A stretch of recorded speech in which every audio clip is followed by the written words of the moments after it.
transcending the realms of Dou. I have become the illegitimate son of the sole emperor, Hun Cang. Well-versed in the narrative, Hun Cang is determined to alter his fate, unwilling to become a sacrificial pawn in the sole emperor's blood offerings. However, he soon discovers that his innate talents are severely restricted, allowing him only to cultivate to the pinnacle of Dou. Fortunately, as a postmodern time traveler, Hun Cang awakens a system that rewards him through the provision of items to the fated children of fortune. Thus, Hun Cang confronts Xiao Yan before the awakening of Yao Lao. Xiao Yan exclaims, "You too are a time traveler. How is it that I am merely at the third stage of Dou Li, while you have already achieved Dou?" He insists, "No way. Given our shared roots, you must acknowledge me as your younger brother today." Chapter 80. Haibo Dong exclaims, "Do not obstruct me." The newcomer is a woman clad in a light green dress, the fabric perfectly uniform in hue, cinched at the waist with a belt of white jade, approximately 2 fingers in width. The belt tightly wraps around her slender waist, accentuating her graceful figure. The woman possesses an elongated stature, her legs elegantly long, as dual wings of Dou Qi unfurl from her back, allowing her to descend slowly. This scene resembles that of a celestial maiden descending from the heavens.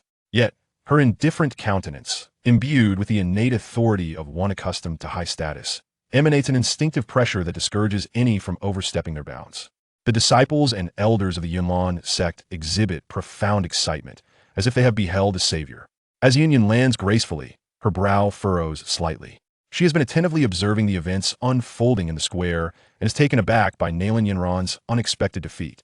After all, she has sincerely regarded Nalan Yanran as her cherished disciple, diligently overseeing her training and ensuring a steady supply of resources. Yet, under such circumstances, Nalan Yanran has inexplicably suffered a crushing defeat. Yunyan finds it difficult to accept this reality and thus wishes to avoid making an appearance. However, with subsequent events unfolding, she cannot remain absent. Should she not emerge, the elders of the Yunlan sect would witness a mere youth overturning everything, leaving her with no face to continue residing in the Gama Empire. Contemplating this, Yunyan's gaze falls upon the young man. In astonishment, she utters, "How can it be you? Is it truly you?" Xiao Yan responds, equally taken aback. Yunleng, momentarily stunned, turns to Yun and inquires, "Sect leader, do you know him?" Yunyan does not respond directly, but instead asks, "Are you Xiao Yan? So you are the sect leader of the Yunlan sect?" Xiao Yan regains his composure, slightly irked. No wonder Nalan Yanran withdrew from her engagement with the Xiao family. It appears she is a prodigious disciple of a remarkable master. Xiao Yan's words are laced with barbs, his mood decidedly sour. He reflects on the fact that this woman is Nalan Yanran's mentor and questions why he had expended effort to rescue her. Perhaps it would have been better to let her fall victim to the amethyst-winged Lion King. He recalls how he had carried her to evade the encirclement of magical beasts and sought to tend to her injuries in a cave. Yet, lo and behold, this woman, like a mad woman, had drawn her sword before he could even unfasten her armor. The memory sends a shiver down Xiao Yan's spine as he realizes that had he been just a moment slower, he would have found himself in an embarrassing predicament. Yunyan's face twitches slightly. She understands the implication of Xiao Yan's words, and a flicker of embarrassment crosses her features. After all, nearly aiding her savior in a most humiliating manner is indeed excessive. However, given the suddenness of the situation, neither party was familiar with the other, and how could one discern friend from foe? "Master, do you know Xiao Yan?" Nalan Yanran, her face still streaked with tears, asks in confusion. Yunyan nods. "Indeed, did I not mention my recent expedition to the Beast Mountain, where I encountered a perilous situation? Had it not been for the timely rescue by a certain individual, I might not have returned." "Ah, the benefactor you spoke of. Is it Xiao Yan?" Nalan Yanran's words slip out before she can contain them, and upon noticing her master's piercing gaze, she hastily corrects herself. She recalls vividly how surprised and astonished she was upon hearing her master's account, as the individual was of her own age, and she lacked the courage to venture alone into the Beast Mountain. At that moment, she had pondered who would be so reckless. It turns out to be Xiao Yan. Nalan Yanran suddenly freezes, realizing that she was indeed the one who had pressured him into the situation. Meanwhile, atop the treetops, Haibo Dong, pulled by me to Air Tingshan, is on the verge of losing his mind. "Why are you dragging me along? If I arrive late and Han Cang takes the stage, I shall have no opportunity to showcase my prowess." Mita Air Tingshan speaks earnestly. "Hai Lao, calm yourself. Your return to the Gama Empire is no small feat. Do not sacrifice yourself for someone you do not even know. The Mita family still needs your presence to continue as an elder, to uphold the facade. Let go. Release me at once. You know nothing." Dong's hands are enveloped in frost, and were it not for his amicable relations with Mita Tingshan, he would have resorted to violence. Do not impede me. I must shine. The more I am beaten, the more joyous I shall be. At this moment, the dialogue between Yun and Xiao Yan reaches Dong's ears. He stands frozen, as if the film has been paused. Lao, what ails you? Are you unwell?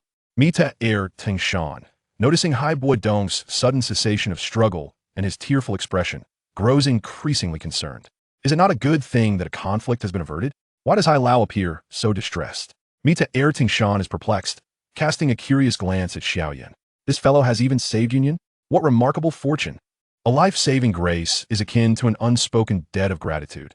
It seems this matter will not escalate into violence today. I must approach Xiao Yan for a conversation. With Dong's connections, it should not be difficult to draw him into our Mita family. Xiao Yan, regarding today's incident, in light of your prior assistance, if you could extend an apology to Elder Yun Lung and the other elders, I can treat this matter as if it never occurred. Yun states calmly. With so many eyes upon them, it is impossible to overlook this. The dignity of the Yunlan sect cannot be compromised.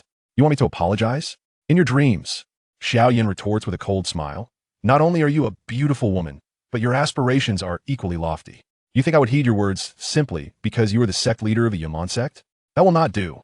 He mentally adds, unless you are my sister-in-law. All this time, Xiao Yan has been contemplating what he ought to repay his elder brother. Women are not in short supply around his brother, considering his youth and strength. However, a beautiful woman who is also a worthy match is indeed a rarity. Xiao Yan examines Yun, inwardly querying Yao Chen. Old man, do you have confidence in winning her over?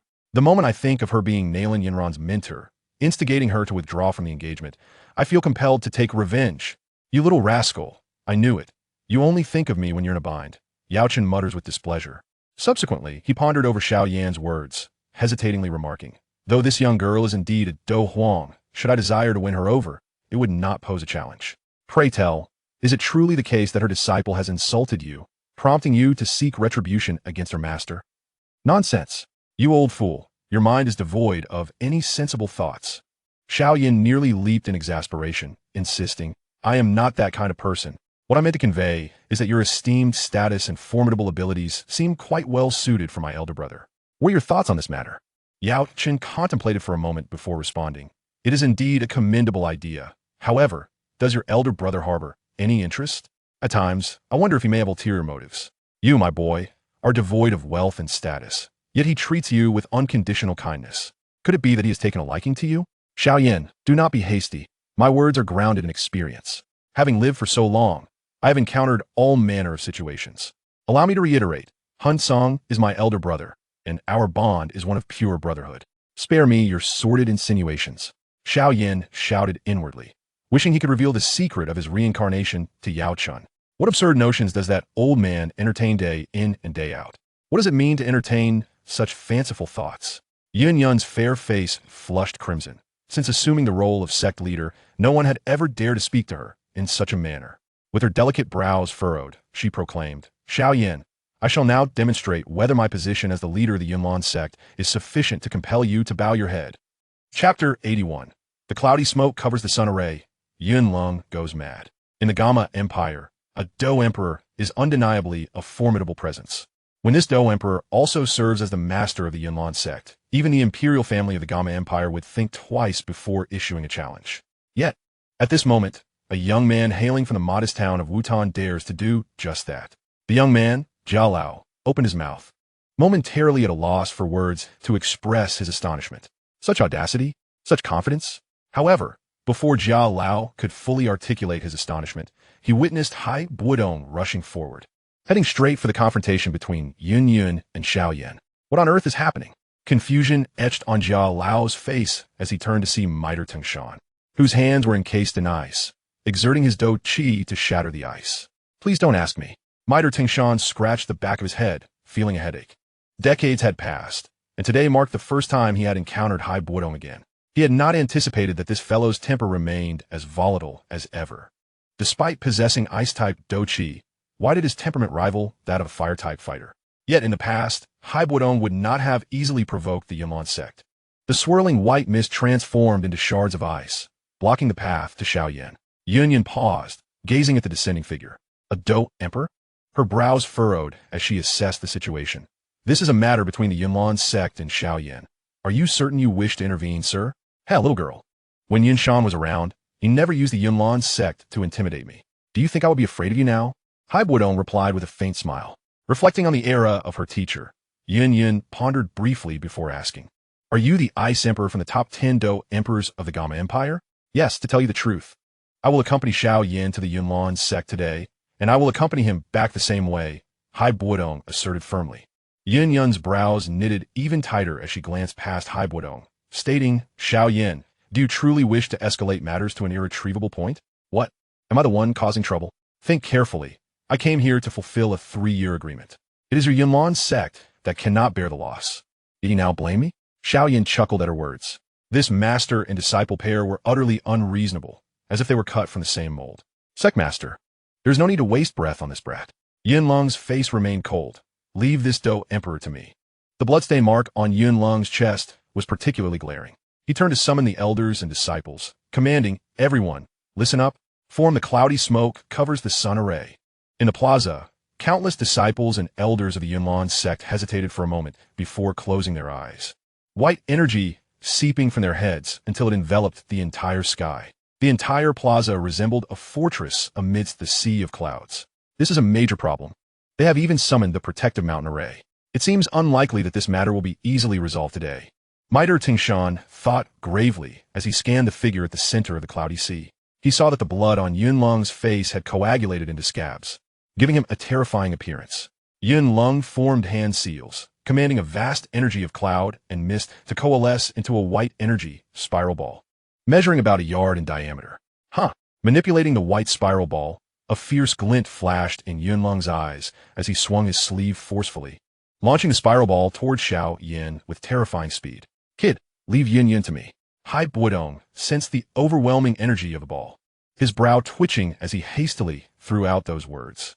Such a grand array, gathering the energy of so many disciples and elders. Each strike is formidable. Even a Dou Emperor must tread carefully. "I knew this old man had ill intentions," Xiao Yan scoffed, unfurling his purple cloud wings and soaring toward the heavens. However, the white spiral ball, after a brief pause, relentlessly pursued him. Xiao Yan exerted himself to evade and consume its energy, but while the plan was beautiful, reality was harsh. As the distance closed, Xiao Yan shouted without hesitation, "Teacher, save me! How did I end up with such a troublesome disciple?" Yao Chun felt helpless, yet he did not hesitate, swiftly taking control of Xiao Yan's body. The energy from the ball behind them was as formidable as a Dou zone. With new patterns appearing on the purple cloud wings, their speed surged dramatically. After gaining some distance, Yao Chun gestured toward the Xian heavy ruler on the ground, the ruler quivering as it flew into his hand. "Brat, open your eyes and witness what a true Earth-tier Dou technique looks like," Yao Chun proclaimed, infusing a vast amount of energy into the ruler, causing it to glow. Facing the approaching ball, the Xian heavy ruler struck out swiftly, a torrent of energy surging forth, almost materializing as it collided with the ball. Yao Lao, Miter Tingshan, Yun, Hai Buodong, and others halted their actions, their gazes fixed on the unfolding confrontation. Upon contact, it seemed as though both sides were locked in a stalemate. After a brief moment of tranquility, an increasingly brilliant light erupted from the point of contact, piercing through the mist and even overshadowing the sunlight. The Gamma Empire's forces stationed at the foot of the mountain also noticed the anomaly and turned their eyes toward it. Boom! Almost instantaneously, a deafening roar filled the air, ripples of energy exploding from the summit of the Yunlan sect. Trees and clouds were sent flying in all directions. The disciples and elders trembled, opening their eyes only to collectively spew blood. This backlash was triggered by the array being broken. At the tree canopy, Xiao Ding and Xiao Li felt the terrifying energy surge approaching, their gazes trembling, their faces pale, and the flying magical beast beneath them quivered incessantly. However, when the energy truly reached them, Xiao Ding and Xiao Li discovered an invisible barrier before them, where trees snapped in half, yet they remained untouched, even their garments undisturbed. Meanwhile, at the location of Yao Lao and Miter Tingshan, each of them bore grave expressions, channeling their Dou Qi to form defenses before them. When the tumult subsided, the trees beneath them lay toppled and broken. In the plaza, the ground was cracked, countless figures sprawled about, leaving one to wonder if the Yunlan sect had been swept away by a hurricane, for it appeared utterly chaotic. Casting a glance at the dazed Yun, Hai Buodong shrugged, saying, "Why did your Yunlan sect provoke him? Are you satisfied now? Your home is nearly demolished." Upon hearing this, Yin snapped back to reality, biting her red lip as she gazed at the figure in midair. Even she could not be certain she could withstand the assault of the protective mountain array. Yet Xiao Yan managed to do so. How is that even possible? How did he achieve this? At that moment, a sharp flute note suddenly pierced the air, shattering Yun's thoughts. The flute's melody soared with the wind, ethereal and melodious, echoing throughout the entire Yunlan mountain, lingering endlessly. Yunlong has lost his mind? How could he sound that now? Yin abruptly turned her head. Yunlong appeared exhausted, his clothing nearly drenched in blood. Yet a strange madness danced at the corners of his mouth. After all these years, Xiao Yan, you are the first to bring such humiliation to the Yunlan sect. Today, no matter what, you cannot leave unscathed. For the reputation of a Yunlan sect, you shall not escape. Yunlong's voice erupted like that of a wild beast. Chapter 82. Dou King. Mitre Patriarch contemplates escape. Almost as soon as the flute's sound echoed, an unsettling feeling surged within Xiao Ding and Xiao Li. It was as if this sound heralded a looming crisis. The familiar sensation prompted them to hear the voice of Hun Cang behind them, as if he were lamenting or reminiscing about something. The two exchanged glances, rationally opting for silence. Meanwhile, Jia Xingtian squinted, deep in thought. Suddenly, his eyes widened as he turned to confirm something with Fa Ma, only to find the latter wearing a similar expression directed at him. "It's that old fellow," they exclaimed in unison. Mitre Tingshan appeared momentarily stunned, bewildered as he asked, "What old fellow?" He was considerably older than Yao Lao and Fa Ma, and thus, his understanding of certain events from that era was rather limited. Just as Jia Xingtian was about to speak, his mouth opened but fell into a state of paralysis. His gaze instead directed towards the depths of Yunlan Mountain. In his perception, an overwhelming and majestic force surged forth, akin to an ancient dragon awakening, descending upon this place with an unparalleled pressure. As the teacher awakened, Yun's delicate face bore a look of confusion, disbelief, and a hint of shock. Long ago, when she assumed the position of sect leader from her teacher, he had informed her that he would enter a secluded meditation to break through to Dou Zone, and unless the sect faced existential peril, she should not disturb him lightly. Yet, all these years had passed without a word from him, and at times, Yin would sorrowfully ponder if her teacher had. After all, when he proposed to enter seclusion, it was clear his lifespan was limited. Without breaking through to Dou Zone, he would be left with no path but death. On the square, countless disciples and elders felt that surging aura, unable to suppress the reverence rising within, and respectfully knelt towards Yunlan Mountain. What is happening? Xiao Yan asked in bewilderment as he landed beside Hai Buodong. Hai Buodong's expression was grave, his voice tinged with shock as he replied, "That old fellow is still alive. He actually broke through. The previous sect leader of Yunlan sect." Yinshan? Upon hearing this, Xiao Yan recalled his previous conversation with Hai Buodong. Hai Buodong nodded, "This is serious, kid. Can that soul within you contend with a Dou Zone?" Xiao Yan did not respond immediately. Instead, after communicating with Yao Chun, he stated, "It should not be a problem." "Then that's good. However, given the extent of today's commotion, you've thoroughly established enmity with Yunlan sect. Once we leave, I suggest you send your family to a safe place," Hai Buodong reminded after sighing in relief. "Surely it can't be that serious?" Xiao Yan's expression faltered, struggling to imagine that Yunlan sect, a top sect of the Jiama Empire, would act against his family. "You should see for yourself," Hai Buodong replied, merely directing his gaze toward the figure not far off. There, Yunling's face was twisted in madness, devoid of any rationality. Even when he sensed Xiao Yan's gaze upon him, Yunling grinned, revealing a chilling smile, his blood-stained teeth evoking profound discomfort. While the two discussed in hushed tones, a figure had already surged forth from the depths of Yunlan Mountain.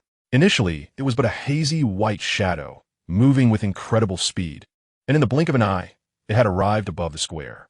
The white shadow materialized into a human form, lacking the wings of Dou Qi yet able to stabilize itself in the void without descending. Each step it took caused the air to ripple, as if it were water. Yinshan landed upon the stone tablet at the center of the square, his indifferent gaze sweeping over the chaotic scene until it landed on Yunling, his brow furrowing. "Yunling, provide me with an explanation. I have stated that unless it is of great importance, do not disturb my meditation." "Old sect leader, I did not wish for this either, but as you can see, if you do not emerge, Yunlan's sect will be destroyed." Yunling knelt before Yinshan, his voice laden with emotion, his bloodied face, coupled with his cries, rendered a tragic sight that stirred sympathy. Yin, what kind of sect leader are you?" Yinshan turned his head. Just as the teacher Yun Yun began to speak, she was interrupted by Yun Ling's voice. Old sect leader. It is not the sect leader's fault. It is the opponent who is too strong. A hint of confusion flashed across Yun Shan's face. In his perception, there were no formidable warriors present. The only peaked Do Huang, Jia Xingtian, merely observed from a distance without intervening. Yin Ling pointed at Xiao Yan, exclaiming, "Old sect leader. This kid is problematic. Just now, I controlled the Yun Yin covering sun formation, and he shattered it directly." At this, a glimmer of seriousness flickered in Yun Shan's eyes. As the former sect leader of Yunlan's sect, he was well acquainted with the Yun Yin covering sun formation. To break it with sheer strength required genuine prowess. Yin Shan inquired about the circumstances, and Yin Ling rapidly recounted the events, even calling upon Mo Li to provide additional details. Before long, after hearing the entire story, Yin Shan turned to Xiao Yan. "What Yin Ling just said, do you have any rebuttal? Spare me the nonsense. Your Yunlan sect is a nest of villains from top to bottom, and I can't be bothered to waste words with you." Xiao Yan replied with a hint of disdain. After all, he had indeed killed those members of the Mo family, and upon leaving Yunlan's sect, he intended to continue his campaign of vengeance, not for any other reason than that those people dared to threaten Xiao Ding and Xiao Li. In the distance, Maitel Tangshan swallowed hard, murmuring, "Yao Lao, you and Yin Shan are old acquaintances. I would like to seek your counsel on something." Jia Xingtian was taken aback for a moment before nodding. Maitel Tangshan first glanced at the proud Hai Buodong, then turned back and asked, "What do you believe I should do to convince Yun Shan that Hai Buodong and my Maitel family have no connection?" Jia Xingtian felt momentarily at a loss before realizing the implications. Maitel Tangshan was worried that the issues Hai Buodong stirred today might later provide Yin Shan with an excuse to seek retribution against the Maitel family. Jia Xingtian chuckled wryly and shook his head. He truly could not fathom a solution, as everyone was well aware of the close relationship between Hai Buodong and the Maitel family from years past. Sigh, Maitel Tangshan lamented, regretting not having restrained Xiao Yan earlier. No matter how strong he was, he could not possibly compare to a Dozone. Even if he possessed a soul that once belonged to a Dozone, it likely wouldn't suffice.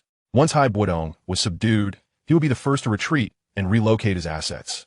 There was no way he could remain in the Jiama Empire. Meanwhile, Yin Shan had not anticipated that the youth of this new era would possess such a temper. As if his eyes had risen to his forehead, how dare he speak to a Dozone in such a manner? A hint of amusement flickered within him, and his expression turned cold. Lowering his head to adjust his sleeves, he casually remarked, "Ice Emperor, you may accompany him. Your odds may improve somewhat. Should you win against me, I can take today as events is settled." To his surprise, Hai Buodong shook his head, rejecting the offer. He thought to himself, "I'm not foolish. Should you underestimate Xiao Yan and end up angered, who shall I turn for redress? I certainly do not have a good elder brother." Hai Buodong surreptitiously glanced towards the direction of Hun Cang, a hint of envy flashing in his eyes. A Do master beating a Dozone was something one wouldn't even dare to dream of.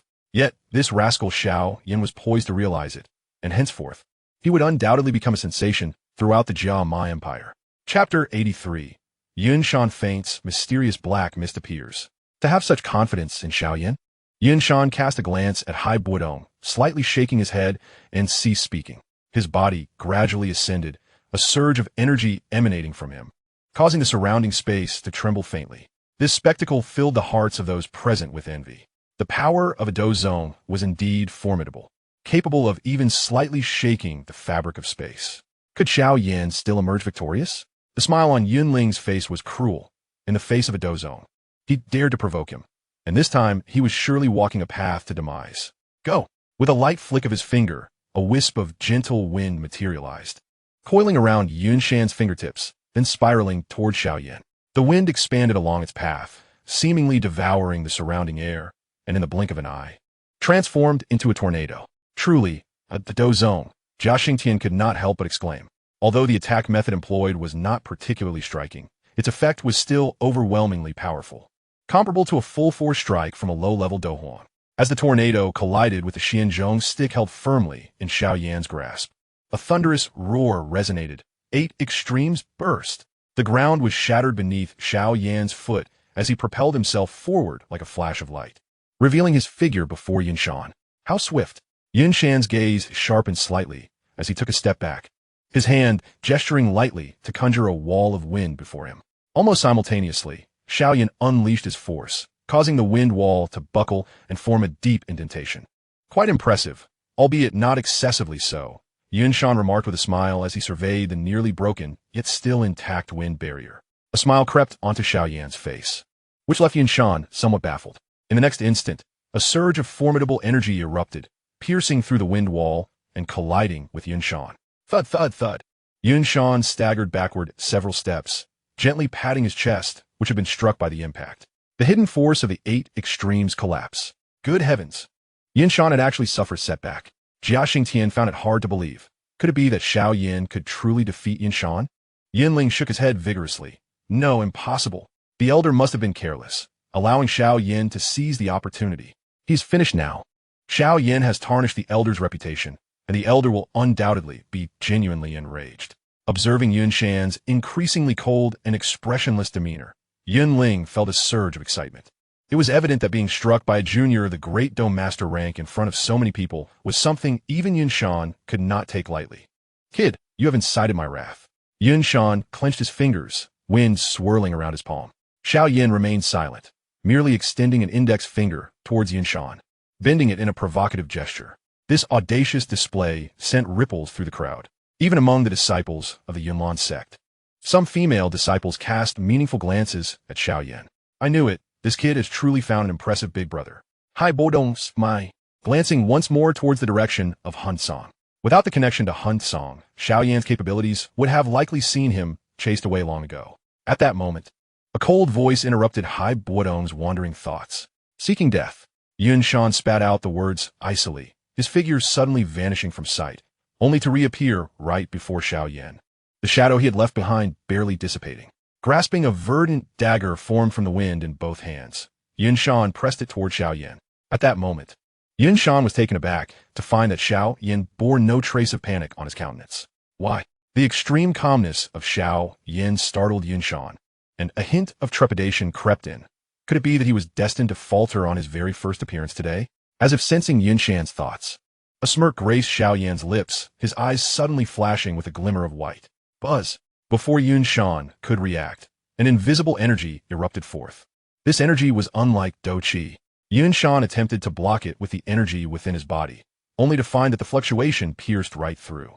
Under Yunshan's wide-eyed gaze, that energy vanished into his mind. The power of a soul belonging to the heavenly realm. In that moment, Yunshan finally grasped the situation, but it was already too late. Elder, as he watched Yunshan lose consciousness and plummet from the sky, Yinling exclaimed, his voice trembling with anxiety. Yunyun's complexion turned pale as she transformed into a streak of light, catching the falling Yunshan. Upon reaching the ground, the elders gathered around, worry etched on their faces. You scoundrel, what have you done to the elder?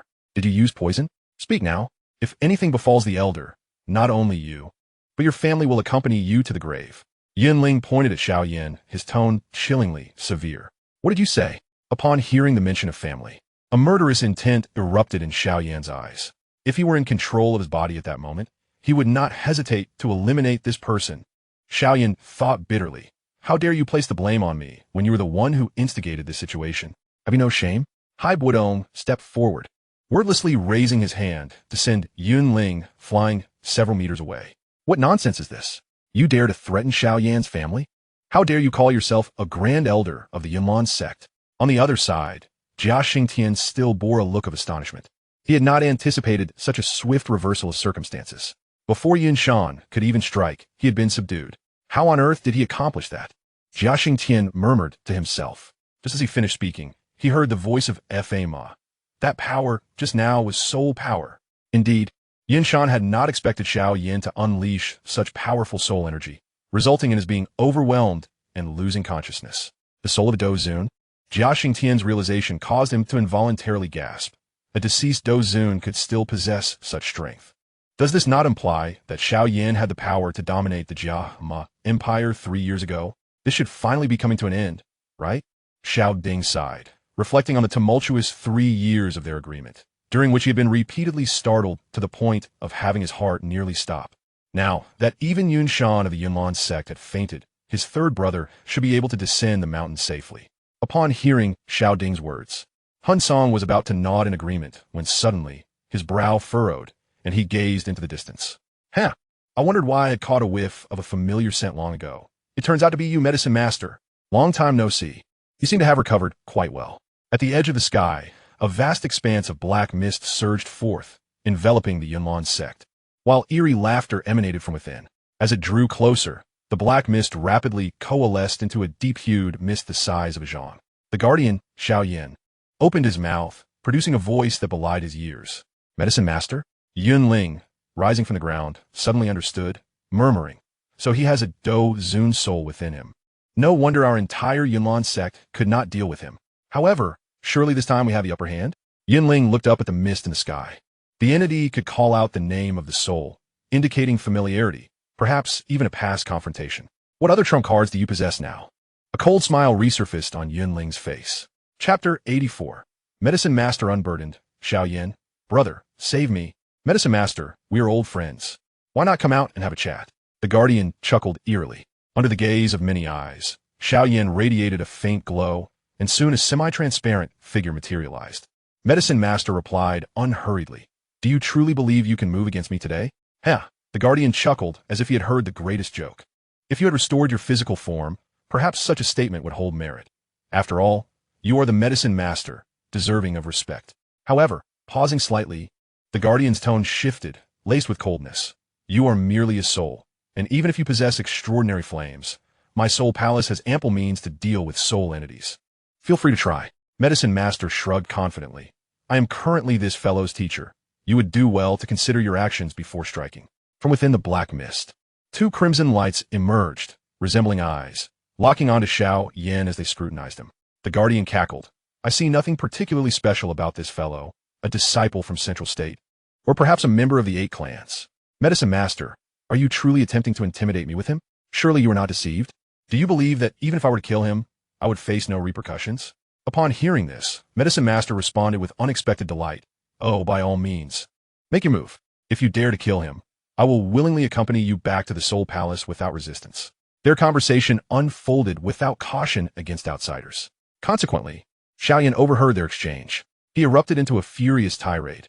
You old fool. After all this time calling you master, you would betray me like this? Let me tell you, my brother's watching right now. The guardian, upon hearing this, refrained from acting rashly and asked, Who is your brother? Have him come forward. The entanglement between the Soul Palace and Medicine Master was not an isolated incident. For Medicine Master to speak so confidently, there must be some underlying scheme at play. My lord, do not listen to their nonsense. They are merely deceiving you. Just as Xiao Yan was about to seek aid from Hun Cang, who was also preparing to reveal himself, Yin Ling suddenly charged forward. Oh, what do you know? The guardian inquired. Yin Ling spoke rapidly, replying to my lord.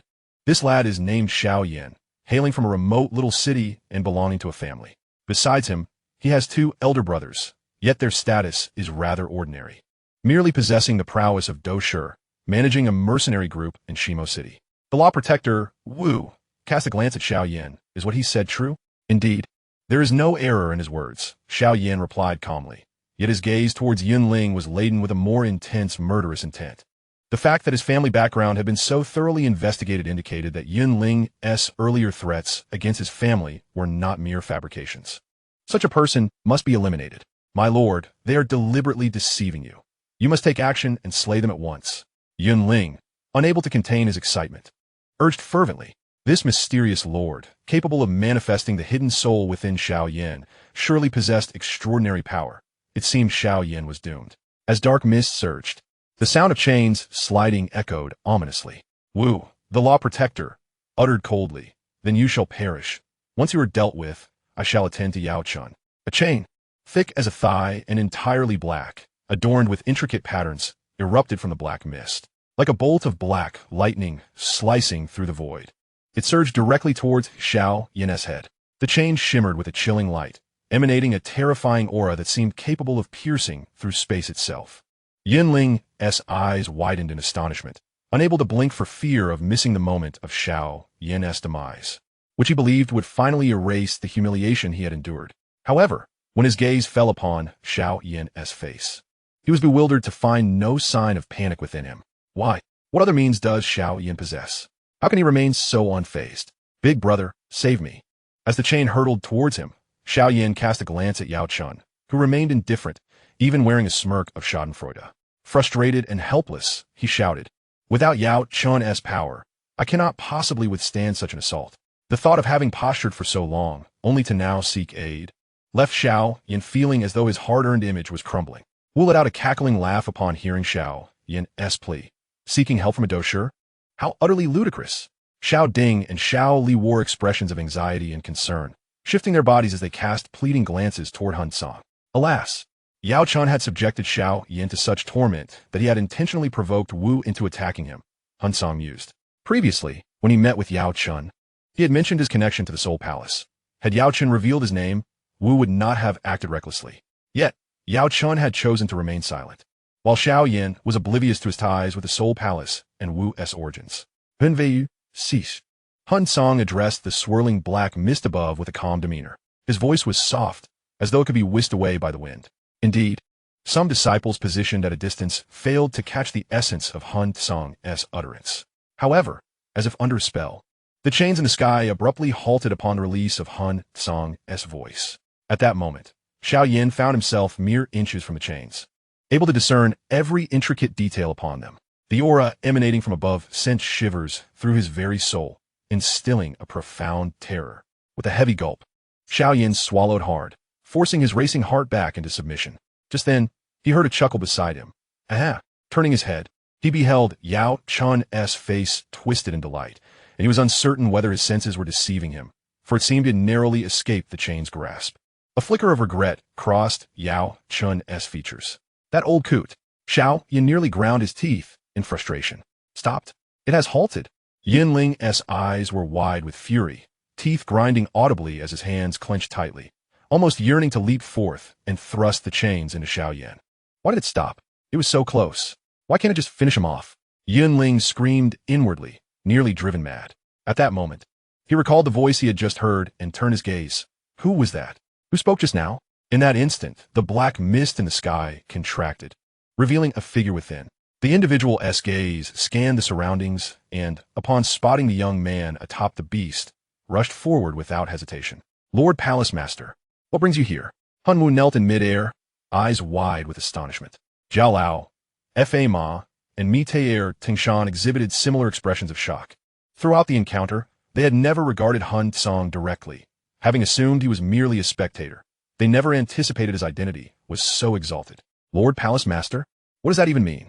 The notion that such a powerful figure would kneel in deference raised a multitude of questions, igniting a fervent desire for answers. Mitair Tangshan turned to Hai Bo Dong and, seeing the smile upon his face, suddenly understood why he had been glancing in that direction. It was not to observe the Xiao brothers. Rise. Hun Cang gestured dismissively before pointing toward Xiao Yan. Today my brother has a 3-year covenant with the young master of Yunlan's sect, and I have come to bear witness. Following his gesture, Hun Wu looked toward Xiao Yan, and a cold sweat began to trickle down his cheek. The young man is the brother of young Master Cang? Hun Wu felt as if struck by lightning, his mind momentarily stalling. He had nearly taken the life of that youth. Despite not sensing the aura of the Soul Clan emanating from Xiao Yan, Hun Wu dared not underestimate his significance in Hun Cang's eyes. The Yunlan sect, a mere second-rate force on the continent, seemed trivial in comparison. What merit could a mere competition hold? Yet, the fact that young Master Cang chose to attend spoke volumes about the importance of this youth in his heart. Young Master Cang, I had no knowledge of him being your brother, Hun Wu stammered, his heart filled with resentment towards both Yao Chun and Yunling. These two are not to be trusted. Do not be anxious. No irreversible consequences have arisen, have they? Hun Cang smiled lightly, walking past Hun Wu towards the plaza. Walk. Wait. Everyone stared in disbelief at Hun Cang's actions, initially stunned before abruptly realizing the enormity of the situation. Walking upon empty space. This was the hallmark of a Dou Zone. This young man is actually a Dou Zone. Jia Xingtian stood agape, his eyes fixated on the seemingly empty space beneath Hun Cang's feet. Although Yun Shan appeared youthful, he was actually an ancient being over a century old. Yet, this young man seemed to defy age altogether. Could it be he is merely in his 20s, yet already possesses Dou Zone capabilities? Such astonishing talent. Jia Xingtian felt as though he had aged into oblivion. Suddenly, he recalled the conversation he had overheard. Brother? This must be the individual Hai Bo Dong referred to as Xiao Yan's elder brother, the one capable of manifesting the soul of a Dou Zun. He pondered whether he might have the opportunity to make his acquaintance. Opportunity. This was the chance for the Mi-Tai heir family. Mite Tangshan's eyes gleamed with fervor. Achieving Dou Zong at such a young age meant that Dou Zun and even Dou Sheng were well within reach. Should the Mite family forge a connection with someone of such caliber, how could they not flourish across the entire Douqi continent? Big brother, I didn't bring you shame, did I? If it weren't for that fellow's appearance, I would have single-handedly toppled the entire Yunlan sect. Xiao Yan glared indignantly at the distant Wu. His tone bore a striking resemblance to a student boasting of good grades to his parents, causing Hun Cang to pause momentarily. Before Hun Cang could respond, Yao Chan floated over nonchalantly. The world has indeed declined. Some individuals possess a shamelessness beyond belief. Does one not know who truly toppled their opponents? Old coot, you still have the audacity to speak. What are you doing just now? You nearly got me killed. Faced with the dismantling of the medicinal powder, Xiao Yan resembled a powder keg ready to ignite. Before he could utter more than a few words, he was mercilessly struck by Yao Chan. Observing this, Hun Cang displayed no intention of intervening. A little restraint on Xiao Yan's part could do no harm. At that moment, Hai Bo Dong approached. Hun Cang, how swiftly you have ascended to Dou Zong. I am yet to adapt to this change, and am uncertain how to address you. You may simply call me by my name, Hun Cang replied with a slight smile, acknowledging the effort he had put into caring for Xiao Yan during this time. Young Master Cang, Hai Bo Dong hesitated, lacking the courage to refer to him as brother in front of witnesses. I have done little. Had I known you would come today, I needn't have joined the commotion. Having previously crossed paths with Hun Cang, he retained vivid memories of his prowess. Even in the absence of this so-called protector, Hun Cang could single-handedly subdue Yunlan sect. Moreover, Xiao Yan and that spirit would suffice without Hun Cang's intervention. Hun Cang chuckled, refraining from elucidating his true intentions at that moment. Just then, Yun Shan began to awaken. His brow furrowed as he seemed to still struggle with the pain caused by the soul's impact. Gazing at Xiao Yan being pummeled by a translucent figure, Yun Shan's mind struggled to comprehend the situation. What was transpiring here? Noticing her teacher's expression, Yun stepped forward to clarify, only to see her teacher suddenly gaze excitedly into the distance, respectfully exclaiming, Protector Wu, what brings you to Yunlan sect today? Do the two know each other? The members of Yunlan sect were taken aback by Yun Shan's fervent demeanor. Wu Hu, with an indifferent glance, remarked, Indeed, Yun Shan. My soul hall assisted your breakthrough to Dou Zong for a purpose, not for you to create chaos. Protector Wu, I fail to grasp your meaning, Yun Shan replied, startled. Wu Hu continued, Is that not one of your Yunlan sect members? Following the direction of his finger, Yun Shan spotted the elder Yun Ling and nodded in confusion.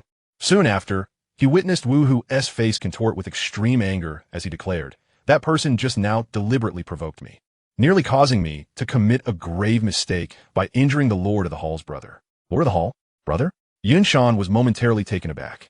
He had not been unconscious for long, yet everything felt utterly bewildering.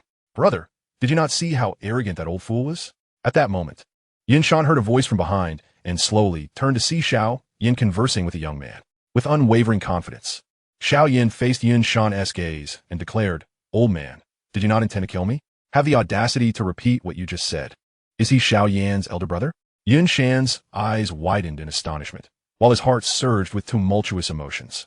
The striking young man, standing beside Xiao Yan, emanated an aura of pressure that rivaled that of Protector Wu. Could he also be a Dou Zong?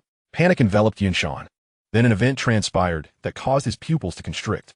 The normally haughty and indifferent Wu Hu unexpectedly addressed the young man with utmost respect, Young Master Cang.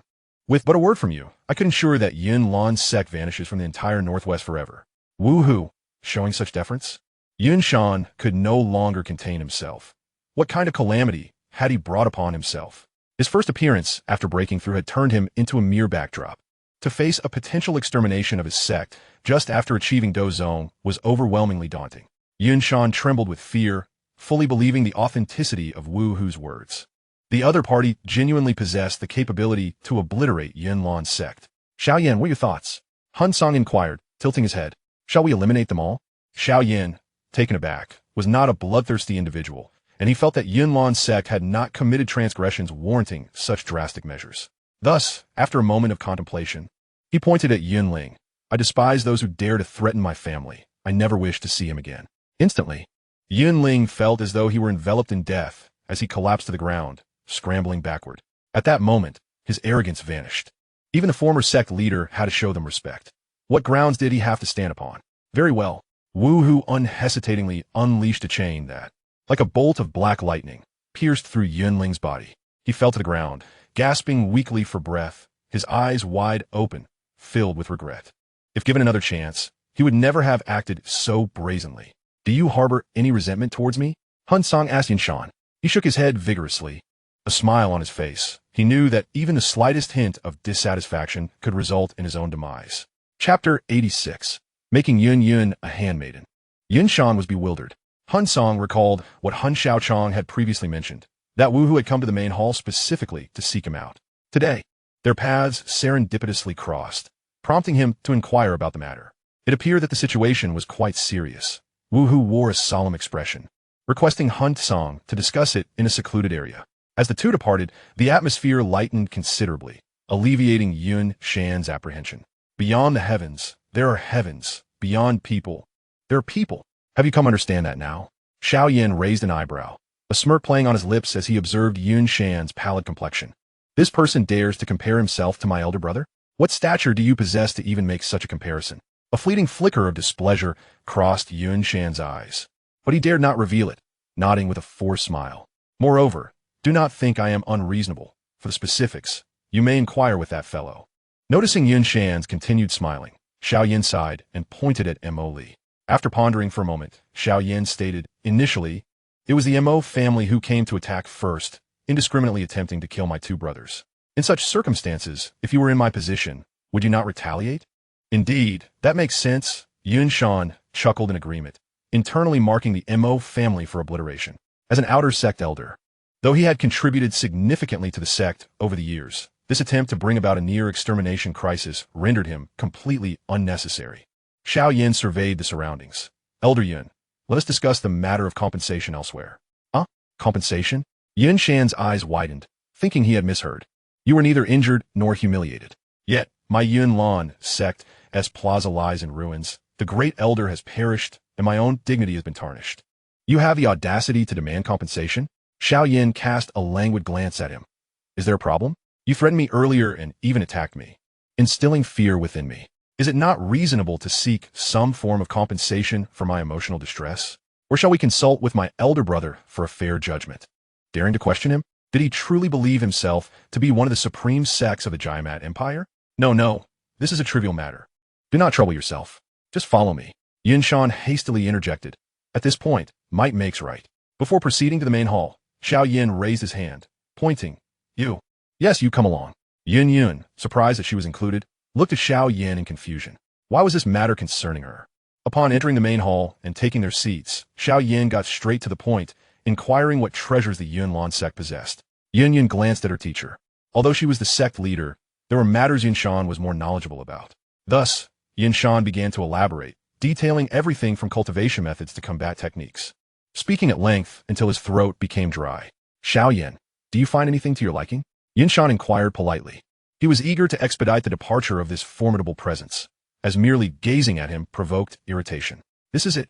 Xiao Yan blinked, incredulous. And you still dare to claim to be the dominant sect of the Jaimat Empire? The veins on Yun Shan's forehead visibly throbbed.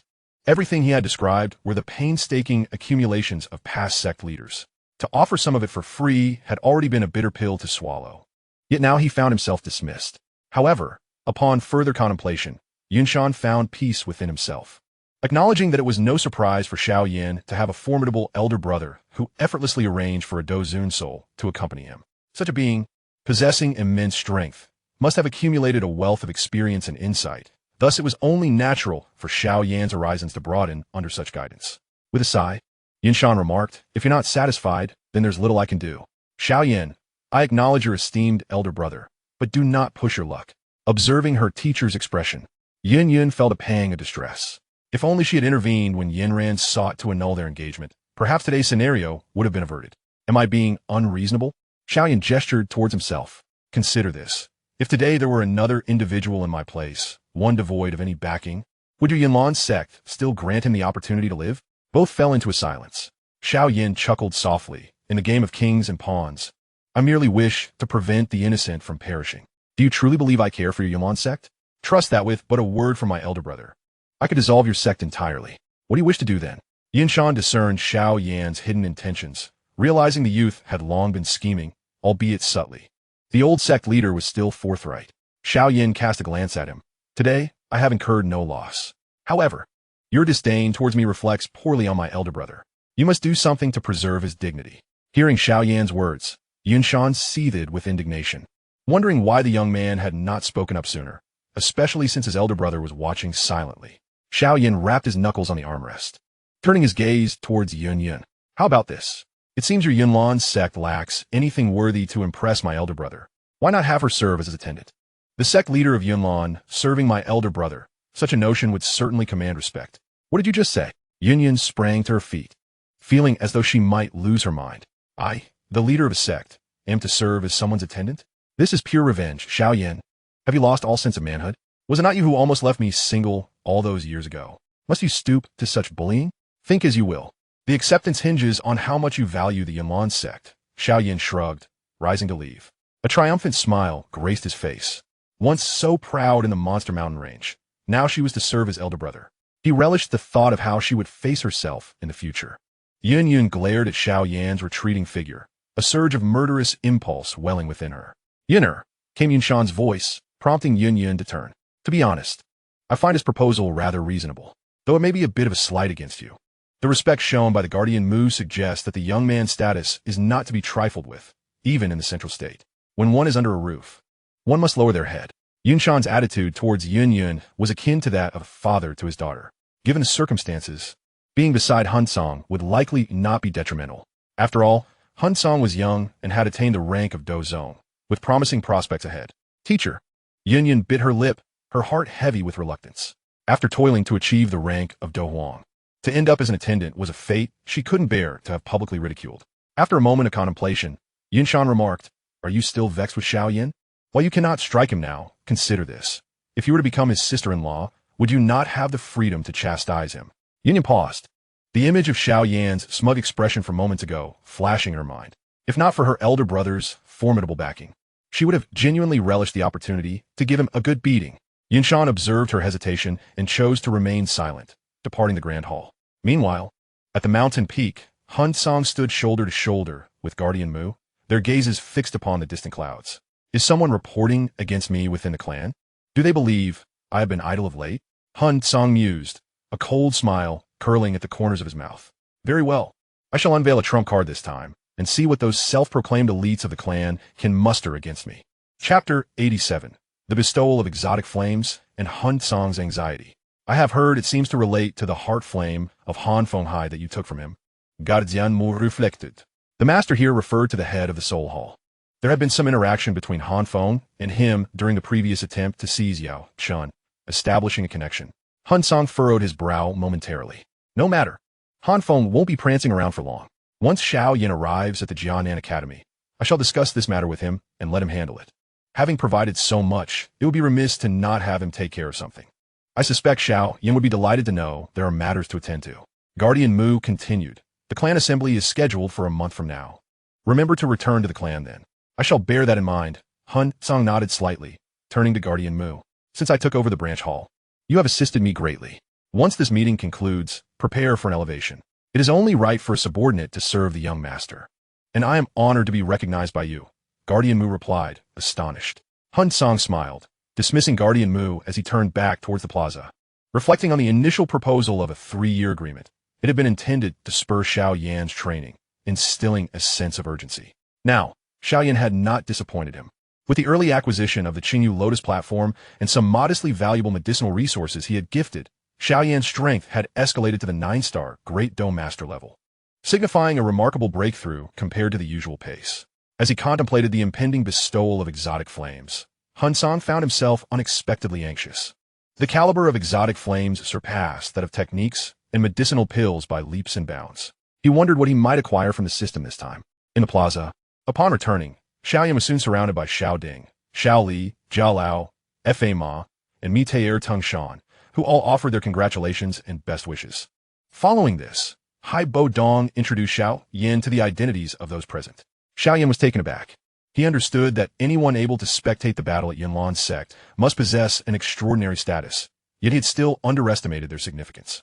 Among them was a guardian of the Gama royal family, the patriarch of the wealthiest family in the Gama Empire, and the president of the Gama Empire's Alchemist Association. Grateful for his elder brother, Xiao Yan was wise enough to recognize that without Hun Cang, his own reputation would hardly warrant such enthusiasm from him. The ensuing conversation only confirmed Xiao Yan's suspicions. The discussions quickly shifted towards his elder brother, and Xiao Yan did his best to steer the conversation towards safe topics. Though he was aware he had limited knowledge, a small incident occurred when Fa Ma inquired about the soul Xiao Yan possessed. To Xiao Yan's surprise, the president of the Gamma Empire's Alchemist Association had been guided by Yao Chun in his youth. This revelation caused Xiao Yan to internally scoff. That old man was always willing to offer guidance when he was alive, yet after becoming a soul, he suddenly changed his tune, secretly siphoning my Dou Qi and leaving me to be scorned as a waste for 3 years. Before long, the conversation came to a halt as Hun Cang returned. Young Master Cang, Yao Lao, and the others followed Hai Bodong's lead, respectfully addressing him. In the Dou Qi continent, strength commanded respect, and Yao Lao and the others did not feel awkward acknowledging Hun Cang's youth. Hai Bodong dutifully introduced the others to Hun Cang, but Hun Cang did not reciprocate with the same enthusiasm, merely nodding in acknowledgement. Second brother, now that you are a great Dou master, there are certain matters I can entrust to you. Come, let's find a secluded spot, Hun Cang said, placing an arm around Xiao Yan's shoulder. Upon hearing this, a wave of joy washed over Xiao Yan's face. Exotic flames. Surely his elder brother intended to bestow them upon him. Wait a moment, elder brother. As Xiao Yan pushed his arm away from his shoulder, Hun Cang exhibited a look of confusion. Xiao Yan chuckled softly. I prepared a surprise for you as well. You are sure to appreciate it. Surprise? Hun Cang momentarily faltered. However, upon observing the expression on Xiao Yan's face, his countenance shifted to one of peculiarity. Second brother, could it be that you're resorting to that trick from the Xiao family again? Xiao Yan nodded, contemplating. Elder brother, you cannot fault me. As your younger brother, I possess little talent and lack worthy gifts to repay you. I can only devise a way for you to acquire more wives and children, thus ensuring your prosperity. Their exchange left the onlookers perplexed. Nevertheless, the joy radiating from Xiao Yan's visage suggested that Hun Cang was about to bestow something valuable once more. Hai Bodong swayed slightly. What is happening? Why do I feel my knees growing weak, as if I wish to kneel, and my mouth? Something feels amiss, as though it wishes to speak. Yao Lao and Fa Ma, on the other hand, appeared unaffected, primarily due to their limited acquaintance with Xiao Yan, unlike Hai Bodong, who had been in prolonged contact and had witnessed Xiao Yan's effortless display of extraordinary treasures. Before long, a figure descended, her delicate face taut and devoid of mirth. It was Yun Yun. Upon seeing her, Hun Cang's mouth slightly parted, his gaze shifting between Xiao Yan and Yun Yun. Xiao Yan leaned closer and whispered, Elder brother, I just borrowed your name to frighten Yun Shan and Yun Yun. Do not hold it against me. He quickly mentioned his request for Yun Yun to serve as a maid. Hun Cang replied, Second brother, did she not take offense? Your actions complicate matters for me. Just as he spoke, Xiao Yan nearly wept as he recounted the events that had transpired in the Monster Beast mountain range. This revelation struck Hun Cang as rather excessive. Upon learning that Xiao Yan had nearly suffered a grave fate, a glimmer of sympathy appeared in Hun Cang's eyes. Could this be the butterfly effect of his own actions? Seeing Yun Yun approach, Yao Lao and the others refrained from questioning further, choosing to act as if they had not noticed. When it was established that a secluded location was needed, Hai Bodong promptly recommended the imperial capital, offering to assist with arrangements, urging Hun Cang not to decline, framing it as a small return favor for helping him resolve his seal. Even bringing up Yufei to preempt Jia Xingtian from seizing the opportunity. Recalling their past experience in Wutan City, he believed it could be beneficial given their prior encounter with Hun Cang. Upon hearing the name, Xiao Yan was suddenly reminded of something. It seemed that during the Xiao family's competition with the Jialia family over market dealings, he had made certain promises to Miss Yufei to secure materials at a lower price. Glimpsing his elder brother's silhouette, a twinge of guilt washed over Xiao Yan. He realized he had been inconsiderate. His elder brother had cared for him so deeply, yet he often acted in his name without hesitation. However, having made a promise, he could not go back on his word. Xiao Yan readily accepted Hai Bodong's proposal, claiming he had yet to visit the imperial capital and wished to broaden his horizons. Hun Cang, noticing everyone awaiting his response, nodded in agreement. Thus, the group set off in grand fashion. Apart from Xiao Yan and a few others who rode flying magical beasts, the rest flew utilizing their condensed fighting spirit wings. Hun Cang, hands clasped behind his back, traversed the sky with ease. Along the way, seeing the camaraderie between Hai Bodong and Hun Cang, others gravitated closer, Although Yun remained silent throughout, she too drew nearer, intrigued by the nature of Hun Cang. Upon arriving in the imperial capital, Miter Tingshan swiftly arranged a location. Initially, he planned to host a banquet to honor Hun Cang, fulfilling the role of a gracious host. Yet, Hun Cang declined, deeming such formalities trivial and expressing that his primary concern lay with the rewards. Nevertheless, before commencing, he requested some medicinal herbs. With the connections of Miter Tingshan and Fa Ma, the materials were quickly provided to Hun Cang. Please leave, Hun Cang instructed the others. Xiao Yan caught sight of Yun's retreating figure and called out, "Great master, make sure to guard the entrance. No one is allowed in without my elder brother's orders." Yun abruptly turned, her beautiful eyes flashing with irritation. "Remember your duty. You are the maid I arranged for my elder brother. I have already shown you considerable leniency by not addressing the others directly." Xiao Yan met her fierce gaze defiantly. With Hun Cang present, Xiao Yan felt emboldened and provocatively challenged Yun. "Enough." Hun Cang gently tapped Xiao Yan on the head, casting a weary glance at Yun. "You may rest. Your presence is not required here." Yun clenched her delicate fist, casting a resentful glance at Xiao Yan, who was making faces behind Hun Cang before striding away. Once the door was closed, Hun Cang summoned Yao Chun, lending him the bone spirit cold fire and instructing him to refine the herbs into pills. Yao Chun, feeling somewhat exasperated, remarked, "I am but a soul now, and yet you still seek to exploit my abilities." After all, Yao Chun was well aware of Hun Cang's alchemical prowess. Creating such pills posed no challenge for Hun Cang, making it clear that he was merely being lazy. While awaiting the pills, Hun Cang shared some essential details regarding the devouring flame with Xiao Yan. Upon learning that to consume it, one would need to endure the flames scorching their body from the inside out, and that even after consumption, it could still pose dangers of backlash, Xiao Yan hesitated. With the 3-year agreement drawing to a close, he realized his desire for strength had waned. The cultivation methods were not celestial in rank, and it seemed to have little impact. The devouring flame must be consumed. There is no room for negotiation. Hun Cang's expression turned cold, his voice tinged with anger. "I'm still waiting to reap the benefits of the system. You wish to back out now?" Concerned that Xiao Yan might succumb to pressure, Hun Cang offered reassurance. "It is not as terrifying as you imagine. With me by your side, you will not come to harm." He patted Xiao Yan on the shoulder and, meeting his gaze earnestly, added, "Second brother, do not forget your promise to me. The 3-year agreement is not the end. Your journey is far from over, and you must stand shoulder to shoulder with me in the battles to come."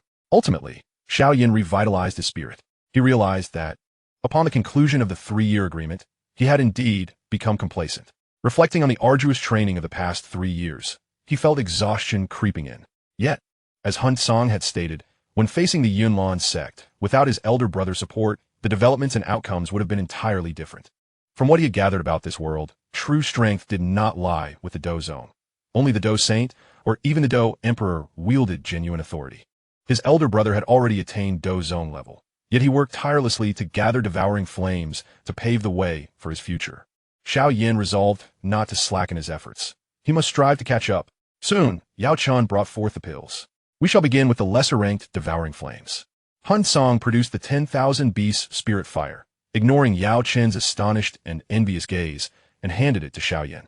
Without the system notification waiting 2 seconds, Hun Cang sighed inwardly, realizing that complete devouring was indeed required to deem the gift a success.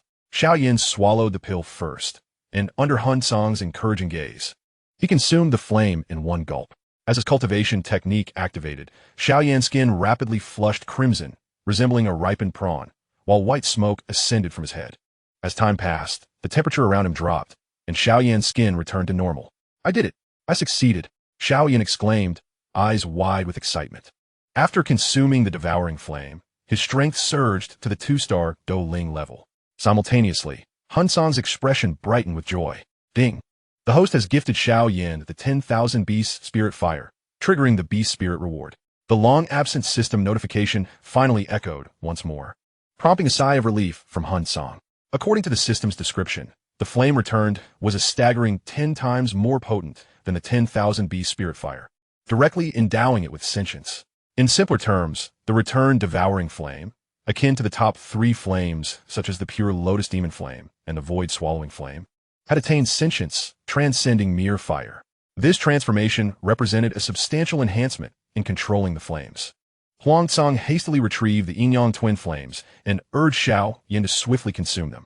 Upon witnessing yet another extraordinary flame, Yao Chun, devoid of corporeal form, felt as if his eyes might pop out of their sockets. How could it be that only a short span of time, less than 3 years, had passed? Apart from the previous azure lotus heart fire, 2 additional extraordinary flames had emerged. Was it truly becoming so easy to find such flames? Yao Chun recalled his own arduous journey in collecting these flames, and a bitter sensation enveloped his heart, perhaps owing to his prior experience in consumption. This time Xiao Yan took even less time. As his strength surged to 5-star doling, the yin-yang twin flames were also devoured by Xiao Yan. Upon reopening his eyes, a profound excitement filled Xiao Yan's gaze. Big brother, this technique is astonishing. My strength has skyrocketed as if I were under a cheat code. Behold, I am now a 5-star doling.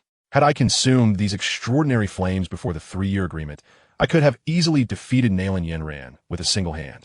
Of course, what I provide you with are all exceptional treasures. Huang Cang chuckled, producing the azure lotus heart fire once more. Xiao Yan's smile faltered.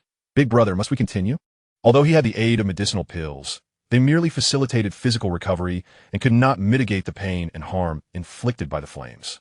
Huang Cang nodded without uttering a word, merely gesturing for Xiao Yan to take the extraordinary flame. Observing Huang Cang's resolute expression, Xiao Yan grimaced and embarked on yet another round of flame consumption. In his heart, he began to lament. Sometimes, having an exceptionally good older brother did not seem like such a blessing after all. It hurts. It hurts so much. I'm being burned alive. Woe is me. Huang Cang disregarded the pain etched on Xiao Yan's face. In his perception, Xiao Yan was still within the realm of endurance. Furthermore, these extraordinary flames had already been subdued by him, rendering their destructive power significantly diminished compared to their initial potency. Simultaneously, during the consumption process, each instance of devouring served as a refining experience for Xiao Yan's body. Huang Cang estimated that he should be able to consume them all. His heart brimmed with fervor and anticipation. Once all was absorbed, he could consume them again, and his strength would likely surpass Dou. Based on the original energy intensity of the extraordinary flames, Huang Cang could have directly advanced to Dou, but he aimed for a solid foundation, thus continually compressing his power and remaining at 2-star Dou. This also meant that even if he were to separate all the extraordinary flames now, it would not significantly impact his strength. Before long, Xiao Yan completed the consumption once more, but this time, a smile had vanished from his face, and his excitement had faded. The repeated agony of being scorched had rendered him mentally numb. However, upon seeing Huang Cang produce another blue flame, his emotions began to fluctuate again. Consume, Huang Cang commanded tersely, ignoring Xiao Yan's expression. As Xiao Yan engaged in the act of consumption, Yao Chun observed Huang Cang pulling out another cluster of intangible flames. He could not help but cast a sympathetic glance at Xiao Yan, who was wholly engrossed in battling the Haixin flame. Was this what they called the joy entwined with pain? Yao Chen's soul trembled slightly as he looked at the bone spirit cold fire in his hand, hastily relinquishing it and retreating into his ring. Chapter 89. Yun Yun's Astonishment. Huang Cang, I come to fulfill my promise. 7 days had elapsed since Xiao Yan was summoned by Huang Cang. Each day, Yun Yun would wander near the door, casting curious glances at the tightly shut entrance. On this particular day, as she passed by, she chanced upon the door creaking open, revealing Xiao Yan stepping out. Were it the past, Xiao Yan would undoubtedly have exchanged a few words with Yun Yun upon seeing her, but today he seemed oblivious, walking past her without acknowledgement. Yun Yun gazed at Xiao Yan's retreating figure, a hint of confusion crossing her face. Why did he appear so listless after just a few days apart? She had heard that his elder brother had bestowed something upon him. Why could she not discern any joy in Xiao Yan? Wait, suddenly, Yun Yun's eyes widened as she earnestly sensed the aura emanating from Xiao Yan. Dou Huang? Analyzing the intensity of the aura, Yun Yun's mouth fell agape. Had she not swiftly covered it with her hand, she would have almost screamed. How could this be? In just 7 days, Xiao Yan's strength had ascended to Dou Huang? Yun Yun found it hard to accept, her mind slowly whirling as she turned her gaze towards the room. What on earth had his elder brother done? Tagore Desert. In the boundless expanse of golden sands, desolate and barren, all that met the eye was a sea of gold. Whoosh! With a shrill whistle of the wind, a figure descended from the sky, sending the yellow sand swirling into the air. The next round of consumption shouldn't take too long, especially since these fire spirits were rewards from the system. Ignoring the torrents of falling sand, Huang Cang murmured, raising his hand to sweep. Swish, swish, swish. A series of diverse glimmers materialized, revealing flames of various colors, moving gracefully through the air like little sprites. As these fire spirits appeared, the already sweltering desert's temperature rose significantly, even showing signs of the sand melting into magma. The white fire spirit darted back and forth, chasing after the beast-shaped fire spirit in a frenzy. The ethereal fire spirit captured the blue fire spirit and crashed into the cyan fire spirit. A fire spirit, entirely white with dark eye sockets, approached Hun Cang, tilting its head in scrutiny. Hun Cang flicked his finger, sending the fire spirit stumbling backward, its hands clutching the spot where it had been struck, staring at him intently. All of you stand in line, Hun Cang commanded. Perhaps due to the nature of the technique or the system's rewards, the fire spirits ceased their frolicking and obediently lined up, their bewildered eyes fixed on Hun Cang. You. Begin. Hun Cang pointed at the beast-shaped fire spirit and began to operate his technique. One by one, the fire spirits were consumed by Hun Cang.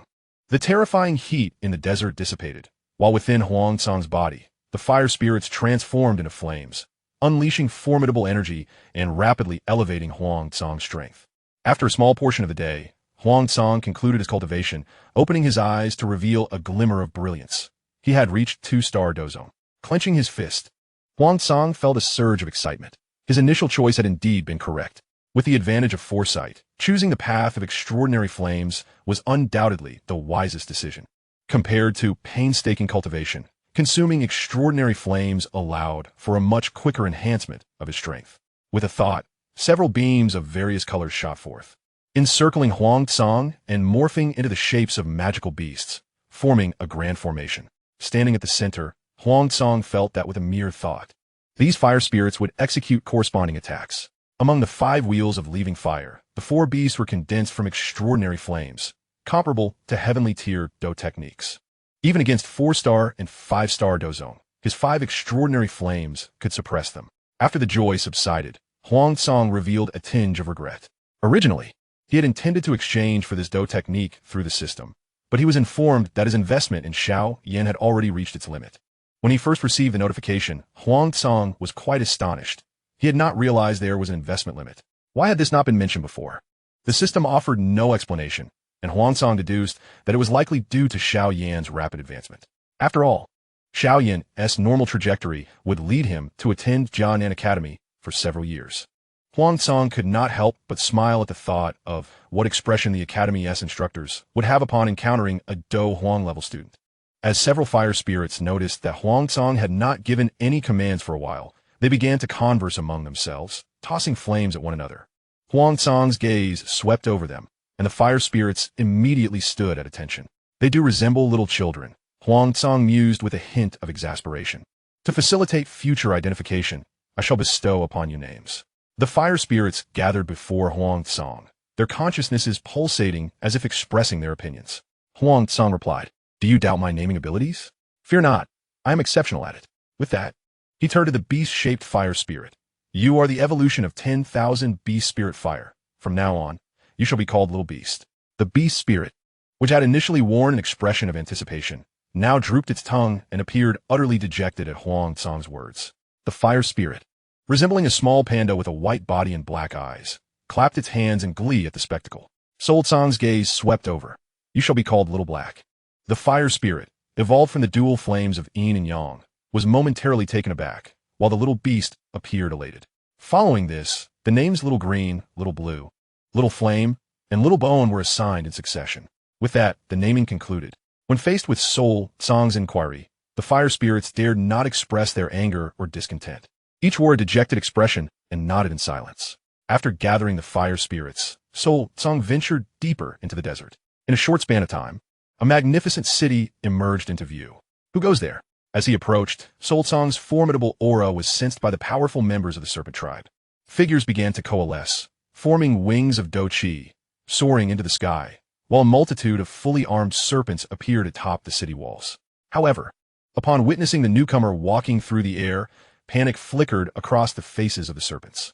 It is well known that to walk upon the void, one must possess at least the strength of a Dou zone. In the heart of the city, a flash of purple light darted past, arriving at the city's outskirts. Standing before the assembly of serpent tribe elites, the The newcomer donned a flowing purple gown, her features exquisite and her expression coldly regal, exuding an air of inviolable authority that contrasted with her alluring visage, enhancing her charm even further. Queen Medusa gazed at the descending figure, her powerful presence causing her serpent tail to writhe restlessly beneath her gown. Yet, as she discerned the identity of the visitor, a look of astonishment flitted across her beautiful face. The surrounding serpent elite, including Hua, Shir, Mo Ba Si, and Yume, also exhibited peculiar expressions, some even stealing glances at Queen Medusa's transformation. This figure was one they had encountered before, despite the passage of time. The deeds committed by this individual had left an indelible impression. Is this a welcome for me? Sol Tsang surveyed the serpent clan's defensive posture and offered a faint smile. What brings you here? Queen Medusa inquired. Sol Tsang replied with a smile. I have come to fulfill my promise. Have you forgotten the words I spoke to you back then? As if to jog her memory, Sol Tsang intentionally drew closer, extending his hand toward Medusa's delicate face. Queen Medusa's breath hitched, and with a flutter of her dochi wings, she retreated a short distance. With his attempt thwarted, Sol Tsang casually ruffled his hair and suggested, Shall we find another place to converse? The curious gazes surrounding them felt like flames, leaving Queen Medusa feeling quite uncomfortable. She nodded in agreement. Come with me. As she turned, noticing Hua, Shir, Mo Ba Si, and the others attempting to follow, she halted them, facing the unease and concern reflected in their eyes. Queen Medusa glanced at Sol Tsang, who stood suspended in the void, and shook her head. Numbers alone cannot resolve the issue. Chapter 90. Sol Tsang's busyness. Queen Medusa was taken aback, truly surprised that he had come. Upon entering the grand hall, she found herself under Sol Tsang's unwavering gaze. I have interacted with humans before, and my impression is that you never engage in unprofitable endeavors. What ulterior motive do you have in assisting me? Perhaps you have forgotten. Sol Tsang replied with a slight smile, adding in response to her puzzled expression. I mentioned that my assistance would be contingent upon a future favor I would require from you. Queen Medusa furrowed her brow in contemplation, nodding slowly. Indeed, Sol Tsang had stated such before his departure. What do you need my assistance with? She inquired. Sol Tsang continued with a smile. Rest assured, this task will be quite simple for you. To demonstrate my sincerity, I will assist you in your evolution. Once completed, you will be on the cusp of becoming a Dou. A flicker of hesitation crossed Queen Medusa's countenance. The ruler of the serpent tribe, upon reaching the pinnacle of Dou, could undergo an evolution using a unique flame. If successful, not only would she break through the Dou bottleneck, but her future prospects would expand significantly. However, the unique flame was no ordinary fire. It posed considerable danger, and even a peak Dou could perish if mishandled. As a formidable member of the serpent tribe, Queen Medusa was cautious and dared not hastily agree. Seemingly perceiving her inner turmoil, Sol Tsang revealed the fire spirits. The intense heat instantly enveloped the entire hall. Displeasure flickered across Queen Medusa's face. Serpents were inherently cold-blooded and highly resistant to elevated temperatures. No need to frighten me. Sol Tsang admonished the fire spirits with a glare, causing the temperature to dissipate immediately. Little Flame approached Queen Medusa, while the other fire spirits gathered around, scrutinizing her. Encouraged by Sol Tsang's gaze, Queen Medusa cautiously extended a finger, gently touching Little Bone's small hand. It felt like touching cotton, soft and yielding. Momentarily taken aback, she then cradled Little Bone in her palms, although Little Bone displayed a hint of resistance. The weight of Sol Tsang's gaze behind her left her with no courage to oppose. The little beast, now in the form of a kitten, nestled before Queen Medusa, resting atop her elevated stature with an expression of bliss. Queen Medusa, intrigued, lifted it up, her striking triangular eyes studying it intently. After a moment, she queried in confusion, Are these all unique flames? How can they be so obedient? Indeed, they are well-behaved, Sol Tsang replied, playfully tugging at the little beast, transforming it into a serpentine shape. You are quite bold, my friend. Even I have yet to approach that realm. Yet here you are. Queen Medusa nodded in acknowledgement. Sol Tsang coiled the little beast into a sphere and, with a powerful kick, sent it flying, chuckling, because they are all marked by my imprint. They must heed my command. Therefore, you need not worry about any issues. With me here, your evolution will proceed without the slightest mishap. Queen Medusa hesitated momentarily. What exactly do you wish for my assistance with? What are your true intentions? Once your evolution is complete, I will reveal everything, Sol Tsang replied, withholding further explanation. At this juncture, Queen Medusa chose not to press further, nodding in agreement with Sol Tsang's proposal. The concept of evolution had long been recorded in ancient texts, and the serpent tribe had not witnessed a successful evolution in ages. As the ruler of the serpent tribe, Queen Medusa was filled with longing.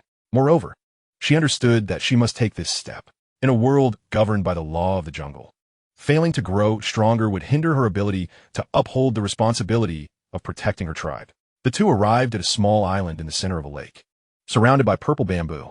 Upon entering, Sol Tsang was immediately greeted by a fragrant aroma, which he could not resist inhaling deeply. Witnessing this, Queen Medusa's cheeks flushed, recalling a moment when Sol Tsang had brushed her cheek. I have no other options. He is stronger than I am, and he has not harmed me, so he likely won't interfere during my evolution. Queen Medusa pondered inwardly. Soon after, Sol Tsang left behind medicinal pills and the fire spirits for Queen Medusa, voluntarily departing from the island. In the bamboo grove, Queen Medusa gently patted each of the fire spirits' heads. Little ones, my life is entirely in your hands. The fire spirits solemnly nodded in understanding. A colossal purple serpent soared into the sky, causing the serpent tribe city to erupt into chaos. Shadows raced toward the giant serpent, quickly converging upon the island. What have you done to the queen? What is happening? Hearing the anguished cries emanating from within the island, the serpent tribe elites could not contain their emotions and began to question Sol Tsang. Sol Tsang glanced at them. In an instant, all the powerful serpents surrounding him felt an indescribable pressure wash over them, causing them to succumb to unconsciousness. Explaining would be too tedious. Let them discover the truth later. Sol Tsang shook his head, his gaze fixed upon the island. The terrifying energy was wreaking havoc, causing the purple bamboo to splinter and scatter, while a massive serpent writhed in agony, ensnared by various flames. Time passed, and eventually silence fell. The fire spirits returned to Sol Tsang's side. You have worked hard. Sol Tsang cast a glance at them, absorbing them all into his being. Dark clouds converged in the sky, thunder crackled, and the serpent folk, upon witnessing this spectacle, hurriedly sought refuge within their chambers. As a bolt of lightning struck down, a figure soared from the island, plunging directly into the billowing clouds, akin to scalding oil meeting cold water, causing the thunder to boil instantaneously. Amidst the flashes of lightning and the roars of thunder, a resplendent glow gradually emerged from the clouds, intensifying in brilliance and clarity. A colossal serpent, shimmering with light, lay suspended in the air. Upon discerning Sol Tsang's position, it gracefully approached him. 1, 2, 7, 8. Why had he not ascended to the 9-colored sky-devouring python? Sol Tsang counted, bewildered. Could it be that, due to the bloodline inheritance, evolution into the 9-colored form necessitated a journey to the 9 Nethers underworld python clan? With a flicker of light, Queen Medusa transformed back into her human form before Sol Tsang. This time, her serpentine tail had completely vanished, and she no longer required the aid of fighting spirit wings. Thank you, she spoke, her eyes still reflecting disbelief. The meticulously crafted plans she had nurtured for over a decade had indeed come to fruition, and remarkably so with such ease, all thanks to the man standing before her. Now you may speak. What do you require my assistance with? Queen Medusa twirled a strand of hair that had fallen beside her face, entirely oblivious to the allure her actions exuded. Compared to her former half-serpent form, her essence had not diminished, but rather intensified upon assuming her complete human guise. The subtle charm she possessed had grown significantly stronger. Just as Queen Medusa finished her words, her eyes widened in astonishment as she found herself face to face with Sol Tsang. A potent masculine aura enveloped her, and she felt a strong arm encircle her waist. What are you doing? Release me at once, or I shall not spare you. Queen Medusa stammered, her words faltering. Your Majesty, it is now time for you to assist me. Sol Tsang's gaze burned with unmasked fervor. What exactly do you wish for me to do? Queen Medusa arched her head back in an attempt to struggle, yet found herself unable to break free, observing the fluster on her face. Sol Tsang couldn't help but smirk with mischief that had been brewing for some time. Help me conceive a child. Since his arrival in the Dou world, his goal had remained unchanged. What? Queen Medusa was left in a stupor. Chapter 91. Yafei was taken aback. Is this how you conduct affairs? Today marked the 3rd day since Sol Tsang departed from the city of the serpent folk. The city lay in eerie silence, with the serpent people cautiously maneuvering their tails and bodies. Encounters among them were limited to furtive glances or whispers shared in hushed tones. The temple belonging to the serpent folk appeared to have endured a fierce battle, now in ruins. Countless serpent folk scurried about, striving to restore it to its former glory as swiftly as possible. A group of figures emerged from the city limits. Mobus glanced back, a shiver running down his spine as he regarded the temple's location, saying, "Why do you think Her Majesty is so furious? Is it because of Sol Tsang's breakthrough to Dou Zone? She should be grateful. Yet instead, she issued a decree for his assassination? Besides, do they even possess the strength to kill him?" Yu Mei shook her head. "Let us not discuss this. Be cautious lest Her Majesty overhears." The other clan leaders recalled the chaos that ensued upon their awakening. The city shaking as if struck by an earthquake, the temple flung several dozen meters into the air. This was the first time in history they had witnessed Her Majesty in such a rage. In the Gama Empire, within the imperial capital, the middle family. Going home? Xiao Yan, hearing Sol Tsang's words, chuckled and waved his hand dismissively. "No need. I plan to bring the entire Xiao family to the imperial capital. They should be on their way now." "So soon?" Sol Tsang was somewhat surprised. It turned out that, during his absence, both the Gama royal family and the middle family had shown great enthusiasm toward Xiao Yan. It wasn't merely because Xiao Yan had ascended to Dou Huang, but rather due to Sol Tsang's attitude towards him. Initially, these families were perplexed about how to establish a rapport with Sol Tsang. However, upon realizing this, it became clear. By securing Xiao Yan within the Gama Empire, how could they not forge a connection with Sol Tsang in the future? Thus, they took turns attempting to persuade Xiao Yan, promising various residences and benefits from the marketplace. With the support of Xiao Ding, Xiao Li, and Hai Bodong, Xiao Yan thought, perhaps moving to the imperial capital isn't such a bad idea. Staying in Wutan City feels rather mundane. After the plan was finalized, the middle family offered to provide manpower and resources. Xiao Ding and Xiao Li would be responsible for the negotiations. After understanding the situation, Sol Tsang nodded. "Very well. When your father arrives, I have matters to discuss with him." "Big brother, what is it about?" Xiao Yan inquired curiously. Sol Tsang smiled. "You will find out when he arrives." "All right." Xiao Yan ceased his questioning and shifted the topic. "Big brother, do you have any other plans for today?" Sol Tsang regarded him. "What's the matter?" Xiao Yan replied, "The middle family is hosting a banquet this evening, and knowing you are back, they wish to invite you." "Forget it." Sol Tsang felt little interest in such affairs. "Big brother, if there's nothing pressing, you should attend." Xiao Yan scratched his head, a hint of awkwardness on his face. Sol Tsang's gaze narrowed slightly. Xiao Yan leaned closer and whispered an explanation into Sol Tsang's ear. "Second brother." Sol Tsang's eyes widened as he looked at Xiao Yan. A mix of irritation and helplessness etched on his face. "Why is this suddenly entangled with Yafei?" "Big brother, I had no choice. I had already promised her. You wouldn't want me to breach my word, would you? Please help me, big brother." Xiao Yan clasped his hands in supplication. "You should refrain from such matters in the future.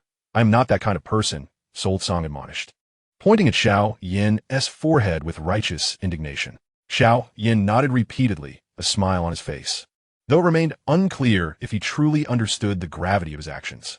That night, Sol Tsang and Xiao Yan arrived at the banquet as promised. The hall was bustling with people, including members of the royal family, such as Yao Lao and the Nalan family, represented by Nalan Jia and Nalan Su. Notably, after Sol Tsang's departure, Xiao Yan had taken the initiative to visit the elder of the Nalan family. This visit was unrelated to any engagement, but was rather a gesture considering the historical camaraderie between the two elders. Upon learning of Nalan Jia's ailment, Xiao Yan, possessing a unique flame, offered his assistance in detoxifying him. Otherwise, Nalan Jia would not have had the opportunity to attend this banquet. The moment Sol Tsang appeared, all eyes at the banquet turned towards him, akin to a star taking the stage under a spotlight.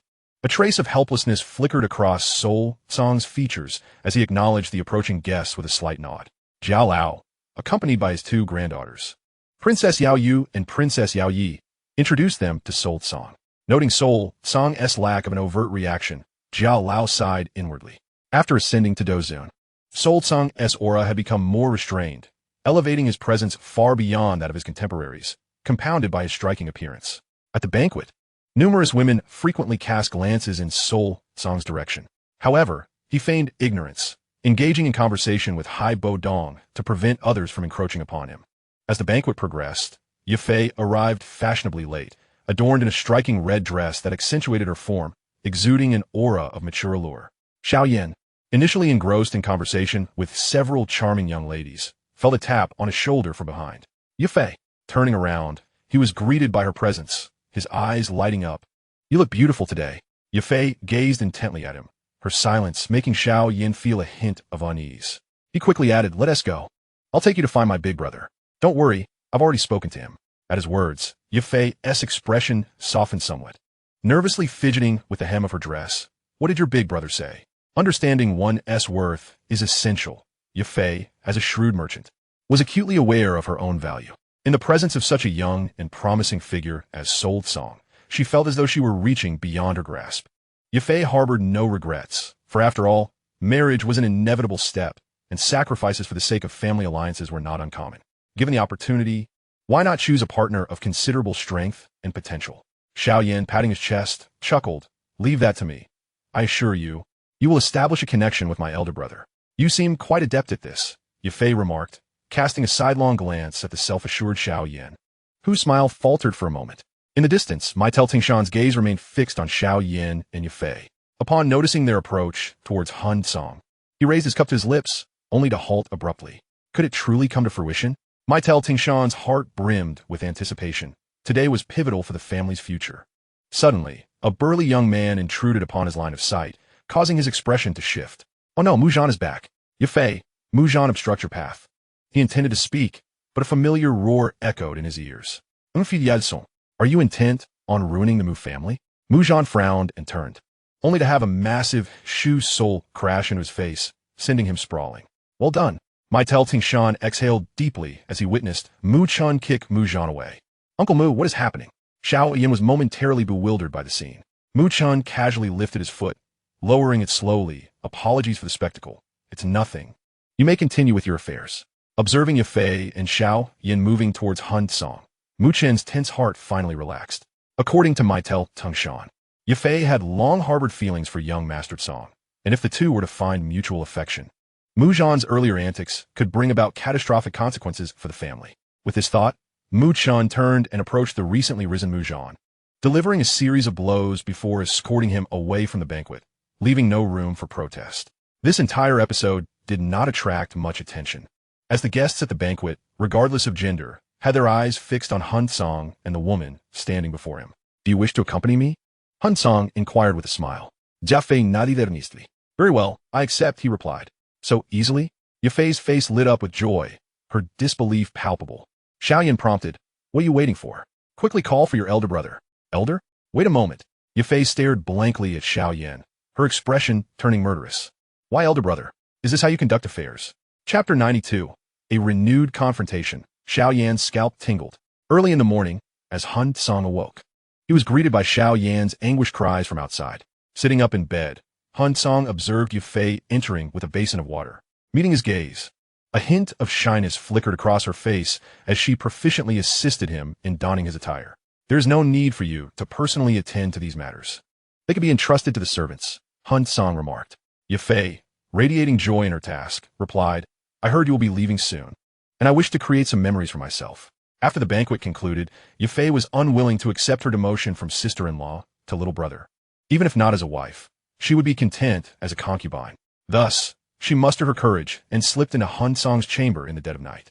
Being a true man, Hun Cang had no objection to such advances, especially since Xiao Yan had mentioned that Yafei had harbored desires for him since their time in Wutan City.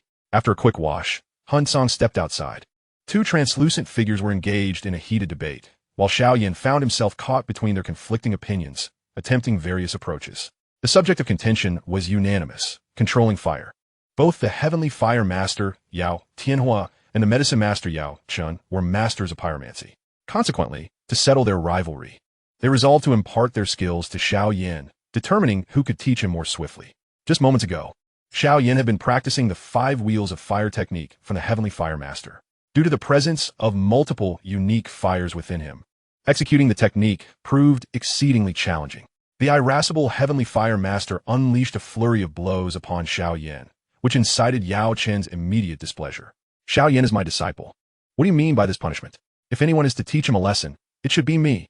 Thus, after the Heavenly Fire Master concluded his chastisement, Yao Chun proceeded to administer his own punishment. Initially, Xiao Yan protested, claiming Yao Chun was retaliating, but as the pain intensified, he fell silent. Now residing within the Maitel family, with access to various herbs and resources, Yao Chen was unconcerned about Xiao Yan sustaining serious injuries. "If one pill cannot remedy your wounds, then 2 shall suffice. As an esteemed 8th grade alchemist, how could I fail to heal you?" At first, Xiao Yan sought to appeal to Hun Cang for assistance, but it proved futile. Reflecting on the matter, Hun Cang realized that he was inherently devoted, with his focus solely on Queen Medusa. However, since accepting Xiao Yan as a little brother, he had inadvertently found himself entangled with Xiao Mei, Xiao Yu, Yun Yun, and Yufei. He had unwittingly transformed into a notorious flirt. Ultimately, Hun Cang chose not to intervene, believing it beneficial for them to impart some lessons to Xiao Yan. After all, he could not be harmed, and it would facilitate his growth while distracting the two old men from persistently questioning him about creating a body. Footsteps echoed nearby, and soon several figures rushed into the courtyard, their eyes sweeping the area before settling at the entrance. In unison, they proclaimed, "We pay our respects to His Highness, the Dou King." Patriarch Xiao, it has been a while, Hun Cang greeted with a slight smile, stepping forward to assist Xiao Yan. The group comprised Xiao Yan, Xiao Ding, Xiao Li, and 3 elders. Xiao Yan, beaming, remarked, "Thanks to you, Your Highness, I never anticipated that in my lifetime." The Xiao family would once again return to the imperial capital.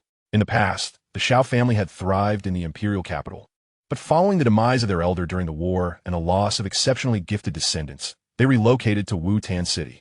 Hun Cang smiled gently. "You are too kind. I have done little. It's primarily due to my younger brother's efforts."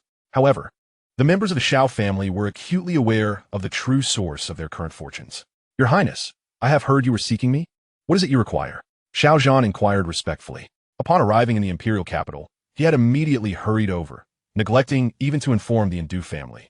"Your Highness, whatever task you require, be it climbing a mountain of blades or traversing a sea of fire, the Xiao family will not hesitate," declared the eldest elder resolutely. "There's no need for such alarm." Hun Cang waved his hand dismissively.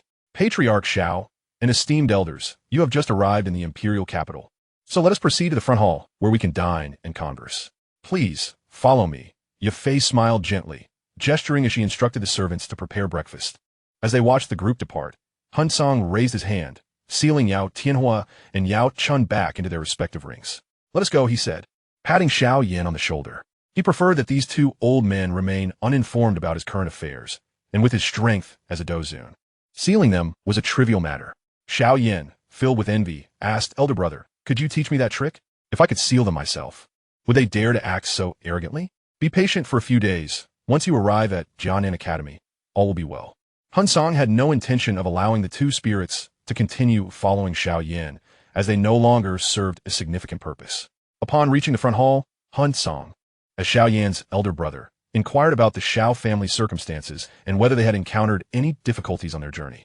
Although some time had passed since their last meeting, Hun Cang's demeanor remained warm and welcoming, fostering a pleasant conversation. With Xiao Yan interjecting humorously, breakfast proved to be quite enjoyable. Eventually, Hun Cang dismissed everyone except for Xiao Yan and the father-son duo of Xiao Yan. He wasted no time in addressing the matter regarding the ancient jade, succinctly describing its appearance and characteristics. "Your Highness, is this the jade you refer to?" After pondering for a moment, Xiao Yan flicked his fingers against his storage ring, revealing a piece of ancient jade in his palm. Xiao Yan took it, examining it closely.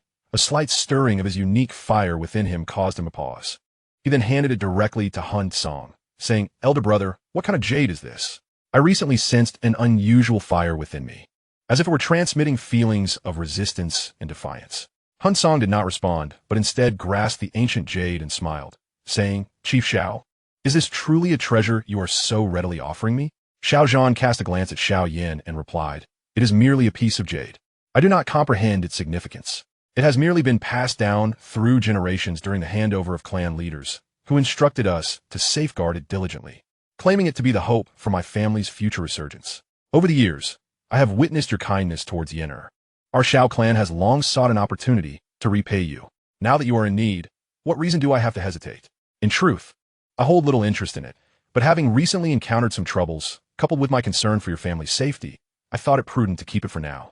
Hun Cang's gaze fell upon the ancient jade in his hand. He then turned to the curious Xiao Yan and stated, "This was left behind by the ancient Emperor Tuo Shi a millennium ago." The name of the ancient Emperor Tuo Shi? Xiao Yan and Xiao Yan exchanged looks, their eyes filled with astonishment. To be referred to as an emperor is indicative of being a Dou emperor. However, the two merely experienced a moment of shock without displaying any signs of regret or distress. Hun Cang observed their reaction and nodded slightly, saying, There's a legend in the Dou King continent that the ancient Emperor Dou Shi left behind a hidden chamber containing the secrets of ascension to emperor status. Whoever can enter has the chance to elevate to Dou Emperor, and this jade symbol is one of the keys to locating and unlocking that chamber. Xiao Yan inhaled sharply, his eyes brimming with incredulity. He never imagined that their Xiao clan would have a connection to a Dou Emperor. Could it be that my ancestors were also part of a great family? Xiao Yan mused, unable to fathom the implications. I will take this jade for now. You must not disclose today's events to anyone. Do you understand?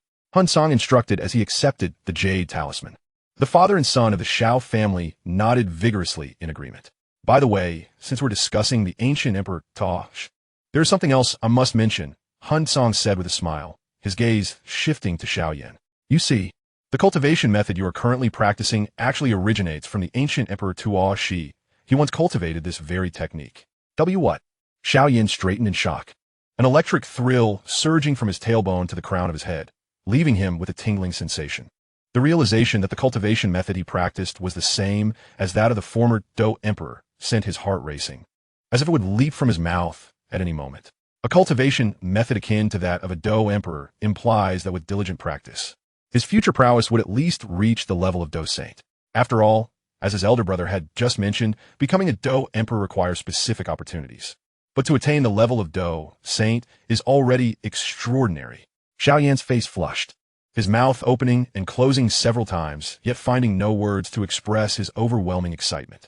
At that moment, Hun Cang regarded the exhilarated father and son, raising his hand to calm them. After a brief pause, Xiao Yan took several deep breaths, finally managing to compose himself. With heartfelt sincerity, he said, Elder brother, your kindness to me is beyond repayment. From now on, as long as you utter a single word, my life is yours. Such nonsense. Why would I need your life? Hun Cang feigned disdain, but smiled afterward. As I mentioned before, you must not reveal this matter to anyone, understood? Otherwise, I cannot guarantee your safety. The gravity of the situation was not lost on Hun Cang. He was not jesting. If word of this were to leak, the hidden powers on the continent would undoubtedly take notice, and even if Xiao Yan tried to hide, he would be discovered. Hun Cang himself was unconcerned, for it was unlikely anyone would be foolish enough to come to the Soul Realm seeking him. Having acquired what he sought, Hun Cang tossed 2 rings to Xiao Yan, instructing him to diligently learn from this point forward before taking his leave. In the hall, the father and son shared a silent gaze, lost in contemplation. After a considerable time had passed, Xiao Yan remarked with deep emotion, Heaven has eyes. Our Xiao clan is finally destined for greatness. He firmly grasped Xiao Yan's shoulders, speaking in an almost commanding tone, Yenner, you must remember your elder brother's kindness. Do you understand? Father, I understand. Xiao Yan nodded earnestly, fully trusting Hun Cang's words without a hint of doubt. After all, if Hun Cang had truly been interested in the jade pendant, he could have acted 3 years ago when a Xiao clan was in Wutan City, where no one could have resisted him. Moreover, Xiao Yan had personally experienced the terrifying potential of the cultivation method, having elevated himself from a 9-star Great Dou Master to a Dou Huang in just a few days. Isn't this the technique of a Dou Emperor? Come on, then explain to me what this is. Upon returning to the Xiao family's residence in the imperial capital of the Jiaoma Empire, the 3 elders approached, though they remained silent, their eyes betraying their curiosity. It's nothing, Xiao Yan replied coolly, his demeanor composed. Now that Xiao Yan had risen to the rank of Dou Huang, his confidence as clan leader had significantly increased. All thanks to Lord Song Wang, he thought. The eldest elder lowered his voice, saying, Clan leader, members of the Nalan family have arrived. Xiao Yan's expression soured. What do they want? Our Xiao clan has severed ties with the Nalan family long ago. The only engagement was completely dissolved at Yinlan sect. Yanya, do not be hasty, Xiao Yan reassured him as they made their way to the hall. Although the Xiao clan had relocated to the Jiaoma Empire, with the royal family and the Miter family as allies, there was no need to create unnecessary enemies. In the hall, Nalan Jia was sipping tea, accompanied by Nalan Su and Nalan Yinran. The father and daughter appeared somewhat uneasy, seemingly reluctant about what was to come. As Xiao Yan entered, he greeted Nalan Jia with a smile, and they exchanged pleasantries. It turned out that Nalan Jia had come to apologize. Had this been before, Xiao Yan would have certainly shown no kindness, but now that Xiao Yan had proven himself by defeating Nalan Yinran in front of so many at Yinlan sect, the Xiao clan had regained face. The conversation then turned to the matter of the 2 children's engagement. This time, Xiao Yan did not acquiesce to Nalan Jia's words, stating that the children had their own thoughts, and he did not wish to interfere. Nailinja's expression dimmed considerably, revealing a hint of melancholy. He was quite pleased with Xiao Yan, knowing that even after being poisoned, Xiao Yan was still willing to come and treat him. Moreover, Xiao Yan now had an elder brother. Everyone was aware of this. Many sought to form connections with Xiao Yan throughout the imperial capital. Initially hoping to rekindle a golden bond, Xiao Zhan steadfastly refused to reinstate the dissolved engagement. After waiting for 7 days, Hun Cang had to return to the Soul clan. Xiao Yan and the others came to bid him farewell, their emotions running complex. Individuals like Jia Xingtian, Mu Chun, and Fa Ma felt a weight lift off their shoulders. After all, having such a formidable figure in their territory had been quite the burden. Conversely, Xiao Yan and Yafei felt a sense of reluctance. With Xiao Yan's current prowess, attending the Jianan Academy seemed of little significance, yet the thought of Xiao Suner being there compelled him to go. Furthermore, when he initially departed, he had requested leave from his mentor and owed him an explanation. Hun Cang reminded Xiao Yan not to be too astonished upon arriving at the Jianan Academy and to avoid causing trouble. Astonished? Xiao Yan thought. Does my elder brother have a legend there as well? Noticing Hun Cang had no further comments, Xiao Yan refrained from pressing the matter. He would understand when he arrived. At that moment, Yao Chen also offered some advice to Xiao Yan, his eyes revealing a hint of reluctance. Although the master and disciple often engaged in banter, Yao Chen genuinely wished for Xiao Yan to succeed, and given Xiao Yan's good nature and talent, he was quite satisfied with this disciple. This time, Hun Cang and Xiao Yan departed together. Considering Xiao Yan was unfamiliar with the terrain, Hun Cang arranged for Xianin to escort him to the Black Corner region. Before departing, Hun Cang assigned Xiao Yan a task to eliminate a pharmacist known as the Medicine Sovereign in the Black Corner region using his own strength. When Xiao Yan inquired about the specifics, Hun Cang merely stated it was an assessment. Only upon leaving did Yao Chan learn from Hun Cang that the Medicine Sovereign was named Han Feng. Thank you, Yao Chan said, his tone complex. Hun Cang smiled faintly, saying, what are you thanking me for? It is your own disciple avenging you. Yao Chan shook his head, stating, one thing must be distinguished from another. Expressions of gratitude remain essential. At that moment, a surge of energy erupted from the ground.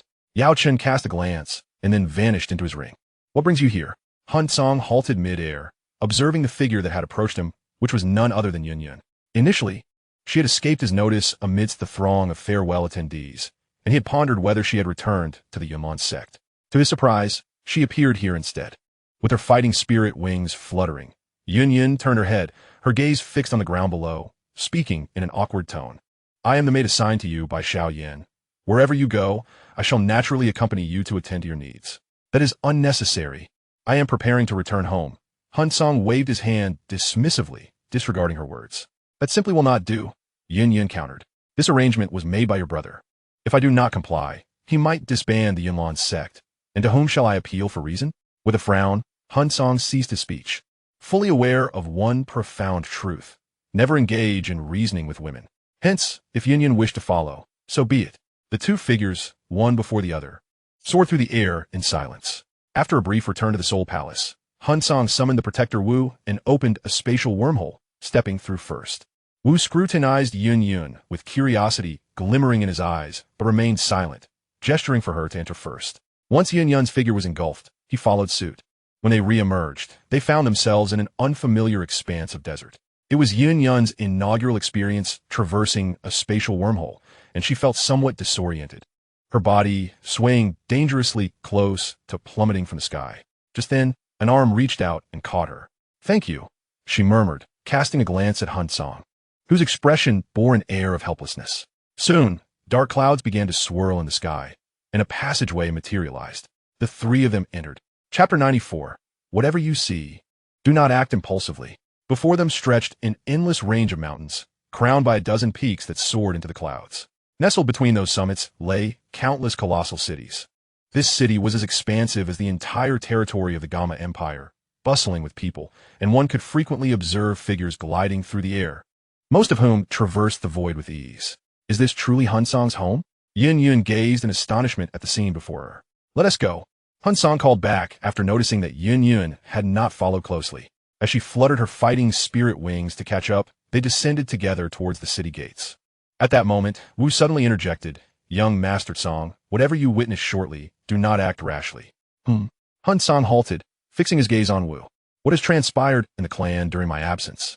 Just a few minor incidents. Wu downplayed the matter, refraining from providing a direct answer.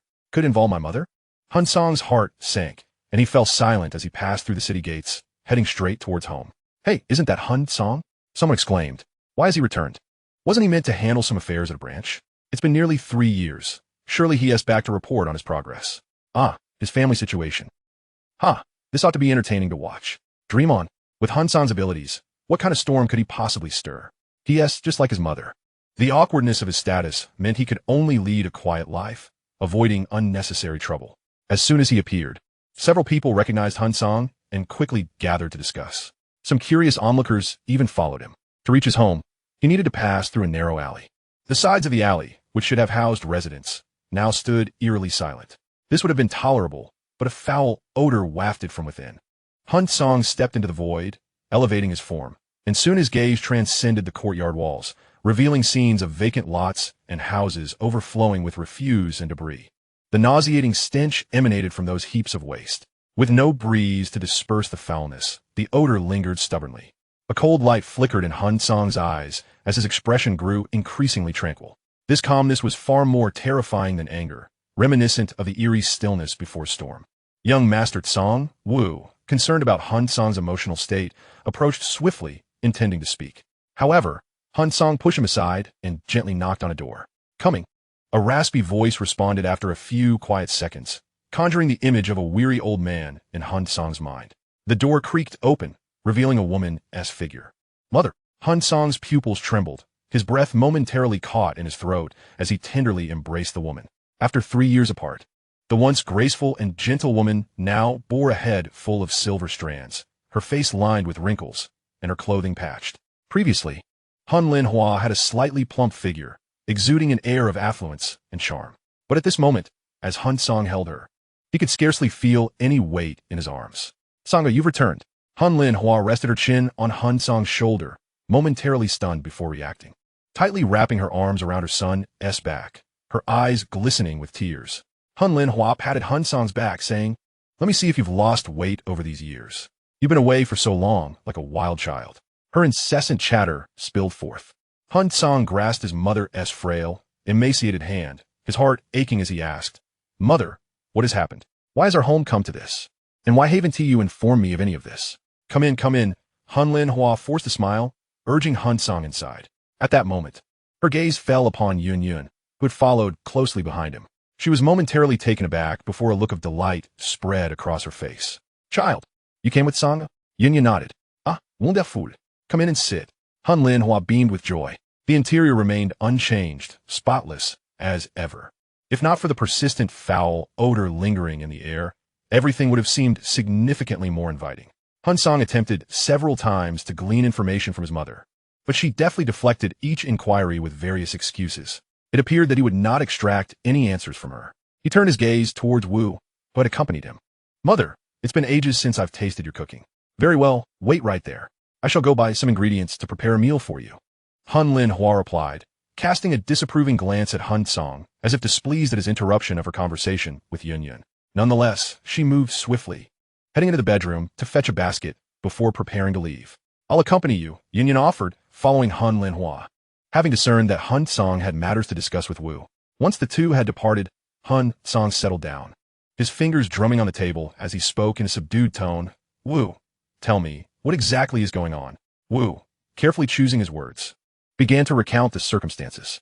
Initially, Hun Cang, as the illegitimate son of the Soul Emperor, was limited by his innate talents to the rank of Dou, posing no threat to many. For a long time, his rivals had not regarded him seriously. However, 3 years ago, Hun Cang suddenly stepped forward, expressing a desire for an opportunity. Following that, he indeed succeeded, earning the Soul Emperor's attention as an alchemist, and was granted the authority to manage a branch of the Soul Palace within the Gamma Empire. This very act incited discontent among those who had previously overlooked him. These individuals were either direct descendants of elders or key protégés of the Soul Emperor. The sudden emergence of a child born from a maid was seen as an affront. Thus, the retaliation began. They did not act overtly, likely wary of Hun Cang's mother having once shared a fleeting romance with the Soul Emperor. Instead, they systematically cleared out nearby residences, gradually accumulating various refuse and debris, creating an unremitting stench through their restrictions. In addition, the resources that were once consistently supplied to Hun Linhua had ceased. All these incidents were minor, hardly significant enough to reach the ears of the Soul Emperor. Even if he were aware, he likely wouldn't care. The head of Soul Li? He repeated the name uttered by the Protector Wu, a chill radiating from his eyes. Protector Wu quickly interjected, "Young Master Tsang, we mustn't act impulsively. Over the past 3 years, Soul Li has accomplished much and has won the favor of the clan leader, boasting a formidable 6-star Dozuan rank. It would be wise to endure for now. There's no need to confront him at this moment." "Endure? To hell with that. Why should I endure? By what right should I endure?" Soul Tsang scoffed. "He dares to trample on my dignity. Soul Li is unworthy." Protector Wu attempted to speak further, but he witnessed several fire spirits emerging from Soul Tsang's body. "Burn every last corner of that refuse-laden area," Soul Tsang commanded icily. The fire spirits, sensing his fury, flared up fiercely. Before long, thick smoke billowed from the houses lining the alley, flames erupting, and the terrifying heat drew the attention of everyone within 100 miles. Meanwhile, Soul Linhua, who was purchasing ingredients, dropped her basket upon hearing that their home was ablaze. "It's on fire. That building has caught flame." An excited figure dashed into a house, addressing those inside. Truly, he is bold enough to challenge the clan leader in such circumstances. Within the dimly lit room, a figure sat cross-legged, half of his face obscured by shadows. "Go find the clan elders and demand an explanation." "Yes." The person hurriedly rushed out. Chapter 95. Elder. Questioning? "Are you instructing me on my duties?" A fire is no trivial matter, especially within the soul realm. Moreover, the commotion caused by such flames is impossible to conceal. In a short span, countless figures gathered at the scene of the blaze. Where did this fire come from? This flame is peculiar. Ordinary water seems ineffective against it. This area appears to have been entirely claimed by Soul Li. Who would dare set fire to his property? As the crowd grew, voices erupted in a cacophony of speculation. Figures soared above, condensing their Dou King into wings, attempting to douse the flames. However, before the water could even touch the ground, it evaporated into mist. Some attempted to rush in, but as they approached, a figure composed entirely of flames appeared before them, bearing a menacing expression and radiating terrifying fiery power. These fire spirits, having received Soul Tsang's orders, forbade anyone from approaching. Likewise, the scope of their inferno was strictly confined to the deliberately malicious structures. Even if some buildings were connected, there were no signs of the flames spreading. Among the crowd, a familiar face to the owner of the burning houses wore a smirk of schadenfreude, eagerly awaiting the spectacle. In response to inquiries from those around, he remarked, "Do you remember 3 years ago, during that assessment, when someone boldly stepped forward, claiming a distant blood connection to the clan leader and made a demand?" The surrounding individuals nodded.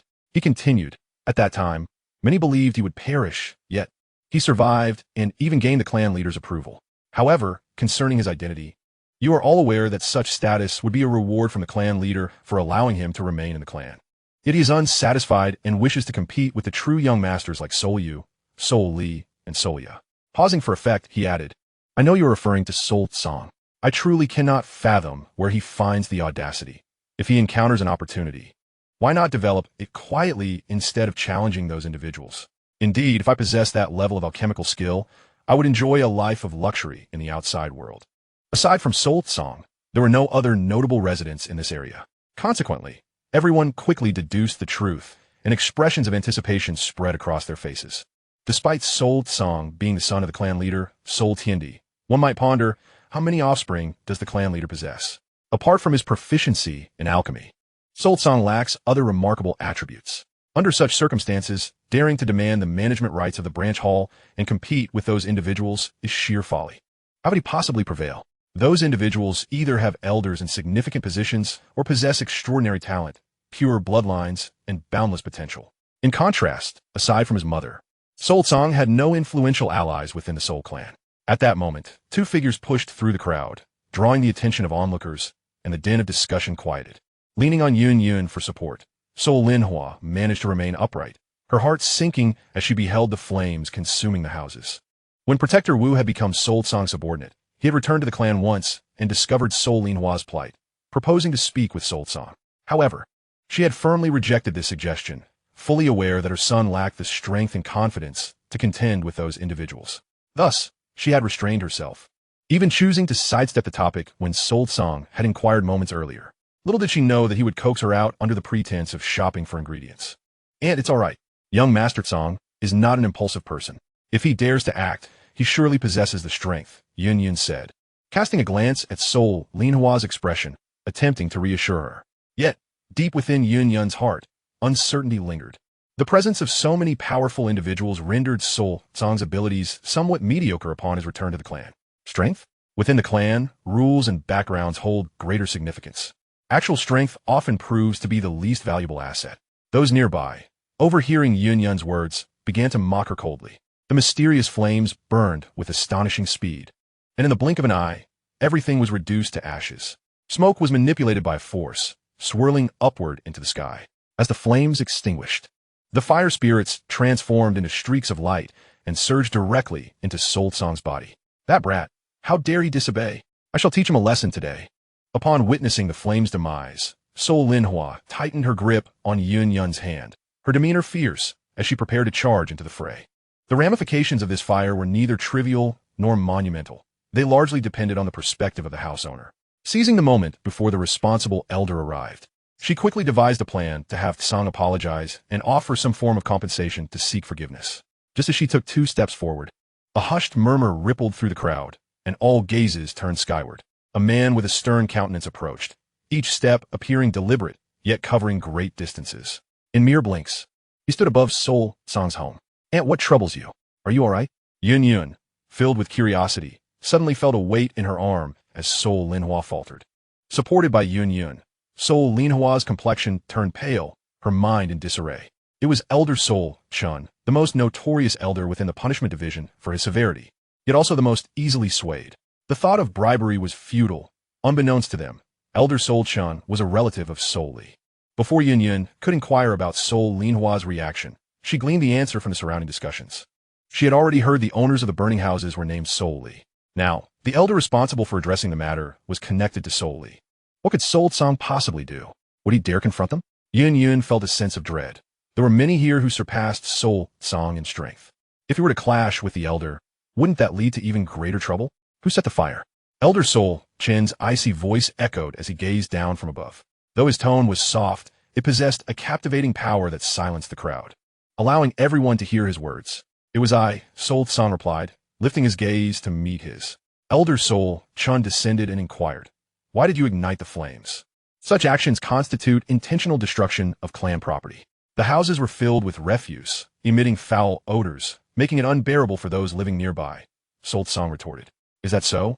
With a tone laced with skepticism, Hun Cang turned to summon several nearby residents, asking, "Have you ever detected any foul odors in this vicinity?" The individuals shook their heads in unison. With a dismissive wave, he gestured for them to leave, then redirected his gaze towards Hun Cang, stating, "You see, they've all denied it, and they are neighbors to these houses situated in close proximity. That is due to someone having deliberately set up a restriction to prevent the scent from dispersing," Hun Cang replied. "Restriction? Where? I see none," Hun Chin retorted nonchalantly. "The flames released by those fire spirits are tremendously potent, and the materials used for the restrictions are hardly rare. They have long since been destroyed." Hun Cang's eyes narrowed slightly. "Is it not clear? A simple investigation will reveal the truth. Even the residual power of the restriction that lingers in the air is detectable by me. There's no reason this elder before me should fail to notice it." "Are you questioning my authority?" Hun Chin's expression darkened as he coldly countered. "Who is the elder here? You or I? Do you presume to instruct me, you wildling?" The last 3 words were hissed in a lowered voice as he leaned closer to Hun Cang. Chapter 96. The 5-wheel fire method. Form the array. Observing the almost palpable murderous intent radiating from Hun Cang, Hun Chin's lips curled into a smile, entirely unfazed. "Do you wish to kill me? Are you certain you possess the capability? I am an elder, and you, a mere wildling, dare raise your hand against me. You are fully aware of the repercussions. Moreover, do not harbor any delusions that the clan leader will come to your aid. If he valued you, he would not have allowed your mother to remain in this foul-smelling place for 2 years." Hun Chen's gaze caught the clenched fist of Hun Cang, and his smile widened. At that moment, a hand landed on Hun Cang's shoulder, pulling him back a few steps to maintain a safe distance from Hun Chan. "Young Master Cang, do not fall for his provocation. He is deliberately trying to incite you," the protector Wu advised. The elder Hun Chun held a respectable position within the clan, wielding the power of a 4-star Dozun, and was rumored to have recently attained this level. Should a confrontation ensue, young Master Cang would undoubtedly face severe consequences. "Release me." Hun Cang shook off Wu's hand and stepped back in front of Hun Chun once more. The latter's smile remained unchanged. Are you preparing to return with me for an investigation? I believe not. With all eyes upon us, you cannot possibly argue your way out of this. Prepare yourself for expulsion from the Hun clan. Previously, Hun Li had mentioned that Hun Cang had assumed control of the branch hall for 3 years without achieving any notable accomplishments, and had even been reported to the clan leader. In such circumstances, the leader's disappointment in Hun Cang was undoubtedly a fact. When the time came to expel him from the clan, it would be as easy as pie, without any impediments. Boom! Without any warning, Hun Cang suddenly pressed a hand against Hun Chen's chest, unleashing a terrifying surge of energy that emitted a sound akin to thunder. As Hun Chen was sent flying, his smile remained, though a look of horror crept into his eyes. Dou Zun, the nearest protector Wu's brows twitched violently upon witnessing the figure soaring through the air. Young Master Cang truly struck, and against an elder of the clan? Panic surged within Wu as he recalled the efforts and expectations he had placed in Hun Cang over the past period, suddenly feeling as if he had awakened from a dream. Though the Hun clan advocated for competition, it also held great value in maintaining order. After all, outside the clan, everyone behaved like fierce beasts, and without stringent regulations, chaos would have ensued long ago. In fact, due to the rules, Hun Cang's actions against an elder could lead to severe punishment. Cang, from a distance, upon witnessing a figure being hurled backward, Hun Linhua nearly collapsed, fearing her son had been struck down. Yet, as she looked again, she realized it was her son who remained standing. After a moment of confusion, Hun Linhua's realization dawned, leaving her breathless with anxiety. How can my son lay a hand on an elder? The consequences are far worse than setting a fire. Child, hurry, you must stop, Song. Hun Linhua pleaded with Yun, viewing her as a lifeline. Yet, Yun wore a pained expression. Auntie, young Master Song will not heed my words. Then, I shall go myself. Hun Linhua dropped her basket and attempted to rush forward, only to be halted by Yun. The figure that had been sent flying was already charging back towards Hun Cang, exuding an overwhelming aura, and as it passed, ashes swirled in its wake. In this scenario, should Hun Linhua rush in and get hurt, Yun would be at a loss as to how to explain it to Hun Cang. The surrounding onlookers were stunned by Hun Cang's actions, taking a considerable time to regain their senses as they observed the fierce battle between him and Elder Hun Chun. This was unexpected. Had not Hun Cang only been a 6-star Dou Huang 3 years prior? How could he now be evenly matched with an elder of the Dou Zun level? A look of surprise crossed Hun Chen's face. Initially, he thought he had merely been careless in his avoidance. However, after several exchanges, he realized he had exerted all his strength and still could not suppress Hun Cang. Absurd. A single word flashed through Hun Chen's mind as he attacked, shouting, Hun Cang, you resist the law. Your crimes now multiply? Then let me add the charge of killing an elder. Hun Cang replied, his expression devoid of emotion, as a surge of energy erupted from within him, forming an offensive wave directed at Hun Chun. Gazing up at the two combatants, Protector Wu's mouth fell agape, his eyes wide with disbelief. This is not right. Hun Xiaoxiang told me not long ago that young Master Cang had just broken through to 2-star Dou Zone. How does he now appear to be on par with a 2-star Dou Zun? Surely, the Vice Hall Master Hun Xiaoxiang could discern the distinction between Dou Zone and Dou Zun. The battle between Dou Zuns erupted with immense energy, rippling through the void and creating numerous craters. Energy barriers surrounded the city, a manifestation of the protective array. Who is fighting? What is happening?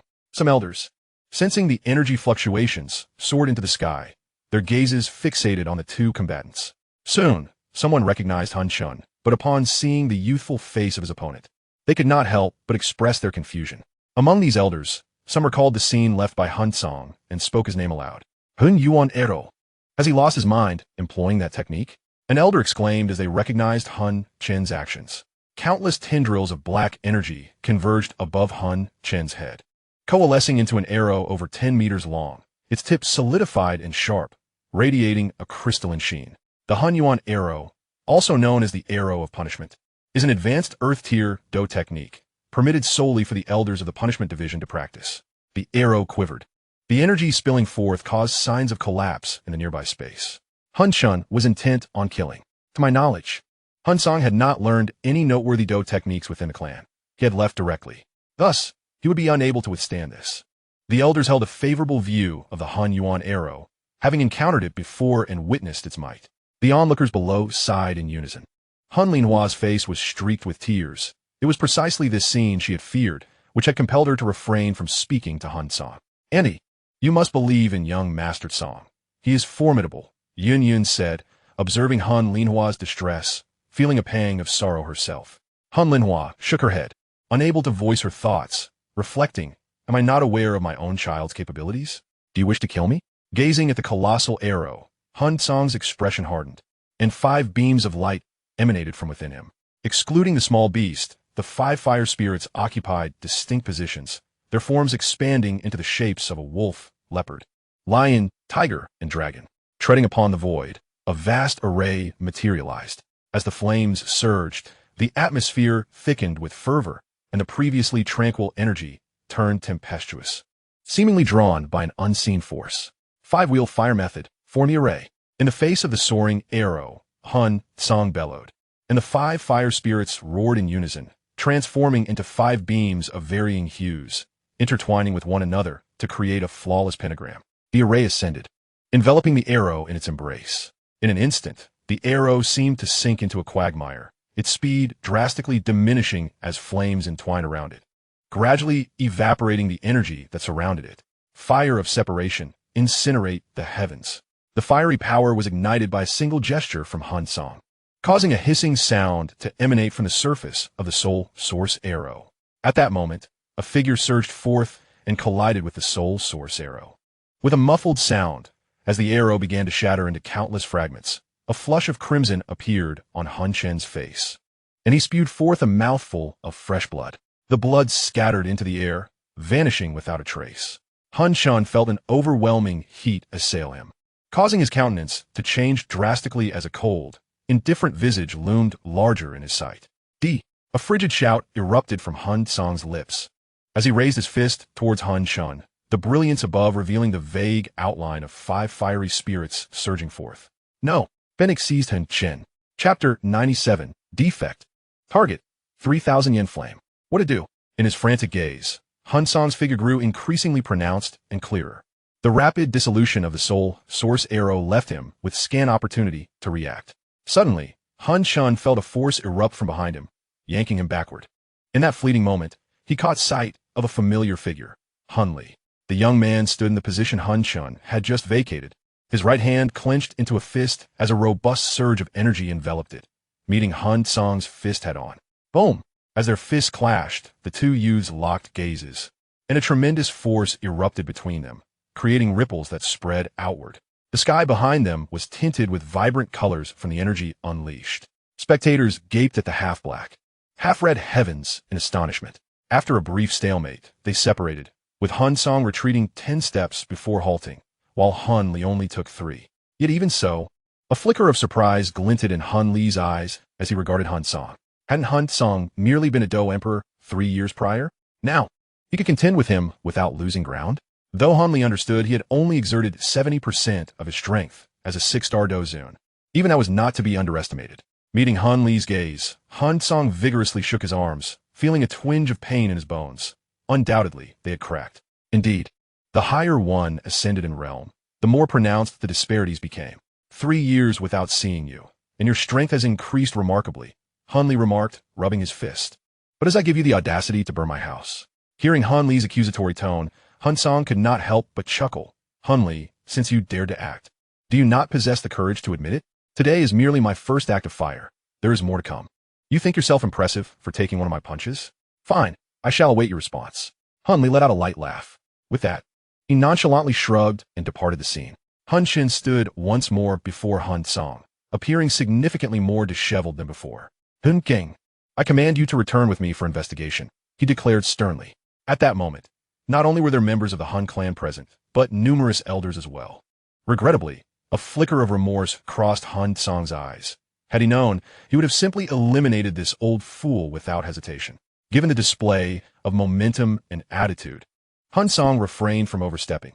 He lacked the strength to contend with the entirety of the Hun clan at present, opting instead to leave with Hun Chan. Clan rules dictated that Hun Cang had no reason to fear any form of retribution. When Han Linhua and Yun Yun returned home, anxiously awaiting his arrival, Hun Cang soon reappeared. Upon seeing him, Han Linhua rushed forward, scolding him vehemently, but as she spoke, tears began to flow. For she understood that Hun Cang's outburst was entirely due to witnessing her being wronged. Thus, after feigning anger with a few admonitions, she went to prepare a meal. During dinner, Hun Linhua first served Yun Yun, who was somewhat taken aback, accepting the food with a smile. Subsequently, she offered some to Hun Cang, inquiring, "How did they allow you to return so swiftly?"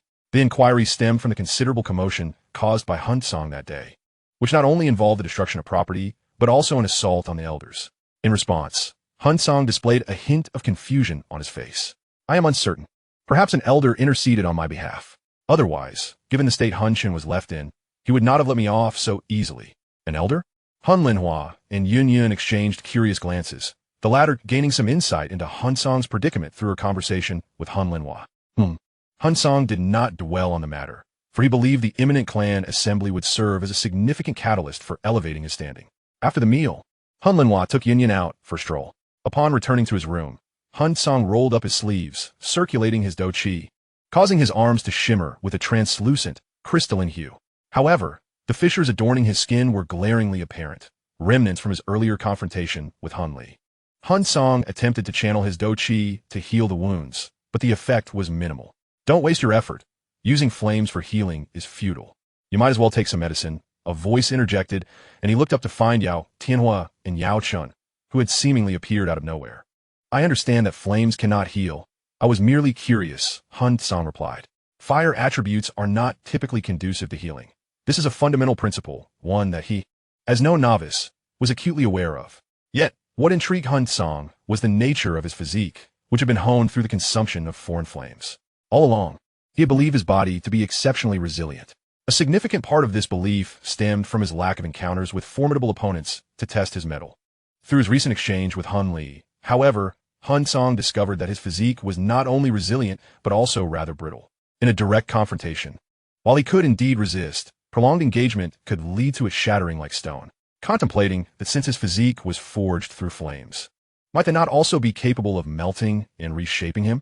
However, based on his earlier experiments, it seemed that this was not the case. "I do not concur with your views," Yao Chun said with a smile, shaking his head. Hun Cang and Yao Tianhua turned their gazes toward him. Yao Chun continued, "To my knowledge, there exists a type of foreign flame on the ranking that is particularly beneficial for healing. Are you referring to the 3,000 yen flame?" Yao Tianhua inquired, his brow furrowing slightly. Having been a master of fire himself, and having developed techniques such as the 5-wheel departing fire method, he possessed a deep understanding of foreign flames, which required harmonious synergy to unleash their full potential. The 3,000 yen flame, also known as the 3,000 starry flame, was distinct from other foreign flames, having been born from the cosmos. Ancient texts noted that when the 3,000 yen flame took form, celestial silver flames descended, transforming vast expanses into a desert-like state, where day and night became indistinguishable, stars vanished, and the sun failed to rise. Yao Chen nodded. Possessing the 3,000 yen flame equates to acquiring a unique ability, rumored to be termed the 3,000 star body, also known as the immortal body. This is due to the fact that the 3,000 yen flame can grant its wielder an extraordinarily robust vitality, akin to the most loathsome of magical beasts, the demon cockroach beast, which rapidly recovers from any fierce assault. Yao Chan turned his gaze toward Hun Cang.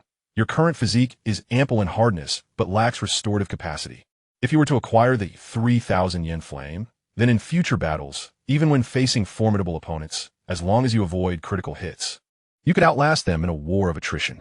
Hun Cang's expression reflected his agreement, for due to the Zhen Fenju, his ability to continuously devour foreign flames allowed his Dou Qi energy to surpass that of others in the same realm, even exceeding 1 or 2 levels.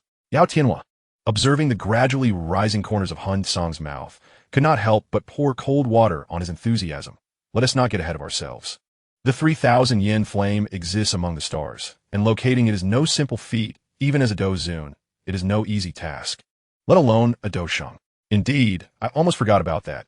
It was all too easy for Hun Cang to showcase his foreign flames back then." As the thoughts flickered through his mind, Yao Chen noticed that Hun Cang raised a finger and waved it slightly. "Not necessarily, master of heavenly fire. I indeed know where to procure the 3,000 flame of embers." A confident expression graced Hun Cang's face. Chapter 98, The Invitation of Hun Shuzi, A Multitude of Surprises. "Do you truly know?" Yao Chun blurted out, his expression betraying a hint of astonishment. The nearby Yao Tianhua noted Yao Chen's reaction with a touch of curiosity. Yao Chen remarked nonchalantly, This fellow has spent over a year collecting a total of 6 kinds of exotic flames. Although one of them was provided by me, is still quite remarkable. Only a year? Yao Tianhua abruptly turned his head, his eyes widening as he gazed at Hun Cang. Initially, upon meeting Hun Cang at the base of the tower, he had noticed the exotic flames on him, but the specifics of their acquisition remained unclear. He had assumed it was due to the influence of youth seniors. Yet now, observing Hun Cang's status within the clan, it seemed he lacked the capability to command them. In such circumstances, Hun Cang had managed to amass so many exotic flames in such a brief period. Remarkably, he even knew where to find the 3,000 flame of embers mentioned earlier. Yao Tianhua could instantly empathize with Yao Chen's previous sentiments. After all, he had exerted considerable effort to maximize the power of the 5 wheels of fire array, ultimately leading to a near-fatal outcome in his quest for exotic flames. Hun Cang observed the reactions of the two with a faint smile, appreciating the advantage of being well-versed in the narrative. Subsequently, he disclosed the location of the 3,000 flame of embers to both. Surprisingly, it is located within the Pill Tower. Yao Tianhua had long since collapsed beneath the Heavenly Flame refining tower and was not particularly familiar with these matters. What a pity. I almost had the opportunity to visit back then, had it not been for Yao Chen's gloomy demeanor. At that time, he was already a renowned pharmacist on the continent, and receiving an invitation from the Pill Tower was hardly a rare occurrence. However, he had been betrayed by his own disciple and had subsequently endured a tumultuous journey. Yao Tianhua remarked, "Young man, if I understand you correctly, ascending to the pinnacle of the Pill Tower is no simple task. They typically permit only those alchemists with sufficient refining prowess. Attempting to employ force or other means against the Pill Tower would be futile, even within the entire Dou King continent. The Pill Tower stands as a remarkably prestigious organization, a revered sanctuary for all alchemists." Just as he concluded his statement, Yao Tianhua felt 2 peculiar gazes directed towards him. "What? Did I say something incorrect?" he inquired with a hint of confusion. Indeed, Yao Chen nodded. "You may not be aware, but this young lad was already a 7th-tier alchemist prior to this. Given his talent, he is likely at the 8th tier now." As he spoke, Yao Chen's tone carried a sense of nostalgia. "I have never encountered such a prodigious individual, even within our own clan. It is rare to witness someone with such rapid advancements in both prowess and alchemical skills. The Dou King continent is not lacking in alchemists, nor in exceptional and top-tier ones. Yet, at Hun Cang's age, possessing such strength is indeed scarce." Yao Tianhua appeared momentarily stunned, his gaze vacant. "You are actually an alchemist?" Until now, he had never observed Hun Cang showcase such abilities. Even when Xiao Yan had devoured exotic flames, the materials required were refined by Yao Chen himself. Thus, Yao Tianhua had not considered the possibility that Hun Cang was collecting exotic flames out of genuine interest or perhaps to assist his so-called younger brother, Xiao Yan. Ahem, is not exactly at the 8th tier. Clearing his throat, Hun Cang glanced at the duo, who were visibly relieved, a slight smile gracing his lips. "Currently, I should possess the strength of a 9th-tier alchemist, but due to a deficiency in my soul power, I can only exert the capabilities of an 8th tier. Though the distinction of soul power is not as nuanced as that of Dou King, it does possess its own hierarchy, categorized as mortal realm, spirit realm, celestial realm, and emperor realm. To attain the status of a 9th-tier alchemist, one must have not only personal strength, but also a soul at least at the celestial realm." Yao Tianhua seemed heartbroken, retreating back into his ring. In the past, when facing Hun Cang, he had taken pride in presenting his self-created 5 wheels of fire technique. But now it appeared that the only skill he had left to boast about was this. Yao Chen took a moment to recover from his astonishment, exclaiming, "Improving soul power is no trivial matter. There's virtually no known method for enhancing soul strength in this world. Have you forgotten where we are?" Hun Cang replied with a mysterious smile directed at Yao Chen. "The Hall of Souls." Indeed, the Hall of Souls, having accumulated such a wealth of soul power, must possess unique methods for enhancement. Yao Chen suddenly realized that he had inadvertently entered the heart of the Hall of Souls, and in the form of a soul entity. No less. Following this, Hun Cang discussed further details regarding the Pill Tower, formulating concrete plans for the arrangements ahead. Securing the 3,000 flame of embers would remedy the deficiencies within himself. As evening approached, someone arrived at the door. Upon hearing the commotion, Hun Cang ceased his training. Upon stepping outside, the visitor directly addressed him. "Hun Cang, Elder Hun Shuzi wishes to see you." "Me?" Hun Cang was taken aback, following the individual. Within the Hun clan, Hun Shuzi held a position of great esteem, surpassing even the clan leader, Hun Yeshing. This was due to Hun Shuzi being the most powerful alchemist within the clan to date, excluding the void-devouring flame, of course. While others may have been unaware, Hun Cang understood in his heart that the void-devouring flame possessed certain merits in alchemy as well. As the second-ranked exotic flame in the world, the void-devouring flame was not only formidable in strength, but also possessed capabilities that were not to be underestimated. Hun Tiandi appeared as a middle-aged man, a subtle smile gracing his face, exuding an air of non-threatening demeanor. Hun Tiandi, I have heard you were looking for me? Hun Cang inquired after performing a respectful greeting, his expression reflecting confusion. Hun Tiandi nodded slightly. Your fire control abilities are quite commendable. If I recall correctly, you mentioned having received a legacy. How is your alchemical proficiency now? Refining 8th tier should pose no challenge, but when it comes to the 9th tier, I can't shake the feeling that something is lacking. Hun Cang refrained from divulging the complete truth, as he was uncertain of this elder's intentions. Suddenly, an inexplicable pressure bore down on Hun Cang, heavy as a mountain, sharp as a needle. It was soul power. Hun Cang, bewildered, focused on resisting. Yet within mere seconds, his complexion turned pale, beads of sweat forming on his forehead. A fleeting expression of pain crossing his face. Even in previous battles against Hun Chun and Hun Li, Hun Cang had not exhibited such a state of weakness. This was not an act. Indeed, if one's soul power can attain the spirit realm, refining 8th tier is certainly achievable. Hun Tiandi withdrew his power, nodding in satisfaction. Hun Cang exhaled deeply, his countenance lightening as he feigned ignorance, posing relevant questions. Hun Tiandi, eschewing any airs of superiority, earnestly explained matters to him. After an engaging conversation, Hun Cang sensed that the elder seemed to recognize his potential in alchemy, akin to a mentor guiding a junior, which filled him with unexpected delight. Simultaneously, he began to suspect why Hun Chun had so swiftly allowed him to depart. Surely, Elder Nxushi had intervened, but why was he helping him? Was it due to his potential in alchemy? A flicker of doubt crossed Hun Cang's mind. Before leaving, he sought counsel from Hun Tiandi. Elder, is there a way to expedite the elevation of my soul realm to the celestial realm? What do you seek to achieve by reaching the celestial realm? Hun Tiandi countered with a question of his own. Without hesitation, Hun Cang replied, in response to the elder, I wish to go to the Pill Tower to prove that not everyone possesses this opportunity. I do not wish to miss out on this chance for renown. I want all the alchemists across the continent to know me as Hun Cang, a 9th-tier alchemist in his early 20s.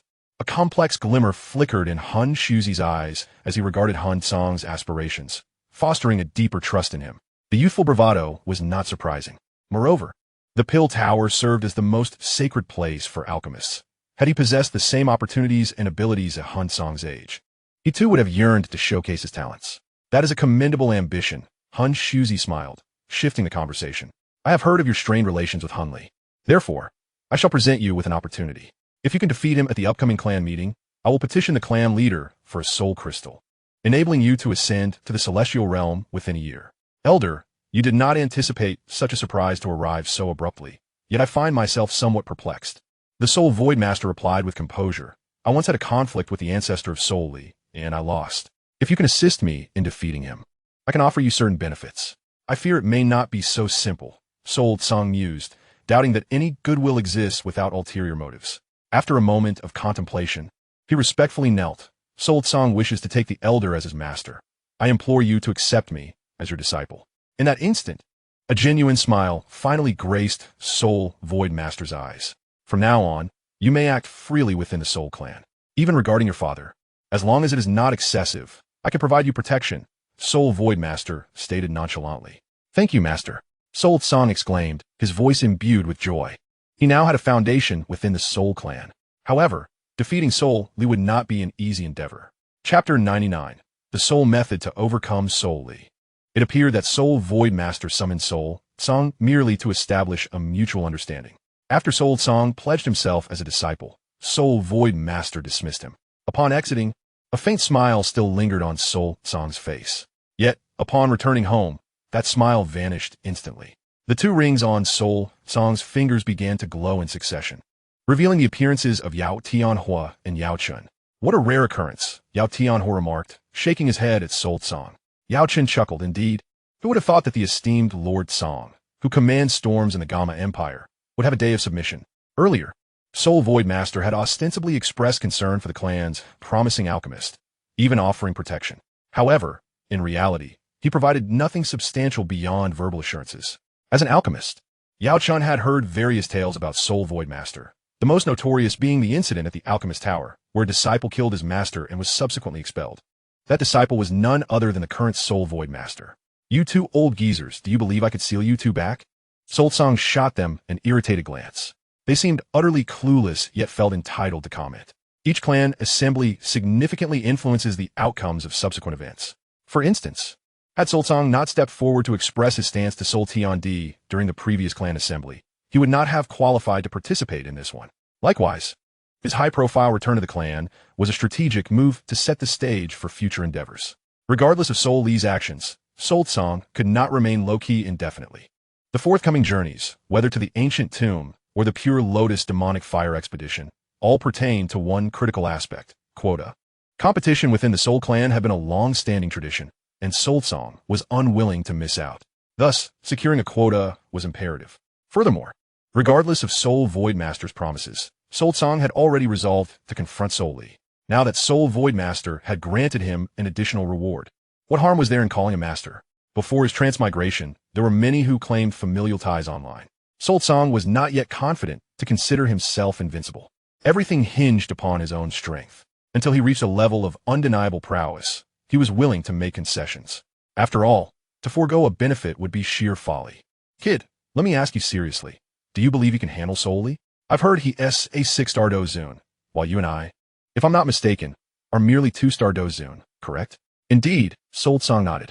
Yao Tianhua raised his hands in exasperation. A 4-star disparity is akin to a chasm between heaven and earth. Moreover, you've already exchanged blows with him, and you must have realized the outcome. "One more thing," Yao Chen interjected, his expression serious. "I sensed that Soul Li's internal aura was concealed and did not unleash its full force. I felt the same, but was uncertain." Soul Song admitted.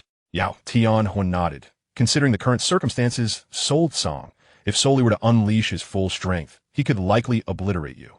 The term obliterate was used in its most literal sense, as the last time Soul Song had clashed with Soul Li, his arm had been covered in markings, a result of Soul Li holding back. Soul Song, however, did not share their pessimism. With a faint smile, he remarked, "If my strength is insufficient, I shall simply enhance it. Surely I can grow stronger." Yao Tianhua rolled his eyes. "It's easy to say, but have you considered how much time remains before the clan assembly? You wasted a third of your time in the Gamma Empire. Although you saved considerable time via the spatial passage, only about half a month remains before the assembly. Less than half a month to elevate from 2-star Dozun to 6-star Dozun. Do you think that is feasible?" Soul Song retorted. "Do you remember when we first met?" Yao Tianhua nodded, his eyes filled with curiosity. "At that time, my strength was at its peak as a Dou, and now? It took you over a year to reach 2-star Dozun." Yao Tianhua instinctively attempted to counter, but suddenly paused, realizing something. At that moment, Yao Chen also grasped the implication. "Wait a moment, back then at Yinlan sect, you were also just 2-star Dozun. How could you have reached Dozun in such a short time? Exotic fire? Could it be that Soul Song has also cultivated the burning technique?" But then again, that didn't add up. He distinctly remembered Soul Song giving all the exotic fire to Xiao Yan. It could not be the burning technique. Was there an even more formidable method in existence?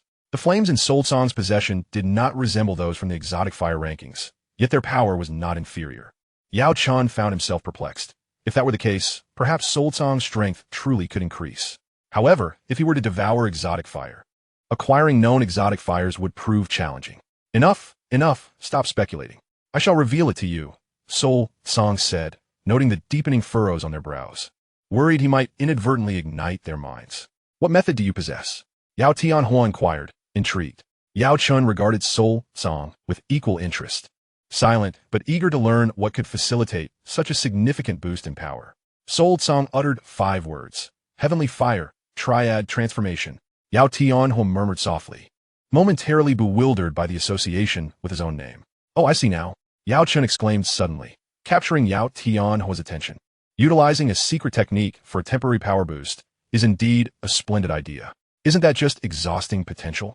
Yao Tianhua blinked, looking at Soul Song. "After all this discussion, is that your plan? Such techniques are typically employed in dire circumstances. Do you truly expect to confront Soul Li with that? Can you guarantee he lacks a similar secret technique?" Just as he finished speaking, Yao Tianhua himself found the notion somewhat incredulous, given the Soul clan's formidable strength. Soul Li, at such a young age, had achieved 6-star Dozun, implying he possessed numerous treasures. Not quite, Yao Chen interjected, countering Yao Tianhua's confusion with a calm smile. The Heavenly Fire Triad Transformation is a high-level secret technique specifically designed for fire attribute Dou practitioners. Simply put, the stronger the flame's rank, the more power can be drawn upon. Such a technique exists? Yao Tianhua's eyes lit up with fervor. Had I possessed this back then, paired with the Fall Heart Flame, I might have had a chance to escape from that molten lava. Yao Chen continued earnestly, to my knowledge. The Heavenly Fire Triad Transformation belongs to the Burning Flame Valley. The valley's master once relied on a type of exotic fire and 2 beast flames to elevate his strength from 5-star Dou Zone to a level capable of contending with a Dou Zun. Is it truly possible to enhance one's strength so dramatically? Yao Tianhua leaned back slightly, his expression astonished. Times have changed. Such techniques are emerging.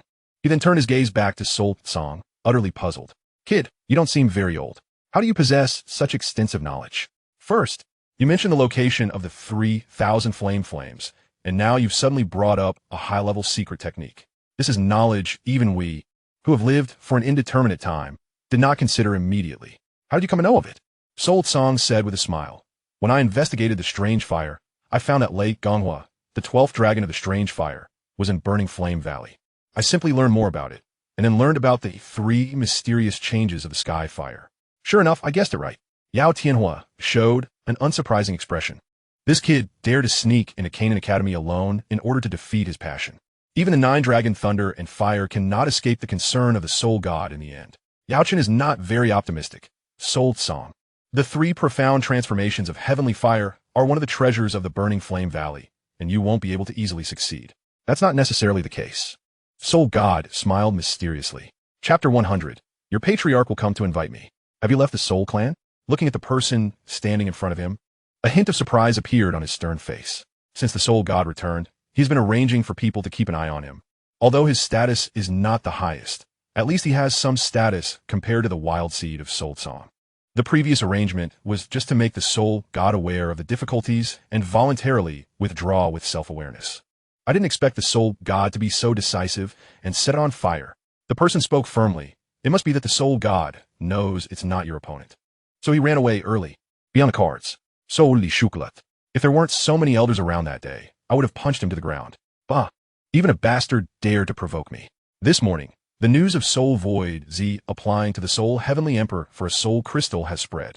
When they learned that this Soul Crystal was actually applied for by Soul Void for Soul Song, many people in the Soul Clan did not understand. This also includes Soul Li, a guy who was suppressed by himself and dare not show up for 3 years, yet still has the face to take soul crystals. And then a piece of news spread, as if throwing a bomb into deep water, causing the entire Soul Clan to boil. Originally, this soul crystal was not unconditionally gifted to the Soul God. To obtain it, the Soul God must defeat the Soul Spirit. For a moment, people like Soul Jade and Soul Cliff, who were of the same generation as Soul Li, sent their congratulations. However, Soul Li couldn't laugh at all. Damn it.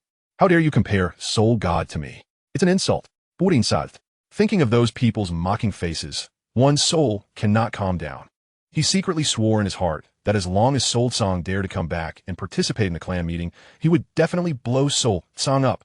Central Region, Southwest. There is a peculiar mountain range located here, which is different from other mountain ranges. It is completely composed of hot volcanoes, and when you look around, you can see a bright red. I saw white smoke continuously rising from some mountain peaks. Occasionally, crimson magma flows through the crevices of the stones. This mountain range is called the Flame Mountain Range, and the Flame Valley is located within it. On the edge of the mountain range, you can see many figures because the fire attribute atmosphere is strong here, and many people who practice fire attribute techniques come here. We've arrived at the place. Why haven't we gone in again?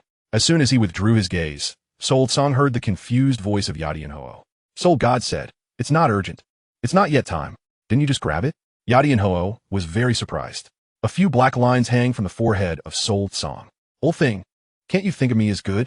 Yao Tianhua doesn't speak. In his impression, isn't Soul Song like this? At the beginning, when it was underground magma, I just said I would give a reward, but this guy blurted out the 5-wheel departure from fire technique. That's the treasure I kept hidden in my chest. I never thought I would give it away easily. Yao Chun is curious. Do you have any other ways? There's not much time left for you. His original idea was similar to that of Yadi and Ho-Oh. Because Soul Song is a real fighting master, speaking with strength may have some effect. Anyway, according to what Medicine Dust saw, Even if the Burning Flame Valley was unhappy afterwards, it had no qualifications or strength to cause trouble for the Soul Clan. But there are some hidden dangers in this situation. That is, guys like Burning Flame Valley have very irritable temperaments. If they get too impatient, there may be a situation where everything is burned down. In fact, this is also a concern in the Soul's heart. His original intention was to use elixirs. In his impression, Tang Jun, the master of the Burning Flame Valley, had a daughter who had previously failed to devour the 9-dragon Thundergang fire and damaged its source. He needed elixirs to treat the illness. Otherwise, he wouldn't be able to last for several years. This is the opportunity of the Soul God. However, when I came to Tianwang City to inquire for a moment, Soul Song was stunned, because I came early. According to the normal timeline, when Xiao Yan went to solve this problem, it was already many years later. At that time, Tang Hui was less than a year away from exhaustion. But it's not all bad news. Recently, the area near the Flame Mountain Range has been very lively, mainly due to the selection of the next Valley Master for the Burning Flame Valley. And the most important thing is to control the 9-dragon Thunder Gang fire. Simply put, Soul Song happened to be in control of the 9-dragon Thunder Gang fire by Tang Hui. Ignoring their inquiries, Soul Song walked down the mountain and arrived at the foot of a red mountain peak.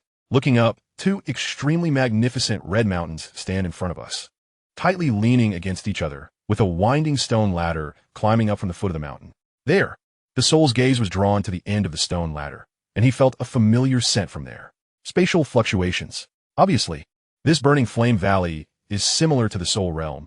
It does not exist in the outside world, but has a different cave. Hee kid. Even this portal is not easy for you to pass through. Yao Tianhui smiled lightly and said. Soul Song said lightly, if you want to break through, it will indeed take some time, but if they invite me in, there won't be any difficulty. Soul God, please speak less. You are indeed a Dozun. But this is not a small place like the Jiama Empire, and the Burning Flame Valley is not Yunlan's sect. Yaochen doesn't believe what Soul God says at all.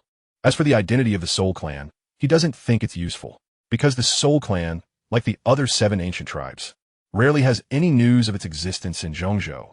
Except for the Soul Hall, almost no one knows about its existence. Is that so? Soul Song shook his head slightly. In that case, how about we make a bet? No gambling, no gambling. Almost as soon as Soul Song finished speaking, Yao Chen spoke first. This actually made Yao Tianhui, who was originally a little tempted, hesitate for a moment, ponder for a few seconds, and he also chose not to participate. It's not interesting, since you dare not gamble. You two should be quiet and not force me to seal you. Soul Song said lightly. Although the 2 old guys had valuable things on them, he plundered them clean. However, when it comes to true value, it's still these 2 individuals. Burning Flame Valley ahead, please stop. Do you have an invitation letter? A disciple wearing the attire of the sect stopped the Soul God moving forward. Xiao the Master controls the 9-dragon Thunder Gang fire, which is considered a major ceremony. Burning Flame Valley invites friends and some people to come and watch. Soul Song naturally didn't have it. He shook his head calmly and saw a hint of arrogance on the other disciple's face. Sorry, without an invitation, we can't let you in. It's okay. Give this to your master, he will come to invite me. Soul God handed over a piece of paper. The disciple subconsciously opened it, and his face suddenly turned pale, with anger in his eyes. Bold, how dare you curse me? The young master of Burning Flame Valley? Don't you want to live? During the conversation, a fighting spirit erupted from this disciple. The commotion was not small, and other disciples also approached one after another, their faces alert. It's just a fact. You'd better submit the paper earlier. Maybe you can still save your young Valley Master. Soul said indifferently, then turned around and walked away. The disciple originally wanted to stop drinking, but his gaze touched the figure of Soul Song. His pupils suddenly contracted into pinholes, and a chill rose from his back. Despite the unbearable heat around him, he felt a chill all over his body.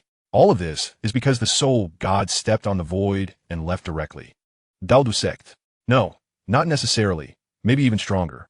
The disciple swallowed hard, as if swallowing back the heart that was about to jump out of his mouth. I actually shouted at a powerful person who is at least a Dozone just now. The other disciples were also a bit confused. Unconsciously, they had already walked through the gates of hell. What's going on? An elder, sensing something amiss, stepped forth. The disciple, clutching a piece of paper, immediately turned anxious. Passing the note over and swiftly recounting the situation, the elder cast a glance towards the hazy figure seated atop a distant peak, remaining silent as he swiftly turned and made his way into the spatial passage. Chapter 101. The Enraged Valley Master Tangjun. A figure hurriedly traversed the lush, verdant forest, heading deep into the heart of the valley. Within this territory lay numerous structures, where disciples clad in crimson from the Flame Valley could be seen bustling about. At the very center of the valley stood a grand hall, resplendent in fiery red. At this moment, both inside and outside the hall, an atmosphere of jubilation prevailed, bustling with excitement. Elder Qian, you seek my presence? Is it of great importance? If it concerns other matters, I shall attend to them later. Today's focus is on my daughter's integration of the 9 Dragons Thunderfire. In a corner, the Valley Master, Tang Jun, spoke with palpable impatience. This Valley Master, diminutive in stature with striking red hair, donned simple linen attire, appearing at first glance no different from an ordinary old man in the outside world. Yet, Elder Qian maintained a demeanor of utmost respect, for this elder held a position of immense significance within the Flame Valley. Elder Qian did not rush to speak, but instead handed the note over. A flicker of confusion crossed Tang Jun's face as he took it, glancing at it briefly. Boom! In the next instant, a tremendous aura erupted from him, his red hair standing on end, swaying like a blazing flame. The smile that had always adorned his face was now replaced by a visage of fury and severity. Elder Qian, what does this mean? If you cannot provide me with a satisfactory answer today, your status as an elder will certainly be in jeopardy. Who in the entire Flame Valley is unaware of the significance of today? Today marks the day when my precious daughter, Tang Hua confronts the 9 Dragons Thunderfire. On such a momentous occasion, how dare anyone suggest that my daughter might fail or even be harmed by the flames? Is this not a blatant curse? Elder Qian's expression turned bitter, a twinge of regret washing over him as he lamented his gullibility in believing the contents of the note. The 9 Dragons Thunderfire had been under the control of the Flame Valley for generations. How could it possibly harm the young Valley Master? Faced with the wrath of Tang Jun, Elder Qian hastily reiterated the disciple's account. Fool!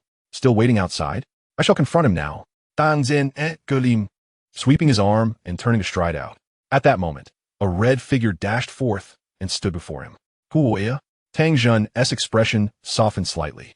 Before him stood a striking young woman, clad in vibrant red attire, exuding enthusiasm, with a dark red whip coiled around her slender waist. Father, what has transpired to incite such anger? It's nothing, just a trivial matter. Do not concern yourself, Tang Jun replied, wishing to shield his daughter's tranquility. However, Tang Hua was not easily deceived. Her beautiful eyes quickly locked onto the corner of the paper peeking from her father's grasp. Feigning to persuade Tang Jun to return to the hall to preside over the upcoming integration of the 9 Dragons Thunderfire, she seized the opportunity to snatch the note from him. What? Do not look. Dan Zhen at Monitz. A flicker of annoyance in his eyes for not having burned the note earlier, knowing it would certainly affect his daughter's mood. Indeed, the curious smile on Tang Hua's face momentarily froze. Tang Jun swiftly retrieved the note from her grasp, clenching it tightly in his palm, flames flickering within his grasp. Having completed this, he gently patted Tang Hua's head. What? Do not let the contents of that paper trouble you. You have been familiar with the 9 Dragons Thunderfire since childhood, and you shall undoubtedly succeed in integrating it. Pausing as he noticed Tang Hua's lack of response, he feigned irritation, saying, Shall I capture that fellow and bring him before you, so he may clearly see how you master the 9 Dragons Thunderfire? With that, Tang Jun turned, but before he could take a step, he felt a tug and looked down to see his daughter's hand gripping the hem of his robe. There's no need, father. Meeting Tang Jun's gaze, Tang Hua smiled brightly. I will personally take the 9 Dragons Thunderfire to him, so he can observe closely. Tang Hua glanced back at the Grand Hall. Father, time is of the essence. It would be unseemly to keep the other uncles and elders waiting because of this one individual. Upon hearing this, Tang Jun acknowledged the passage of time and nodded. Very well, my dear daughter. We shall proceed as you suggest. Returning to the fiery hall, the invited guests offered their congratulations, though their eyes bore a hint of curiosity, wondering what had provoked Tang Jun's earlier outburst.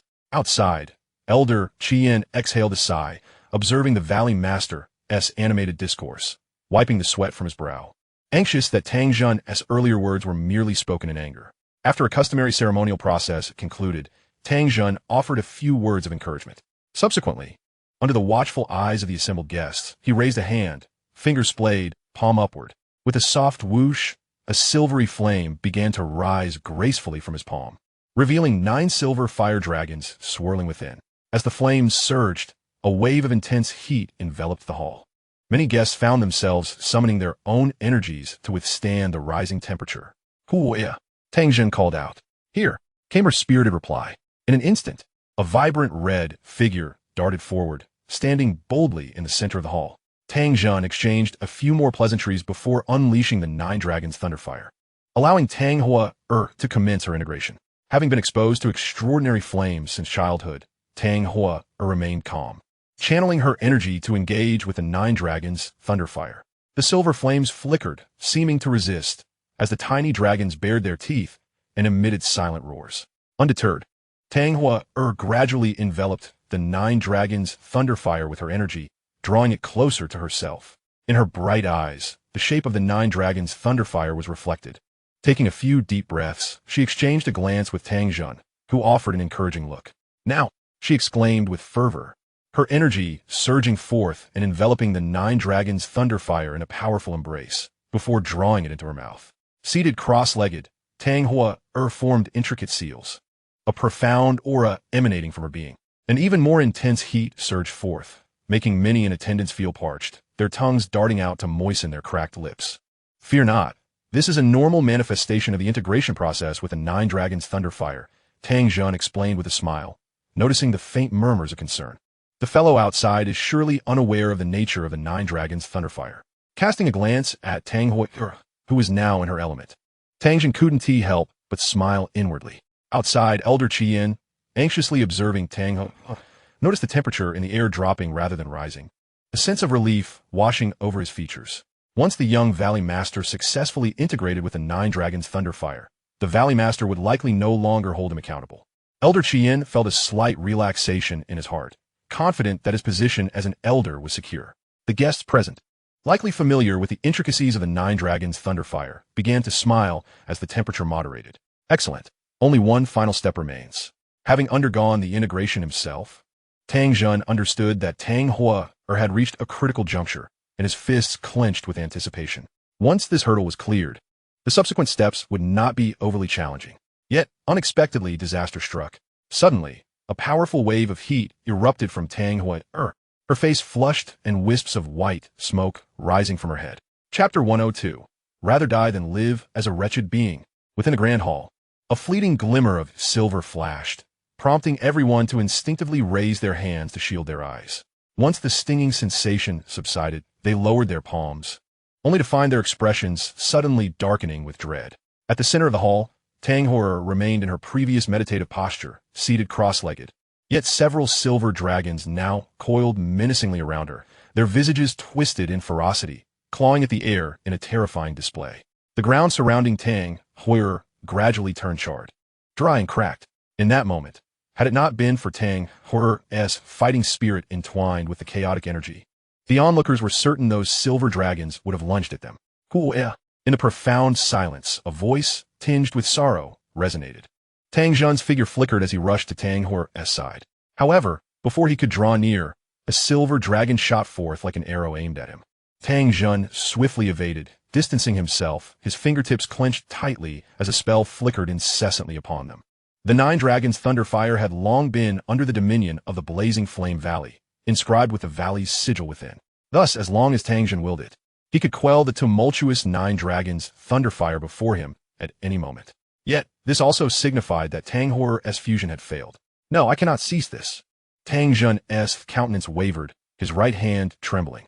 Merging with the Nine Dragons' Thunderfire required drawing upon one's own source of energy. Any interruption would mean that the vitality Tang Hua had released would be devoured by the Thunderfire. Should such a scenario unfold, a long period of dire consequence would ensue. Without elixirs to resolve the latent risks within her body, the only fate awaiting her would be death. The guests present scarcely dared to breathe, caught off guard by the unforeseen turn of events. With Tang Hua's life hanging in the balance, they were reluctant to provoke Tang Zhen's ire through any word or action. Am I to die? A sliver of despair washed over Tang Hua. She could feel her fighting spirit rapidly dissipating, unable to endure much longer. The vitality she had unleashed had already surged into the Nine Dragons' Thunderfire, and now the flames were spiraling out of control, leaving her incapable of retracting it. If this continued, it wouldn't be long before her father would intervene to suppress the Thunderfire. At that point, her energy would be irretrievable. Even if she survived, it would merely prolong the inevitable demise. With such thoughts, despair thickened within Tang Hua. If there were any other choice, she would choose to live. Damn it! Observing his daughter's pained expression and furrowed brow, Tang Jun stomped the ground in frustration, feeling utterly helpless. There was no way to tame the terror and peculiarity of the exotic flames. Even the long-cherished Nine Dragons Thunderfire, if it spiraled out of control during fusion, could only be forcefully suppressed. Time was of the essence. If he delayed, her would suffer a severe backlash from the Thunderfire. With a resolute heart, Tang Jun raised his right hand, preparing to employ measures to subdue the Nine Dragons Thunderfire. Wait, Valley Master! At that moment, Tang Jun heard a voice and turned to see Elder Xiao Yan rushing into the hall. Tang Jun seized his collar. Elder Xiao Yan, do you have any solutions? Elder Xiao Yan cast a glance at Tang Hua, engulfed by the Nine Dragons Thunderfire, and reminded him, Valley Master, do you recall the contents of that paper? Of course. That damned individual dared to curse my daughter. Tang Jun bellowed, bring him to me. I shall make him understand the consequences of his words. This scene drew curious glances from the surrounding guests. Goodness, today is a significant day for the Blazing Flame Valley. And someone had the audacity to curse the daughter of Valley Master Tang Jun. It appeared they had not even taken care to conceal their actions, even proactively alerting Tang Jun to their misdeeds. The attendees recalled the recent incident outside the Grand Hall when Tang Jun had erupted in fury. It was no wonder he was so enraged. After all, the young master of the Blazing Flame Valley was on the verge of merging with the Nine Dragons Thunderfire. Only for someone to suddenly curse her, proclaiming her failure was inevitable. Who could endure such an affront? Yes, Valley Master, I shall heed your command. An elder stepped forth, his face resolute, preparing to leave the hall to apprehend the individual who had cursed the young master. Stop! Elder Xiao Yan shouted at the retreating figure of Qiu Hua, then turned to the furious Tang Jun. Valley Master, please remain calm. I understand your concern for the young master, but I implore you to carefully recall the contents of that paper. The contents of the paper? Tang Jun's fury ebbed slightly, his brow furrowing in thought. Suddenly, he raised his gaze, fixing his stare upon Elder Xiao Yan. He claimed he had a solution, did he not? You saw it too, did it not say as much? Tang Jun recalled that the paper not only predicted Hua's fusion would fail and suffer the backlash of the Thunderfire, but it also mentioned a method of resolution. At that time, he had never considered the possibility of Tang Hua failing in her fusion. Elder Xiao Yan nodded earnestly. Valley Master, there is still time to seek him out. We have not yet missed our opportunity. Xiao Yan, be cautious not to be manipulated. The Nine Dragons Thunderfire is one of our valley treasures. With our 1,000-year legacy etched with so many imprints, how could an outsider possibly resolve it? Elder Qiu calmly assessed. Valley Master, let me go retrieve him while you focus on subduing the Thunderfire and protecting the young master. Hearing Elder Qiu Hua's words, Tang Jun's expression shifted. Indeed, the Nine Dragons Thunderfire was the one with which the Blazing Flame Valley had the longest association. If they could not resolve it, how could an outsider succeed? Instantly, Tang Jun pushed past Elder Xiao Yan and prepared to suppress the Nine Dragons Thunderfire. Elder Qiu Hua shot a cold glance at the dazed Elder Xiao Yan before proceeding to capture the individual responsible. Do not. A sudden hoarse voice emerged, trembling with suppressed pain. Huia. Tang Jun turned to his daughter, who, despite her agony, slowly opened her eyes, determination shining through her pained gaze. Tang Hua declared, Father, I wish to try. If it fails, I would rather die than live as a wretched being. As Tang Jun's daughter and the young master in the eyes of others, Tang Hua bore her own pride. If she could not merge with the Nine Dragons Thunderfire, she would prefer death over being saved only to lose her vitality and await her demise. Tang Jun wished to urge her further, but upon meeting her defiant gaze and the fierce resolve with which she fought to keep her eyes open, his heart softened. Elder Qiu, you and the others remain here to guard the young master. Tang Jun instructed, then seized Elder Xiao Yan's garment, propelling them both toward the passage leading to the Blazing Flame Valley like a streak of light. In midair, Tang Jun glanced back at the Crimson Hall, half in prayer, half in resignation, murmuring, You must hold on. I shall return with him swiftly. With his full power unleashed, Tang Jun moved with incredible speed, the wind whipping Elder Xiao Yan's hair behind him. Upon exiting the cave, Tang Jun anxiously inquired, Xiao Yan, where is he? Point him out to me at once. Chapter 103. Do not, Qiu Hua. Near the Jian mountain range, numerous individuals were engrossed in their cultivation. Suddenly, a deafening sound reverberated, echoing throughout the vicinity. What is that sound? Look, is that not the Valley Master of the Blazing Flame Valley? What is he doing here, appearing so frantic? It seems he is searching for someone. These individuals, interrupted in their training by the commotion, paused, and began to murmur amongst themselves, puzzled by Tang Jun's unexpected arrival. What day is today? They were all too aware. As the Valley Master of the Blazing Flame Valley, why would he rush out in such a state of alarm? Meanwhile, on another mountaintop, just as Tang Jun's silhouette emerged, two exclamations of astonishment echoed simultaneously within Hun Cang's heart. Is it really him? Yao Tianhu exclaimed in disbelief. Hun Cang, what exactly did you offer him? Yao Shen expressed his curiosity. A faint smile played on the corners of Hun Cang's lips. Would you like to know? The two responded affirmatively. I shall not disclose it. As impatience grew between them, Hun Cang let out a cold chuckle. Moreover, he showed no intention of providing an explanation. Instead, he sealed the two within a ring using his power before Tang Jun could arrive.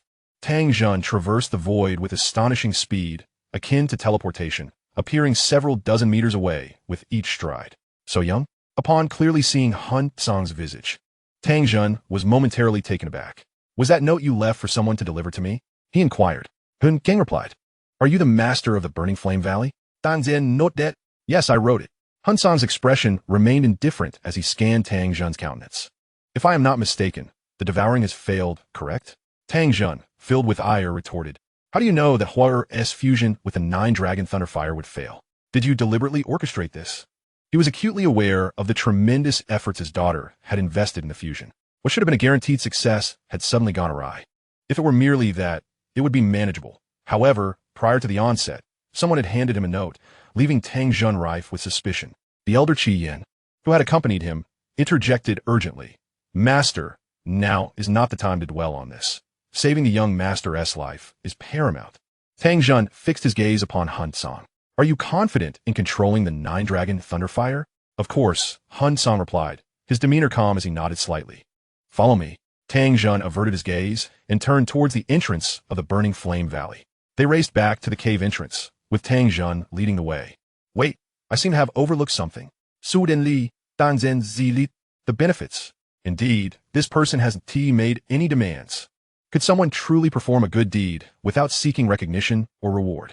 Tang Jun believed there could be such individuals in the world, but certainly not this young man before him. At this moment, Hun Cang had already stepped inside, admiring the verdant scenery and the structures hidden within, displaying a look of appreciation. What are you staring at? Hun Cang inquired, noticing Tang Jun's unwavering gaze upon him. Tang Jun spoke in a low tone. What do you desire? Don't tell me you seek nothing. I won't believe that. Tianhua, Sanxian Bian. Hun Cang revealed a smile that had been long in the making. To Tang Jun and elder Xiao Yan, this smile resembled that of a demon, causing their expressions to shift into grave seriousness. Impossible. Dan Zhen et Golim. Tianhua, Sanxian Bian is an advanced secret technique of the Burning Flame Valley, never to be shared with outsiders. Abandon that thought. Elder Xiao Yan's body tensed, taking a combat stance, ready to strike without hesitation at the slightest hint of movement from Hun Cang. However, Hun Cang remained still, hands clasped behind his back, gazing at the prominent crimson hall ahead, taking a step forward. Simultaneously, his calm voice reached the ears of Tang Jun and Xiao Yan. Did you think I was negotiating with you? Apologies, but you may have misunderstood. I am simply informing you. As the last word escaped his lips, before Tang Jun could utter a response, an overwhelming aura emanated from Hun Cang, powerful and majestic, as if a mountain had abruptly risen from the ground, piercing the heavens. In an instant, the entire Burning Flame Valley sensed an anomaly. Numerous figures soared into the air, their gazes sweeping towards Hun Cang. Unperturbed, Hun Cang continued his leisurely stroll towards the Crimson Hall, hands clasped behind him. Countless figures clad in red garments gazed at him from afar, hesitant to approach. At this moment, Tang Jun's lips curled into a bitter smile. This young man, appearing so youthful, was already a Dozun. It was known that the spatial barrier of the Burning Flame Valley could withstand the attacks of a Dozun. However, those outside, once inside, what use would the barrier serve? Would they have to flee outdoors to inform him that he was surrounded? The mere thought of such a scenario made Tang Jun shudder. Elder Xiao Yan stood beside him, his eyes glazed in disbelief. As Tang Jun's gaze fell upon him, he struggled to articulate, finally stating, I shall resign from my elder position shortly. Having instigated the Valley Master to bring in a Dozun powerhouse without proper investigation was tantamount to treachery. Tang Jun waved his hand, refusing to dwell on the matter. He had never anticipated that this young man would be a Dozun. After all, when Elder Xiao Yan had previously mentioned Hun Cang, he had merely considered him a Dozong. It was precisely for this reason that he had the audacity to express his doubts before Hun Cang. Otherwise, questioning a Dou Zun would be akin to courting death. At this juncture, Tang Jun understood that any further words would seem futile. He pursued Hun Cang, gesturing for the members of the Burning Flame Valley to disperse. For there exists an immutable truth. As one rises in strength, the advantage of numbers diminishes. Within the hall, the guests had yet to depart. It was not that they wished to linger, but rather Elder Chi Hua and his entourage, with serious expressions, had barricaded the entrance, leaving no opportunity for them to leave. Suddenly, the expressions of the guests shifted dramatically, their gazes aligning towards the entrance. Elder Kiwo, who had been intently observing Tang Hua, sensed something amiss and turned to look outside the hall. In midair, a youthful figure seemed to descend gracefully, as if stepping down invisible stairs. The aura emanating from him was as weighty as a mountain and as unfathomable as the ocean. This aura was something Elder Chi Hua had never even sensed from the Valley Master, whose power was at the pinnacle of Dozone. This young man, therefore, was indeed. Elder Chi Hua could hardly fathom this reality. How could someone so young possess such formidable strength? His gaze followed Hun Cang until he passed by, and only then did Elder Chi Hua snap back to reality. Discovering that the young man was approaching the 9-Dragon Thunderfire, Elder Chi Hua extended his hand. That is the 12th-ranked 9-Dragon Thunderfire young. His words abruptly halted. The previously furious 9 silver dragons, upon Hun Cang's approach, unexpectedly retreated in the opposite direction. Yet due to their connection through Dou Qi, they had no escape and instead curled into a ball. Elder Chi Hua's eyes widened, and he slapped his own face hard in disbelief. Don't act like this, don't. Elder Chi Yan, who had just reached the entrance, rushed over to intervene upon witnessing this scene. Elder Chi Hua, bewildered, pointed at Hun Cang's retreating figure, asking Elder Chi Yan, "Am I truly not dreaming? Though I too find it hard to accept, this is indeed reality." Elder Chi Yan replied with a bitter smile. Tang Jun, observing the spectacle, felt a mixture of astonishment and joy. Astonished that Hun Cang truly possessed the means to contend with the 9-Dragon Thunderfire, his last shred of reliance had vanished. Joyful that his daughter was saved, as long as they could control the flames and allow Tang Hua to reabsorb them, all potential hazards would cease to exist. Chapter 104. The Division of the 6 Seals of Suppression. Tang Jun bowed his head. The 6 Seals of Suppression. Standing before the coiled 9-Dragon Thunderfire, Hun Cang swiftly formed hand seals. In an instant, a mark quietly materialized, and with a low shout, it floated into the 9-Dragon Thunderfire. Buzz! The void trembled lightly as the 9-Dragon Thunderfire struggled in vain, ultimately succumbing to the fate of being suppressed. It reverted to its silvery flame form, gently settling into Hun Cang's hand, the 9 silver dragons coiling into a ball, seemingly falling into slumber. What technique is this? Tang Jun observed Hun Cang's fluid movements as he subdued the terrifying 9-Dragon Thunderfire, his eyes trembling. Deep within, he harbored an ominous feeling. If he were to confront Hun Cang directly, he would likely find himself utterly defenseless against this technique. No, that's not right. Instead, all fire attribute fighters in his presence would surely be rendered utterly defenseless. After all, the entirety of a fire attribute fighter's strength is intrinsically linked to flames. Yet with but a single maneuver, Hun Cang could compel the strange fire to submit. In comparison, the flames painstakingly gathered by the fighters appeared woefully inadequate. Master Tang, do you wish to converse with me under the scrutiny of so many eyes? Hun Cang cast a glance at the surrounding guests. He was unfazed, having entered the venue. Obtaining the Heavenly Fire's 3 mysteries was merely a matter of time.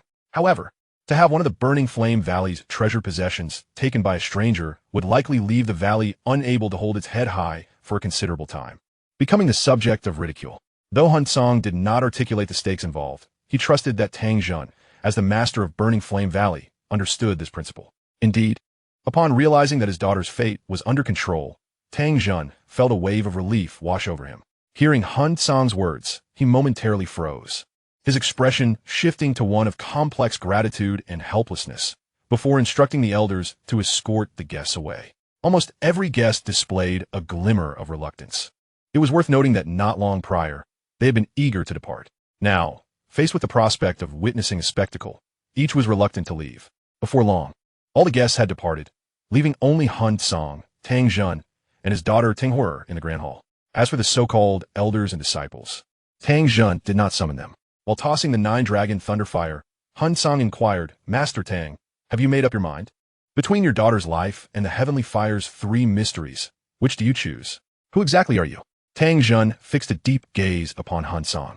You may refer to me as Tsang Wang or Young Master Tsang. Hun Cang replied nonchalantly, steering the conversation back to the Heavenly Fire's three mysteries. Tang Jun pondered for a moment before asking, could we perhaps negotiate a different condition? The Heavenly Fire's three mysteries is one of the treasures of my burning flame valley. Hun Cang shot him a sidelong glance, his gaze landing on the closed eyes of Tang. Master Tang, would you consider exchanging daughters instead? Moreover, you need not worry about such an incident occurring again, for I shall take the 9-dragon Thunderfire with me. Upon hearing this, Tang Jun not only remained calm, but actually chuckled. The 9-dragon Thunderfire has been refined through generations of masters in my burning flame valley, and has been imprinted with several unique blood soul marks. Unless one practices the techniques of burning flame valley, even if you were to obtain it, you could never claim it as your own. Are you certain? Hun Cang gave him an odd look. The 6 seals of suppression consisted of 6 techniques: seal, suppress, control, divide, merge, and divine. After advancing to the Dou Zun rank, Hun Cang had precisely reached the standard required for their use. This old fellow would not shed tears until he saw the coffin, nor would he turn back until he hit the south wall. Seeing Tang Jun's confident demeanor, Hun Cang deemed it necessary to demonstrate what it meant to say that there are always greater heights and stronger beings. Casually tossing the 9-dragon Thunderfire, Hun Cang, under Tang Jun's watchful gaze, swiftly formed seals with his hands, an enigmatic aura rippling from his fingertips. Feeling this indescribable aura, Tang Jun's heart inexplicably thudded. It seemed that something ominous was about to unfold. Could he truly accomplish this? Remembering the words he had just spoken, Tang Jun's expression shifted, his smile fading. Noticing the change in his demeanor, Hun Cang's lips curled into a slight smile, his gaze fixated on the descending 9-dragon Thunderfire, emphasizing its focal point. 6 seals of suppression. Divide. A low exclamation resonated within his mind, and ripples appeared in the void as if struck by an invisible force. A small seal, seemingly inconspicuous and slow, precisely landed within the 9-dragon Thunderfire. The descent of the 9-dragon Thunderfire paused, as if grasped by unseen hands, and then, like the peeling of silk threads, it began to separate slowly. Gradually, a dark crimson hue emerged. No. At that moment, Tang Jun's smile froze, panic washing over him as he reached out to stop it.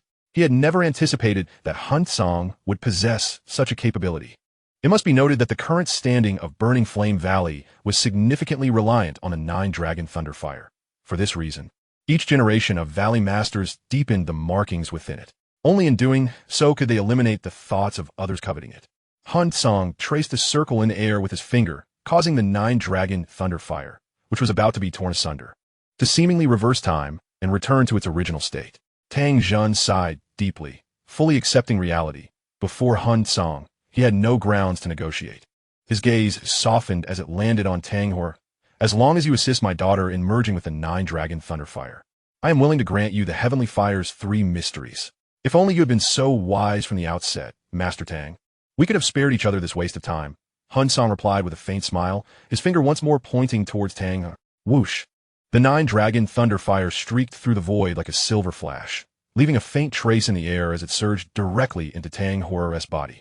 Tang Hor trembled, her heart and mind resonating with the obedient 9-dragon Thunderfire within her, feeling as though she were in a dream. This scene was one she had envisioned countless times, yet each time had only unfolded in her dreams. Whenever she awoke, any contact with the 9-dragon Thunderfire would reveal its domineering and tempestuous nature, as if it sought to incinerate everything before it. Proceed according to the usual protocols of your Burning Flame Valley. Do not worry about the 9-dragon Thunderfire. I am here. Hun Cang's calm voice echoed in Tang Hor's ears as she drifted in a reverie. A wave of warmth inexplicably surged within her, and she yearned to glimpse the visage of this person. Yet the current circumstances were clearly not suitable. Reigning in her thoughts, Tang Hor focused intently on merging with the 9-dragon Thunderfire. During this process, just as Hun Cang had predicted, the 9-dragon Thunderfire offered no resistance, merging with unprecedented ease. Observing this scene, a complex expression once again crossed Tang Jun's face, tinged with nostalgia. He recalled the arduous struggles he had endured in his youth to merge with the 9-dragon Thunderfire, in stark contrast to his daughter's experience, which seemed as effortless as eating and drinking. Hun Cang glanced at the lost-in-thought Tang Jun and called out, "Master Tang, I have succeeded. Is it now your turn to fulfill your promise?" Tang Jun lowered his head with a sigh, his eyes filled with resignation. He flicked his fingers against his storage ring, sending an item toward Hun Cang. Clap! Hun Cang raised his hand to effortlessly catch it, opening his palm to reveal a pitch-black jade slip. With a thought, a flicker of firelight emanated, and a torrent of golden characters floated out from within. Witnessing the spectacle, Tang Jun's mouth, which had just opened, snapped shut once more. What manner of person is this youth, who seems to possess an intimate knowledge of even such methods of unlocking? Has my burning flame valley been infiltrated to such an extent that there are no secrets left? Tang Jun's heart stirred with tumultuous waves, leading him to seriously contemplate arranging for a thorough investigation of Burning Flame Valley to unearth any hidden traitors. Chapter 105: Cultivating the Heavenly Fire's Three Mysteries, Spitting Blood. In the Grand Hall of Burning Flame Valley, a flash of silver light appeared, the temperature soaring before retracting entirely, vanishing into the form of a graceful silhouette. Exhaling deeply, Tang Hua contained her excitement over mastering the Nine-Dragon Thunder Fire and eagerly opened her eyes. Where is everyone? Upon taking in the scene within the Grand Hall, a look of astonishment crossed her features. Father, where is that person who saved me? Disappointment clouded Tang Hua's gaze as it fell upon the concerned face of Tang Jun. Hun Cang, he has departed, Tang Jun replied, taken aback by his daughter's immediate inquiry about Hun Cang. Hua, how are you feeling now? Is there any discomfort after merging with the Nine-Dragon Thunder Fire?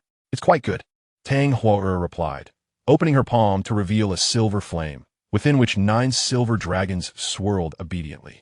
Tang Jun's gaze swept over the sight, gradually filling with a bittersweet expression.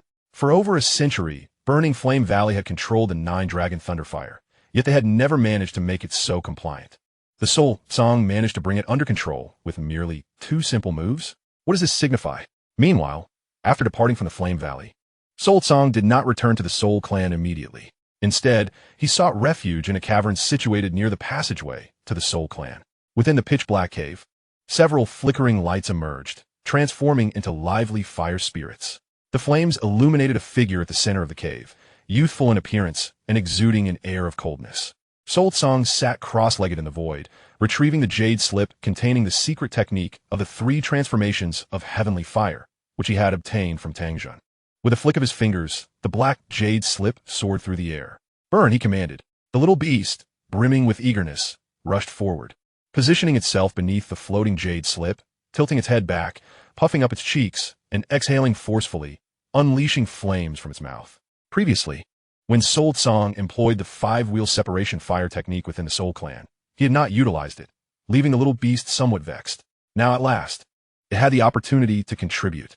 After a few breaths, countless characters drifted from the jade slip, neatly aligning in the void.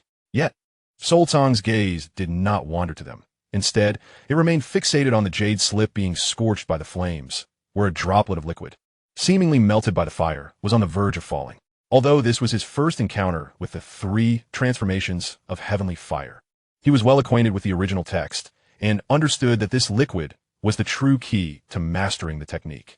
Enough, Soul Song declared, halting the little beast. It immediately halted, bouncing excitedly to stand before Soul Song, its face radiating anticipation. Soul Song glanced at it, a hint of exasperation in his eyes as he reached out to ruffle its head.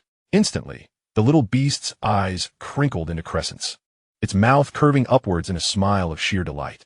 As Soul Song turned his attention back to the liquid on the jade slip, the little beast strutted proudly past the other fire spirits, only to be seized by Xiao Yan, who pinned it down, followed by a flurry of other fire spirits unable to resist the little beast's boastful demeanor, rushing in one after another. Witnessing this scene, Soul Song could only shake his head in resignation. The current intellect of these fire spirits resembled that of ordinary children. Regrettably, the investment from Xiao Yan had reached its limit. Otherwise, he might have been able to exploit the system's rewards. Considering the rewards from the burning technique, it was likely that the final reward for the 3 transformations of heavenly fire would not be trivial either. Shaking his head, Soul Song dismissed such thoughts. Finding a child of destiny was not an easy feat. He touched the droplet of liquid. The moment they made contact, the droplet detached from the jade slip, and with a flash of light, it merged into Soul Song's body. The floating characters trembled incessantly, seemingly pulled by some unseen force, and upon reaching a critical point, transformed into a streak of flowing light that shot towards Soul Song's head, merging within. A sharp intake of breath escaped Soul Song as an overwhelming torrent of information surged into his mind, giving him the illusion that his head might burst. Within the cave, the fire spirits sensed something amiss and promptly ceased their playful antics, wary that any noise might disturb Soul Song. The cave fell into a profound silence. After a considerable time, Soul Song's tightly shut eyes slowly opened, exhaling a breath, a glimmer flashing in his gaze. "Little beast," Soul Song called out, and the little beast struggled free from the clutches of its fellow fire spirits, diving into Soul Song's body. With swift hand seals, a mystical aura radiated throughout the cave, accompanied by the surging power within him. 3 transformations of heavenly fire. First transformation. A terrifying force erupted, enveloping Soul Song's body in a spectral, glass-like sheen. As his own power surged, ascending from a 2-star Dozun to a 3-star Dozun level, the little beast's power reached its zenith. Soul Song slightly closed his eyes, attuning to the changes within his body, guided by the secret technique. The little beast detonated like a bomb, unleashing all its power and transmitting it to Soul Song. The essence of the 3 transformations of heavenly fire lay in igniting the power of flames, augmenting one's own strength through it. The power of flames was notoriously wild, and an explosion could inflict harm upon the body. However, as Soul Song carefully sensed, he found that under the first transformation, his physique exhibited no abnormalities. It seemed that his earlier experience with the strange fire had, unexpectedly, become a boon. A faint smile crossed Soul Song's lips as he beckoned to Xiao Hei once more. 3 transformations of heavenly fire. Second transformation. Boom! Within the cave, a powerful energy erupted from Soul Song once more, the intensity so great that energy ripples formed, expanding outward in concentric circles from Soul Song. The ground was impacted by this force, sinking slightly, while intricate patterns emerged on the cave walls. The remaining fire spirits, witnessing this spectacle, flocked eagerly to Soul Song, anticipating his summons. 4-star Dozun. Soul Song's eyes opened again. His fists clenched as he reveled in the explosive power surging within him. After the second transformation, even someone with Soul Song's extraordinary physique felt a twinge of pressure. Not bad, within manageable limits. After a brief respite, Soul Song smiled, contemplating what lay ahead. As his gaze swept across the scene, he momentarily froze. He beheld Xiao Gu, Xiao Yan, and Xiao Hai pushing Xiao Qing behind them. One covered its mouth, another restrained its hands, while the last blocked its flailing feet. Sensing Soul Song's gaze, Xiao Hai, Xiao Yan, and Xiao Gu beamed radiant smiles, filled with eager anticipation, each expressing a look that seemed to plead, "Choose me." Let's let Xiao Qing have a turn this time," Soul Song responded, regaining his composure. With 2 fire spirits already residing within him, he could not afford to consume them carelessly. Whether it was Xiao Hai, Xiao Yan, or Xiao Gu, all were rewards from formidable fire types. Their contained energies likely substantial. Soul Song was not inclined to risk experimenting with the 3 transformations of heavenly fire, leaving himself with hidden injuries. After all, until he obtained the 3,000 flame fires. Despite his formidable physique, he remained at a disadvantage in terms of recovery capability. Moreover, with the impending clan conference, any undue strain on his body could lead to hidden injuries, resulting in failure against the challenge posed by Hun Li. Soul Song could truly lament without a place to cry.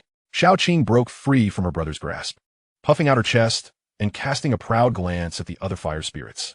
Yet, her moment of triumph was short-lived, as Xiao Gu delivered a heavy thump to her head, and Xiao Yan kicked her in the belly. HM. As Xiao Hai's chubby fingers aimed at Xiao Qing's wobbly backside, Soul Song immediately adopted a serious expression, causing Xiao Hai to awkwardly freeze in place. Where had these little rascals learned such moves? This was a 1,000-year kill. Soul Song, exasperated, shot a glare at the trio, swiftly swallowing Xiao Qing. The energy within him surged once more, on the verge of breaking through the 5-star Dozun barrier. Just then, Soul Song's aura became chaotic and volatile, a flush rising to his face as he suddenly spewed a mouthful of blood. The 3 fire spirits burst forth from his body, standing beside him, their expressions filled with bewilderment as they gazed at Soul Song. Chapter 106. Having an elder at home is like having a treasure. What on earth happened? A look of confusion and disbelief clouded Soul Song's eyes. His physical capacity for endurance had not reached its limit. How could he have failed? This unexpected turn of events left him baffled. If the failure were due to his physique, he could accept it, but it appeared that was not the case. Unable to fathom the cause, Soul Song's gaze fell upon the ring on his hand. As the saying goes, Having an elder at home is akin to possessing a treasure. It seemed that the time had come for these two elders to shine. With the unsealing of Soul Song, two beams of light surged forth eagerly. You little rascal. How ungrateful. As soon as they emerged, Yao Tian Fire began to voice its complaints. However, upon noticing Soul Song's unusual demeanor, it quickly shifted its tone, expressing concern. Are you injured? Did you get into a scuffle with those fellows from the Flame Valley? That shouldn't be the case, in my view.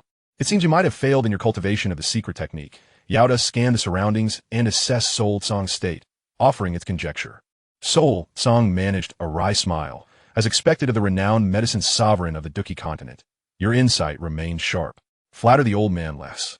Yao Chun promptly turned his face away, displaying an air of unfamiliarity. You and your younger brother are truly cut from the same cloth. Given your remark, I surmise you must have encountered some difficulties. After all, Yao Chun had spent ample time with Xiao Yan and had fully experienced the essence of a teacher's demeanor, attentive when there are matters at hand, yet indifferent when there are not. In the current situation, with a request to make, Hun Cang could only treat Yao Chen's jibes as mere background noise. Ignoring the reactions of both men, Hun Cang succinctly recounted his recent training experiences. Are you serious? Is this a jest? However, just as Hun Cang finished speaking, he noticed the concerned expressions of both Yao Tianhua and Yao Chun, who regarded him with the look of someone empathizing with the intellectually challenged. Did I say something wrong? Hun Cang asked, bewildered. Yao Tianhua replied curtly, young man. Think about how long it took you from obtaining the secret technique to practicing it and then attempting it. Half a day, perhaps? Hun Cang answered honestly. Yao Tianhua's eyes widened in disbelief. Do you now comprehend? What? Hun Cang still seemed oblivious. At this moment, Yao Chun sighed, a hint of exasperation in his eyes. I find it quite perplexing that you lack such basic knowledge. How did you manage to attain the rank of Dozun? Hun Cang gasped, questioning whether the issue was truly so severe for merely practicing a secret technique. Yao Chun retorted sharply. Do you think a secret technique is as simple as eating or drinking, easily grasped with just a glance? Moreover, the Tianhua San Xianbian is an unparalleled treasure of the Funyan Valley, a forbidden skill. Even those from the Funyan Valley are not guaranteed mastery of the third transformation. It necessitates both talent and time. You are correct, Master Yao. I suppose it was reckless of me, Hun Cang admitted, finally realizing his oversight. He nearly forgot that both the Zhen Fenju and the subsequent combat technique, Yan Shi Sang Qiong, were privileges granted to him by the system, allowing him immediate mastery without the time investment usually required for training. Even the earlier Wulun Lihua Fa was learned under the minimal guidance of its founder, Yao Tianhua, taking over a year to master. In contrast, Hun Cang had not considered this factor regarding the Tianhua San Xianbian. Had it not been for the fire spirit being a reward from the system, and his physique having been tempered by extraordinary fire, he likely would have perished long before reaching the second transformation. Yao Tianhua chuckled lightly. Indeed, when you proposed this idea, I also overlooked that aspect. Now, with your competition against Hun Li approaching, I am curious to see how you will fare. His words were not meant to belittle Hun Cang, but rather stemmed from the sting of Hun Cang's earlier presumptuous attitude, which pricked at Yao Tianhua's pride. After all, he was a Dozun, having worked diligently to reach this level and even create combat techniques rivaling those of the heavenly tier. The notion that Hun Cang could trivialize the mastery of a secret technique was unsettling. Yao Chen remarked, as one ascends in strength, the disparities between each tier become increasingly pronounced. Perhaps at the level of Dozong, the Tianhua San Xianbian could enhance your power by 4 to 5 stars. However, at the Dozun level, you may only gain 3. Currently, it was known that Hun Li was a 6-star Dozun. Even if Hun Cang could perfectly wield the Tianhua San Xianbian, he would only reach 5-star Dozun. Even if Hun Cang's flames were formidable, he might only match a 6-star Dozun at best. Yao Chun considered the possibility that Hun Li might possess a corresponding secret technique, leaving Hun Cang with no other means to catch up. After careful consideration, Yao Chun concluded that Hun Cang's chances in this contest were exceedingly slim. Yet, Hun Cang remained undeterred, knowing he possessed a secret move capable of disregarding the vast differences in rank. However, that was to be his ultimate trump card. With a smile, Hun Cang addressed both men. You two, one a revered master of Tianhua and the other a respected elder of medicine, have traversed paths and experienced events far surpassing the meals I have consumed. I will be grateful for your assistance in comprehending the Tianhua San Xianbian to expedite my mastery. Yao Tianhua and Yao Chun exchanged glances, then nodded slightly in agreement. The three of them were now bound by a common purpose, with both men anticipating Hun Cang's assistance in manifesting their physical forms. Thus, neither expressed any reluctance to assist him. Moreover, both men harbored a curiosity regarding the Tian Hua San Xianbian, especially Yao Chun, who had previously encountered someone named Yanhua from the Funyan Valley and had even expressed a desire to borrow texts, only to be met with a flat refusal. If Yanhua were to discover that not only could Yao Chun borrow texts now, but that he could also practice the technique, he would surely be furious. Yao Chun mused, vowing that once he possessed a physical form, he would demonstrate his mastery to Yanhua in person. Hun Cang instructed the small beast to reheat the jade slip once more, resulting in 2 drops of liquid falling again. The color of the jade slip faded significantly compared to its earlier state, and it appeared that with one more heating, its efficacy would be entirely diminished. Hun Cang speculated, gesturing to retrieve it into his storage ring, intending to present it to Xiao Yan when the opportunity arose. However, this opportunity would certainly require Xiao Yan to be ready for further investments. Hun Cang had no inclination to engage in ventures devoid of returns. Just as this thought flitted through his mind, a long-absent voice startled Hun Cang. Ding! The system detects that the host has gained the trust of the Child of Fortune. Binding is now commencing. Upon completion of the binding, the host may provide items to Yao Chun to receive rewards. After a prolonged silence, the system's voice emerged, catching Hun Cang off guard. His breath caught as he nearly believed he was hallucinating. Yao Chun, what is the meaning of this? This old man, too, is considered a person of fortune. The sudden revelation left Hun Cang incredulous. However, the system's voice chimed again. The host gives Yao Chun the Tian Hua San Xianbian, triggering the reward. Secret technique, Hualing San Juan. As a stream of information flooded Hun Cang's mind, he gained enlightenment regarding Hualing San Juan. Simultaneously, he began to accept the bizarre notion that Yao Chun truly was a person of fortune. Yet another question arose. Since Yao Chun possessed such fortune, why had his previous gifts not triggered a reward? After pondering, Hun Cang arrived at a conclusion. Trust. Whether it was helping Yao Chun restore his soul or promising him a semi-holy body, none of these actions constituted genuine benefits. Apart from restoring his soul's power, Hun Cang felt he had treated Yao Chun more like an obligation akin to the promises made by Hun Suzi to himself. Now, Yao Chun's trust likely stemmed from the genuine goodwill he had shown to Xiao Yan over the years, which had slowly fostered change. Regarding Yao Chun's fortune, Hun Cang contemplated and found it somewhat acceptable. Generally, if one were to find themselves in Yao Chun's predicament, betrayed by a disciple and targeted by the Soul Palace, they would have met a grim fate, perhaps even captured by the Soul Palace. The circumstances made recovery exceedingly challenging. Yet, Yao Chun, with the aid of Xiao Yan, not only reclaimed his body but also surpassed his former strength, ascending to the Dou King stage. Subsequently, Yao Chun even became the leader of the Tian Fu. Young man, why are you in such a daze? Yao Chun, noticing Hun Cang's lack of response as he stared blankly at him, couldn't help but raise his voice. Snapped back to reality, Hun Cang blurted out, "Old man, why don't you call me Big Brother?" Oh no! The moment the words escaped his lips, Hun Cang felt a pang of regret. Damn it, he was influenced by Xiao Yan. This was his investment system, not a subordinate recognition system. As long as Yao Chun placed his trust in him, there was no need for him to be addressed as Big Brother. If that were to happen, how would Yao Chun face Xiao Yan in the future? Yao Chun was momentarily stunned. Had he possessed the ability to blush in his soul form, he would undoubtedly have been beet red, steam practically rising from his head. After all, Yao Chun had considerable renown in the Douqi continent. What treasures had he not encountered?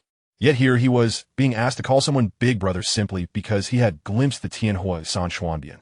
Where would he place his old face? Yao Zun, please do not be angry. It was merely a slip of the tongue, Hun Cang hastily explained, noticing Yao Chen's piercing gaze fixed upon him. After a lengthy period of comforting, coupled with his promise to help Yao Chun construct a physical form once he acquired the 3,000 flame fire, Yao Chun finally calmed down. Otherwise, Hun Cang suspected that the old man might very well choose to perish alongside him in a fit of rage. In the ensuing time, Yao Chun and Yao Tianhua exchanged their insights and recommendations regarding the Tianhua San Xuanbian. The two, being of considerable age, spoke with remarkable detail, sharing experiences that Hun Cang, due to his relatively brief cultivation period, had yet to grasp.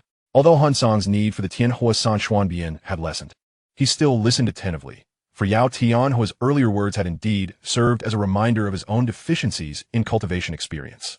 Time passed swiftly, and soon it was time for the clan assembly of the Hun clan. Within the clan, a mix of celebration and solemnity reigned. Thanks to Hun Cang, Hun Lin Hua had been allocated an excellent position near the front row, and she settled into her seat alongside Yun Yun. The clan assembly typically consisted of important figures, so attendance was limited. Consequently, the venue was chosen to be a plaza at the core of the Hun clan, featuring a central arena surrounded by various seating arrangements.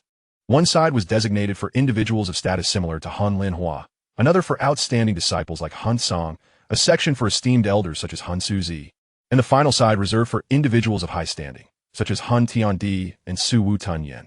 At that moment, within the section for clan disciples, most seats were already occupied, leaving only a couple of vacancies. Where's Cang? I hope nothing has happened, Hun Lin Hua thought anxiously, gripping Yun Yun's hand tightly, her legs trembling incessantly. Yun Yun was no better off. Prior to arriving at the Hun clan, she had lived in the Jiama Empire, where the appearance of a Dou zone was a rare occurrence. Now, she found herself surrounded by individuals whose mere presence exuded an overwhelming aura, each at least a Dou zone, with some gazes so piercing they felt like daggers. What kind of power did these people possess? Yun Yun dared not imagine. Had she known she would return to such a place, she would have done everything in her power to avoid it. Taking several deep breaths, Yun Yun managed to muster a stiff smile. Auntie, please do not worry. Young Master Cang has his own plans. We just need to believe in him. On the other side, Hun Li sat in his chair, eyes closed in meditation, when he suddenly felt a jolt to his shoulder. Hunya, are you so bored?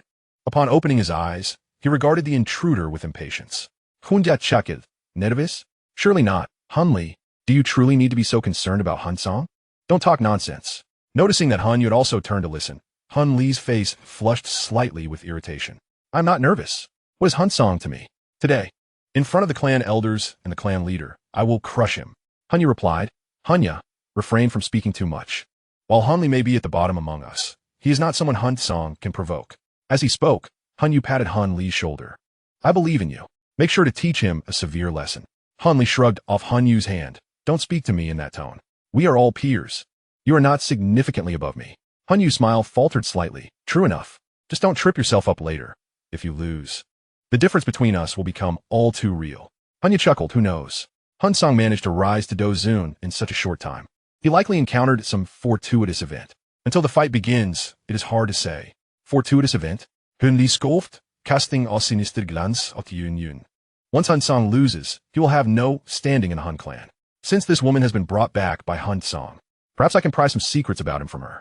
In the silence, time trickled slowly by until a pressure so potent it seemed to shake the very souls of those present descended from the heavens. Everyone in attendance lifted their heads, and Yun Yun followed suit, her gaze drawn to the distance where a vast expanse of black mist surged forth, from which emerged a solitary figure, presenting the clan leader, paying respects to Elder Su Wu. As soon as the two figures appeared, the attendees gradually stood, bowing in reverence. Yun Yun did the same, secretly stealing glances at the two. Just how powerful must the clan leader be? And the person beside him, why did he seem so strangely familiar? As Yun Yun pondered, Su Wu Tunyan's gaze shot over like lightning. Who brought a non-Hun clan member here? Under the weight of countless stares, Yun Yun felt her body stiffen, as if the blood within her had frozen. She sensed that if she failed to provide the correct answer, her life would be forfeit. What should I say? Yun Yun's mind went blank. Just then, she suddenly felt a lightness, as if someone had shielded her from the scrutinizing eyes. She looked up to find a figure standing before her. Elder Su, this is my person, Hun Cang declared, a slight smile gracing his lips as he fearlessly met Su Wu Tunyan's gaze. Su Wu Tunyan's lips twitched slightly. Su Wu Tunyan. Do not call me Elder Su. I'm not Su. Chapter 108. Hun Cang unveils his cards, a heavy bombshell. The clan meeting was about to commence. Return to your seats. Hun Tiandi frowned slightly, his displeasure evident. This brat Hun Cang had the audacity to arrive later than him. Su Wu Tunyan's gaze followed Hun Cang intensely until he settled into his designated seat, at which point he averted his eyes, a faint smile lingering on his face. It had been 3 years since they last met, and this young lad seemed to have grown even more spirited. Meanwhile, at the elders' table, Hun Suzi felt the weight of the gathering gazes upon him. His expression remained unchanged, but internally he cursed Hun Cang. Could this little brat truly be so naive as to take his words seriously? To intentionally provoke Elder Su Wu in such a setting? A jolt of anxiety coursed through Hun Suzi, who felt increasingly worried. Meanwhile, Hun Cang sat obediently in his seat, seemingly oblivious to the penetrating stares around him. Hun Cang, Have you lost your mind or gone mad? How dare you speak to Elder Su Wu in such a manner? Do you not know he despises being called Elder Su? Hun Li leaned forward, peering at Hun Cang from the edge of his seat. Hun Cang shot him a glance. Some people are on the verge of death and still have the leisure to concern themselves with trivial matters. Hun Li's expression darkened, and he exhaled sharply. Fine. Enjoy your arrogance for now. Hun Yu smiled faintly. Hun Cang, we will soon assess the results of the Hun Hall's efficacy over the past 3 years. You seem remarkably unfazed despite not having produced any results. How do you know I have no results? Hun Cang retorted. Hun Yu was momentarily speechless, taken aback by Hun Cang's confident demeanor. Are you sure? What have you accomplished in the Northwest Branch? Do you even have a clear understanding of it? Enough. Don't waste your breath on such individuals. Noticing that the clan leader was about to speak, Hun Yu maintained a serious demeanor, cutting off Hun Yu's intent to continue the conversation. Upon the elevated platform, the Soul Emperor stood at the forefront, his commanding gaze sweeping across the assembly before finally resting upon the area occupied by the disciples of the Soul Clan. Esteemed members, our Soul Clan has always set its sights on the entirety of the Dou King continent. It has been a considerable time since the annihilation of the Xiao clan, and the moment has come to reignite the flames of war. The Soul Emperor intoned in a deep voice, articulating his aspirations and the future trajectory of the clan to those present. In the battle against the Xiao clan, the Soul Emperor sustained injuries while the Xiao clan was eradicated. Years have passed, and the Soul Emperor has nearly fully recovered. The plans that had lain dormant for years are poised to unfold once more. He refrained from divulging excessive details, merely indicating that numerous opportunities await the new generation of the Soul Clan to partake in. Those who exhibit exceptional performance will be rewarded with various resources, and even the enhancement of divine bloodlines. The Soul Clan is distinct from the other 7 clans due to its association with the Void-Devouring Flame and the Devouring Spirit clan under its purview.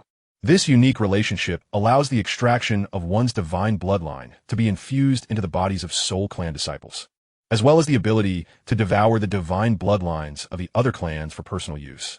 Even Soul Cang, upon hearing of such rewards, could not help but draw a heavy breath, his eyes shimmering with fervor. It is said that divine bloodlines, also referred to as the 10th Grey Bloodline, endow their bearers with the potential to ascend to imperial status in the future. Soul Cang recalled the descriptions of divine bloodlines and clenched his fists tightly. Upon his birth, it was said that his bloodline potential was considerable, boasting an impressive 8th grade, making the attainment of Dozun mastery an achievable goal. After all, he is a descendant of the Soul Emperor. How could he possibly be inferior? However, it was later revealed that due to his mother's identity, his bloodline was extracted, limiting his innate talents to a lifelong ceiling of Douang Peak. This revelation had long remained obscured from Soul Cang, only coming to light after his return to the Soul Clan and displaying his Dozuan prowess. Sensing the weight of this truth, he turned to find his mother, Soul Linhua. In tears, her face etched with guilt. Clearly, she too recalled the events surrounding Soul Cang's bloodline. Soul Cang subtly shook his head, signaling her not to be sorrowful. What you have lost, I shall reclaim for you, he vowed resolutely within his heart. The Soul Emperor's address did not consume much time, and upon its conclusion, the atmosphere was charged with fervor. The terrifying power of bloodlines was evident in the expressions of those present, such as Soul Yu and Soul Foam. For instance, despite being of similar age to Soul Ya and Soul Li, Soul Yu had already attained the status of a 9-star Dozuan. The manic expressions on Soul Ya and Soul Li's faces betrayed their unbridled yearning for divine bloodlines. With the summary concluded, the Soul Emperor resumed his seat, his eyes lowered, exuding an air of authority that commanded respect. An elder of the Soul Clan stepped forward, calling out names one by one. Those named would then report their achievements over the past 3 years. Soon, it was Soul Yu's turn. Soul Yu, upon hearing her name, stood up and spoke in a calm and clear voice. I have captured 208 6-star alchemists, 76 7-star alchemists, and 7 8-star alchemists, while searching through 13,000 families of the Xiao surname, yet have yet to find any that meet the criteria. A wave of commotion erupted at Soul Yu's report, as numerous elders straightened in their seats. According to the delineation, Soul Yu had ventured to the southern outskirts of the Central Region, a place only slightly less opulent than the Central Region itself. Her accomplishments rivaled those of the Soul Clan at its zenith. Truly, she is deserving of her status as a bearer of divine bloodline. Her strength and capabilities are beyond reproach. At this clan meeting, it was unlikely that anyone among her peers could stand alongside her. The elders whispered amongst themselves, their eyes reflecting admiration, causing a smirk to involuntarily grace Soul Yu's lips. especially after receiving praise from the Soul Emperor himself. Soul Yu straightened her posture, her gaze lifting slightly, her face alight with pride. In the distance, Yun Yun's astonishment deepened. She had never envisioned that the rank of an alchemist could become a measure of worthiness. What an intimidating force this was. Based on Soul Yu's accomplishments, did that not render Soul Cang utterly hopeless? After all, in places like the Jima Empire in the northwest region, even six-star alchemists were exceedingly rare. A flicker of concern crossed Yun Yun's eyes as she glanced towards Soul Cang, only to find him unfazed, his expression serene, unaffected by Soul Yu's presence. This realization inexplicably eased her anxious heart, calming its frantic rhythm. Next, Soul Ya and Soul Li were called forth to present their reports. Regrettably, with Soul Yu's achievements setting the bar so high, their impressive results failed to create significant ripples. In comparison, the elders had already been left in awe by Soul Yu's accomplishments. At last, the elder atop the platform glanced at the list in hand, his gaze lifting and slowly moving toward the section filled with clan disciples, finally landing on the solitary figure at the edge. Soul Ya and Soul Li exchanged mocking smiles as they directed their attention toward Soul Cang. Though Soul Yu sat upright, her peripheral vision subtly drifted in his direction. Among the assembly, Soul Cang's identity was the most awkward and out of place. Soul Cang. At last, the elder's voice resonated through the air. Under the numerous gazes upon him, Soul Cang rose, his gaze unwaveringly meeting that of the imposing figure atop the platform, the Soul Emperor. Collecting souls and seeking individuals is beneath me. I have not engaged in such trivialities, for I hold them in disdain. Soul Cang remarked with a slight curve of his lips, his demeanor relaxed. Soul Yu, Soul Ya, Soul Li, and others were momentarily taken aback, while the elders displayed expressions of disbelief. Elder Soul Shuzi appeared regretful, a flicker of remorse crossing his eyes. The Soul Emperor furrowed his brow and slowly shook his head. Undoubtedly, at that moment, the assembly was enveloped in profound disappointment towards Soul Cang, particularly due to the attitude he displayed while making such statements, which incited further ire. The Soul Emperor's fingers clenched tightly, seemingly on the verge of unleashing his pent-up wrath. Yet at that moment, Soul Cang spoke again. Thus, in 3 years, I have located the ancient cave of the Tuo, Shi Ancient Emperor. Chapter 109. Negotiating terms with the Soul Emperor, achieving confirmation. Across the Dou King continent, it is well known that anything connected to the title of Emperor cannot be trivialized. For instance, the Soul Clan's current status and strength are inextricably linked to the legacy of an emperor among their ancestors. Presently, no new Dou emperors have emerged in over 10 millennia across the Dou King continent. Even formidable figures like the Soul Emperor and Gu Yuan remain trapped at the pinnacle of 9-star Dou Sheng, unable to take that final step forward. In this context, all hope converges on a distant legend. The individual who left this legend was none other than the last Dou Emperor of the Dou King continent, Tuo Shi Ancient Emperor. It is said that the Tuo Shi Ancient Emperor left behind a cave that contains the secrets to attaining imperial status. However, to find this cave, one must first gather 8 pieces of Tuo Shi Ancient Emperor's jade. Only then can one locate and unlock the cave. Information regarding the Tuo Shi Ancient Emperor is exceedingly clandestine in the outside world. Yet here, it is different. This is the Soul Clan, the Soul Realm. Therefore, when the name Tuo Shi Ancient Emperor escaped Soul Cang's lips, every individual present rose to their feet. Whether they were disciples of the Soul Clan, elders, or even the void-devouring flame and the Soul Emperor, all stood, their fervent gazes converging upon Soul Cang like spotlights. Yun Yun, belatedly realizing the gravity of the situation, took a moment to process before slowly rising, her face awash with profound shock. Was this information something an outsider like herself could even hear? Would she be silenced to ensure secrecy? If I wish to save myself, is marrying Hun Cang my only option? Various thoughts flitted through Yun Yun's mind, leaving her somewhat disoriented. In contrast, the members of the Hun clan, while shocked, remained considerably more composed. Hun Li leaped up, pointing at Hun Cang and bellowing. You've lost your mind. How dare you spout such nonsense? Do you think everyone is a fool? Hun Ye's expression was icy as he replied. With no achievements to show, you could merely admit your mistake. Is it necessary to weave such grand lies? Hun Cang, apologize to the elders and the clan leader at once. For the first time, an expression of rage surfaced on Hun Yu's otherwise calm face, attempting to seize the spotlight with baseless claims.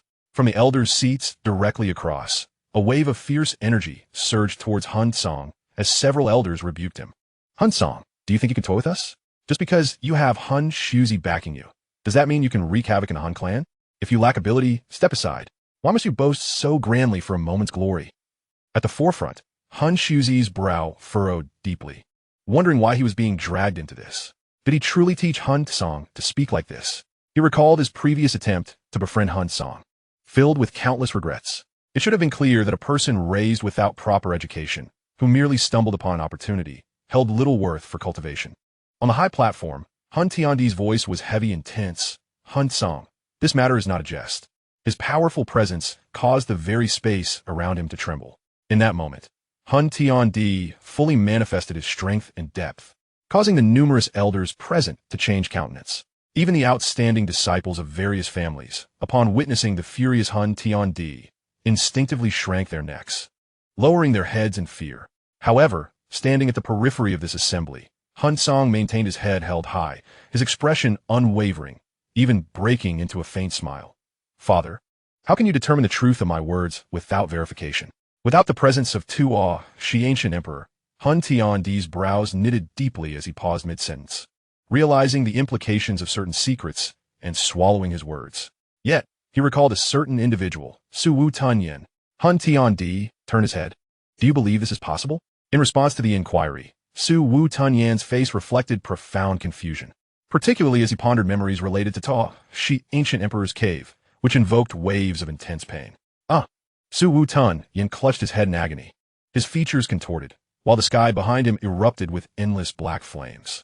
After a long moment, the black flames surged and entered Su Tanyan's body as he met Hun Tiandi's gaze. By coincidence, this possibility cannot be ruled out. Could be true? Hun Tiandi turned abruptly, his eyes alight with fervor and excitement. Hun Cang, what evidence can you provide? As soon as the words left his lips, Hun Cang had yet to respond, but the elders in Hun Yu were already stunned, their faces revealing expressions of astonishment. Why such a question? Did the clan leader truly believe Hun Cang's words? Had he genuinely located Dou King, ancient emperor's cave? Hun Yu staggered, plopping back into his chair, his gaze somewhat vacant. How could such a feat be accomplished by Hun Cang? What immense fortune would that require? With a smirk, Hun Cang replied, Father, do you wish for everyone to hear this? Upon saying this, he felt the cold stares of the elders and clan disciples surrounding him. The more he reveled in this secret half-told torment, the more delighted he became. Hearing Hun Cang's words, Hun Tiandi felt increasingly convinced of Hun Cang's confidence. He raised his hand, summoning Hun Cang directly before him. Subsequently, before the watchful eyes of the crowd, the figures of Hun Tiandi, Hun Cang, and Su Tan vanished from sight. Now he can speak. Hun Tiandi's gaze bore down intently upon the young man before him. Su Tanyan's presence was necessitated by Hun Tiandi's need for assistance in verifying the truth. After all, Hun Tiandi had never truly seen the cave of Dou King, ancient emperor. I require a soul crystal, Hun Cang stated calmly, recognizing that at this juncture, he must maintain an air of composure.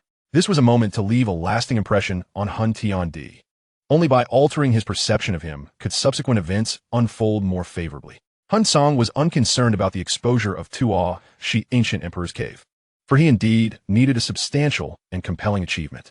On the other hand, Hun Tiandi at this moment lacked the 8 pieces of Dou King, ancient emperor's jade, and would be unable to access the cave without them. Hun Tiandi hesitated, astonished that a mere 2-star Do Zun could stand before him, conversing so calmly about conditions. He spoke in a deep tone. Hun Shuzi has already filed your request. Once you defeat Hun Li, it shall be granted to you.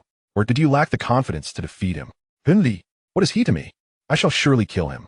In the face of Hun Tiandi's skepticism, Hun Cang remained exceedingly calm. This is my personal reward. As an alchemist, I require formidable soul power. Grant it to him, Hun Tiandi commanded without hesitation, addressing Su Tan. Su Tan's body manifested a pure crystal, which he presented to Hun Cang. Upon receiving the soul crystal, Hun Cang succinctly described the enormous eyes outside Dou King, ancient emperor's cave, and his own sensations, deliberately omitting the exact location. After all, he was not foolish, revealing that would diminish his value. Based on your description, why do I feel that figure bears some familiarity? Resembling the Zhu Kuan of the Tai Su ancient dragon clan? Hun Tiandi pondered for a moment. However, that old fellow seems to have vanished for several thousand years. It's no wonder he couldn't be found, having ended up near Dou King, ancient emperor's cave. At that moment, Su Tan raised his hand, sending Hun Cang away. leaving only Hun Tiandi. What is this? Hun Tiandi questioned, perplexed by the scene. Xu Tunyan replied gravely. I can now confirm that Hun Cang has indeed located Ta, Shi ancient emperor's cave. Why? Hun Tiandi was taken aback. Xu Tunyan shook his head. I cannot divulge the specifics, but I can assure you that his words are true. For he suddenly recalled a promise. One party being an individual who claimed to be Zhu Kuan, and the other, the pure lotus demon fire. Chapter 110, Xu Tunyan's caution. The battle with Hun Li. Armed with Xu Tunyan's confirmation, Hun Tiandi immediately prepared to summon Hun Cang back, intent on extracting detailed information from him. Hun Tiandi was confident that, despite Hun Cang's reticence, he would obtain the desired information. Yet, Xu Tunyan blocked his path. Think carefully. Acquiring the specific location now, without the 8 pieces of Tua, Shi ancient emperor's jade, is of no use, Xu Tunyan cautioned. Noting Hun Tiandi's indecision, he continued, I recognize your strength, but consider this. Tua Shi ancient emperor's cave is a Dou emperor's domain. You cannot breach it. As he spoke, Xu Tunyan observed Hun Tiandi's shifting expressions, then added, moreover, if you were aware, could you resist the urge to act? Ever since the Xiao clan was annihilated, the Hun clan has been under the watchful gaze of the ancient clans. Every move you make may be scrutinized, and soon. The other 6 clans will also perceive the cave's location. Hun Tiandi's expression fluctuated repeatedly before finally steadying. He had been preparing for over a millennium to ascend to emperor, amassing numerous resources. The annihilation of the Xiao clan was to procure the Tua Shi ancient emperor's jade.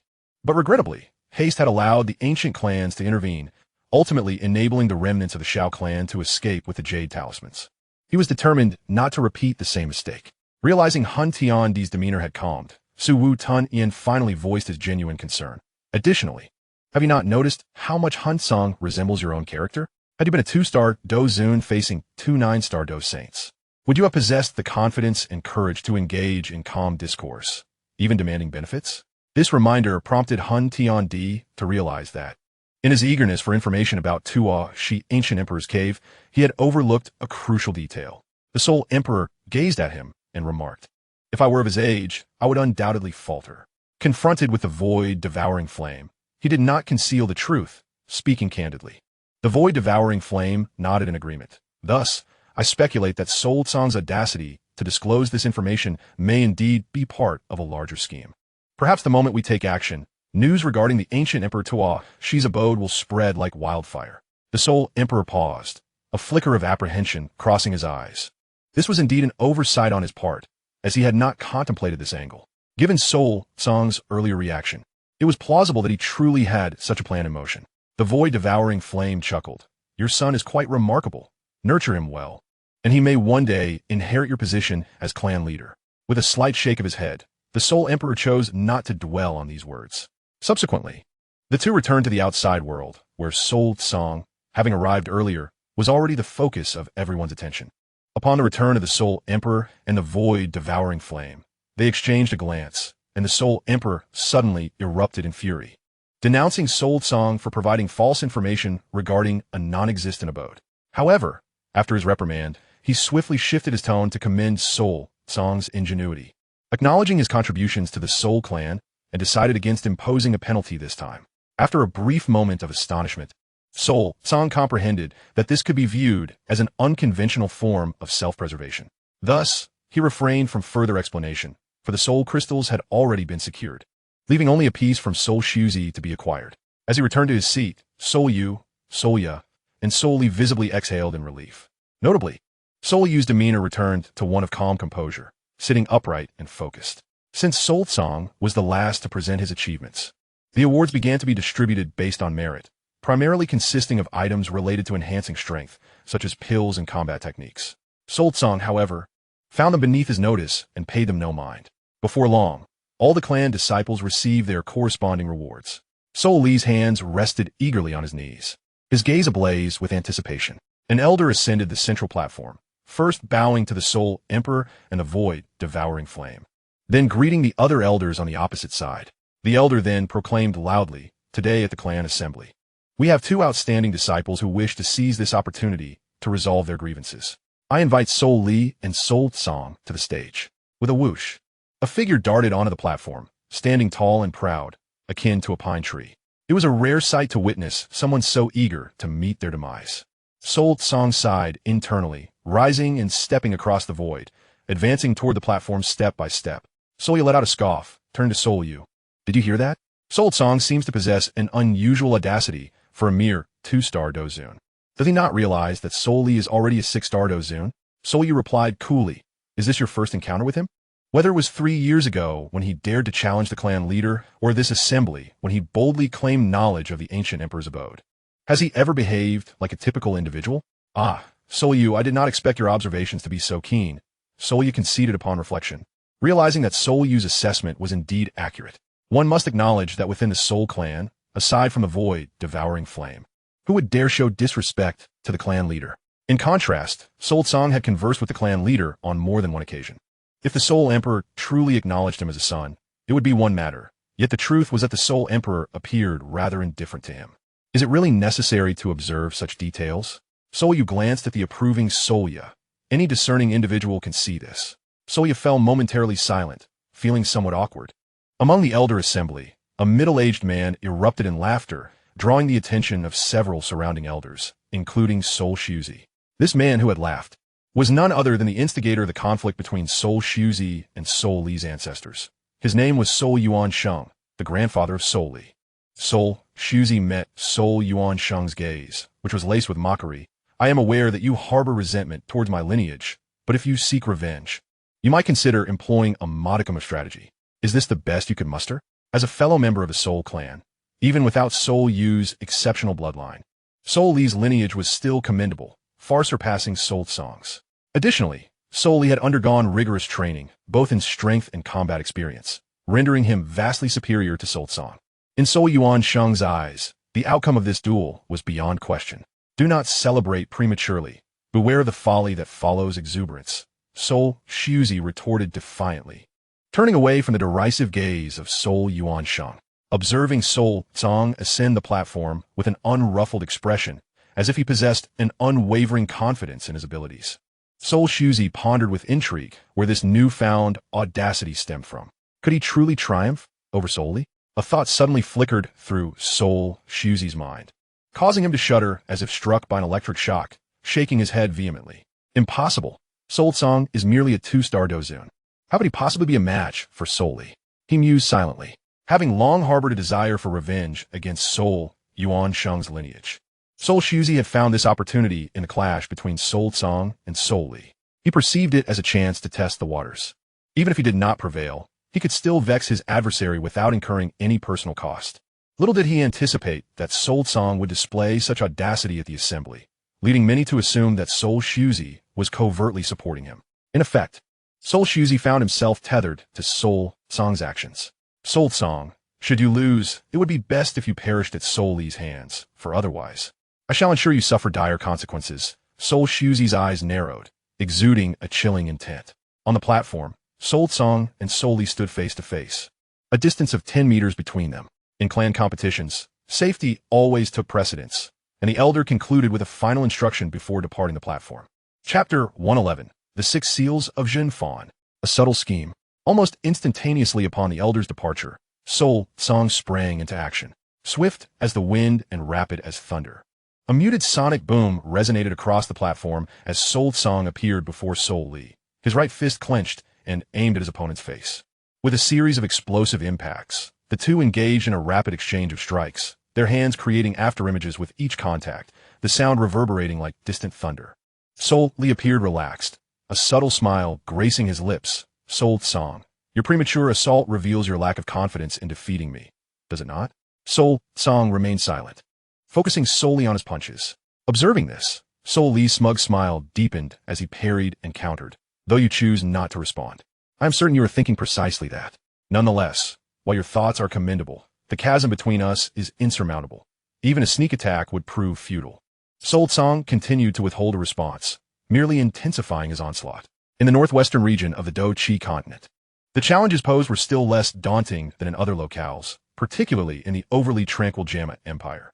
After 3 years of absence, Sol Tsang returned to the fray. Yet he fought with the naivety of a child.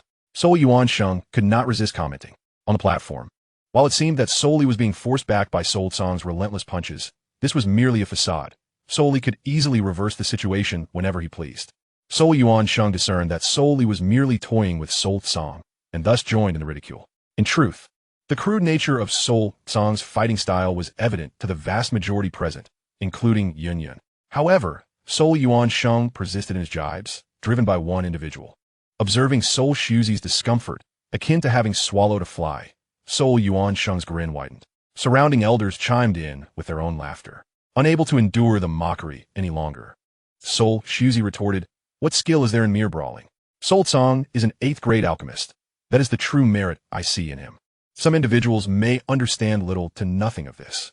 Is that so?" Soul Yuan Sheng feigned innocence, flashing a smile to those around him. "I heard that it was a certain elder who suggested that Soul Tsang defeat Soul Li in exchange for assistance in obtaining a soul crystal." Soul Shuzi clenched his fists tightly, falling silent. Regarding the matter of soul crystals, although it was raised by Soul Tsang himself, he understood that explaining it now was useless. Who would believe that the soul god would proactively make this request? On the arena, "Did you have a good time playing? It's my turn now." His arms crossed over his head, and Soul held Soul Tsang's fist tightly, hiding a sneering gaze as he met Soul Tsang. Soul Li raised his hands and unleashed a terrifying force, lifting Soul Tsang's arm away. He followed closely and kicked Soul Tsang. This kick seems to weigh 1,000 pounds, and when lifted, it gives a very difficult feeling. Step on the universe. With a sharp and low cry, an immense amount of black mist energy surged out of the void, transforming into ropes that quickly wrapped around the leg he had lifted. Wherever his legs passed, the void seemed overwhelmed, with cracks appearing and scenes of collapse appearing. Soul Void Child, this move is a high-level combat technique in the Earth rank. I collected it many years ago. With one foot, it's enough to break through the void. Does your disciple have a way to stop it? Soul Source asked cheerfully. Soul Void did not speak. He doesn't know if the Soul God is confident, because from beginning to end, he never gave the Soul God anything substantial. Thinking of this, Soul Void's eyes couldn't help but show a hint of regret. If I had known that Soul God would be so flamboyant at the conference, I should have given him 2 combat skills to practice, so he wouldn't have been too embarrassed. Faced with a sharp kick from Soul Tsang's calm expression remained unchanged. As if he couldn't see the collapsing void around him. His hands were sealed, and his speed was so fast that he could see the remnants left behind. Finally, when Soul Li's kick was less than a meter away from Soul Tsang, the mark formed by Soul Tsang pushed forward. Oomph. At this moment, a buzzing sound appeared throughout the square, indicating that energy was being pulled out. Countless fire attribute energies flowed out from the void, the ground, and even some elders present, as well as the void's swallowing flame, condensing in front of the Soul God. The town burned 6 seals. Oh my god, you is the commander-in-chief, which means that once printed, 10,000 fiery officials will wear it and accept the transfer to the commander-in-chief.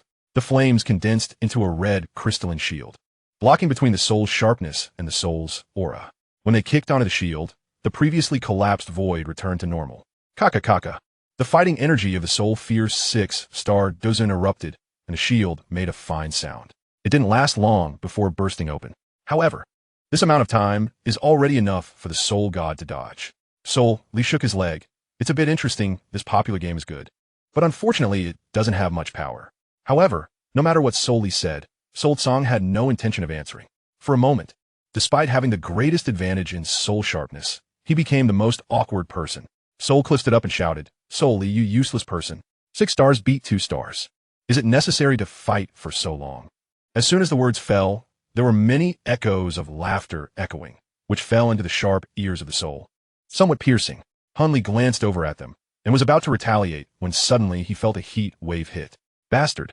Realizing that the Soul God was not paying attention, he launched an attack and cursed fiercely, immediately dodging. Due to the sudden attack of Soul Tsang, Soul Li's dodging was somewhat awkward. Soul Cliff was immediately booed. Bastard! Soul Li cursed inwardly, with a faint flicker of fire in his eyes. After adjusting, he immediately launched a fierce attack on Soul Tsang. Just now, originally, the Soul Heavenly Emperor was not very interested in the fight between the two. But just now the flames of the void's swallowing flame were borrowed by the Soul Tsang. Nothingness swallowing flame didn't seem to shake his mind. When he heard the Soul Heavenly Emperor's question, he frowned and pondered for a moment. It feels like some kind of secret technique. I didn't pay attention just now. If he wants to borrow it again next time, it's impossible. A flash of light flashed in the eyes of the Soul Heavenly Emperor. There's also a secret skill to borrow fire from you, the 2nd ranked fire, which is really extraordinary. Nothingness swallowing flame regained his indifferent expression. I was indeed a bit careless just now. And I guess this secret technique may be related to his inheritance as an alchemist back then. Speaking, the void swallowing flame paused for a moment and turned to look at the soul heavenly emperor. You know, the success or failure of the alchemist elixir is also crucial for controlling the flames. That's not bad. I just want to exclaim, why are you so nervous? The soul heavenly emperor said lightly, but a hint of regret quietly flashed in his eyes. On the arena, Soul Tsang was fully resisting the fierce attack of the soul, unaware of the conversation between the soul heavenly emperor and the void swallowing flame. But it's not important, as long as he can catch the attention of the soul emperor. If it weren't for the timing, the soul god could have borrowed more void swallowing flame just now. You dare to distract yourself and deceive others too much. Solely noticed that Soul Tsang's movements had slowed down a bit, and his anger surged in his heart. He always put himself in the position of a tiger, watching the soul god over the little rabbit. Now, I realized that I seemed to be the one being played with. The soul was fiercely angry, and the fighting energy surged out of the body, hitting the soul with a heavy punch. Boom! A figure flew backwards, and Soul Tsang had to retreat for more than 10 meters before he could counteract the power in Soul Li's hand and stabilize his body. Aren't you good at playing with fire? Come on, what were your opponent's Soul Chun moves before? Bring it out. Soul Li pointed his finger at Soul Tsang and hooked his finger. Almost done, Soul Tsang looked at Soul Li, who had lost his sanity, and his mouth slightly curled up. Since the battle, he has not responded to Soul Li. Even this time, Soul Li thought he wouldn't answer. However, Soul Tsang wiped away the bloodstains from the corners of his mouth and spoke up. Then I'm here. Soul Tsang's mouth widened, revealing teeth stained red with blood, and a slightly crazy smile appeared on his face. Chapter 112. The Three Transformations of the Fire Spirit, the Peak of the 5-Star Dozuan. Talp. Taking 2 steps back, Soul Li suddenly realized that there was nothing to be afraid of. I'm a 6-star Dozuan, with a tremble of both arms. A vast fighting aura surged out of the body, like the ocean. The soul is sharp and the body shape is rising, ready to come true. My gaze moved up slightly, and Soul God's body immediately floated up. At the same time, 5 halos flew out of the body and landed in 5 directions. Wolf. Soul God let out a low sip. I saw my whole body turning white, with only a hint of black fire spirit in my eyes. With a sudden shake, I transformed into a giant wolf over 10 zhang tall, with flames burning on all 4 limbs, stepping into the void. Leopard. Upon hearing the sound, the blue fire spirit flipped backwards and its body swelled in the wind, transforming into a giant leopard. Lion. Tiger. Xiao. As the soul god drank softly, various styles of magical beasts emerged around his body. The temperature in this area rises, and the air seems to be ignited. When everyone breathes, there's a faint illusion of their lungs being burned. The 5 beasts have different expressions, and light rushes out of their bodies, connecting with each other. Looking down from a high altitude, those lights crisscross and connect to form a 5-pointed star formation, with the soul god standing in the center. Is it a strange fire? At the moment when the fire spirit appeared, Soul Source couldn't sit still and stood up. As is well known, he was the most peculiar flame on Dou King continent, with immense power, and each one is the king of all fires. The power of these flames is so great that even some Dou saints, if accidentally touched, could fall off their bodies. At this moment, Soul Source Sheng heard the voice of Soul Void Child, with a faint hint of sarcasm in his tone. Some people have lived for so many years that they cannot even distinguish between strange flames. Do you know? Soul Source asked in reverse. The smile that had just appeared on Soul Void's face hesitated slightly. He wanted to know what this flame was, and there was no need to worry about whether Soul Tsang would lose before. Previously, when Soul Tsang displayed the 5-wheel departure fire technique in the Soul Clan, Soul Shuzi felt an abnormality. After all, his identity as alchemist is genuine and highly sensitive to flames. At that time, Soul Void discovered that these fire spirits were very peculiar, each resembling a strange fire, but possessing spiritual intelligence. It's not that it's strange for exotic fires to have spiritual intelligence, but rather that ordinary exotic fires can produce spiritual intelligence and have high strength. You can refer specifically to the void swallowing flame of the Soul Clan. Sun Hozi did not believe that with the strength of Hun Cang, he could simultaneously control 5 fire spirits. This was not a strange fire, but rather a unique flame, so extraordinary that it seemed as if it had first manifested in this world. Feeling the gaze of the Soul Emperor upon him, Shiwu Tunyan spoke with a calm demeanor. His black eyes, formed from the gathering of flames, scrutinized Hun Cang earnestly. He had not previously paid attention. This young man harbored many secrets. The Soul Emperor averted his gaze and once again focused on the figure standing amidst the 5 fire spirits, his eyes reflecting a sentiment akin to that of Xiao Yan. Initially, to him, Hun Cang had been merely an unexpected occurrence. However, each time this child appeared, he seemed to bring forth an unforeseen surprise. That last move, Hun Cang, it appears your full strength only reaches this threshold. Casting a glance at the familiar scene, Hun clenched his fists, preparing to seize an opportunity to obliterate him with a single blow. Last time he had only used 70% of his strength. Today he would not hold back. Hun Cang raised his head, revealing a frigid gaze, and formed seals with his hands. The 3 transformations of fire spirits. First transformation, ignite the body. With a whoosh, the flames on the 5 fire spirits surged, and Hun Cang's own body radiated with firelight. As the flames soared, Hun Cang's power surged dramatically, akin to the rising fire. 4-star Dozuan? Hun's pupils slightly constricted, feeling a hint of pressure emanating from Hun Cang. It's nothing. He is merely a 4-star Dozuan, and I am a 6-star Dozuan. There is no need for fear. Hun shook his head slightly, mentally reassuring himself. Just as Hun leaned forward, resolved to strike Hun Cang, he abruptly halted. For Hun Cang's hand seals had not yet concluded. He continued to transform. The 3 transformations of fire spirits. Second transformation, ignite the soul. Hun Cang's brow furrowed slightly, and the other 5 fire spirits emitted anguished roars. The terrifying sound reverberated through this realm, causing even the void to ripple. 5-star Dozuan Pinnacle. From his seat, Hanya barely had a fraction of his rear on the chair. What kind of secret technique is this? I have never heard of or seen it before. Is it from our soul clan?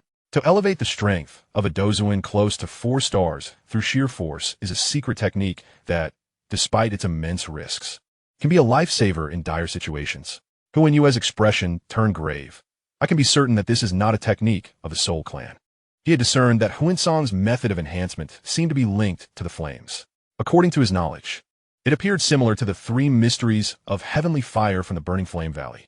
However, while the 3 mysteries were advanced, they also carried risks and burdens on the body. Yet, Hun Cang appeared only slightly troubled. No wonder he dares to compete. You truly possess numerous secrets, Hun Cang. Having elevated his strength to the 5-star Dozuan Pinnacle, Hun Cang finally halted. Hun inexplicably sighed in relief and unhesitatingly launched an offensive against Hun Cang. The recent developments filled Hun with anxiety, fearing that delay would lead to unforeseen changes. Black energy spread forth, accompanied by a clattering sound, reminiscent of sharp objects scraping against glass, which was exceedingly discomforting to hear. Swish, swish, swish. Rays of black light shot forth, tearing through the air as if rending space itself, instantly covering a vast distance. These were the soul chains of the Soul Clan, a unique manifestation of their techniques, adorned with various strange inscriptions that appeared chaotic and convoluted. Hun Cang had once wielded them himself, understanding their formidable power. Becoming ensnared not only inflicted physical pain, but also sent a chilling sensation piercing through the soul. Thus, Hun Cang raised his hands upward. With his movements, the 5-wheeled fire array, constructed from the 5 fire spirits, swiftly ascended to the sky, and the surging flames rapidly engulfed the entire expanse above. Across the soul realm, even in the most secluded corners, one could witness the flames illuminating the heavens. Figures floated in the air, their expressions wrought with astonishment as they beheld the spectacle. Is it young Master Cang? Such a magnificent sight. Could this be his ultimate move? Among the crowd, Guardian Wu was present as well. Sensing the familiar aura of the flames, his heart sank, filled with concern. The colossal 5-colored fire wheel gradually rotated, and the violent energy quickly gathered. Hun felt as though a veil had descended over his heart, causing discomfort. He noticed flames covering the chains. Fortunately, a flicker of flame soon dispersed the burning embers. 5-wheeled fire disc. Confronting the chains that spanned the void, Hun Cang's cold voice resounded as he pointed downward. Whoosh! The fire disc suddenly plummeted with a howl, crashing against the chains, producing a dense and rapid sound. Those chains could not withstand for long, fracturing inch by inch. Wherever the fire disc passed, space itself collapsed. Apprentissage du technique. Hun's expression changed dramatically. He was confident in his own sensations. Sky-devouring mirror. Almost instinctively, Hun opened his mouth, expelling a purplish-black energy of Dou Qi. This energy rapidly surged and expanded, morphing into a mirror-like purplish-black curtain that occupied most of the square. Was the fire wheel so fearsome that Haonli resorted to utilizing the sky-devouring mirror? Hun Yuan stared blankly at the radiant screen above. It is known that the sky-devouring mirror is an absolute heavenly stage Dou technique, crafted by the esteemed Xiao Yan, even among the members of the Soul clan. Its usage is limited in frequency, often reserved for dire straits. Chapter 113. Terrifying Secret Technique. Strength once again ascends. The purplish curtain expanded, meeting the rotating fire disk, concealing within it immense suction and vast space. Upon contact, the fire disk did not slice through the chains as it had before. Instead, it gradually became ensnared within the purplish curtain. The various colored flames submerged beneath the mirror surface. Haonli brushed his hand across his forehead, revealing a pained expression. To force me to use this move, Hun Cang, I truly underestimated you. It was evident that Haonli held great confidence in the sky-devouring mirror. This technique could rank among the top 10 within the entire Soul clan's Dou techniques. Moreover, behind the sky-devouring mirror not only resided his own energy, but also the power of Xiao Yan. Once I absorb your flames, let's see what else you can do. Haonli's cold gaze fixated on the indifferent figure high in the sky. At the elder's seat, as the sky-devouring mirror emerged, Hun Yuan let out a slight sigh of relief. Returning to his chair, one leg crossed over the other. He cast a glance at Sun Hozi, who leaned forward in excitement. How can one claim to be indifferent while their body betrays their true feelings? Alas, the outcome has already been predetermined. Merely a more convoluted process. Enough with the excessive chatter. Sun Hozi thought inwardly, vexed yet helpless.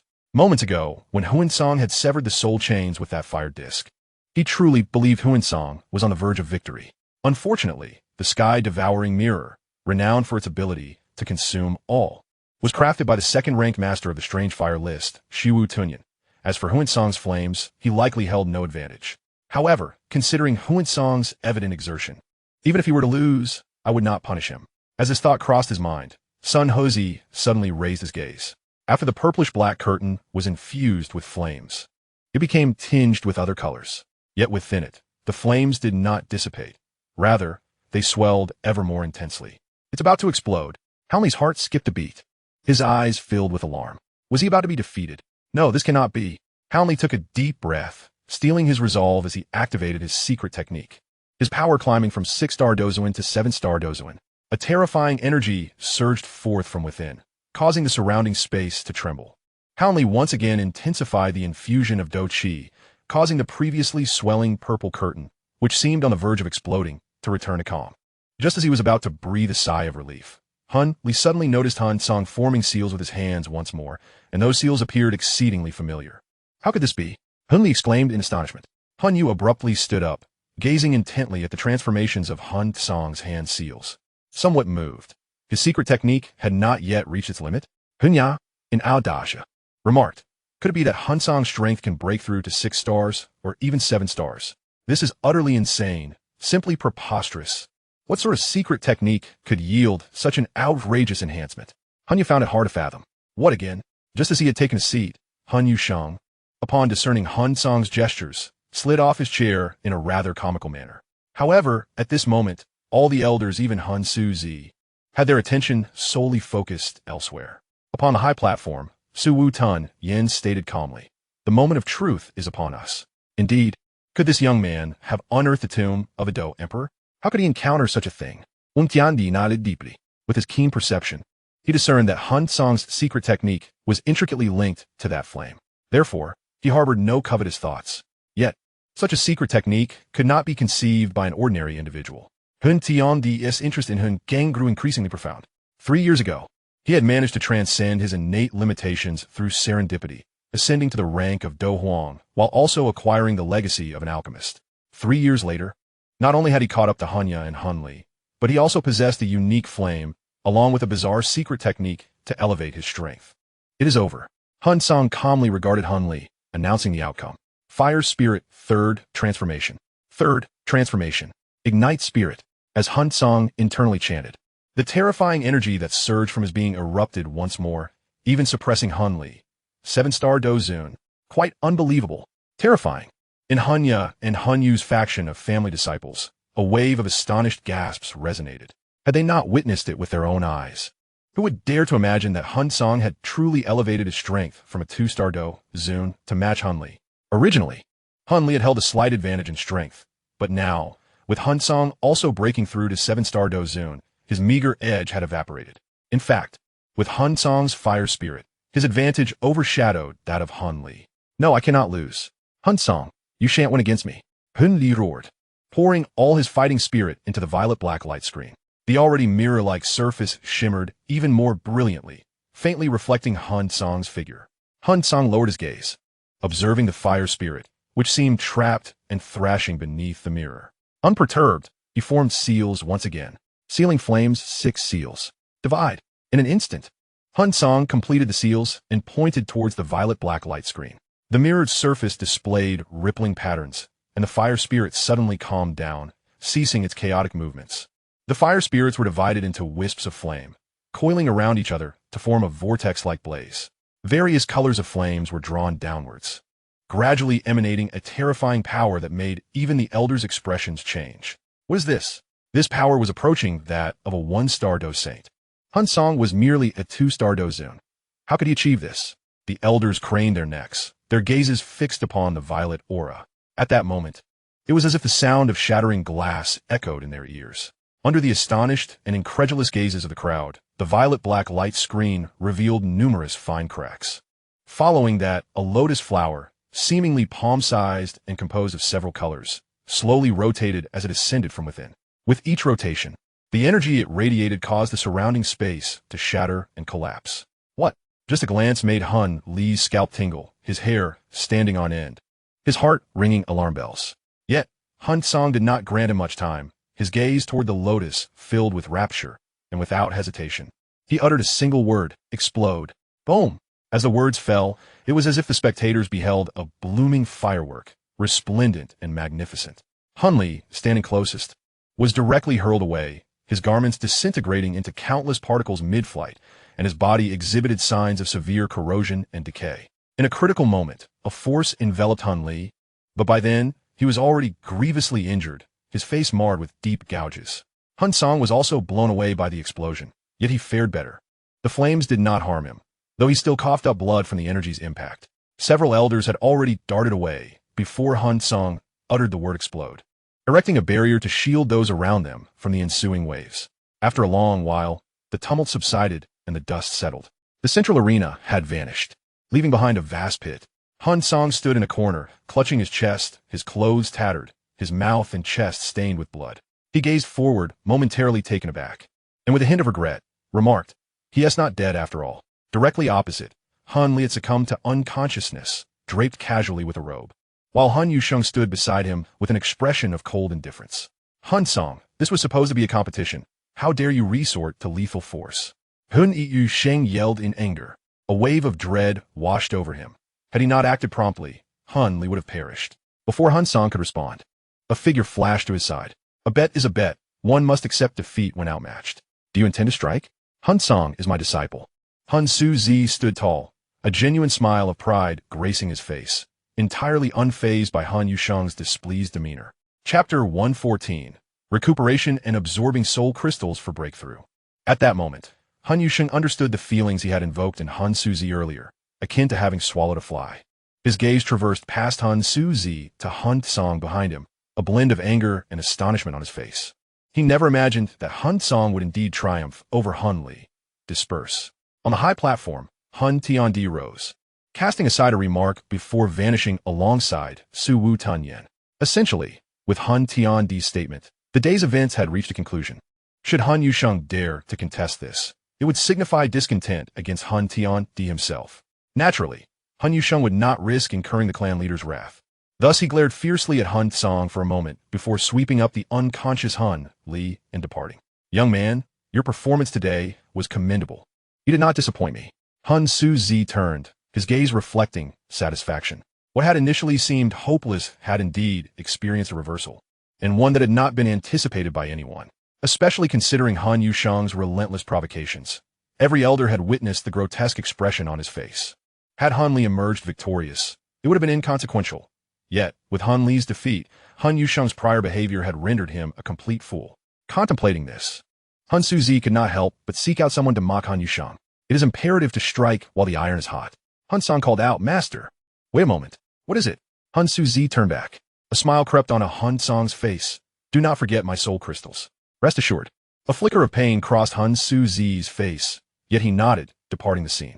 The other family disciples and elders gradually took their leave, yet before doing so, they cast profound glances at Hun Cang. Even 3 years ago, when Hun Cang stepped forward, they had not regarded him highly, as they unanimously believed that an individual without backing could achieve little in the future. After all, in a world of strife, mere opportunity and strength mattered little. True significance lay in one's connections. However, this time, Hun Cang's performance had undoubtedly rung an alarm bell for them. Soul Cang not only possesses remarkable luck and formidable strength, but he is also backed by the esteemed Soul Shuzi. Just moments ago, even the likes of Su Wu Tianyan and the Soul Emperor cast admiring glances in his direction. Individuals such as Soul Yu and Soul Ye felt an inexplicable surge of pressure weighing down upon them. Young Master Cang. As everyone gradually departed, Yin Yin hurried over. However, just as she called out, she witnessed Soul Cang collapsing towards her. It turned out that following his battle with Soul Li, Soul Cang had become exceedingly weak, teetering on the brink of unconsciousness. He had managed to remain conscious solely through sheer willpower. The exhaustion from the third transformation of Fire Spirit, coupled with the burden of exceeding the limits of his own 7-star Dou Zun strength, placed an immense strain upon him. Soul Cang was acutely aware that he must hold on, refusing to succumb to unconsciousness too soon. His son, Soul Linhua, rushed over. After a brief examination, Yin Yin looked up at Soul Linhua and said, Annie, young Master Cang is fine. He has merely overexerted himself and is temporarily unconscious. That's a relief, Soul Linhua sighed, her tension easing.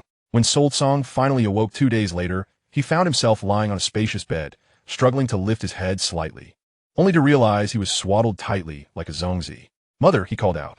Footsteps echoed outside, and a figure entered, though it was not Soul Linhua. What brings you here? Soul Cang asked, momentarily taken aback upon seeing Yin Yin. Why hasn't this woman left yet? He quickly recalled that he was in the soul realm. Without his assistance, she would be unable to exit. Don't move around too much. You have numerous wounds. While they are not particularly severe, recovery will take some time. Yin Yin advised as she approached the bedside. Soul Cang glanced at the bandages on his body and inquired, Did you do this for me? Yin Yin turned her head slightly aside and nodded. Unwrap it. I know my own body well, Soul Cang insisted. Very well, Yin Yin replied, seeing his resolve and refraining from further persuasion. Before long, Soul Cang swung his legs over the side of the bed, his feet touching the ground as a surge of energy coursed through him. Hiss! Soul Cang jolted, nearly toppling over. Fortunately, Yin Yin was quick to react, catching him in her arms just in time to prevent him from falling. After a few moments of adjustment, he gestured for her to release him. He took a few tentative steps, finally managing to endure the pain accompanying his movement. You should remain in bed a bit longer, Yin Yin urged, observing the pain etched on Soul Cang's face and the furrowed brow that accompanied each step he took. This reminded her of the day she brought Soul Cang home. Soul Linhua had been anxious to check on him, and although Yin Yin initially hesitated to intervene, upon uncovering the myriad of gaping wounds on his skin, she promptly ushered Soul Linhua out, choosing to take on the responsibility of tending to Soul Cang's injuries herself. Yin Yin understood that if Soul Linhua were to witness the extent of his injuries, she would surely weep for quite some time. The time spent with Soul Linhua had brought Yin Yin a long-lost warmth. She did not wish to see Soul Linhua distressed, so she willingly took on the task. Soul Cang waved his hand, declining Yin Yin's kind offer, and simply donned his clothes before stepping outside. He made his way directly to Soul Shuzi's residence, and after announcing his presence, he was granted an audience with his esteemed mentor. Soul Shuzi, seated in his usual spot, glanced at Soul Cang and remarked, I have no interest in coveting the possessions of the younger generation. Master, it is merely my impatience, Soul Cang replied with a smile, aware that his injuries were evident to Soul Shuzi. 2 objects were promptly hurled in his direction, which he deftly caught. One was a familiar soul crystal, and the other a porcelain vial. Soul Shuzi's voice resonated. That vial contains soul rejuvenation pills. Their effect is to calm the soul and focus the mind, assisting you in digesting the soul crystal more swiftly. Thank you, Master, Soul Cang expressed, a flicker of surprise crossing his eyes. Do not thank me. The sooner you ascend to the heavenly realm, the sooner you can proceed to the Dan Tower, Soul Shuzi responded nonchalantly. After his departure from the Dan Tower, he had been placed on a blacklist. Though he harbored no affection for the Dan Tower, they continually used him as a subject of discussion. While the claims were true, they did not amount to slander. Yet, history is written by the victors, and he found himself disinclined to hear such remarks. Sun Cang nodded earnestly, filled with anticipation for the Dan Tower. Had he possessed the 3,000 yen flames during his battle with Sol Li, the severity of his injuries would have been far less. Upon returning home, Sun Cang was predictably reprimanded by his mother, who insisted he remain in bed. Lying there, he glared at Yun Yun, who, emboldened by Sol Linhua as support, stuck out her tongue. However, as soon as she performed the gesture, she suddenly felt it inappropriate and quickly turned her head away, her fair ears gradually turning crimson. In the following days, Sun Cang obediently remained in bed, gradually healing with the aid of his own medicinal pills. During this time, he allowed his two old companions to emerge for a breath of fresh air. Yao Tianhua expressed his regret at not witnessing the full display of his 5-wheel leaving fire technique. Sun Cang, partially deafened, reminded him that this was not the place for a soul to make an appearance. To avoid detection, Sun Cang enacted several layers of seals, concerned that the Soul Emperor might catch wind of their presence. Fortunately, his worries proved unfounded. After a while, Sun Cang finally regained his strength and retrieved a soul crystal, preparing to absorb it. Meanwhile, after a lengthy journey, Xiao Yan had arrived at the Black Corner region, standing outside a town named Peace Town. Chapter 115, A Minor Misunderstanding. The shocked mentor of the Xiao Yan Academy. In the distance, two majestic mountains framed a small town that flickered into view. The road leading to the town was bustling with traffic, primarily consisting of adults and children. They repeatedly shared with their children the essential points to note when joining the Xiao Yan Academy. Whoosh! At that moment, a sudden gust of wind swept overhead. The carriages came to a halt as the occupants looked up, their gazes tracking an arrow that left a trailing mark in the air, revealing a figure. An outsider? The vicinity surrounding the Xiao Yan Academy prohibited unauthorized flight. Had they not heard of this? It seemed like years since such an incident had occurred. The onlookers exchanged whispers, their eyes glimmering with curiosity. The arrow did not strike its target. After a swift evasion, the figure gracefully landed on the ground. A young female guardian momentarily paused, her gaze flitting over the newcomer. The youth appeared to be no older than 18, bearing a youthful countenance and dressed in a black robe, with a peculiar weapon resembling a ruler slung across his back. Many displayed expressions akin to that of the earlier woman. The manifestation of wings formed from Dou Qi indicated he was a low-level Dou Wang. What could possibly bring such a young individual to the Xiao Yan Academy? Within Peace Town, figures bustled about, many clad in the attire of the Xiao Yan Academy, rushing forth. Leading the charge was a middle-aged man with a square face, his expression grave and solemn. Following closely behind were a dozen or so students, all members of the Academy's enforcement team, holding considerable authority in Peace Town.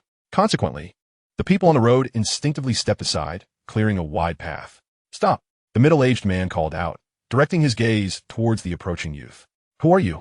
And what business do you have in Peace Town?" His countenance bore a strong sense of vigilance, and the students at his side gripped their weapons tightly, their Dou Qi surging, poised for battle. "Is there some sort of misunderstanding?" Xiao Yan, taken aback by the tense atmosphere, replied with confusion. One of the students called out, "It is strictly forbidden to fly within 100 miles of the Xiao Yan Academy. Were you unaware?"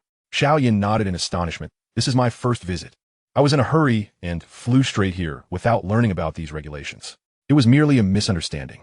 The middle-aged man let out a slight sigh of relief, discerning that the young man before him was not one to speak falsehoods. "Please secure your weapon," he instructed the enforcement team members.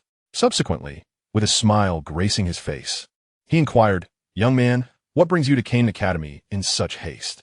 "To enroll," Xiao Yan replied without a moment's hesitation. As soon as the words left his lips, a chorus of gasps erupted around him, astonishment evident in many eyes. A Dou Wang was seeking admission to Canaan Academy? Surely, this could not be serious. Perhaps he was merely hallucinating? The middle-aged man froze momentarily, his smile fading into a more solemn expression. "I am sincerely inquiring," he stated. Xiao Yan nodded. "I understand, and I assure you, I am here to enroll." With a sharp glare, the middle-aged man turned and began walking towards Peace Town. "What does this mean?" Xiao Yan was taken aback for a moment, then stepped forward, only to be intercepted by a fellow student. "Apologies, but with your current strength, you do not meet the admission criteria for Canaan Academy. Kindly return," the student said, eyeing Xiao Yan. At such a young age, achieving the ability to manifest wings of Dou Qi, he would surely be an exceptional talent even within the inner academy. Logically, Canaan Academy would never dismiss a person of such potential. However, the young man before them clearly exuded an unfriendly aura. Upon hearing the student's words, Xiao Yan came to realize the misunderstanding. He chuckled ruefully, "You got it all wrong. I'm not here to enroll. I am indeed a student of this academy. I merely took a leave of absence, and Haven T reported back until now." "You claim to be a student?" The middle-aged man, having walked a few meters, turned back with a hint of skepticism in his eyes. "What is your name?" Xiao Yan grinned, revealing a set of pearly white teeth. "From Wutan City. I am Xiao Yan." "Oh?"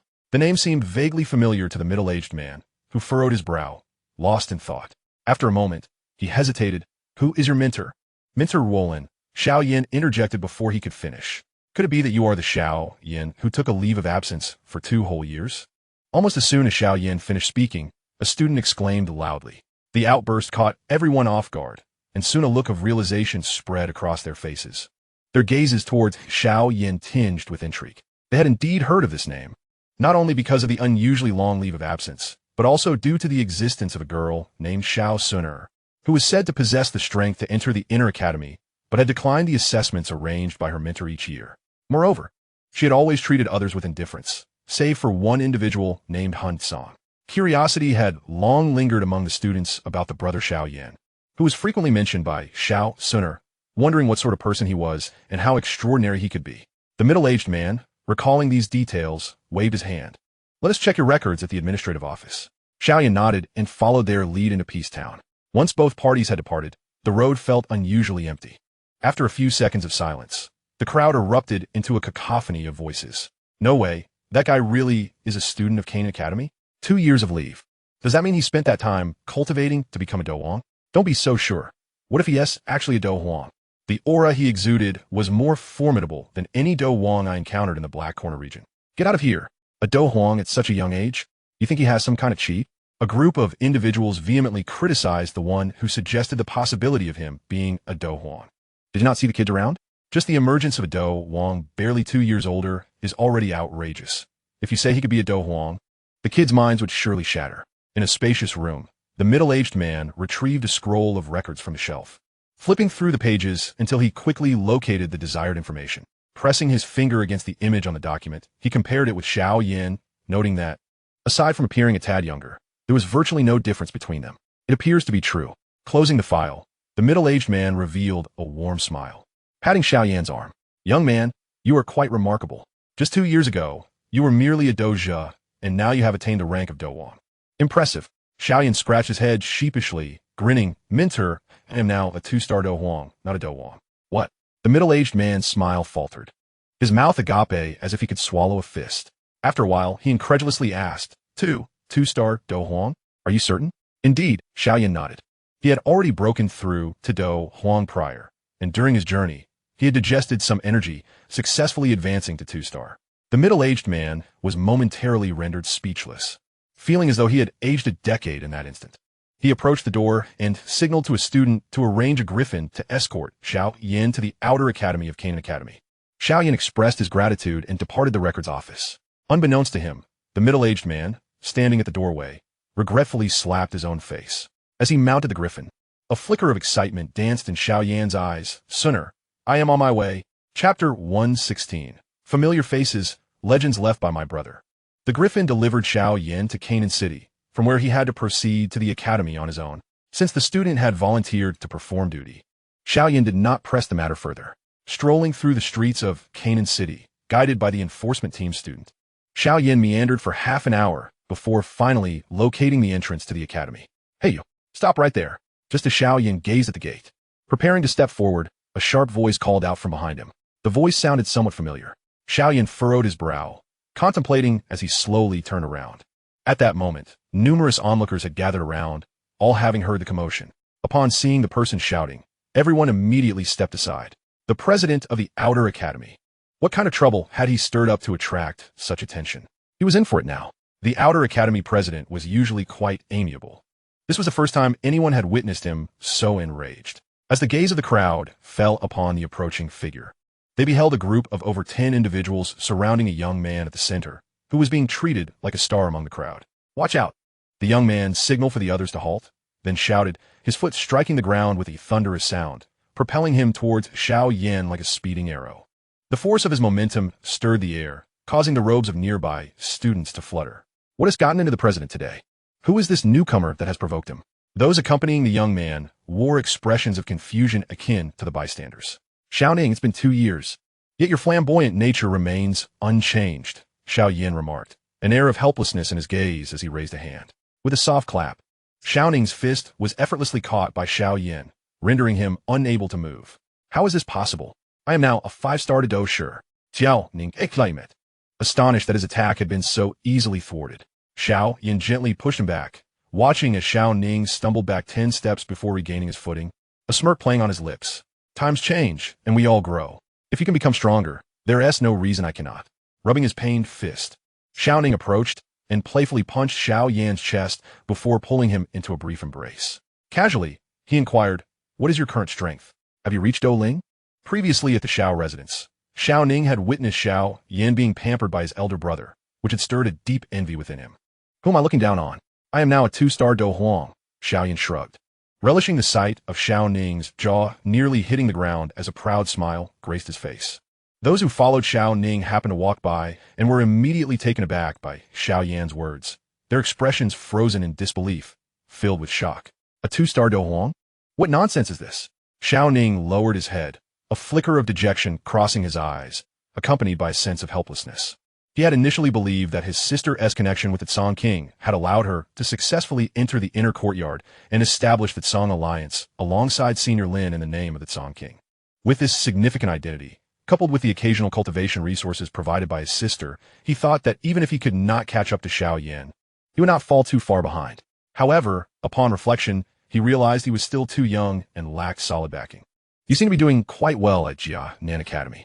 I hear they all address you as chairman, Xiao Yan remarked, draping an arm over Xiao Ning's shoulder, surveying their surroundings. Xiao Ning shook his head. You overestimate me. I merely benefited from the Dou King's influence. My elder brother? Xiao Yan asked, slightly taken aback, recalling how his brother had specifically advised him before leaving to not be too surprised upon arriving at Jia Nan Academy. His interest piqued. He urged Xiao Ning to elaborate. Having not seen Xiao Yan for quite some time, Xiao Ning felt a twinge of jealousy, yet he harbored no ill will. Thus he recounted every detail of his experiences to Xiao Yan. As they walked and talked, heading towards the academy, the members of the Dou alliance followed closely behind, creating a grand spectacle that drew considerable attention, especially as some onlookers noted the unfamiliar closeness between Xiao Yan and Xiao Ning. Curiosity flickered in their eyes.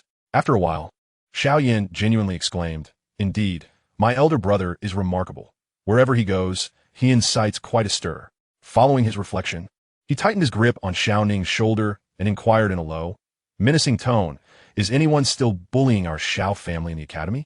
His words seemed to squeeze out a chill that sent shivers down the spine of those who listened. Xiao Ning waved his hand dismissively. Not anymore now.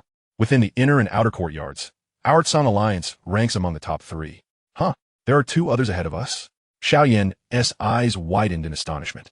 What caliber were they to dare rank before my elder brother? At that moment, Xiao Yan found a second purpose for coming to Jia Nan Academy, to elevate his brother's influence to the top. Xiao Ning briefly introduced the 2 rival factions. Realizing that what he could not achieve, Xiao Yan, possessing Dou Huang's strength, certainly could. To enter the inner courtyard? A trivial matter. When can we commence the assessment? Upon learning that the core factions operated within the inner courtyard, Xiao Yan was eager to ascend to the status of an inner courtyard student. Xiao Ning's gaze swept across the empty campus before suddenly recalling, "Oh no, I almost forgot. Today is the assessment day for the outer courtyard, and Cousin Suner has already been compelled by Mentor Roland to participate. Moreover, you, Xiao Yan, your name has also been put forth by the mentor. If you do not complete the assessment this time, you will be expelled from the academy. Why on earth didn't you mention such an important matter sooner?" Xiao Yan expressed his exasperation. "Where is the assessment taking place? Point it out to me." Xiao Ning hurriedly indicated a direction, understanding that this assessment was no trivial matter, especially as it pertained to Xiao Yan's eligibility as a student of Jia Nan Academy. "I'll head on ahead. Make sure you catch up quickly." With the location in mind, Xiao Yan released Xiao Ning, summoned his Dou Qi, and manifested fiery wings. Feeling a wave of heat wash over him, Xiao Ning snapped back to reality, only to see Xiao Yan's retreating figure. Dou Qi wings? Wait, was he serious? Chairman, when did you become acquainted with the Dou Huang? It was only when Xiao Yan truly showcased his strength that the onlookers accepted the reality, their expressions filled with astonishment. Xiao Ning scanned the faces of those around him, noting their admiration and envy. He scoffed. He just a Dou Huang. He not as formidable as you imagine. He merely has a good elder brother. With that, Xiao Ning left the bewildered crowd behind and hastened after Xiao Yan. Meanwhile, in an enormous square, countless individuals were crowded together. A sea of heads and a cacophony of noise filling the air. At the center lay an arena designated for student battles. Presently, a mentor stood within, scanning the names on a paper in hand, before announcing Xuebong from Class 3 of the Xian tier versus Xiao Yan from Class 2 of the Huang tier. As the words fell, the bustling square fell into a hushed silence, numerous gazes converging upon the Huang tier's location. In the past 2 years, Xiao Yan's name had already become etched in the memories of the students and mentors at Jianan Academy. After all, it was the first time a student had taken a 2-year leave since the academy's inception. As the crowd's intense scrutiny bore down upon her, Mentor Roland glanced at Xiao Suner, whose eyes sparkled with hope. Suner, I have done my utmost. This time his name must be submitted or it would contravene academy regulations. Xiao Suner nodded slightly, a smile gracing her lips. Thank you, Mentor Roland. My brother said he would come. He surely will arrive. I believe he would not deceive me. Chapter 117. Xiao Yan's dominant declaration. Roland shook her head in resignation. Suner was usually amiable, yet when it came to matters concerning Xiao Yan, she became especially obstinate. Xuebong had already ascended the stage. With no more than 10 breaths remaining, if Xiao Yan did not arrive, he would forfeit his qualification to compete.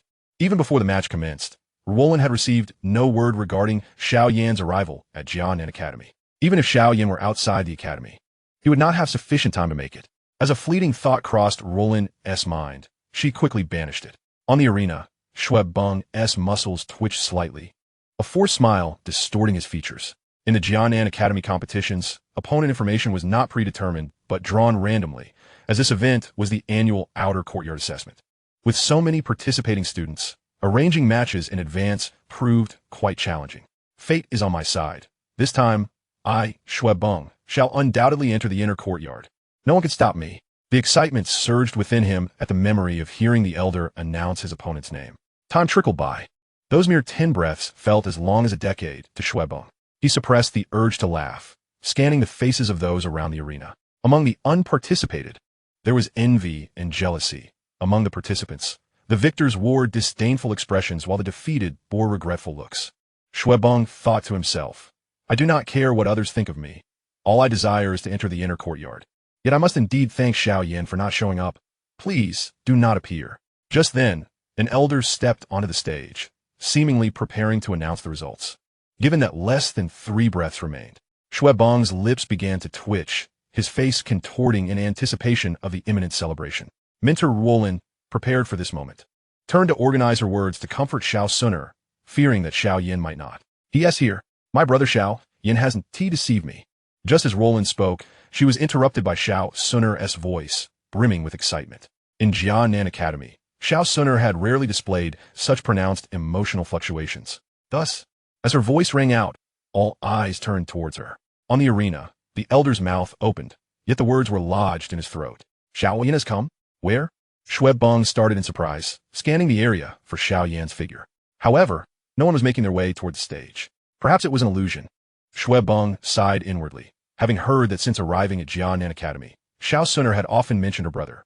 Suddenly, Xuebong sensed something unusual. Why was Xiao Suner gazing at the sky? Puzzled, he lifted his head. Yet before he could raise his gaze a straight, descending shadow swept past before his eyes. Boom! The arena trembled as a colossal roar reverberated across the square, sending clouds of dust swirling into the air. Xuebong was startled, retreating several steps. What had fallen? It seemed to be a person.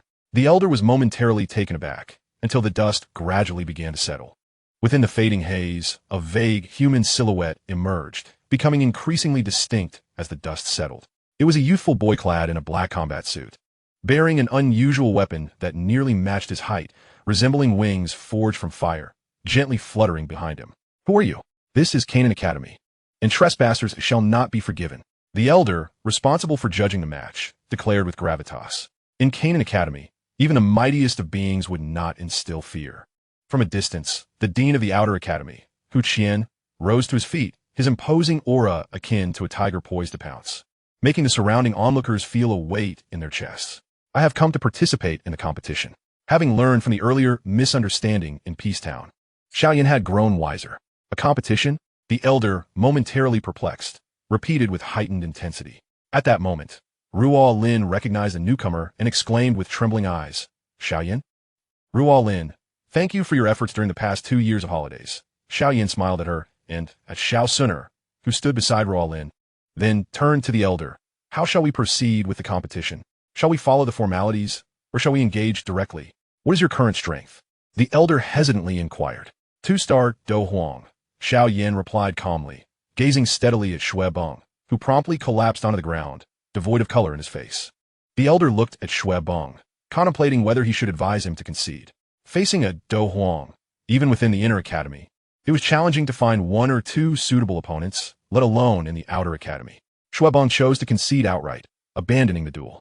The elder cast a sympathetic glance at Xue Beng's retreating figure before announcing the result. Xiao Yan wins. I have something to say.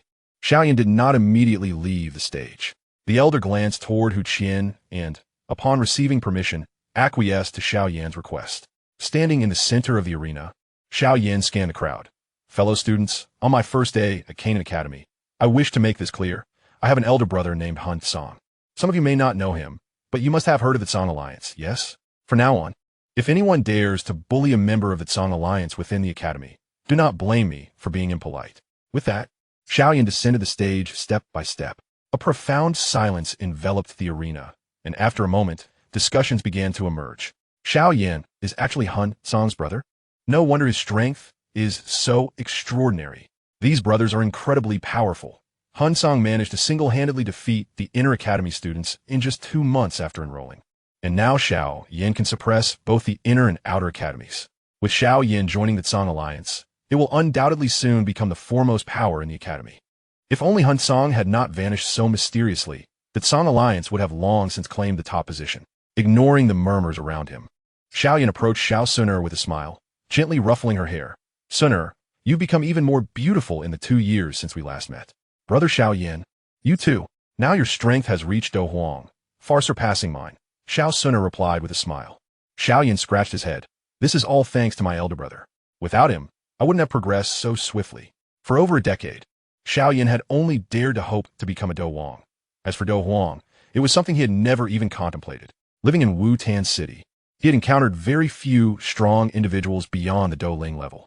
Xiao Suner gazed down at the ground, a hint of displeasure in her voice as she murmured, You should not be grateful to him. Hun Cang is a scoundrel, a complete villain. Brother Xiao Yan, it was because of his words that we were separated for 2 years. Suner, I do not wish to hear you speak ill of my elder brother. Xiao Yan retorted, somewhat irked. Yes, Hun Cang is a good person, kind to you and the Xiao family. Xiao Suner replied with a roll of her eyes, feeling a bit hurt, finally reuniting with brother Xiao Yan. Yet his every word revolved around Hun Cang. Ruo Lin had been unable to interject until now. Seeing Xiao Suner sulking, she gently tousled her hair and turned to Xiao Yan. You are Hun Cang's brother? Where is he? Why hasn't he returned with you? My elder brother has matters to attend to, Xiao Yan replied succinctly.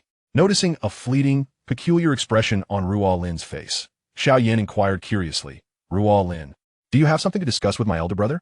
I do not. It concerns your Xiao family. You will find out for yourself shortly, Ruo Lin said, her expression shifting oddly as she abruptly changed the subject. Regardless of Xiao Yan's persistent questioning, she remained tight-lipped. The Xiao family? Xiao Yan was left bewildered, awaiting the conclusion of the competition to investigate further. Could it be that the surprise left by his elder brother was not merely a rumor? Chapter 118. The True Surprise. 1 year. Hun Cang emerges from seclusion. Due to Ruo Lin's remarks, Xiao Yan found it difficult to maintain focus on the ongoing matches. Following the conclusion of the initial round of selections, a chaotic battle ensued, with the last 10 standing individuals qualifying for the Inner Academy assessment. Given his strength as a Dou Huang, Xiao Yan faced no challenges or confrontations, merely standing by and chatting with Xiao Suner as they awaited the final results. A quarter of an hour later, the 10 participants were selected. Let's depart. With little interest in the others, Xiao Yan informed Xiao Suner and walked toward the exit. Along the way, all the students of Canaan Academy voluntarily stepped aside, clearing a path. Feeling the gazes of those around him, Xiao Yan could not help but smile slightly. It felt akin to a star gracing the red carpet. He mused on the advantages of possessing strength. Yet, having a powerful yet kind elder brother was truly the greatest blessing. As they made their way back to the Xiao residence, Xiao Suner walked ahead, Since the establishment of the Tsang Alliance, the Xiao family's accommodations in the Outer Academy had undergone significant transformation. They were now more spacious, better situated, and surrounded by an excellent environment. Along the way, Xiao Yan maintained a gentle smile until they neared their destination. In a courtyard directly ahead, a woman sat in a pavilion, flanked by 2 wooden rocking chairs, each cushioned with a blanket, where small figures lay. Wah wah. Without approaching, Xiao Yan could hear the sound of infant cries, and his smile faltered slightly. Xiao Mei. Stepping into the courtyard, Xiao Yan recognized the woman and exclaimed. Upon hearing her name, the woman instinctively looked up, shifting her gaze from the 2 children. Xiao Yan, what brings you here? Did Lord Song come with you? A flicker of anticipation crossed Xiao Mei's beautiful face. However, as Xiao Yan slowly shook his head, her expression diminished. Approaching, Xiao Yan peered down at the 2 rocking chairs, where 2 chubby infants with round faces lay. Their little hands and legs were plump, appearing remarkably healthy. One child on the left was wailing, flailing its arms and legs, while the other on the right was calm, staring at Xiao Yan with a pair of bright black eyes. Could it be? Recalling Ruo Lin's words, Xiao Yan's mouth fell open slightly. Yes, these are my children with Lord Song. A look of happiness crossed Xiao Mei's face as she bent down to cradle the crying infant, soothing it gently. Xiao Yan was taken aback, his expression complex. He was not troubled by Xiao Mei's relationship with his elder brother. Rather, he remembered the previous discussions at the Xiao family, where Xiao Mei had volunteered to step forward. Ultimately, Xiao Yan himself had vetoed her offer. Had he known, he would not have let cousin Xiao Yu sigh. Xiao Yan's tone was filled with complexity. There is no need to dwell on the past, Xiao Mei replied lightly, her attention fully devoted to the children. Xiao Yan looked at the other child. Did you give birth to a pair for my elder brother? These are cousin Xiao Yu and Lord Song's children. Xiao Mei replied without lifting her head. Xiao Yan found it hard to believe that Xiao Yu was also connected to his elder brother. What a delightful surprise. A très momentous occasion. Now, the Xiao family had welcomed 2 new additions thanks to his elder brother, solidifying their bonds even further. As night fell, Xiao Yu returned from the inner courtyard and was momentarily taken aback upon seeing Xiao Yan.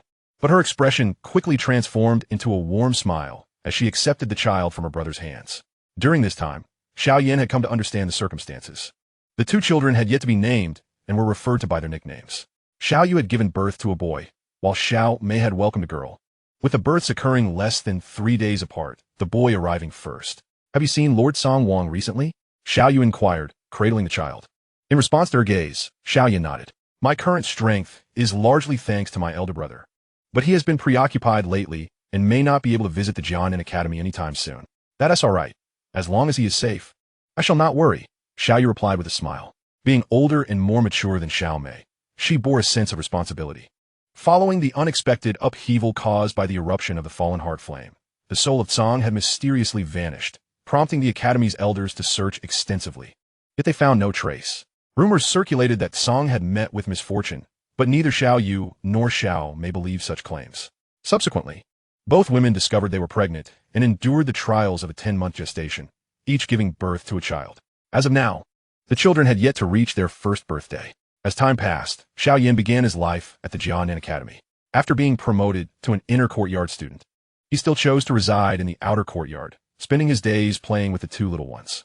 Perhaps due to an overwhelming sense of indebtedness to Tsang, Xiao Yan treated the children with utmost kindness, always seeking gentle medicinal herbs to nurture them.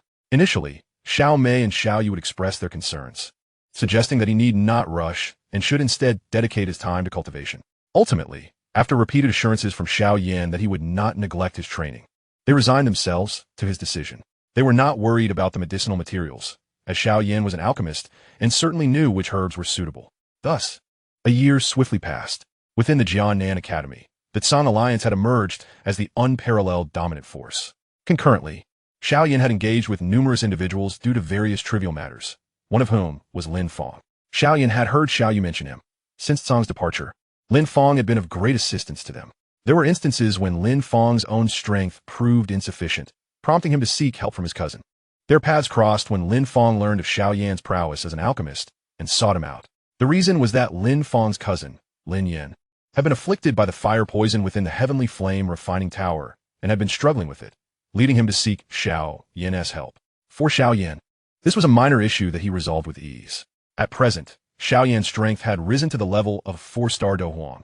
owing to the residual energy of the strange fire within him that had yet to be fully absorbed, allowing for such rapid advancement. It was nearly time for him to confront the Medicine Emperor. Sitting atop the solitary pavilion in the courtyard, Xiao Yan's gaze drifted toward the Blackhorn region. Throughout this time, he had discerned the identity of the Medicine Emperor, yet the reasons behind his elder brother's grievances remained a mystery. However, he deemed this a trivial matter and chose not to dwell on it. Meanwhile, within the Soul Clan, after a year of seclusion, Yun had firmly settled in the Soul Realm, growing increasingly close to Hun Linhua. Child, do you think Song has encountered any troubles during his prolonged absence? Hun Linhua asked with a hint of worry as they dined. Over the past year, Yun had heard countless similar inquiries and patiently replied, "Do not fret, aunt. Young Master Song is undoubtedly safe. You must have faith in him. He is exceptionally capable." As she offered her reassurances, Yun suddenly paused, her delicate brows furrowing. A tremor originating from her very soul washed over her, enveloping her in an overwhelming pressure. As she pondered the source of this sensation, the pressure receded like a tide. Sensing something amiss, she abruptly stood, her gaze fixed on the room where Song resided. "What is wrong?" Hun Linhua asked, startled by Yun's sudden movement. Yun shook her head. "It's nothing. I feel as though young Master Song has awakened." Almost as soon as she spoke, the sound of footsteps approached, growing increasingly distinct. A figure appeared in the doorway, smiling as he looked at the two women. "Mother," Song greeted with a smile. Chapter 119, Journey to Shengdan City. With a clatter, Hun Linhua sprang to her feet, colliding with the table and making a noise, but she disregarded the pain and hurried to Song's side. "My child, what have you been practicing?" A whole year has passed. Hun Linhua circled around Song, her concerned eyes scanning him. Song gently guided his mother back to the table and took a seat opposite Yun, smiling as he said, "It's nothing. With my current strength, whether I eat or not for a year or even several years makes no difference."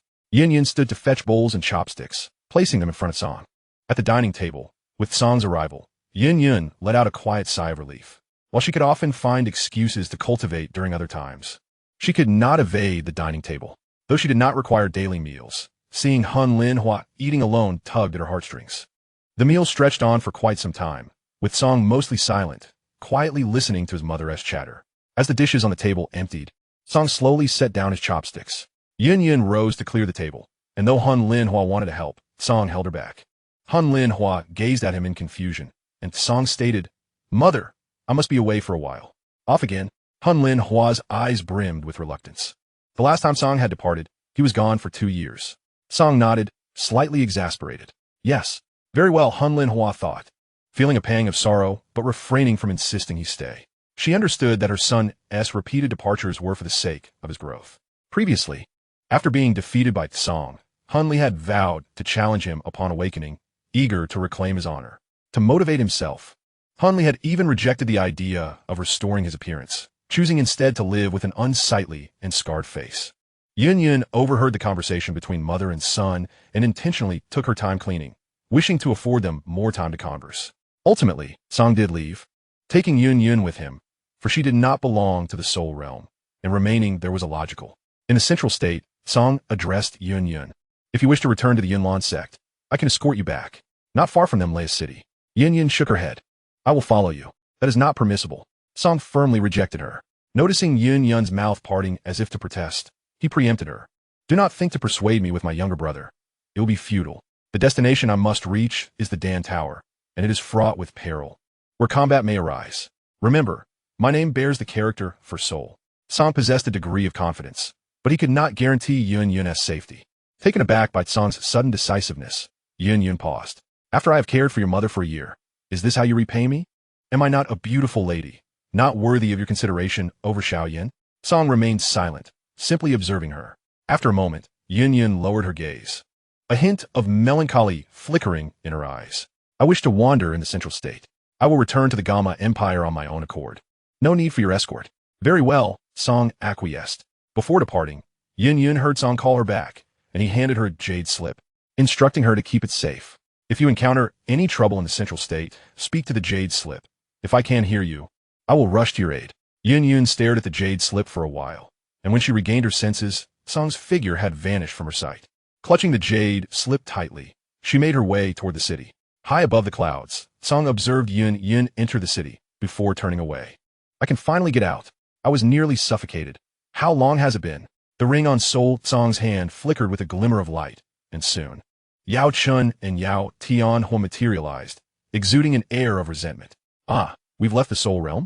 Yao Chun remarked, astonished as he surveyed his surroundings. Yao Tianhui followed suit. Your Soul Realm has ascended to the heavenly level. Are you preparing to head to the Pill Tower? Soul Tsong responded nonchalantly. A year has passed. There is no point in delaying any further.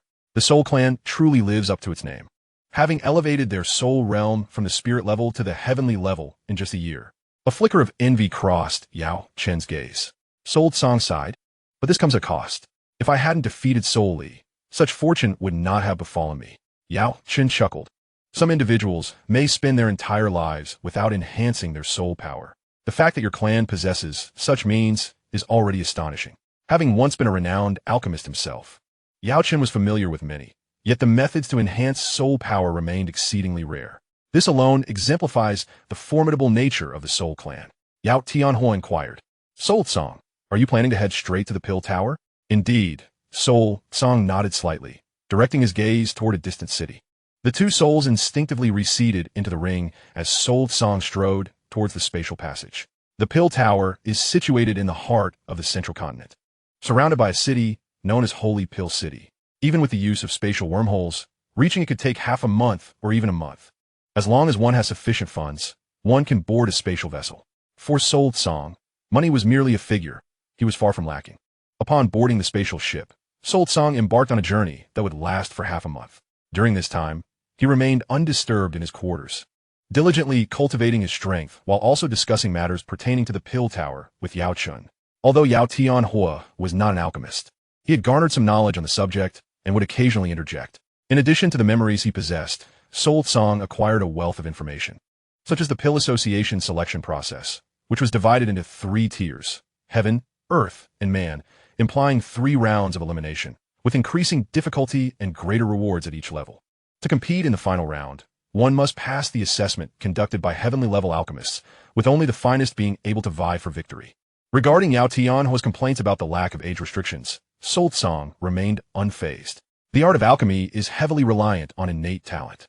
Age does not necessarily correlate with skill. Possessing the legacy of an emperor-level alchemist, along with a heavenly-level soul and the blessing of transcendent fire, he believed that even the elders of the Pill Tower might not triumph over him. Confidence brimmed within Soul Tsong. Before long, half a month had passed. The spatial ship jolted, and the surrounding environment transformed into a vibrant spectacle as familiar orange sunlight streamed through the cracks of the window. A gentle breeze rushed in as the door swung open, brushing against Soul Tsong and causing his garments to flutter. Outside the spatial vessel, throngs of people stood, many crowding at the edges, gazing down at the towering city below. Holy Pill City, often referred to simply as Pill City, is considered a sacred ground for alchemists. Directly below lay a plaza constructed entirely of crimson rocks, designated as the outer city of Holy Pill City, specifically for docking spatial vessels. At that moment, the Crimson Plaza was teeming with people, the atmosphere filled with a cacophony of sounds. Feeling somewhat irritated by the crowd, Soul Tsong observed individuals flying out from other spatial vessels. Without waiting for the ship to land, he stepped into the air and departed. The surrounding crowd gasped in astonishment at Soul Tsong's ability to walk through the void. They were unaware of his true strength. But even a young Dozong was remarkable enough to elicit such reactions. Upon landing, Soul Tsong navigated through the throng, intending to first visit the alchemist examination site. The Pill Association is akin to a university. To participate, Soul Tsong must first obtain his alchemist qualifications to demonstrate his capabilities. Along the way, he heard lively exchanges among the people, occasionally spotting vendors selling medicinal herbs. Finally, upon reaching the entrance, as he prepared to enter, he suddenly heard Yao Chen's voice. 3,000 flame fire? Soul Tsong felt an intuition and halted, looking up towards the sky. Chapter 120. The Awakening of the Pill Tower. At dusk, the sky darkened gradually. The heavens appeared to be draped in a thin veil, becoming hazy, within which a colossal dragon could be faintly discerned, dominating the entire expanse. This sight was not perceived through mere eyes, but through soul perception. The powers of Yao Chun and Soul Tsong were far greater than those of ordinary individuals, particularly for Soul Tsong, whose soul power had long reached the heavenly level. The dragon enveloped in flames was exceptionally vivid in his view, even the intricate patterns of its scales distinctly visible. The dragon kept its eyes closed, shrouded in a layer of purple-black flames. Suddenly, a wave of spiritual energy surged forth. Sol Tsang closed his eyes. Amidst the twinkling starlight in the resplendent star domain, a voice resonated. Huh? This voice bore an air of surprise and uncertainty. Another voice inquired, what is it? The first replied, I sensed someone peering into the star domain just now, but now I can no longer find them. It's probably just your imagination. You've been overworked lately. There's nothing to be done. The 3,000 flame fire has been absorbing energy from the cosmos. Its growth is unstoppable and cannot be curtailed. Sealing it is only a temporary measure and does not address the actual threat. Once it breaks the seal, the entire Holy Pill City will face catastrophe. The first voice lamented. The response was swift. Yao Chen's voice resonated within Sol Tsang's heart. After all, I am in the heavenly realm, Sol Tsang silently replied, opening his eyes with a tranquil expression. In truth, even if he were not a heavenly-level soul, he was confident in his ability to evade. He recalled that during Xiao Yan's journey to the Pill Tower, his soul had inadvertently strayed into the star domain, only to be discovered and expelled. Possessing this foresight, Sol Tsang remained unperturbed. Before Sol Tsang stood a tower-like structure. He passed through the entrance and stepped inside. Upon entry, he was met with a bustling crowd. The interior of the tower was vast, filled with a constant flow of people, exuding a vibrant atmosphere. Scanning the area, he noticed that the alchemists, typically scarce, were abundant here. Yao Tianho grumbled, what were you two just discussing? Where's the 3,000 flame fire? Why didn't I sense anything? Yao Chen replied, your soul power is too weak. Then he added, Sol Tsang, the Pill Tower's examination is generally arranged on the southern side. You seem to have taken a wrong turn. Sol Tsang, undeterred, responded, I wish to see if I can procure some medicinal materials, such as those needed for crafting the blood-bone fusion pill. Finally, you're willing to prepare a body for us. I thought you would procrastinate for a while longer, Yao Tianhua exclaimed, clearly excited about the purpose of the elixir. Yao Tianhua's own skeletal remains had been preserved by Sol Tsang. Thus, acquiring the elixir meant that most of the necessary preparations were already complete. Yao Chan joyfully remarked, blood essence demon fruit, 10,000-year green spirit vine, and snowbone ginseng are indeed rare to find outside. Seeking them here can save us considerable time. Sol Tsang nodded in agreement, sharing the same sentiment. To the north lay a market-like plaza, where aside from the pathways, every area was occupied by individuals spreading out blankets or setting up tables. Many people roamed about, occasionally stopping at stalls to peruse the medicinal herbs on display. Sol Tsang blended into the crowd, walking along and observing numerous medicinal materials, yet none were what he sought. Sighing in resignation, he turned to head southward. Upon arriving at a testing point, Sol Tsang registered as required. He filled in the name Wang Tsang. Finding a seat, he awaited the gathering of others. When his name was called, he was instructed to proceed as directed by the examiners. The individual responsible for registration spoke succinctly. Sol Tsang nodded. Inside was a hall-like setting with several chairs, already occupied by 9 figures. With the Pill Association's event approaching, gathering the necessary participants would not take long. In a secluded corner, Hun Cang sat down, his eyes gently closed, patiently awaiting the unfolding events. Before long, a cacophony of voices erupted from outside. In the grand hall, numerous gazes turned towards the entrance, and suddenly, a woman stepped through the door, illuminating the space. This woman, seemingly youthful, donned an elegant and striking outfit, exuding a subtle charm, her exquisite visage adorned with a faint, elusive smile. She possessed a statuesque figure, her curves both alluring and graceful. However, upon recognizing her identity, most attendees immediately lowered their heads in reverence. She was Xiao Yan, a prodigy from one of the 5 prominent families of Shengdan City, the illustrious Qiao family. It was rumored that she possessed extraordinary talent in alchemy, having caught the eye of one of the 3 titans of the Dan Tower, who took her as a personal disciple. What could have brought her here? Surely, Miss Qiao had yet to reach the age for participating in the Dan conference. Indeed, it was speculated that she might be here to assess her level, as news had recently circulated that she could already concoct 6 great elixirs. As Xiao Yan made her entrance, whispers of discussion began to ripple through the crowd, particularly after one individual spoke, eliciting gasps of astonishment. After all, Xiao Yan appeared to have just turned 18. At such a tender age, they themselves were barely beginning their journey as alchemists, while she had already mastered the creation of 6 great elixirs. Her prodigious talent was undeniable. Miss Qiao has arrived. Please take a moment to rest. The test will commence shortly, an elderly man announced as he hurried over. At that moment, the seats in the hall were still not fully occupied. It was customary to wait for everyone to gather before beginning. Yet, with Xiao Ying's presence. It seemed that the rules had shifted. Very well, Xiao Ying replied with a gentle smile, her gaze sweeping across the seats before settling on a solitary figure in the last row. As her eyes followed the path to Hun Cang, many attendees inwardly lamented. If only Xiao Ying could sit beside them, they could boast to their friends outside. Hun Cang opened his eyes and regarded her calmly. Although Xiao Ying was indeed attractive, youthful, and radiated a delicate allure, she paled in comparison to Medusa. Xiao Ying, prepared for a greeting, was taken aback to find that he had closed his eyes once more, a flicker of astonishment crossing her fair features. After all, in Shengdan City, her reputation was quite formidable. Wherever she went, a throng would gather. This was the first time she had encountered such a sense of defeat from someone of the opposite sex or age. You ignore me? Oomph. I shall see just how capable you truly are, Xiao Ying mused inwardly. Before long, the testing commenced, as names were called one by one, participants rising to enter a designated room. Upon their return, each bore a dark red badge emblazoned with swirling flames, at the center of which stood a colossal tower, adorned with dazzling purple gold stars. This badge, issued by the Dan Tower, represented the rank of alchemist. A single star denoted a first-grade alchemist. Straightening her back, Xiao Ying surveyed the dwindling crowd, and to her surprise, none had achieved the status of seventh-grade alchemist. A smirk graced her lips, tinged with pride, for she had come to demonstrate her own seventh-grade alchemist credentials. Wang Cang, the elder, called out a name. Only 2 individuals remained in the hall. Xiao Ying turned her gaze to the young man beside her, who rose slowly and walked forward with composure. Surely, he cannot be a seventh-grade alchemist, she speculated, as she was well acquainted with the high-ranking young talents within Shengdan City. Until the elder had pronounced his name, she had not even known who he was. Seated quietly, Xiao Ying awaited her turn. Time seemed to stretch interminably, and she sensed something amiss. The others had not taken this long for testing. Why was he delayed? After a spell of waiting, footsteps finally echoed in the tranquil hall. Leaning slightly forward, curiosity sparked in her eyes as the curtain parted, revealing 2 figures emerging. The first was Hun Cang, accompanied by another individual. El de Fanli, Gaozing Gapet.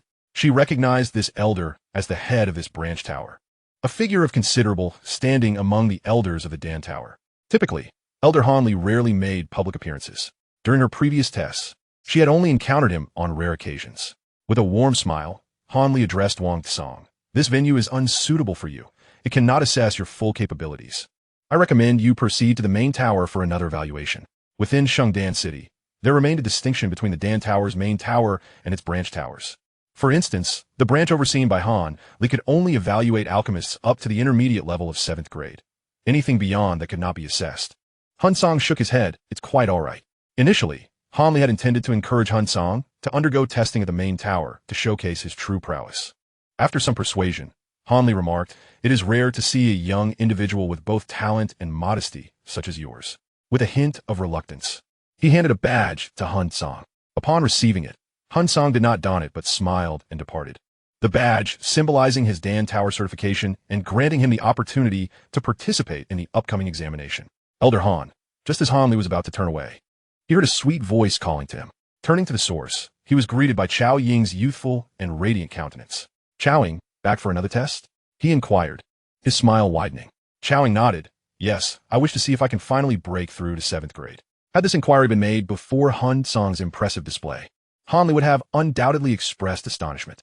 However, following Hun Cang's remarkable performance, Xiao Ying's ambition to reach 7th grade seemed less extraordinary. "Splendid. You are growing ever more formidable. Should you participate in the next Dan conference, you are surely poised to seize first place," Han Li declared. Flattered by the compliment, a confident smile graced Xiao Ying's lips. "Elder Han, why did that young man not wear his badge?" she asked curiously, peeking towards the entrance. Could it be that he did not meet the standards? But how could Elder Han personally intervene in such a case? Han Li replied, "You mean Wang Cang? I initially intended to suggest he test at the main tower. But alas, he declined." "The main tower?" Xiao Ying's eyes widened slightly. Han Li continued earnestly, "Yes, his strength is at least 8th grade or higher. Our branch tower cannot accurately gauge his true capabilities." Xiao Ying's mouth fell agape, utterly astonished. The young man, who appeared to be of a similar age to her, had attained 8th grade? Han Li chose not to dwell on the matter further, and instead guided Xiao Ying through her testing process. After completing the formalities, she successfully exchanged her previous badge for a new one, the only distinction being an additional star. Logically, Achieving her long-aspired status as a 7th-grade alchemist should have filled Xiao Ying with exhilaration. Yet at that moment, she felt utterly disinterested. Upon returning home, she found her father and elder brother engaged in animated conversation, their faces alight with joy. As they noticed Xiao Ying's arrival and the badge of 7th-grade alchemist adorning her chest, their dialogue ceased abruptly. The middle-aged man seated at the head of the table bore a proud smile. "Welcome back. Congratulations on breaking through to 7th grade. Shattering our Qiao family's record for the youngest 7th-grade alchemist in history." To his left, the young man seated in the upper position chimed in, "Sister, if there's anything you desire, just let your brother know, and I shall fulfill your wishes." "Thank you, father." "Thank you, brother Qiao Xiao." Xiao Ying replied with a strained smile, her mind preoccupied with thoughts of Hun Cang. Her curiosity piqued regarding his true abilities and whom he studied under. "What is the matter?" The middle-aged man exchanged a glance with Qiao Xiao, both puzzled by her demeanor. In the past, every time the test results arrived, Xiao Ying would be brimming with excitement. Yet today, she seemed rather distracted. Thus, Qiao Xiao inquired about her unusual demeanor. Xiao Ying recounted the events of the day, and upon finishing, both displayed expressions strikingly similar to hers, curiosity and astonishment. The middle-aged man pondered aloud. "We should seek out some information later.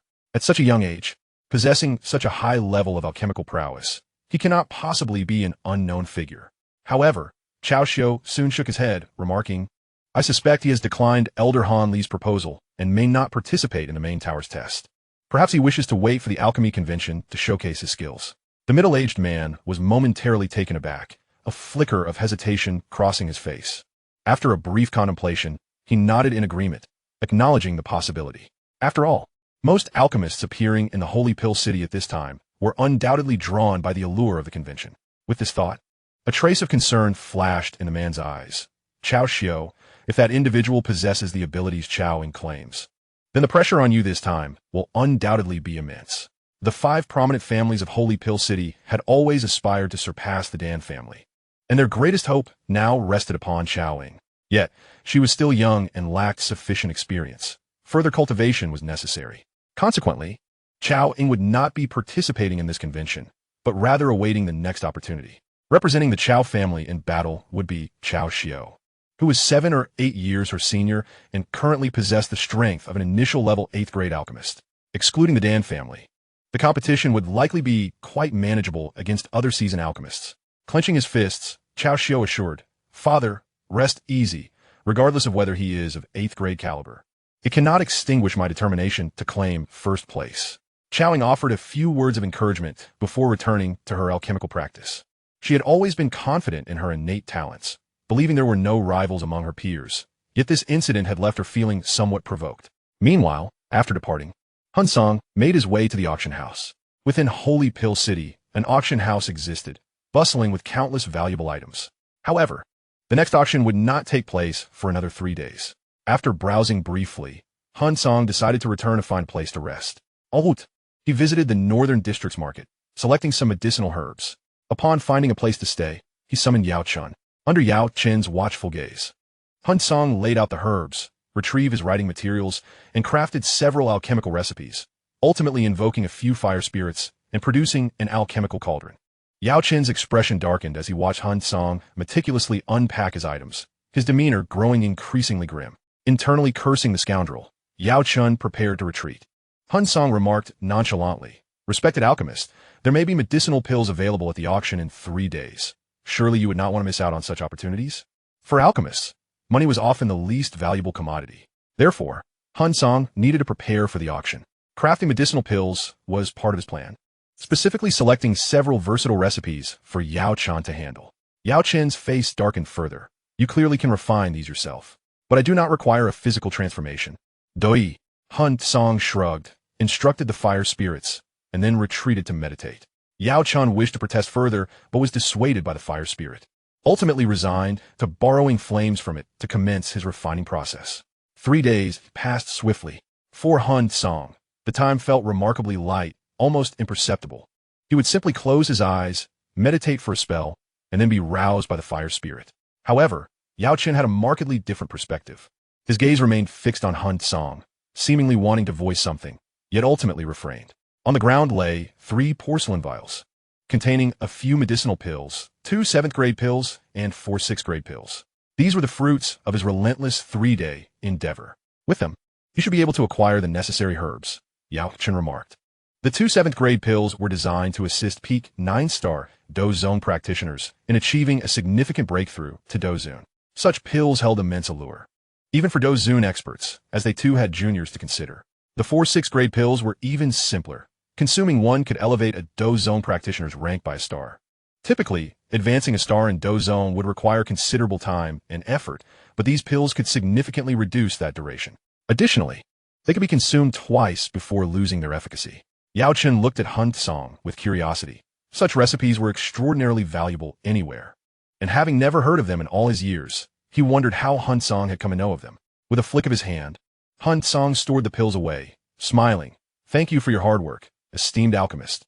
Yao Chen waved dismissively. "Spare me the flattery.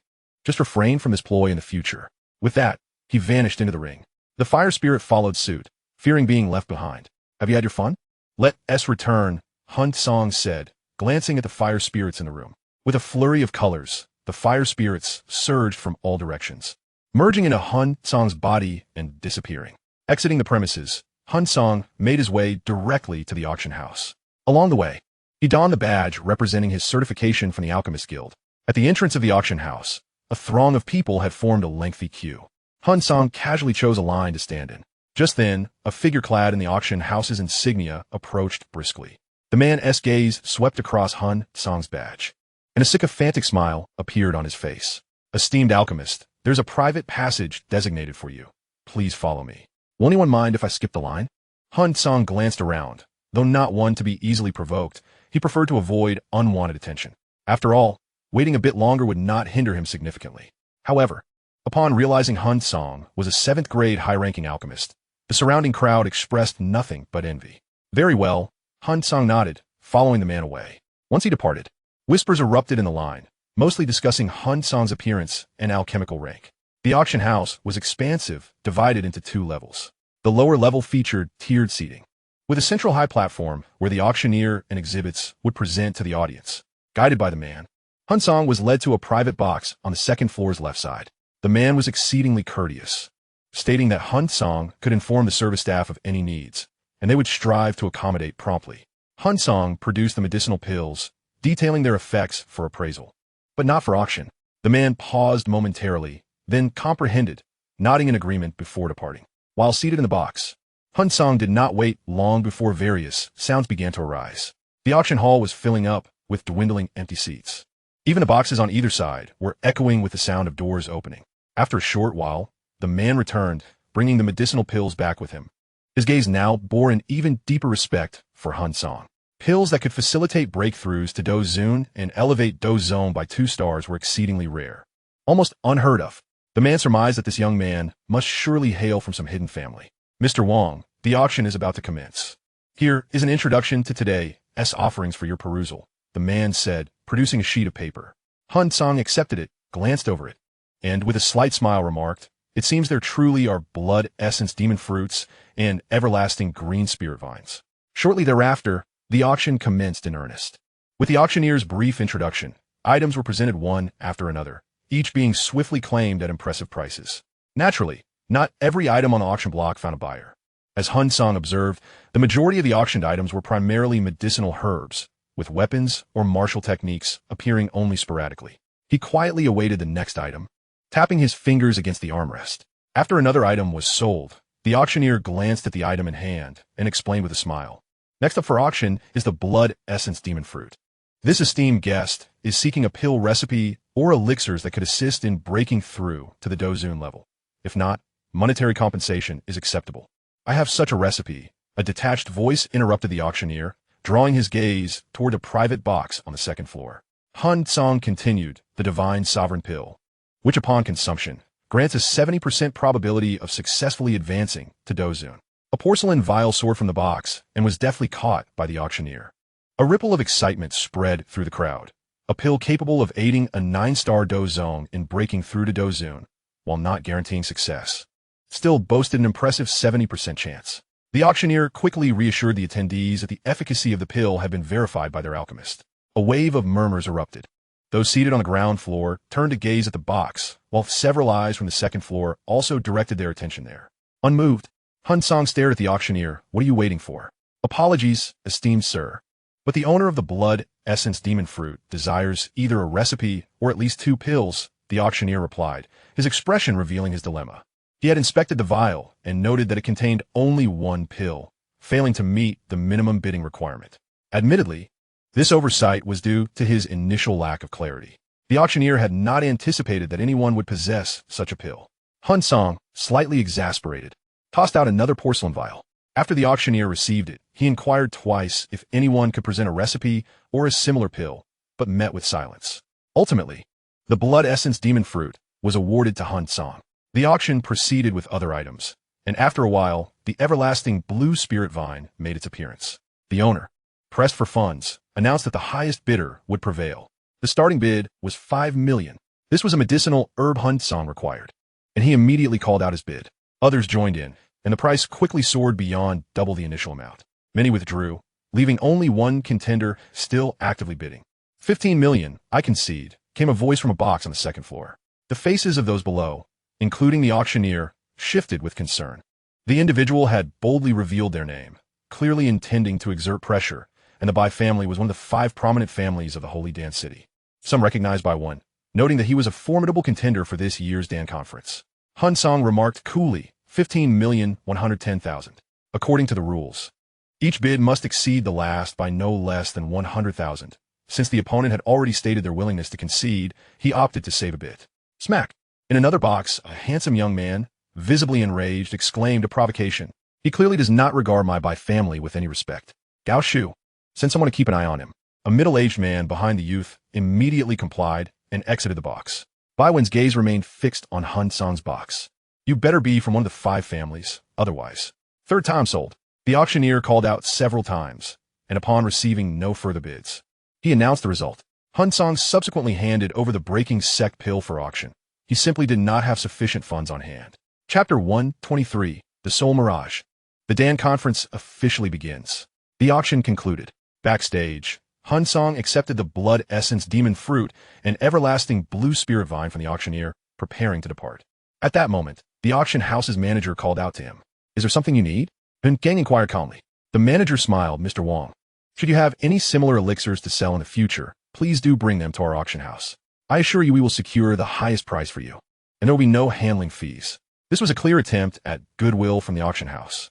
Regardless of whether it was the breaking sect pill or the divine sovereign pill, their effects were undeniably unprecedented and immensely powerful. If these elixirs could be auctioned separately, they would undoubtedly attract a greater clientele. However, Hun Cang was not particularly interested in money. Yet, he did not rebuff the manager's goodwill. After a moment of contemplation, he asked, do you know where I can find Snowbone Ginseng? The manager appeared taken aback, but quickly replied, rest assured, Mr. Wang. I will have someone inquire right away, and you will be notified as soon as we have news. Very well, Hun Cang nodded. You know how to reach me. The fact that they could establish an auction house in the Holy Dan City suggested they had considerable backing. Who would believe otherwise? Thus, Hun Cang did not feel the need to provide any contact information. He then left the auction house. Stepping outside, a sense of joy washed over him. Not only had he acquired 2 medicinal herbs from his auction, but he had also profited by 3 million, all without significant expenditure on his part. After all, the elixirs were crafted by Yao Chun. Had it not been for the pressure from my cheap father, who sacrificed the Soul Clan to ascend to the throne, I would have devoted myself entirely to the art of alchemy. Hun Cang mused inwardly. Regardless, after accepting the alchemical inheritance from the ancient Emperor Tua Shi, he possessed a wealth of pill recipes in his mind. Coupled with Yao Chen's formidable alchemical prowess, he needn't worry about a lack of market demand. In time, he would expand and dominate the medicinal industry within this Dou Qi continent, a dream well within reach. Alas, without striving to grow stronger, he would surely face a dead end in the future. Hun Cang shook his head, dismissing the thought from his mind. After walking for a while, Hun Cang paused momentarily. A figure lurking not far behind him, upon noticing his halt, swiftly concealed themselves in a nearby corner. After a brief wait, the individual cautiously peeked out, their eyes flashing with surprise. The person had vanished.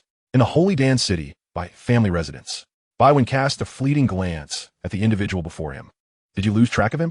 The middle-aged man, referred to as Gao Shu, lowered his head and replied yes. However, I have managed to gather information regarding his appearance. His name is Hun Cang, and he recently arrived in the Holy Dan City, having just obtained his alchemist certification from the Pill Tower. If I'm not mistaken, Hun Cang is indeed here for the Dan conference. Bai Wen's expression softened slightly. Thank you for your hard work, Gao Shu. Gao Shu's tense demeanor relaxed a bit as he raised his head, revealing a hint of a smile. It is my honor to serve the young master. As Bai Wen waved his hand, Gao Shu bowed respectfully before exiting the room. Rising from his chair, Bai Wen paced the room a few times before sneering. Obtaining the Pill Tower alchemist certification guarantees his participation in the Dan conference. Those 2 elixirs must have been concocted by him himself, and his purchase of medicinal materials may be for the purpose of refining pills for the assessment. Hun Cang should have no trouble passing the first hurdle. Having shaken off his pursuer, Hun Cang wandered to the north side, taking a stroll but failing to find any snow-bone ginseng. After casually purchasing some medicinal herbs, he returned to the inn. In the days that followed, everything transpired peacefully, as if the previous day's pursuit had merely been a figment of his imagination. Time marched on to the day of the Dan conference. The venue for each Dan conference was always arranged in the core area of the Pill Tower, right at the heart of the Holy Dan City. Here lay a vast square surrounded by countless seats, capable of accommodating over 100,000 spectators to witness the competition. At the center of the arena floated a platform. This was the stage where alchemists would concoct their elixirs. Hun Cang cast a cursory glance before withdrawing his gaze, situating himself among the assembly of competitors. Though it was his first visit, he understood that reaching that platform to refine elixirs required overcoming various challenges. Only those who emerged victorious would gain the privilege to ascend the platform and vie for the final 10 spots. The Yi family has arrived, someone announced silently, as a group appeared in the distance, led by a young man. Yi Tian, the last hope of the Yi family, some whispered. The 5 prominent families of the Holy Dan City were the Dan, Chao, Bai, Qiu, and Yi families. Among the families, the Dan family boasts the most formidable strength, yet remains the most discreet. Following closely is the Chao family. Aside from Chao Xiu, who participates this time, there is also the renowned enchantress, Chao Ying. The Bai family, while slightly inferior in power to the former 2, is the most flamboyant and enjoys showcasing their prowess. Behind them are the Qiu and Yi families. However, in recent years, the Yi family has produced very few outstanding disciples. Should Yi Tian fail to secure a commendable position this time, the Yi family will lose its seat among the elders. Hun Cang's gaze fell upon Yi Tian, the one upon whom the Yi family has pinned their hopes.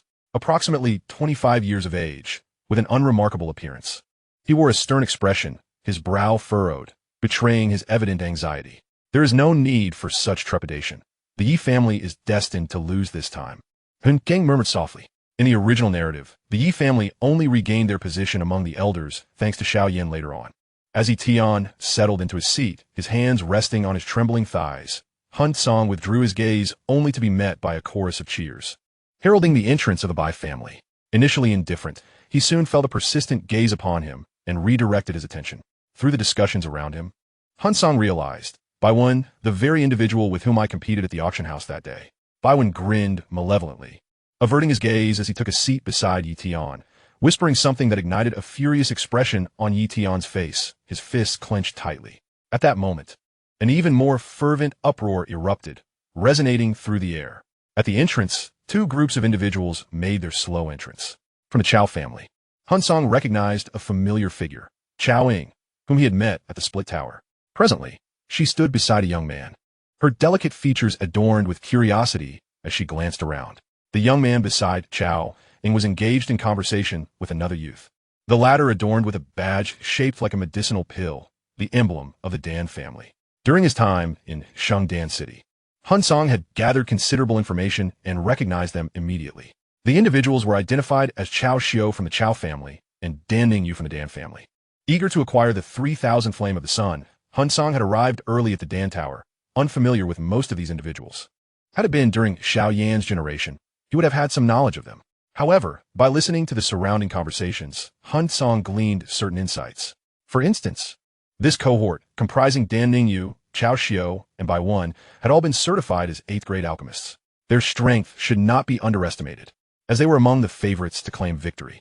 Hun Cang overheard many lamenting their fate, lamenting their roles as mere participants, but he merely smiled faintly, unperturbed. Suddenly, a resounding thud echoed, and figures materialized in the sky, their imposing presence akin to mountains, steady and weighty. Truly, the The Dan Tower possesses profound depth. Hun Cang gazed at the Dou Zun and a couple of Dou Sheng, his focus sharpening. He needed to remain inconspicuous, otherwise he would attract considerable trouble. Among the crowd, an elderly figure, Xian Kongzi, stepped forward. Esteemed guests, you have traveled far to attend the Dan conference. He began, providing a brief overview and clarifying the rules. Taking a deep breath, Xian Kongzi smiled lightly. I believe you're all eager to begin. I shall not delay you further. The time has come. All participants at the 5th grade and above, please proceed to the first challenge, the Soul Mirage. With a wave of his sleeve, Xian Kongzi unleashed an invisible force upon the void. A deep gray space materialized, rapidly contorting into bizarre worlds. Boom! Almost as soon as the space appeared, Chao Xiao, by one, and others dashed inside. Following the crowd, Hun Cang too stepped into the realm. Adhering to the principle of remaining undetected, he refrained from exerting his full strength. Otherwise, the speed of Chao Xiao and Baiwen would be no match for him. Chapter 124. The Soul Mirage Competition, a familiar sensation. As Hun Cang approached the distorted space, the alchemist badge upon his chest emanated a peculiar wave. This wave acted as a key, unlocking the portal to the twisted realm. A forceful pull ensued, drawing Hun Cang into the depths. Is this the Soul Mirage? As his vision cleared, Hun Cang found himself in a strange, deep gray space, completely enveloped by a dense gray mist. Visibility extended no farther than a meter, and focusing intently on any spot caused a flickering distortion. Standing still, Hun Cang released his soul power, rippling outward like waves. The surroundings gradually materialized in his mind. A smile graced Hun Cang's lips. Despite the oppressive effect this space has on soul power, I have ascended to the heavenly realm. This effect is negligible for me. Waves of disturbance continued to ripple around him, originating from others who had been drawn into the soul mirage. Ignoring them, Hun Cang extended his soul power, swiftly seeking out a path, stepping through the void with deliberate strides. On the outside, atop the Dan Tower, the 3 leaders of the Dan Tower were engaged in light-hearted banter. Xian Kongzi stood at the center, flanked by a weathered male elder with dark skin to his right, and a woman in her early 30s clad in a form-fitting qipao to his left, drawing many admiring glances. With a smile playing on his lips, Xian Kongzi turned to the qipao-clad beauty and inquired, "What wind has blown you here to witness the Dan conference?" As a fellow member of the Dan Tower, Xian Kongzi seldom encountered this alluring woman, who typically only appeared during the turmoil surrounding the 3,000 flame of the sun, necessitating its sealing. Frowning, the beautiful woman replied, "Recently, I sensed the presence of someone familiar, yet upon thorough searching, I found nothing." Familiar? The dark-skinned elder's gaze shifted toward her. For you to call someone familiar, there seems to be only one individual in this world. The woman paused, a flicker of surprise crossing her features. Him? I heard years ago that he was being pursued by the Soul Palace, and with no news for so long, he may very well be dead. As she spoke, her teeth clenched, indicating a deep-seated resentment toward the individual she mentioned. Xian Kongzi expressed regret. It is indeed a pity for Yao Chun. Had he not pursued such freedom and instead joined the Dan Tower, the Soul Palace would not have dared to act so brazenly against him. Turning to the woman, Xian Kongzi asked solemnly, "Are you certain it was a mistake? Was it truly him?" The woman shook her head. "During this Dan conference, I have indeed noticed many familiar faces from the past. They return every year, but I wonder what drives them." The dark-skinned elder gazed toward the deep gray, distorted space. Xian Kongzi returned to the present, chuckling. "It seems the allure of the 3,000 flame of the sun is too great. Ranked 9th among the extraordinary flames, it undoubtedly offers significant enhancements for any alchemist. Given the opportunity, who wouldn't wish to try their hand at it? Alas, as time passes, the 3,000 flame of the sun absorbs more starlight, growing ever stronger, making the hope of subduing it increasingly slim."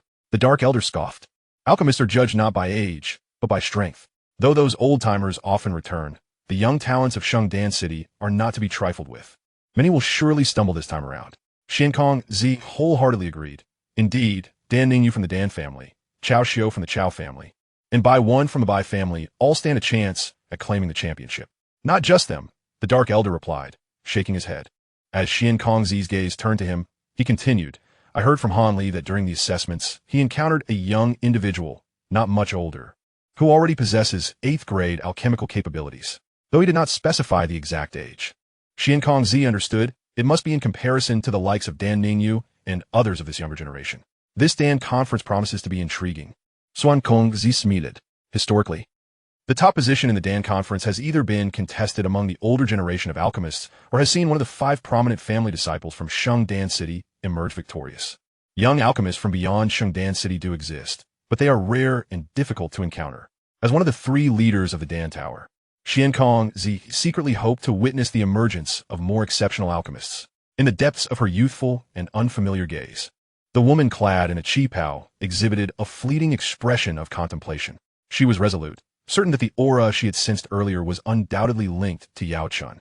It could be that he was refining elixirs himself, or perhaps it involved other elements, such as the bone spirit cold fire that Yao Chun possessed. Could this enigmatic young alchemist be a disciple of Yao Chun? Within the illusionary realm, a figure darted swiftly through the surroundings, oblivious to the apparitions that materialized along the way. Wang Song. Where's Wang Song? Bai Wan, unaffected by the deep gray mist, searched with his gaze, calling out a name. Although he was aware of the direction required for the soul illusion assessment and knew the specific route, his limited strength hindered his vision. Wang Song. Respond to me. I have come to assist you. Bai Wan shouted. However, those around him, upon hearing his voice, did not respond, but rather sped away in the opposite direction. Bai Wan, frantic and agitated, felt as restless as an ant on a hot pan. Wang Song, you must not be eliminated in the first round.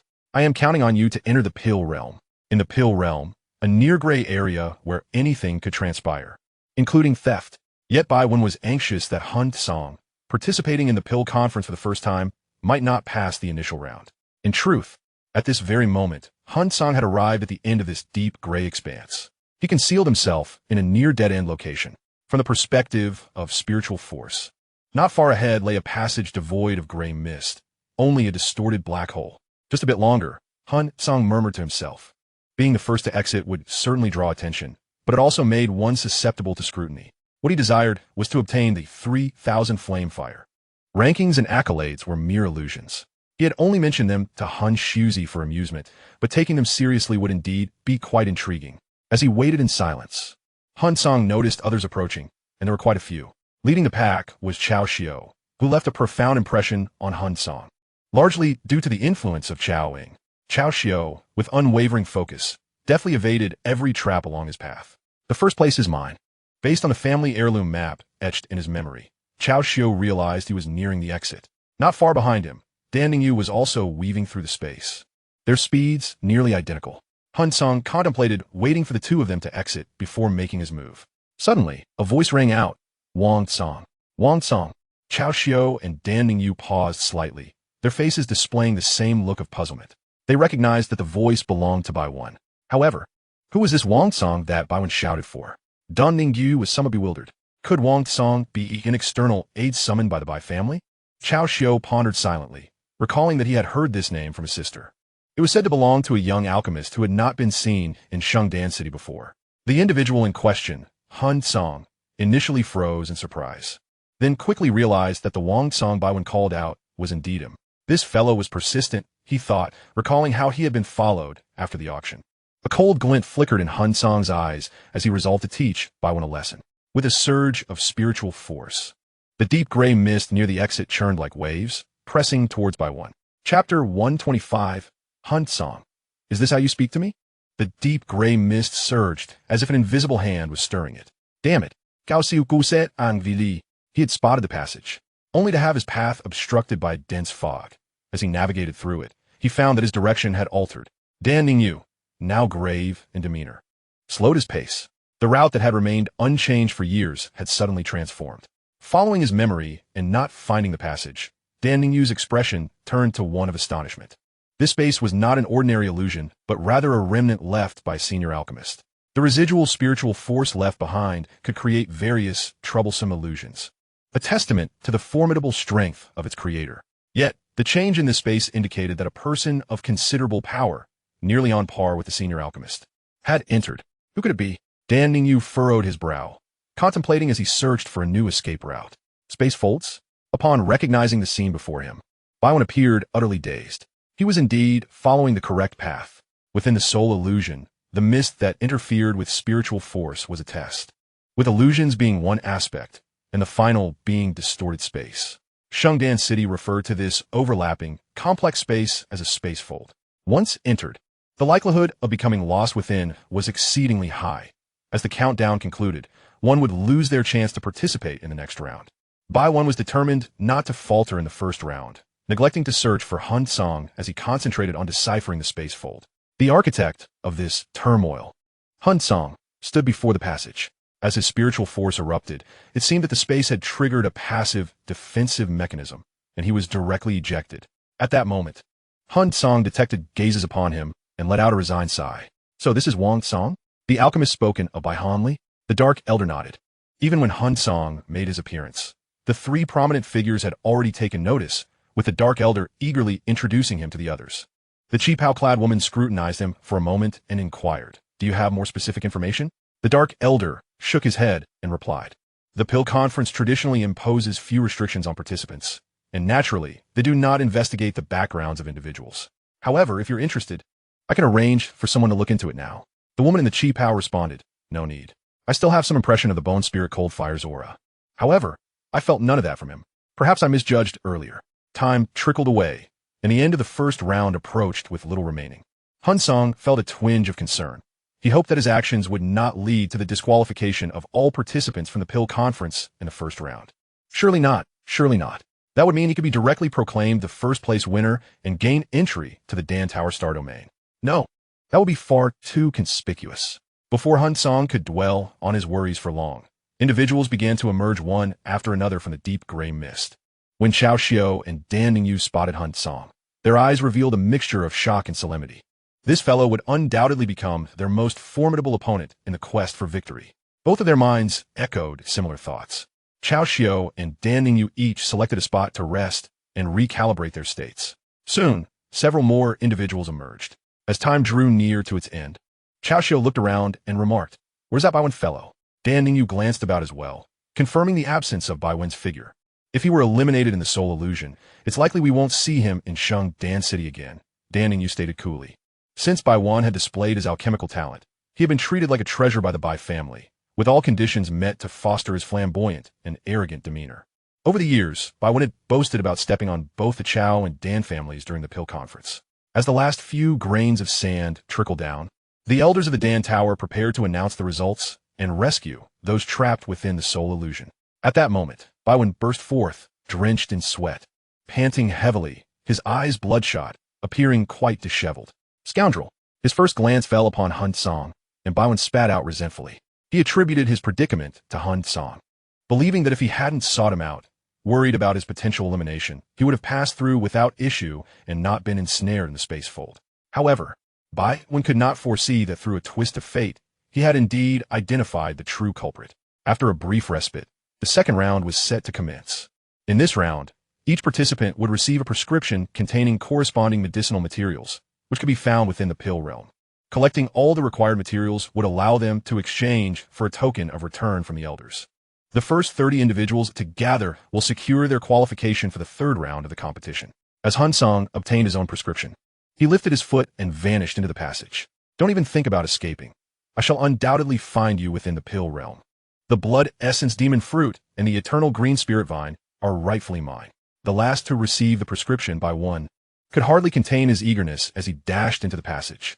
The pill realm itself was a space created by Dou Saint, serving as a sanctum for alchemists due to the abundance of medicinal herbs within. However, to procure these herbs, one typically required a certain level of prowess. As Hun Cang advanced, he effortlessly bypassed the defenses that would explode upon a mere glance. "Youngster, the truly valuable items lie deeper within. I wonder if you have the courage to retrieve them." The gentle voice of Yao Chun echoed in Hun Cang's mind. There is no need for such provocation. Hun Cang discerned the ploy and quickened his pace towards the depths. Along the way, Yao Chun consistently directed him to the locations of the herbs. Neither the defenses nor the magical beasts posed any threat. One by one, the herbs were collected into Hun Cang's spatial ring. The pill realm permitted a stay of only 10 days. 5 days had already passed as Hun Cang completed a significant circuit, having located several snow bone ginsengs. During this time, he encountered no fewer than 37th grade magical beasts, including 3 8th grade ones. After defeating one of the beasts, he assessed the strength of the remaining 2, which rivaled that of a late-stage Dozun. While he could slay them using his fire spirit's third transformation, the potential injury was unwarranted. The central area is where the true treasures lie. This space was left behind by deceased Dou Saint, and perhaps his legacy resides there, Yao Chun urged. Hun Cang recalled his previous visit to the Pill Tower, where he had entered the Pill Realm, but lacked the strength to explore further. Not interested, Hun Cang replied calmly. A Dou Saint, possibly an 8th grade or even a 9th grade alchemist. You aren't interested? Yao Chun exclaimed in disbelief. Hun Cang glanced toward the central location before turning towards the exit. He had nearly collected all the herbs listed in his prescription, and his spatial ring was already brimming, leaving him without a reason to linger. However, after 2 days of travel, he was suddenly confronted. Wang Song, you're quite adept at hiding. I've searched for you for a full 7 days, and I've finally caught you.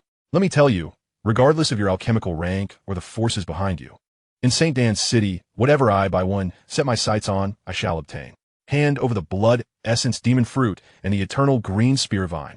Bai Wen's face was cold, his fighting spirit surging as the imposing aura of a 9-star, Dou Zong erupted. Hun Cang cast a sidelong glance at him. Do you know where this is? Is that even question? I grew up in St. Dan's City. How could I not know this is the Pill Realm? Bai Wen scoffed. Indeed, this is the Pill Realm. Is that how you intend to address me? Hun Cang raised his hand, unleashing a wave of fighting spirit. A Dou Zun. You are a Dou Zun? Bai Wen's smile froze as he sensed the overwhelming energy. Panic washed over his face before he could utter another word. He was ensnared by Hun Cang's fighting spirit. After a searing wave of heat, Hun Cang seized the spatial ring, discovering ample space within, and redirected his course towards the area abundant with herbs. Chapter 126. Are you treating this place as a stockpile? The Pill Realm allowed only a brief stay of 10 days. Strange, why is time running out so quickly this time? Yet few have emerged, grumbled a dark-skinned elder. Xian Kongzi pondered, who issued this prescription. Could the difficulty in collecting the herbs be too great? However, as soon as he articulated this thought, he shook his head in denial. Firstly, the core area was strictly off-limits due to its inherent dangers. Furthermore, even though other regions were guarded by magical beasts and defenses, many participants in the Dan Conference were seasoned veterans with formidable strength, while capable of acquiring the herbs. Let us wait for the others to emerge and inquire about the situation, Xian Kongzi suggested with a smile. The dark-skinned elder nodded in agreement. As time passed, the remaining duration for everyone to seek herbs dwindled. Initially, some were able to maintain composure, but now, everyone erupted in frustration. What the hell? Who took all the herbs? This is outrageous. Who is responsible? Is this a mere stockpiling exercise during the Dan Conference? I'll pay a high price for a single golden dragon palm grass. Who has it? I'm willing to meet any condition for Tian Luo Wind Messenger. Nearly 100 alchemists had entered the Pill Realm, and now approximately 90 were lamenting. Typically, alchemists would start their search for herbs from the simpler ones, as higher quality herbs were guarded by stronger magical beasts. However, no one anticipated that when they sought to obtain the last herb, they would find that apart from the core area, all the herbs had been stripped bare. Even the remaining ones were merely underdeveloped saplings. A wave of fury swept through the Pill Realm. Hun Cang inquired of Yao Chun, in a situation like this, will the Pill Tower conduct body searches? His spatial ring was nearly filled, including those of Yao Chun and Yao Tianhua. If a thorough check were to occur, he would certainly not escape scrutiny. Yao Chun, equally flustered, murmured, "Don't ask me. This is the first time I've encountered such a situation. You truly leave no trace in your wake." Hun Cang replied awkwardly. It was just convenient. He had initially aimed to gather some useful items, but as he continued, he found himself unable to stop, especially when certain herbs aligned perfectly with his knowledge of herbal compendiums, filling an entire page. Hun Cang thought, if I fill this page, the emptiness of the other pages would be bothersome. I might as well continue. As he spoke, the designated time elapsed, and Hun Cang was enveloped in a flash of white light. A crowd emerged into the outside world, and an elder from the Pill Tower called out, "Everyone, hand over your prescriptions and submit your herbs to me." The crowd fell into a profound silence. Not a soul stirred. Among them, Hun Cang glanced around and wondered, could it be that others have not gathered anything? At that moment, Chao Xiao, Dan Ningyu, and others emerged in succession. Hun Cang breathed a sigh of relief. After waiting for about half a quarter of an hour and seeing that almost no one else had exited, he stepped forward, becoming the last to submit his herbs. Following a brief review, Hun Cang received his identity token and ascended to a floating platform in mid-air, finding his designated spot. Suddenly, a fierce argument erupted below. Hun Cang leaned forward to catch a glimpse. The elder had noticed the many vacant spots for the third round and couldn't help but voice his grievances. implying that this year's alchemists were lacking since so many had failed to pass the second round. It was essential to understand that these alchemists had toiled nearly sleeplessly for 10 days in pursuit of herbs, both physically and mentally exhausted. However, with someone having stripped the herbs bare, what could they do? They couldn't simply sacrifice their own herbs, could they? Moreover, without passing the second round, they would not receive their prescriptions and thus remain ignorant of the herbs required to advance. Suddenly, Hun Cang felt a pang of intuition. Lifting his head to see a figure descending. It was Xian Kongzi, whom Hun Cang had previously recognized from their conversation. This person was formidable. Hun Cang averted his gaze, refraining from staring too long, fearing detection. What is happening? Xian Kongzi surveyed the commotion. The elder wore a troubled expression. These alchemists clearly lack the strength to pass. Yet they claim that there are issues with our pill realm, alleging that we have stripped all the herbs bare to allow them to participate, accusing us of creating obstacles. Xian Kongzi paused. How could the pill realm's herbs possibly be depleted? Typically, unless for rare herbs. The elders of the pill tower would not venture into the pill realm to seek them.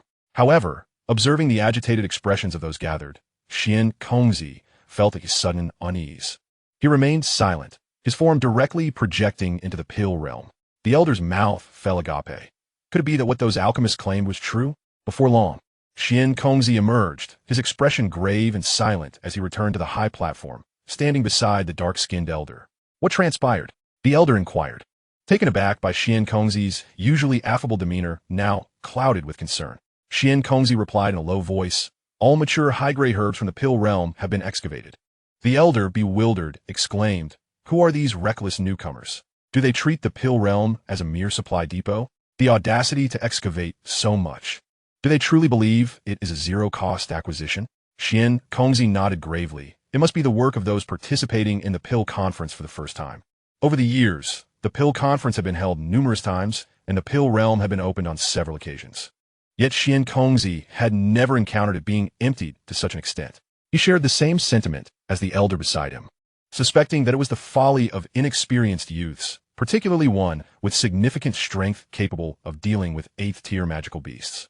Contemplating this, Xian Kongzi scanned the alchemists on the platform. Who could it be? Rather than searching among the eliminated participants, Xian Kongzi believed this individual must have grand ambitions. After surveying the area, he instructed the competition to continue. Sol Tsang felt a wave of relief wash over him as he retrieved materials such as blood essence demon fruit to prepare for the concoction of the blood-bone fusion pill.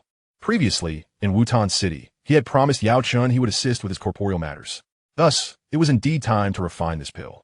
Gao Su, Zhan Minggu, and others, upon hearing the commencement signal, similarly produced their materials to concoct their respective pills. The outcome of the pill conference was inherently tied to the quality of the pills produced. Each grade of alchemist aimed to create the best possible pill of their level, with the most effective garnering the highest rankings. An elderly figure placed his materials before him, opening his palm to unleash a burst of flame. This flame, a blend of two colors, flickered in a greenish-yellow hue, instantly heating the surrounding air. Rank 23rd, the Xian Huang Flame. Sol Tsang's gaze fell upon the flickering flame, a flicker of delight crossing his eyes. At that moment, the flame wavered, dimming slightly as if it encountered something formidable. Sol Tsang shifted his gaze towards the edge of the platform where another alchemist stood, a flame burning in his palm. This flame predominantly bore a crimson hue, with a hint of light azure at its core, writhing like a twisting dragon. The Wind Fury Dragon Flame?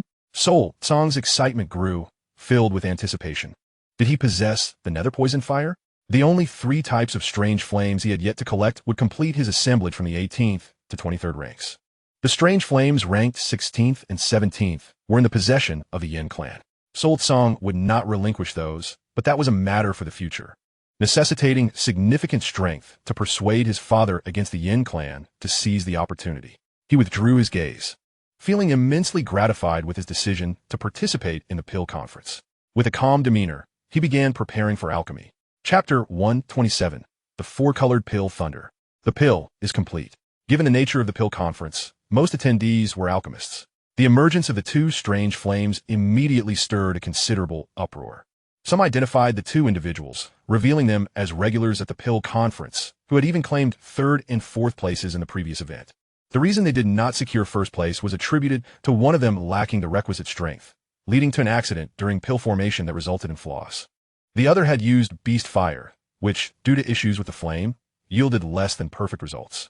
Consequently, as the one showcasing the Wind Fury Dragon Flame took center stage, discussion surrounding him intensified. Many believed this alchemist would undoubtedly achieve a high ranking in this conference. However, such sentiments were quickly countered by others. Currently, there were a total of 11 alchemists refining pills on the platform.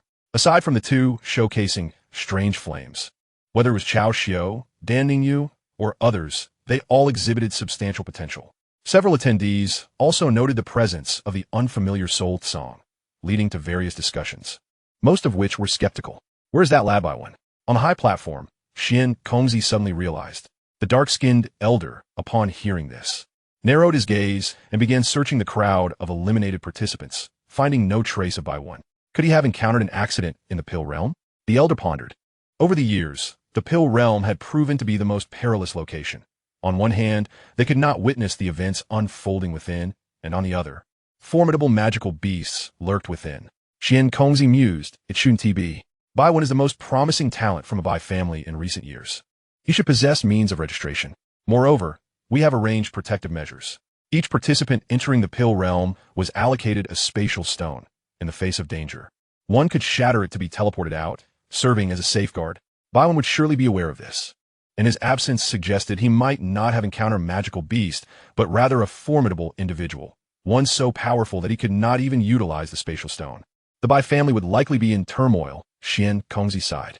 Meanwhile, at the Bai family's location, the reality mirrored Xian Kongzi's thoughts. The family head, unable to locate Bai One, was filled with anxiety, his face marred by anger. Soon, the middle-aged man who had previously associated with Bai One was summoned. Upon inquiry, the man's gaze shifted to the alchemist refining pills in midair, Soul Song.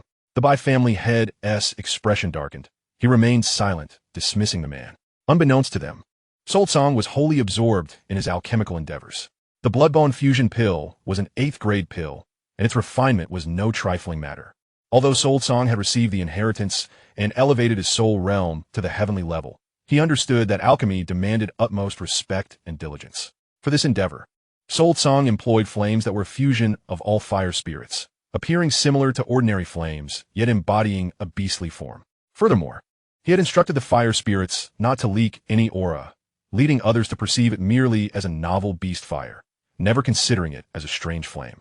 The medicinal liquid had been extracted, and the next step could commence. Soul Song attentively sensed the changes within the alchemical furnace, making careful adjustments. Time trickled by. The atmosphere around them grew quiet, countless gazes fixated upon the platform. The Pill Conference was an unparalleled spectacle in the Dou King continent, a pursuit for countless alchemists throughout their lives, with many longing to showcase their skills. Regrettably, ascending the platform necessitated overcoming 2 preliminary hurdles. 7 days passed, the air thick with the scent of flames. Every breath felt like inhaling embers. It's done. Suddenly, a jubilant voice rang out. It was Chao Xiao. He opened his eyes, forming a hand seal as a pill soared from his alchemical furnace, an intense fragrance wafting through the air.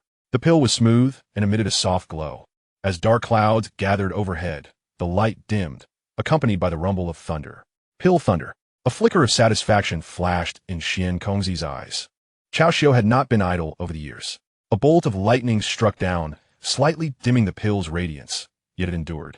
Nevertheless, the thunderclouds did not dissipate. Chao Xiao's eyes glimmered with delight. Had he truly refined a pill imbued with 2-colored pill thunder? In truth, even a single-colored pill thunder would have exceeded his expectations. However, Chao Xiao's elation was short-lived, for the thunder did not descend upon his pill. Turning his head, he realized that Dan Ningyu had also completed his alchemical work. With beads of sweat adorning his forehead, Dan Ningyu's typically calm expression revealed a trace of excitement, his eyes brimming with anticipation. This pill represented the pinnacle of his refining capabilities to date. Boom! 2-colored pill thunder descended. The pill twirled, remaining unscathed while emanating an indescribable charm. Chao Xiao's gaze fell, tinged with a sense of despondency. He had long been comparing himself to Dan Ningyu, yet this time, he had suffered a complete defeat. In this competition, Dan Ningyu was poised for a top 3 finish. With a sigh, Chao Xiao observed as one by one, alchemists completed their concoctions, but Dan Lei did not reappear. Unbeknownst to them, only 3 alchemists remained on the platform, namely Hun Cang and the 2 with extraordinary flames. At that moment, a resounding sound echoed. as the alchemist wielding the Xian Huang flame completed his refining process. The medicinal pill soared into the air, and storm clouds gathered once more. Boom! Two-colored Dan lay descended, and the storm clouds lingered, eventually releasing a third strike. Three-colored Dan lay. Gao Xiu et Galim. Dan Ningyu clenched his fist, pondering. If only he possessed a unique flame, he too could achieve 3 colors, perhaps even 4. Ha! Three-colored Dan lay. The championship of this Dan conference is finally within my grasp. Almost immediately after the Dan lay concluded, a hearty laughter erupted from the mouth of the alchemist wielding the Wind Fury Dragon Flame. Simultaneously, the medicinal pill from his cauldron soared forth. The dissipating storm clouds reformed, thicker than before. Boom! The Dan lay descended, and the medicinal pill floated in midair, its surface shimmering with a faint silhouette, as if undergoing a sacred baptism. For strikes of Dan lay thundered down. As the storm clouds dispersed, the alchemist stowed away the medicinal pill and rose, surveying his surroundings with pride. This year's Dan Conference champion is indisputably me. Do not celebrate too soon. There remains one alchemist whose process is not yet complete, remarked the alchemist with the Xian Huang flame. The 4-colored Dan lay alchemist cast a disdainful glance in Hun Cang's direction, scoffing. A mere beast fire, daring to compare with my Wind Fury Dragon Flame? Continuing to refine is merely a waste of time. The Dan Conference has its rules. The 4-colored Dan lay alchemist merely spoke his mind without interrupting. The spectators waited in silence, initially expecting a swift conclusion, but were taken aback as an entire day passed.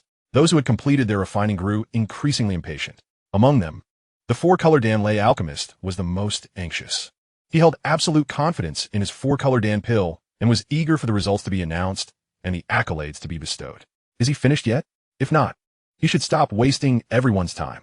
The 4-colored Dan lay alchemist urged. The Xian Huang flame alchemist also began to show signs of impatience. Elder Xian Kongzi, we cannot wait indefinitely for him. What if he takes an entire year? Patience, Xian Kongzi replied calmly. Rest assured, I sense that he is nearing the final step in his refining. Seeing Xian Kongzi's assurance, the others hesitated to press further and chose to wait. At that moment, the dark-cloaked elder suddenly called out. The pill is complete. Chapter 128. Entering the star domain, confronting the 3,000 yen flames. Almost as soon as the Dark Elder's words fell, all eyes shifted to Hun Cang. A sliver of light emerged from the cauldron, dazzling and radiant, as though it contained not a mere pill, but a sun slowly rising. What kind of pill is this? Ah, my eyes. Oh my. Many were caught off guard by the sudden brilliance. Roar. Suddenly, a dragon's roar echoed as the cauldron's lid flew open and a dragon-like figure soared out, ascending towards the heavens. This semi-transparent dragon bore 2 plump medicinal pills in its eye sockets. Dunling, this is nearly a 9th-grade pill, the Dark Elder exclaimed, his eyes wide with astonishment. Medicinal pills are formed from the essence of various herbs, forged through the flames. Sometimes, when perfected, they gain sentience and take on various shapes. Legends speak of pills that possess cultivation potential, capable of achieving sanctity or even imperial status. Xian Kongzi had not anticipated Hun Cang possessing such prowess, especially given his youth, prompting him to regard Hun Cang with renewed seriousness. Storm clouds gathered in the sky, and sick bolts of lightning cascaded down. Hun Cang retrieved the medicinal pill, glancing down with a hint of regret. It is indeed unrealistic to elevate an 8th-grade formula to 9th grade through mere techniques. Fortunately, Hun Cang spoke to himself softly. Had other alchemists overheard, they might have been driven to madness. Historically, the grading of medicinal pills has relied upon their inherent efficacy. The notion of artificially inflating the limits of the herbs is beyond imagination. Xian Kongzi summoned the alchemist to the forefront, his gaze sweeping across the assembly. As he passed Hun Cang, a glimmer of appreciation flickered in his eyes. This day and night of waiting has not been in vain. Do you all agree? Gao Su, Dan Ningyu, and others nodded in agreement. It had been a long time since 6-colored Dan lay had appeared at the Dan conference, elucidating why Hun Cang had taken more time. The previously disgruntled Xian Huang flame alchemist now hung his head in shame. Despite his age, he could only produce pills through the aid of extraordinary flames, while Hun Cang, so young, surpassed him in skill. Many older alchemists present couldn't help but lament the injustice of it all. Following the established protocol, the medicinal pill underwent examination. In truth, everyone present already knew the outcome. With the emergence of 6-colored Dan lay, the results were abundantly clear. The Dark Elder publicly declared Hun Cang the victor and awarded him a prize, a technique that could enhance one's soul power through cultivation. Hun Cang accepted it with a calm demeanor. This artifact bore little significance for him, as he could enhance his abilities with soul crystals. Who would bother to cultivate it? Wasting precious time? What Hun Cang truly anticipated was entry into the star domain, where he could confront the 3,000 yen flames. With their aid, he could fully bolster the deficiencies in his physique. However, Xian Kongzi did not grant Hun Cang's wish to proceed directly to the star domain. Simply put, after all their hard work in alchemy, they deserved a respite. They would enter in 3 days. Hun Cang had no choice. If he suggested entering immediately, it would reveal his true intentions. Over the next 3 days, he mostly remained in his room. Xiao Yan visited once, inviting him to the Qiao family, but he declined. The Dan Tower personnel also came, with Xian Kongzi accompanied by a beautiful woman in a qipao. They exchanged brief pleasantries, during which the woman inquired about numerous matters. Once the two departed, Hun Cang immediately summoned Yao Chun. He had sensed something amiss with Yao Chun since the woman's arrival. After a barrage of questioning, Yao Chun stammered out an explanation, hinting at a romantic entanglement. Hun Cang inquired whether he wished to acquire a new body now to rekindle old flames. After all, with the bone-melding blood pill now available and several samples of magical beast blood acquired within the Dan realm, all that was needed was a body to commence the refining process. Yao Chun hesitated for a long while, but ultimately chose to forego the opportunity, as he still desired a semi-holy body. Speaking of bodies, Yao Tianhuo was eager. Yet, Hun Cang merely mentioned it in passing, recognizing that the timing was not right. 3 days were insufficient. He was about to enter the star domain, and he wished to avoid any missteps in the interim. In the blink of an eye, the day arrived for entering the star domain, and the group gathered at the Dan Tower. According to the rules, the top 10 alchemists were eligible for entry. However, upon arrival, Hun Cang discovered the numbers were sparse. Including himself, there were only 5 present. Chao Xiao, Dan Ningyu, and the 2 alchemists wielding extraordinary flames were notably absent. The star domain of the Dan Tower was sealed off, containing the 9th-ranked 3,000 yen flames, which was no secret. Yet here, I must remind you all, a few days prior, the 3,000 yen flames had erupted in rebellion. Despite our efforts to suppress them, danger may still loom. If any among you feels afraid, you may withdraw now. Xian Kongzi appeared before the group, his expression grave. This was not mere alarmism. The 3,000 yen flames had become a burden for the Dan Tower. If anyone could tame them, the elders of the Dan Tower would sincerely wish to witness it. No one spoke. Their resolve was unwavering. What about you? Xian Kongzi gazed at Hun Cang, genuinely pondering whether he had considered his decision thoroughly. Following the exhibition at the Pill Conference, Hun Cang's innate talent and abilities had garnered Xian Kongzi's recognition. He did not wish for a genius of the alchemical realm to vanish. Hun Cang nodded in affirmation. Observing this, Xian Kongzi refrained from further discussion and, after a display of his abilities, opened a passageway to the star domain for the gathered crowd. Delay could invite unforeseen changes. Hun Cang took the lead and charged ahead. Initially, darkness enveloped him, swiftly followed by a scorching wave of heat that struck his face. Flames erupted from within Hun Cang, enveloping him in a protective embrace. And only when he felt the heat dissipate did he survey his surroundings. According to Xian Kongzi's earlier description, this space was a realm crafted in collaboration with 2 others. The environment here appeared far more desolate than the Pill realm he had previously encountered, with a faint mist permeating the air and soft glimmers of light seeping in from outside.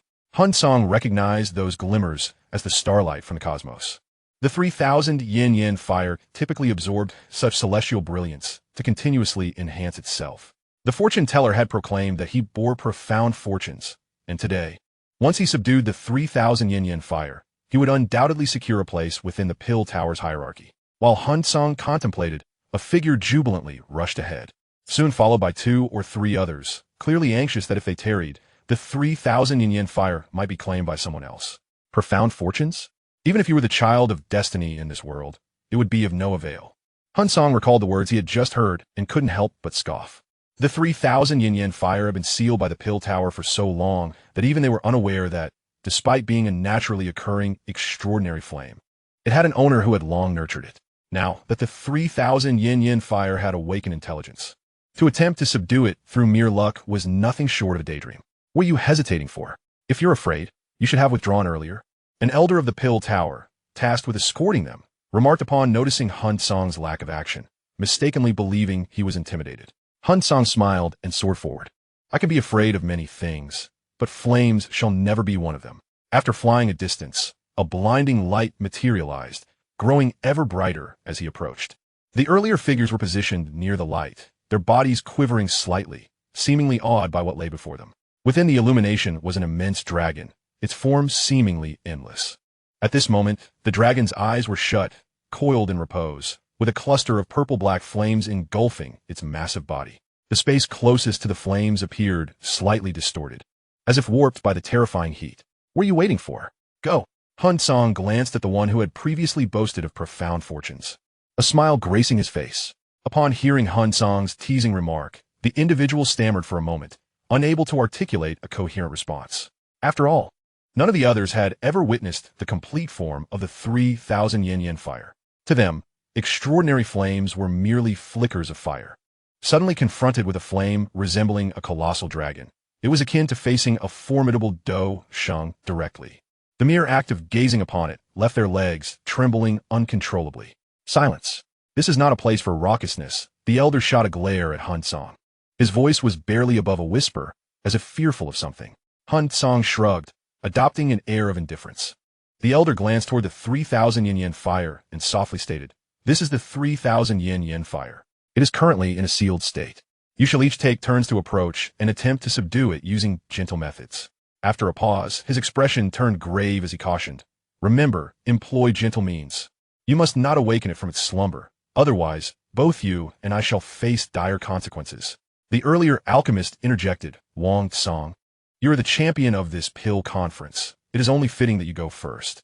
The other alchemist's eyes brightened in agreement. Eager to witness a demonstration given the profound impact the current state of the 3,000 yen fire had on them, Hun Cang wore an odd expression. "Are you certain I should go first? Are you afraid to? It's perfectly all right. If you are, just admit it. We will not mock you." The alchemist spoke rapidly, as if seizing an opportunity to retaliate. "I am merely concerned that you may not have another chance." Hun Cang replied with a faint smile as he approached the 3,000 yen fire. At that moment, the elder's voice echoed behind him.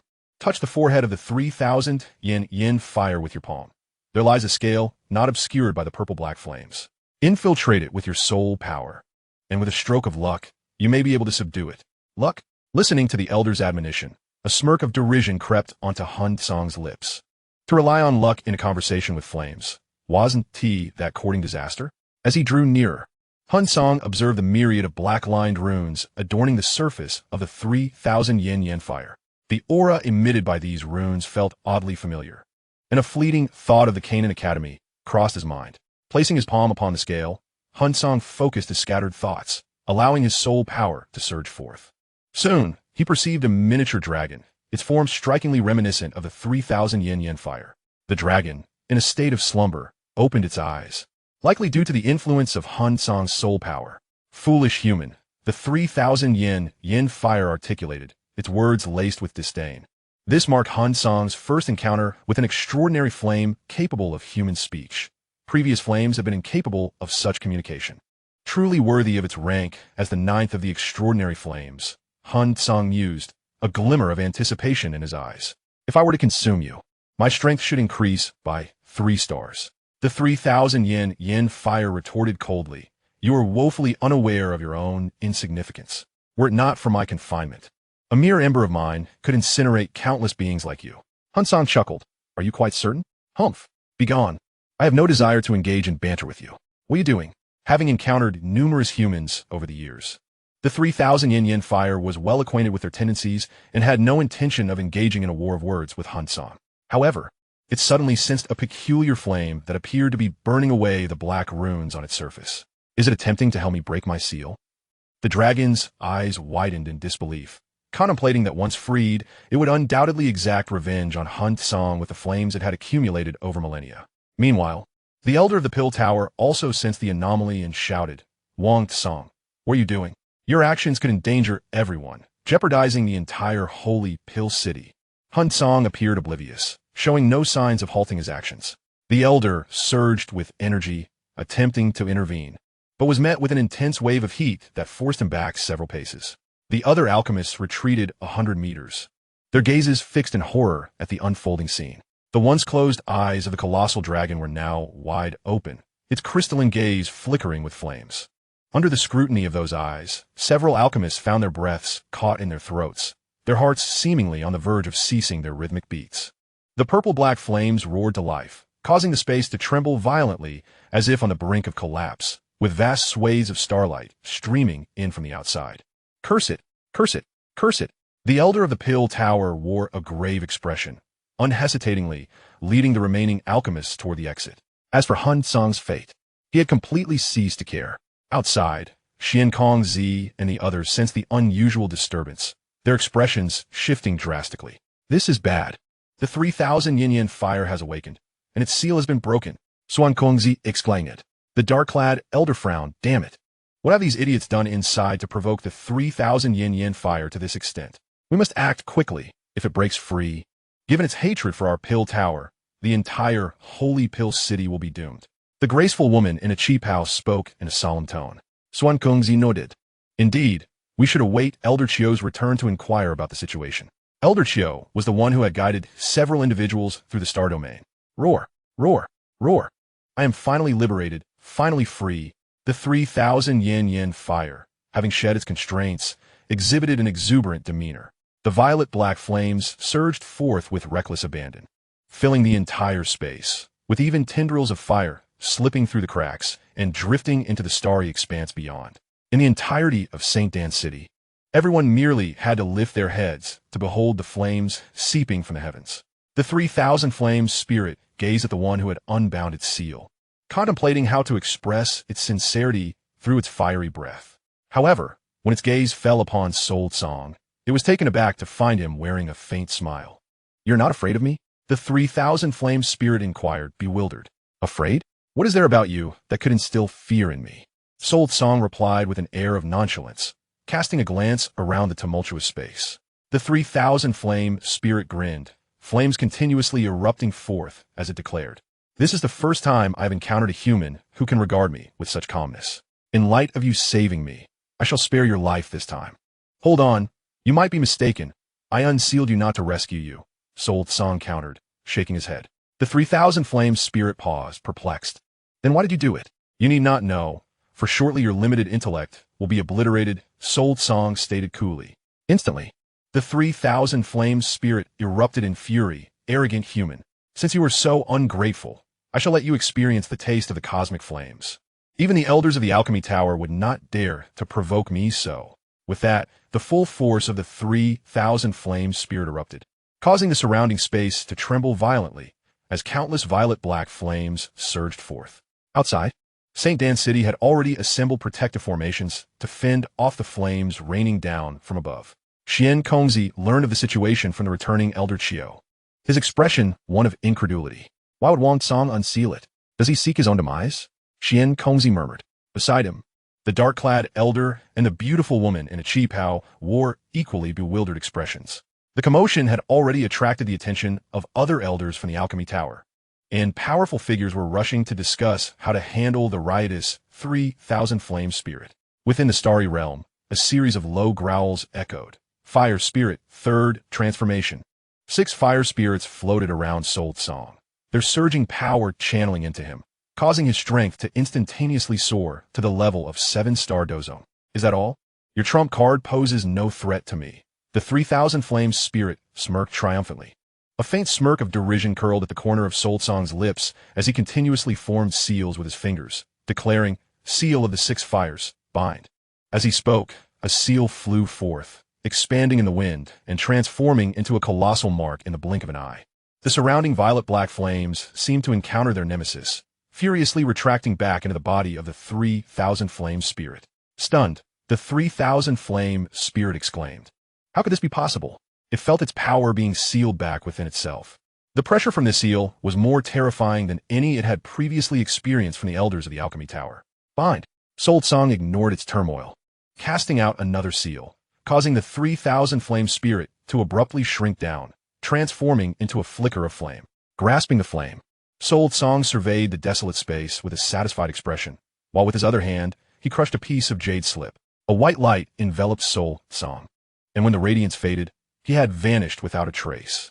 Chapter 130. A bountiful harvest. 3 unique flames acquired. The flames in the sky retreated, returning through the cracks from whence they came, and the scorching heat diminished significantly. This spectacle did not go unnoticed by the inhabitants of St. Dan City, who were left in a state of confusion. Why is this happening? Wasn't the 3,000 flame spirit supposed to have broken free from its seal? Many gazed at the gradually returning sky, feeling as though they had merely awakened from a nightmare. Some, more impulsive in nature, having witnessed the 3,000 flame spirit's emergence, feared death and had already confided their innermost secrets to their wives, hoping to attain forgiveness before their demise. Now, it seemed they had not perished, yet their secrets lay exposed. At the entrance to the sealed space within the alchemy tower, Xian Kongzi instructed, "You all remain outside." He spoke with a hint of gravity before swiftly entering. The dark-clad elder and the beautiful woman in the qipao immediately followed suit. Upon entering the space, the three were abruptly stunned. The 3,000 flame spirit, which had once been sealed within, was now nowhere to be found, leaving only a lingering aura that was rapidly dissipating. Was the 3,000 flame spirit collected? The dark-clad elder muttered in disbelief. How could Wang Cang achieve this? He recalled that when the alchemy tower first discovered the 3,000 flame spirit, they had sealed it for so long, trying every method to no avail. Yet, a junior had managed to snatch it away in a fleeting moment. Xian Kongzi also found it hard to fathom. Had he not witnessed it with his own eyes, he would have struggled to believe it. After all, the 3,000 flame spirit had just been unsealed. The 3,000 flame spirit had been absorbing the power of the stars, and being sealed did not diminish its strength, meaning it had just been in its prime state. He must have employed methods beyond our understanding, the beautiful woman in the qipao remarked slowly. Sensing the scrutiny from the two, she gestured towards the still recovering fissures, stating, "If Wang Cang truly possesses such power, he would not have unsealed the 3,000 flame spirit." Xian Kongzi, puzzled, asked, "Why is that?" The woman explained, "Because his unsealing of the 3,000 flame spirit was an attempt to harness its power to break the seal of this space, and thus escape." She turned to the two, asking, "If Wang Cang has indeed acquired the 3,000 flame spirit, what would you do?" "Ask him," the dark-clad elder blurted out. After all, the 3,000 flame spirit had been sealed by the alchemy tower for so long, and it was only natural to be curious about how someone had managed to free it. Xian Kongzi nodded, his thoughts mirroring those of Tian Leizi. The alchemy tower would not covet the 3,000 flame spirit, but they would indeed be intrigued by how it had been removed. The beautiful woman in the qipao replied nonchalantly, "Wang Cang undoubtedly harbors secrets he wishes to keep from us. Hence, he unsealed the 3,000 flame spirit, lacking the strength to break the seal we created. The space of the 3,000 flame spirit is enclosed, with only a single exit. Without breaking the seal, one cannot utilize any spatial jade slips or other such items." The dark-clad elder suddenly interjected, "I suspect that the medicinal materials from the Dan realm were also taken by this brat." "Indeed, it is plausible," Xian Kongzi agreed, affirming that the events surrounding the 3,000 flame spirit sufficiently demonstrated Wang Cang's prowess. The beautiful woman in the qipao furrowed her brows, revealing a look of concern. Where did Wang Cang emerge from to possess such extraordinary abilities? It is impossible that there were no rumors at all. Xian Kongzi and the dark-clad elder exchanged glances, shaking their heads in confusion. The Soul Clan. At that moment, a voice resonated through the void. The space warped slightly, and a figure emerged, their expression grim as they surveyed the area. Upon seeing the newcomer, Xian Kongzi and the others bowed respectfully. Simultaneously, Xian Kongzi felt a sense of astonishment, realizing that today's events had even attracted the attention of this individual. After all, this person was one of the founders of the Alchemy Tower. Yet, if it involved the Soul Clan, their appearance was certainly understandable. Xian Kongzi's mind raced with thoughts. The elder, noticing the three gazing at him, spoke slowly. "I sense fluctuations in space here." The individual utilized the transmission capability of the spatial jade slip to depart. Moreover, this slip carries the distinctive, repugnant aura of the Soul Clan. Xian Kongzi and the dark-clad elder instinctively turned their gazes to the woman in the qipao, as the elder's words inadvertently validated her earlier hypothesis. "Next Dan conference, we must implement additional identity checks," the elder stated, surveying the surroundings before departing. Xian Kongzi lamented as he looked at the spot where the elder had stood. "I believe the Soul Clan will no longer come to the Alchemy Tower from now on." At that moment, the beautiful woman in the qipao suddenly felt a surge of energy. "What is the matter?" the dark-clad elder inquired, with a serious expression. The beautiful woman replied, "If he hails from the Soul Clan, my previous intuition may not have been mistaken." Xian Kongzi paused, then exclaimed, "Yao Chen?" The woman nodded. "Such is fate," sighed the dark-clad elder, realizing it was too late to react. 1,000 miles away from St. Dan City, a beam of light illuminated the void, followed by a figure leaping forth from within. Sold Song gazed at the purple-black flames dancing in his palm, a subtle smile gracing his lips. Quite effortless, isn't it? The 3,000 flames are now within my grasp. The ring flashed with a glimmer, prompting Yao Chun to exclaim in astonishment, Sold Song, how did you just accomplish that? In his understanding, exotic flames had always been perilous entities. Moreover, the 3,000 flames in the prime state posed a threat even to a Dou Saint, necessitating caution in any interaction. Yet, Sold Song seemed to have handled it with remarkable ease. Beside him, Yao Tianhua wore a puzzled expression, recalling how, previously at the base of the Canaan Academy Tower, Sold Song had similarly dealt with the fallen heart flame with such proficiency. Classified information, Sold Song replied nonchalantly. Yao Chan was not surprised. Such secrets were seldom divulged. Yao Tianhua, bearing a smile, inquired, Sold Song, does this mean you are ready to refine a body? My skeleton is still with you. Not just yet. Sold Song shook his head. Yao Tianhua, bewildered, asked, do you have other matters to attend to? You will need time to absorb the 3,000 flames anyway. It would be perfect to refine my body first. Sold Song chuckled. There are still 2 more exotic flames awaiting my retrieval. Had he not witnessed them, it would have sufficed. But since the Xian Huang flame and Wind Fury Dragon flame had chosen to reveal themselves, there was no reason to decline. The Zhen Fenju granted him the ability to sense exotic flames, albeit with distance limitations. Fortunately, for reasons unknown, the 2 alchemists had yet to depart from the Holy Dan City. Sold Song selected a serene spot, closed his eyes to meditate, and simultaneously eradicated the sentience of the 3,000 flames. As time passed, he sensed the Xian Huang flame had exited the Holy Dan City. With a motion of his hand, the space before him warped, and he stepped through. Upon re-emerging, Sold Song found himself in a different location, turning to face the approaching alchemist possessing the Xian Huang flame. Wang Song, what brings you here? The alchemist paused, slightly taken aback upon seeing Sold Song. Sold Song smiled faintly. I am simply here to wait for you. Wait for me? The alchemist was perplexed.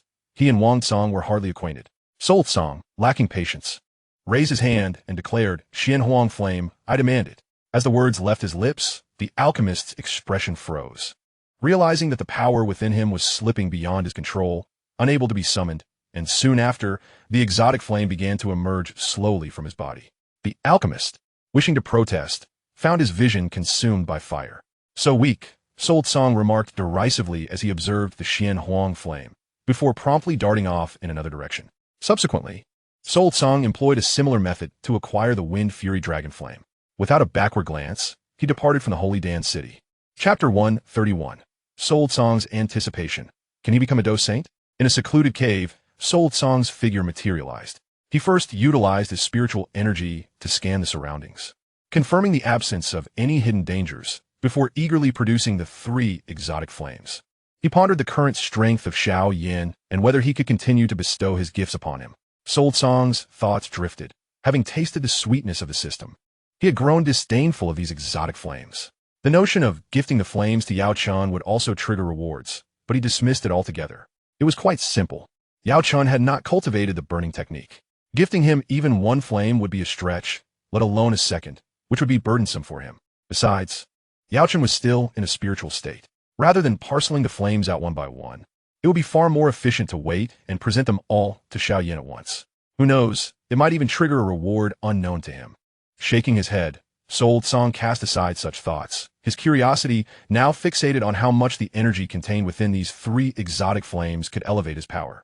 Could it bring him to the level of a Dou Saint?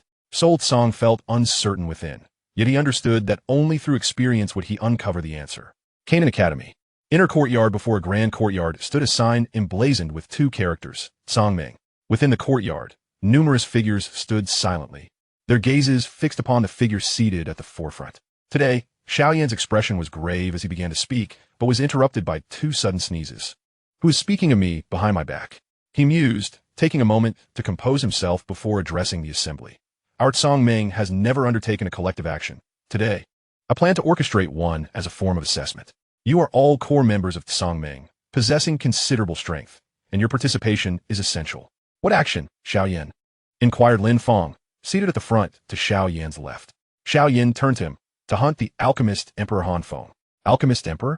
Isn't he the current leader of the Black Alliance, in the Black Corner region, the members of Tsangming began to murmur, perplexed at the sudden decision to target him. Having lived within the Canaan Academy, they were no strangers to alchemist Emperor Han Feng. In previous years, Han Feng had organized an assault on the Academy's sky-burning refining tower. Though he had disguised himself, the Academy had ultimately uncovered his identity. Han Feng, in response to the Academy's actions, had used his formidable alchemical skills to gather a group of powerful individuals, establishing the Black Alliance. Silence. Xiao Yan banged on the table, waiting for all eyes to focus on him.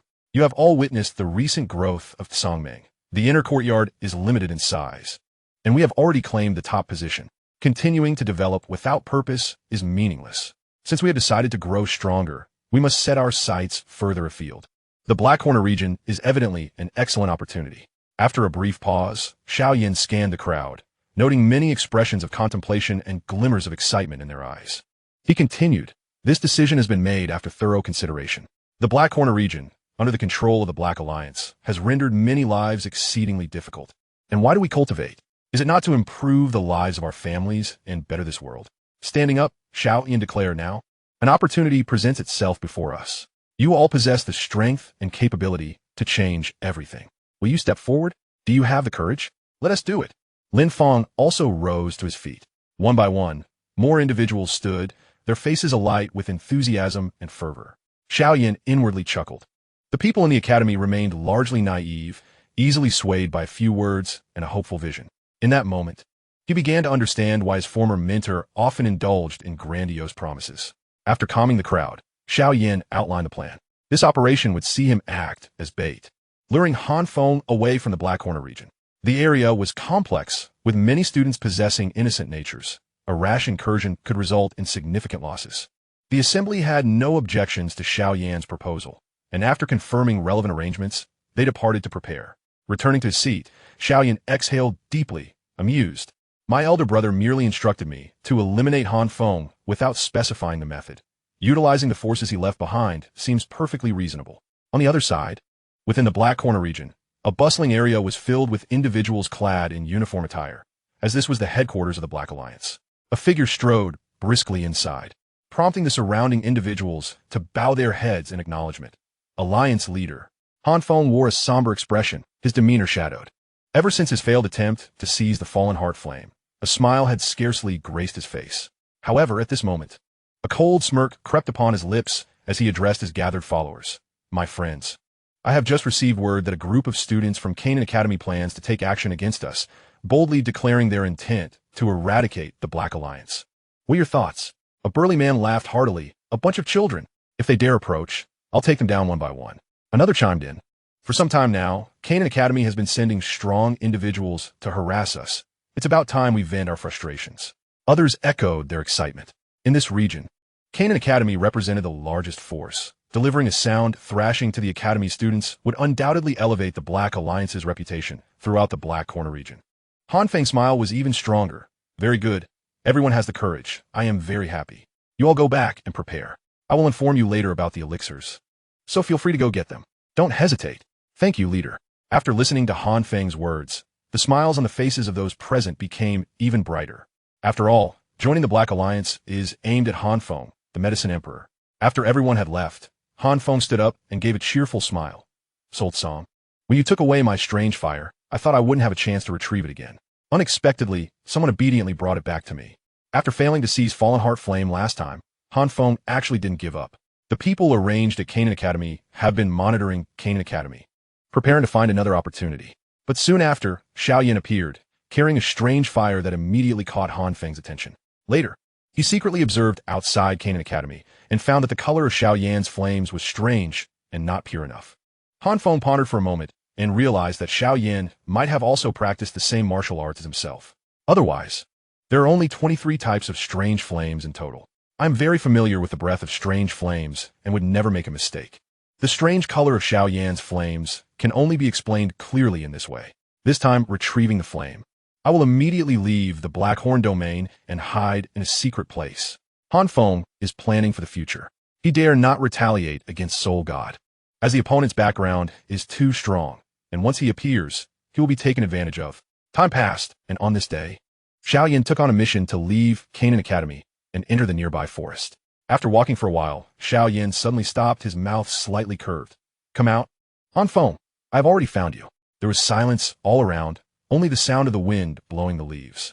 Xiao Yan sighed and pulled out the Xuanzhong ruler to open in a direction. The tree exploded and a figure rushed out from inside. Looking at him, Xiao Yan said calmly, "Where are your people? Let's all come out together. After today, you, Han Feng, and the Black League will no longer exist. Kid at your age, I'm not as crazy as you are. Be careful not to stumble."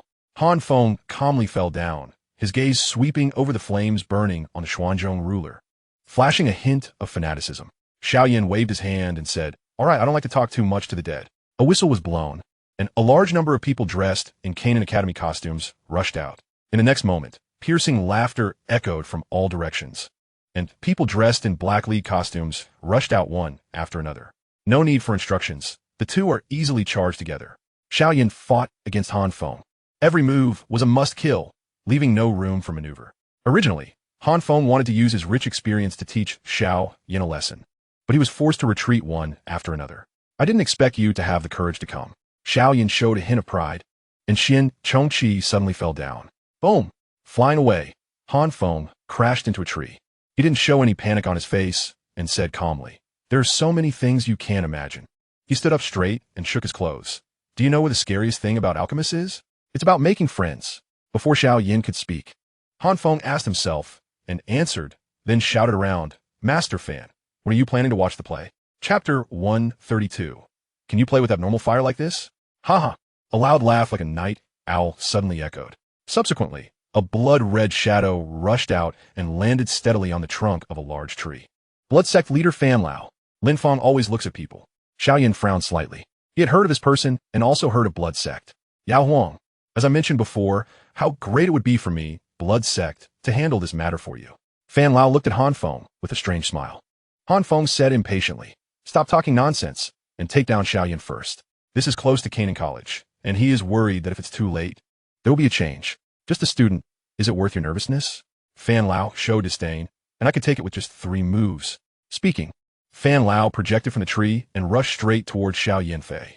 Scarlet fighting chi covered Fan's entire body like fresh blood.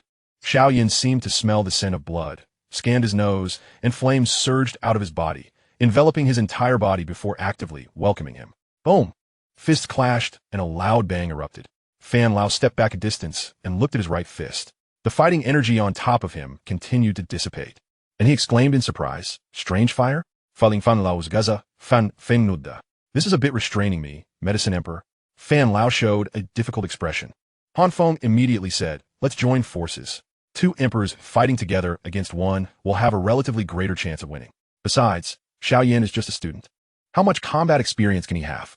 Han Feng thought to himself. Fan Lao said slowly, "Medicine Emperor, as you know, once my blood sect fighting chi is melted, it will be quite difficult to recover." Han Feng's face darkened as he said, "What are you trying to say? Regretting at this moment? That's not true. Fan Lao so my. It's just that the difficulty has increased. Does the agreed price also need to be increased?" "That's okay." Han Feng readily agreed, as long as he could grab the strange fire, even if he lost everything. Fan Lao burst out laughing and rushed toward Xiao Yan, followed closely by Han Feng. The momentum of the 2 fighting emperors was astonishing, attracting the attention of many people. Among them, some of the people in the Tsangmeng of Canaan Academy showed concern and wanted to come and help, but were stopped by Xiao Yan. "Don't worry about me."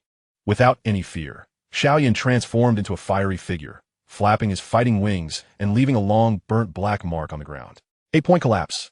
Xiao Yan turned sideways, his shoulder hitting Fan Lao, and his blood-red fighting spirit quickly condensed into a shield. Fan Lao's mouth slightly curled up and suddenly froze. Dark energy. The blood shield shattered with a loud bang, and Fan Lao was knocked out. Xiao Yan was about to pursue the victory when Han Feng came over and stopped Xiao Yan. He glared at Fan Lao with displeasure.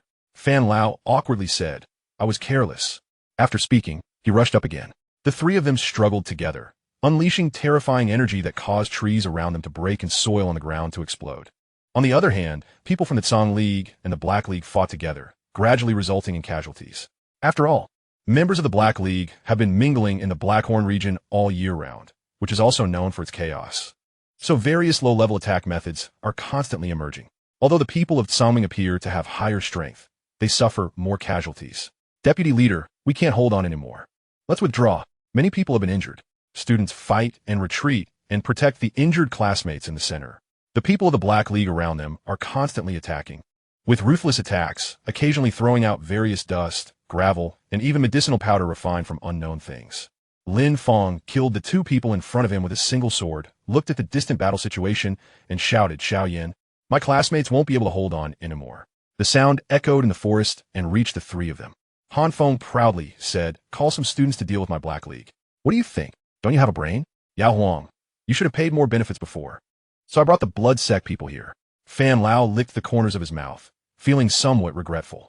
Those students were the best candidates for blood slaves in the Black Horn domain. Upon hearing this, Xiao Yan's face turned very unpleasant. He has realized that he has overlooked an extremely important matter. That is a life and death battle, where strength is important, but the element of victory is not much. It means are more valued. "Kid, don't be distracted.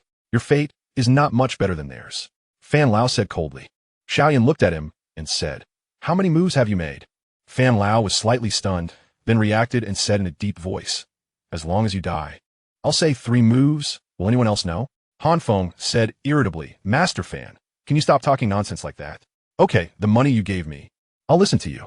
Fan Lao nodded, and his blood suddenly surged. The blood flowed brightly, condensing into a web of blood that enveloped Xiao Yan. The speed of this blood web is very fast, and before Xiao Yan could react, he was enveloped inside. The blood-red fighting spirit is approaching, constantly consuming Xiao Yan's fighting spirit. Once his fighting spirit is exhausted, there's only one dead end left.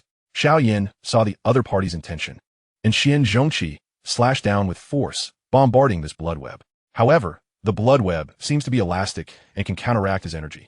In addition, Fan Lao kept gathering his blood-red spear and throwing it at Xiao Yan, making him afraid to use all his strength to attack and requiring some precautions. Seeing this scene, Han Feng breathed a slight sigh of relief and felt that the money was worth it. Dou Wang dare to make trouble? At this moment, Lin Fong saw Xiao Yan's predicament and rushed over to help, but he was discovered by Han Feng. With a strong breath, he pushed Lin Fong out for more than 10 meters.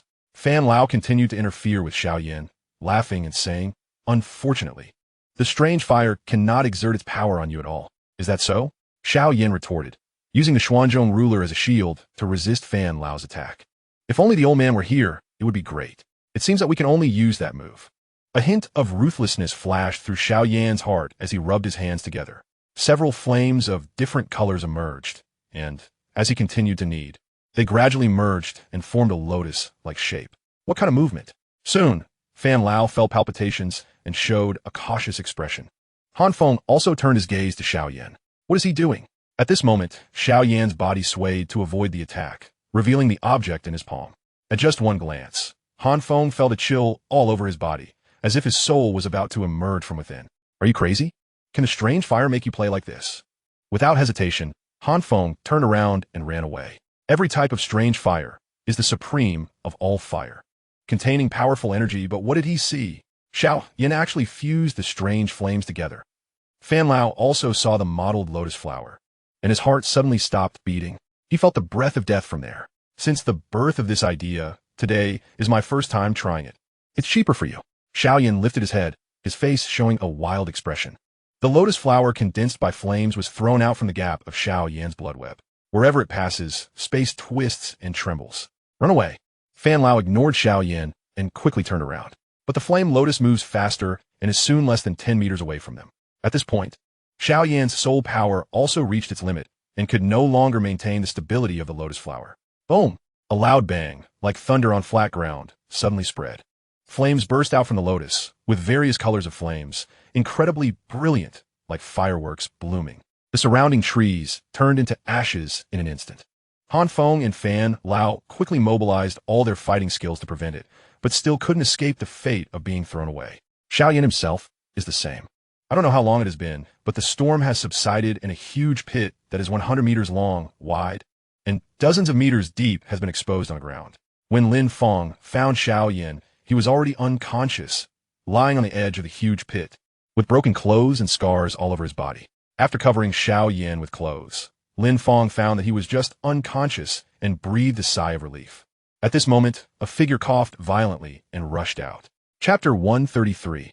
Purple Research Appears, Xiao Sun'er's Plan. If you can make our sect leader so embarrassed, I will kill you today. Fan Laochi was furious and ruined the bad path.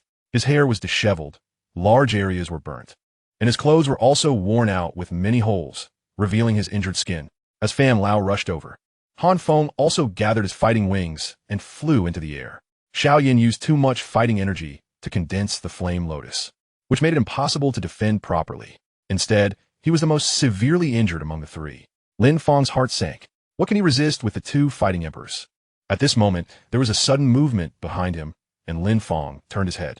A little girl with purple hair walked out, her face full of displeasure, as if she was a little unhappy about being woken up.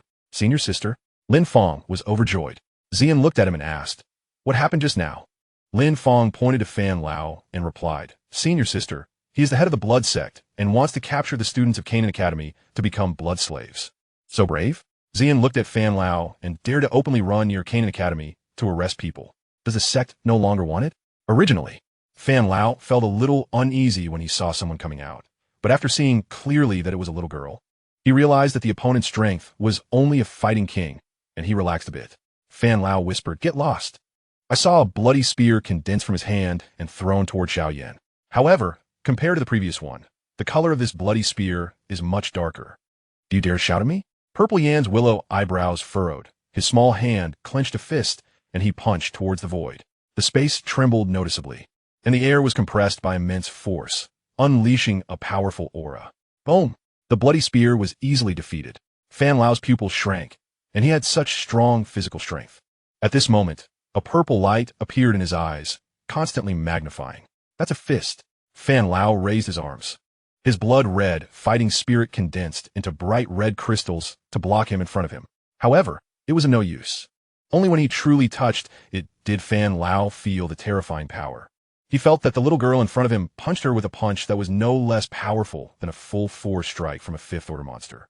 Those old men at Canaan Academy dare not shout at me. Are you shouting at me? In midair, Xian shook her fist, and her face showed an angry expression. Lin Feng's mouth opened wide, his eyes showing admiration. No wonder she's the purple research senior sister. Her strength is so strong that even an emperor can throw a punch and fly away. Fan Lao crawled out of the soil, a mouthful of blood spurted out, and his face turned pale a bit. Medicine Emperor, I can't hold on anymore.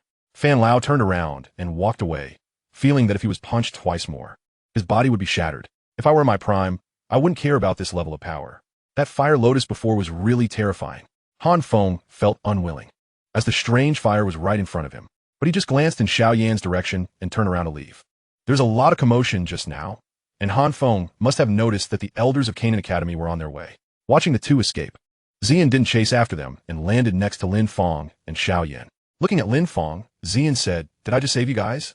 Lin Feng nodded and then saw Xian extend a small hand, saying in confusion, "Ah, benefits." Xian said solemnly, "The elder has already ordered to take pills every day and exchange them for fire energy. And Xian is not someone who likes to bully others. So they all collect various treasures and exchange fire energy with the academy." However, Lin Feng clearly misunderstood Xian's meaning. He pointed to Xiao Yan and said, "Senior sister, he's an alchemist. You can ask him for elixirs." "Is he an alchemist?" Xian's gaze fell on Xiao Yan. Lin Feng nodded and said, "Well, his elder brother is the soul god you've been looking for all along." Oh, Xian's eyes lit up. She had heard before that there was a guy in the college whose physical strength was not weaker than her. At that time, Xian had always wanted to compete with the other party and see if he could find out his own identity. Unfortunately, Solcong has always liked to stay in the Tianshao refining tower, which is a high-temperature place that Xian particularly dislikes. Later on, the soul god disappeared without a trace. At this moment, the elders of the academy also arrived one after another, looked around at the scene, inquired about the situation, and brought everyone back to the academy. In a certain room, Lin Feng looked at Xian in front of him with a troubled expression. Xian's face was somewhat impatient, showing a grimace and shaking his clenched fist. The next second, Lin Feng quickly nodded and then looked apologetically at Xiao Yan on the bed. At this moment, Xiao Yan furrowed his brow, shook his body, and slowly opened his eyes. "Where am I?" Xiao Yan was startled by his hoarse voice. "Of course, it's at the academy." Xiao Suner walked over with a water cup in her hand, her face calm and filled with unhappiness. After feeding water, Xiao Suner said in a muffled voice, "Do you think you're really good? Take your classmates to deal with the Black League." "Xiao Yan, what are you thinking?" Xiao Yan's face stiffened as he dared not look into Xiao Suner's eyes and said, This matter was indeed poorly planned by me. Xiao Yan spoke softly. You need not explain yourself to me. Rather, contemplate how to face the departed classmates. After saying this, she rose and exited the room. Before leaving, Xiao Yan discreetly cast a glance toward Lin Fong. Xiao Yan's expression darkened as he turned to Lin Fong and inquired, "What happened to our classmates?" Lin Fong recounted the situation truthfully, revealing that 3 students had perished and several others were injured. A flicker of guilt crossed Xiao Yan's face. Do not be so disheartened. Xiao Yan, everyone was mentally prepared before we set out. Moreover, if it weren't for that particular move, the casualties would have been far greater, Lin Fong reassured him. With a sigh, Xiao Yan asked, "What Han Fong? Is he dead?" Lin Fong shook his head. He survived? Truly resilient, Xiao Yan remarked with a hint of exasperation. Pondering, how do we manage to endure? It was I. Ziyun stepped forward. Xiao Yan was taken aback, instinctively exclaiming, "Who spoke?" At these words, Lin Fong felt a sudden jolt of anxiety. This was troublesome. Bang! Bang! In the next moment, 2 sharp sounds echoed through the room. Xiao Yan, lying on the bed, felt a jolt as the bed tilted, revealing a young girl with a purple ponytail. Noticing the confusion in Xiao Yan's eyes, Lin Fong quickly explained, "Xiao Yan, this is Senior Ziyun, the one who has consistently dominated the rankings." Huh? Xiao Yan was even more bewildered. Ziyun, hands clasped before her, looked down at the prostrate Xiao Yan and said, "I hear you are the brother of Soul Song. Your elder brother once owed me a life-saving favor, and now I've saved you once. As you're an alchemist, you shall take care of my elixirs from now on." "You saved my brother?" Xiao Yan was dumbfounded. Lin Fong quickly added, "I can attest to this. The first time I met your brother, he was merely a great fighter." Realization dawned on Xiao Yan. He had heard of this incident. It was said that his brother had spent some time at the Jianan Academy, rapidly enhancing his strength. This little sister had the capability to repel a Dou Huang and could potentially assist his brother. With this in mind, Xiao Yan replied, "No problem. I will refine the elixirs for you, but you need to provide the materials. Isn't it just a few elixirs?" Ziyu nodded in satisfaction, saying, "Remember what you said today? Should you renege on it, I shall let you experience my fist." With that, she turned and left the room. Outside, Xiao Suner awaited her. All settled. Ziyun smiled at her. Xiao Suner returned the smile, saying, "Senior Ziyun, feel free to indulge in the elixirs from now on." After bidding farewell to Ziyun, Xiao Suner thought to herself, once Xiao Yan recovers, refining elixirs will consume a significant amount of his time. He should refrain from causing any more trouble. She then stamped her foot, lamenting, "It's all Soul Song's fault. Xiao Yan never used to seek out trouble." Chapter 134. The Crisis of the Gamma Empire. Following the battle with the Black Alliance, Xiao Yan lay in bed for nearly half a month before finally being able to rise and walk. The first order of business was to convene the core members of the Tsang Alliance. Xiao Yan first reflected on his decisions and then expressed his guilt. The members of the Tsang Alliance did not voice any objections. This battle had made them acutely aware of their shortcomings, particularly in life and death confrontations. Battles in the outside world were not comparable to those in the academy. To survive, the members of the Black Alliance would employ any means necessary. At the meeting's conclusion, Xiao Yan urged everyone to diligently cultivate, striving to completely eradicate the Black Alliance next time. This proposal was unanimously endorsed by all members of the Tsang Alliance.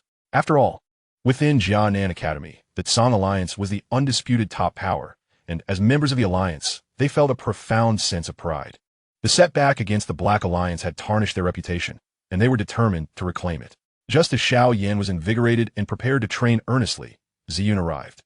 "My elixirs." Ziyun gazed at Xiao Yan, extending her delicate hand, which held a spatial ring. Xiao Yan smiled. "I will begin crafting them for you shortly." As he took the ring, he instinctively checked its contents. His smile faltered, and he looked up in astonishment. "Senior, did you perhaps take the wrong ring?"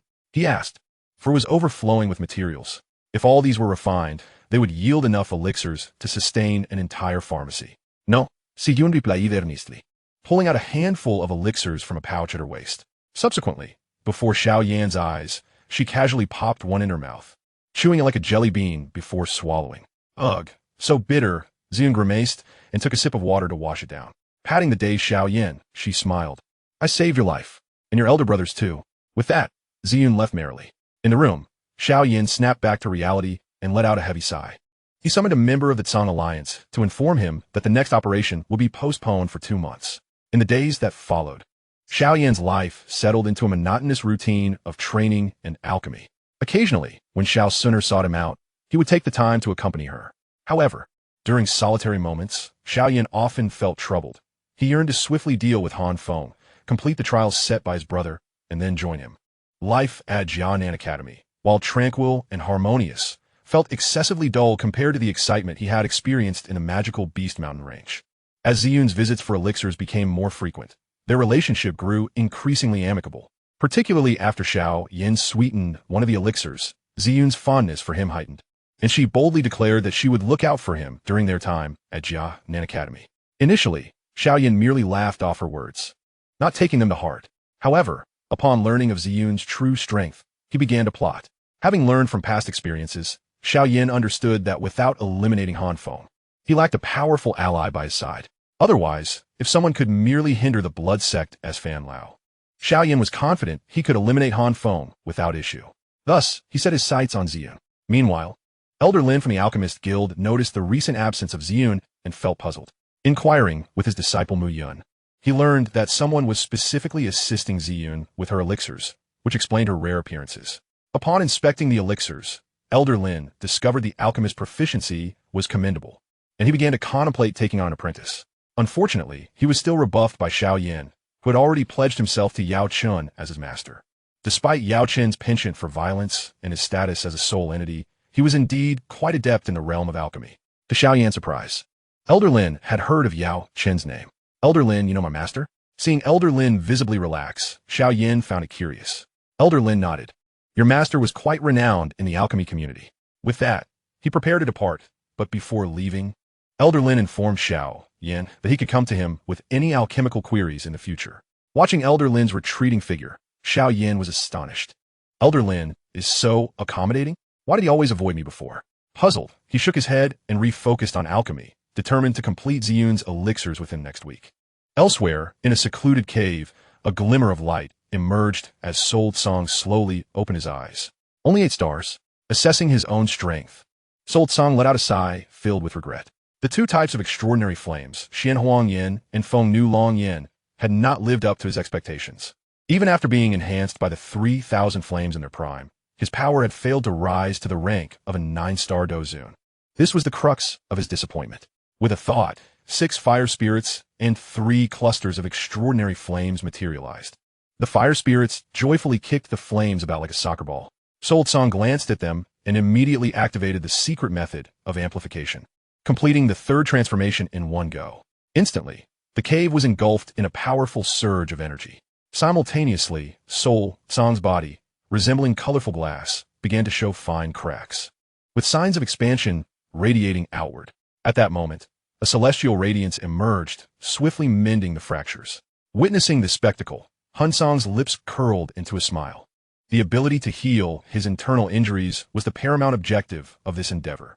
With the cancellation of the fire spirit's 3rd transformation state, the wounds that had previously required time and elixirs for recovery were instantly restored by the starlight of the 3,000 flame fire. This signified that he could maintain the fire spirit's 3rd transformation for extended durations in the future. However, a frown creased Hun Cang's brow. It seemed he could not advance beyond the pinnacle of the 9-star Dozun. What could be the reason? Was it the barrier of the Do Sheng or something else? At that juncture, the jade slip stirred. Hun Xiaoqiang. Upon seeing the source of the message, Hun Cang was momentarily taken aback. Young Master Tsang, do you have the time to return to the Gamma Empire recently? The voice of Hun Xiaoqiang resonated from within. Hun Cang inquired what has happened. Hun Xiaoqiang replied urgently. The 3 empires surrounding the Gamma Empire have united in their assault against it. Has it truly escalated to this point? Hun Cang recalled this matter, particularly the poison sex master from the Outcloud Empire, who was none other than the little medical sage. Hun Cang replied nonchalantly, can't you handle it yourself? Do I need to intervene for such trifles? Remember, back then, Xiao Yan wasn't even considered a Dozong, yet he managed to quell the situation. Not to mention you, Hun Xiaoqiang, have already been a Dozong for several years. The voice of Hun Xiaoqiang, tinged with bitterness, transmitted, young Master Tsang, I am afraid I have disappointed you. Hun Cang felt perplexed. Hun Xiaoqiang edushidatet. The other 3 empires are backed by unknown Do Zun forces, and they strictly forbid any Do Huang or higher from participating in the battle. Say that again. In a place like the Northwest region, would there truly be Do Zun present? Hun Cang was utterly incredulous. Yet, Hun Xiaoqiang's repeated assurances compelled Hun Cang to reconsider his stance. Understood. I shall return post-haste, Hun Cang stated decisively. Medusa remains in the Gamma Empire. She must not come to harm. Meanwhile, Hun Xiaoqiang set down the jade slip and turned to the three imposing figures before him, pleading, I have complied with your instructions. I beseech you, release my family and children. These three men were remarkably robust, exuding an aura so formidable that the very space around them trembled. Rest assured, we shall soon send you to reunite with your family, the man on the right sneered. With a swift motion, he struck, rendering Hun Xiaoqiang unconscious. Brother, I'll knock him out first. Once Hun Cang returns, we can finish him. The man addressed the one in the center. The central figure merely grunted in acknowledgement. Well done. Chapter 135. Return to the Serpent Clan. Hun Cang was taken aback. The man who had knocked out Hun Xiaoqiang remarked, Chieftain, there was no need for you to make this trip. Let me and Chen Yun handle it. Chen Yun concurred. Indeed, hunting a 2-star Dou Zun poses no challenge.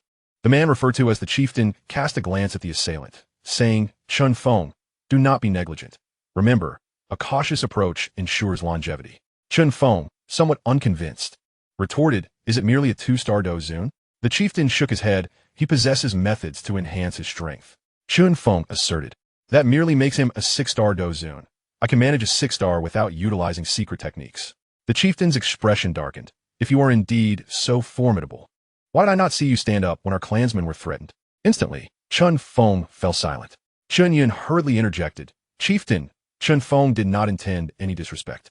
He merely wished to spare you the fatigue of traveling back and forth. You have already sacrificed so much for the clan. That is because I am the chieftain. The man replied in a low voice. They have promised that if we execute this task well, we will be granted new territory for our clan. A glimmer of ruthlessness flickered in Chun Feng's eyes as he declared, Chieftain, rest assured, this matter will be handled splendidly. The man fell silent, a hint of worry evident in his gaze. The forces behind these individuals were formidable, and the target originated from the same source. He could not guarantee the absence of protectors backing this mission. Concerned for the situation in the Gamma Empire, Hun Cang opted to utilize the spatial jade slip for a swift return. Initially, he had pinpointed his location near the Soul Hall branch close to the Gamma Empire. However, the marker had vanished. Consequently, he redirected his position to the Serpent Clan's temple in the Taggart Desert. The journey through space was monotonous. Although it consumed less time than traversing through a spatial wormhole aboard a ship, it still felt interminably long for Hun Cang. Finally, after a span of time, a glimmering radiance appeared before him. I have arrived. Hun Cang extended his hand, and as the space distorted, he stepped forth. The Serpent Clan's temple, upon the sudden appearance of an individual, quickly surrounded him. Halt!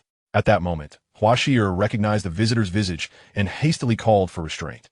Hun Cang regarded hat? It has been a long time. I have seen Lord Song. Hua Shi'er bowed respectfully, an unusual expression flickering across her face as she looked at Hun Cang. Stepping aside, she said, Her Majesty the Queen is in the rear of the Grand Hall. I shall notify her. No need, Hun Cang declared, striding past Hua Shi'er and into the inner sanctum. The surrounding serpent guards closed in, and one of them inquired, Commander, is this the father of our little prince? The other serpents remained silent, their curious gazes fixed intently on Hua Shi'er. She nodded. Her Majesty the Queen has not left the Serpent Clan for years and seldom makes appearances. In my recollection, the only interaction she has had with a male was with Lord Song a few years ago. As the other serpents contemplated speaking further, they suddenly sensed a powerful surge of energy emanating from deep within the hall, accompanied by the Queen's roar. Hurry! Hua Shi'er gestured discreetly, her figure flashing away, fleeing as far as possible. In the rear of the Grand Hall, Medusa donned a delicate lavender gown, her hair elegantly arranged atop her head, her exquisite features betraying a countenance of fury. Her faintly purple, triangular eyes fixated intently on the figure before her, the intensity of her gaze suggesting a desire for bloodshed. Hun Cang, taken aback, exclaimed, Regardless of the circumstances, I am your benefactor for aiding your evolution. Is such a look truly necessary? Aid my evolution? Perhaps you did so for your own benefit, Medusa retorted coldly. Having realized the implications after Hun Cang's departure, she surmised that he had been plotting against her for quite some time, waiting until her evolution was complete, likely due to her half-human, half-serpent form being inconvenient. Hun Cang raised a finger, asserting, My intentions towards you are sincere. Medusa, unyielding, interrogated, How do you explain that Yafei from the Gamma Empire? Huh? How do you know? Hun Cang was taken aback for a moment. The next second, Medusa lifted her hand, her Dou Qi energy coiling around, ready to strike at Hun Cang. In a flash, Hun Cang, moving with incredible speed, appeared before Medusa, grasping her hand to restrain it. Simultaneously, he placed his other hand upon her head, preparing to kiss her. In the realm of Dou King, the nuances of romance mattered little to Hun Cang. He preferred a straightforward and forceful approach. Moreover, exerting force on a woman, radiating an aura of sovereignty, provided him with a peculiar sense of accomplishment. Wait. Medusa panicked. The child is watching. Child? Hun Cang halted his actions. Following Medusa's gaze, he saw, not far away, a cherubic figure perched on a bed, wide-eyed and curiously observing the scene. Hun Cang hastily released Medusa, his hands flailing in a moment of confusion, ultimately choosing to conceal them behind his back. Why didn't you mention this sooner?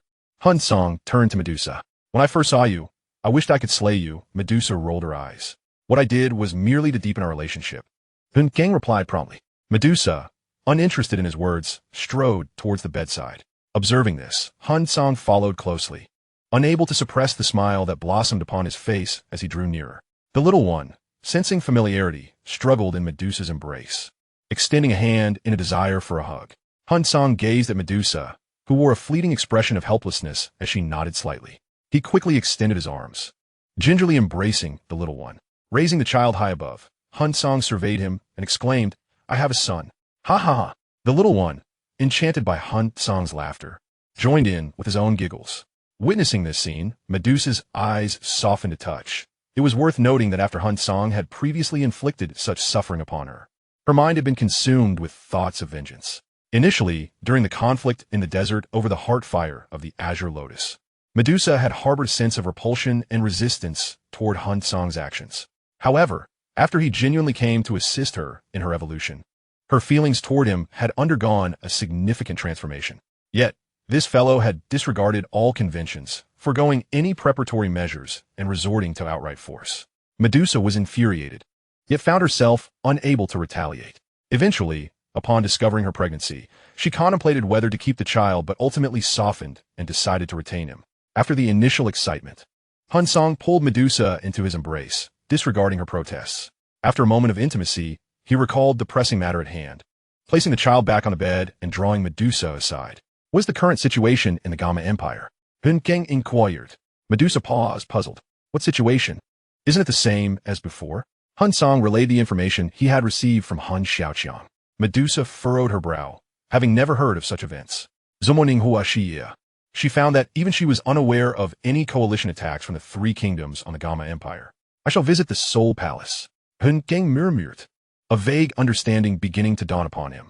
Medusa escorted Hun Cang to the entrance of the Grand Hall, cautioning him, be careful. Hun Cang regarded her with a teasing smile. Is that concern I detect? Nonsense. I scoff at such sentiments. I speak only on behalf of our son, Medusa retorted. Turning her head aside, Hun Cang laughed heartily. Such a contradiction. Fortunately, our son is not present, or he might be compelled to speak. Hurry back. Medusa, feeling exposed, promptly shut the Grand Hall's door. Hun Cang nodded slightly, his figure flickering away, vanishing miles into the distance. Chapter 136. No more Soul Palace in the Gamma Empire.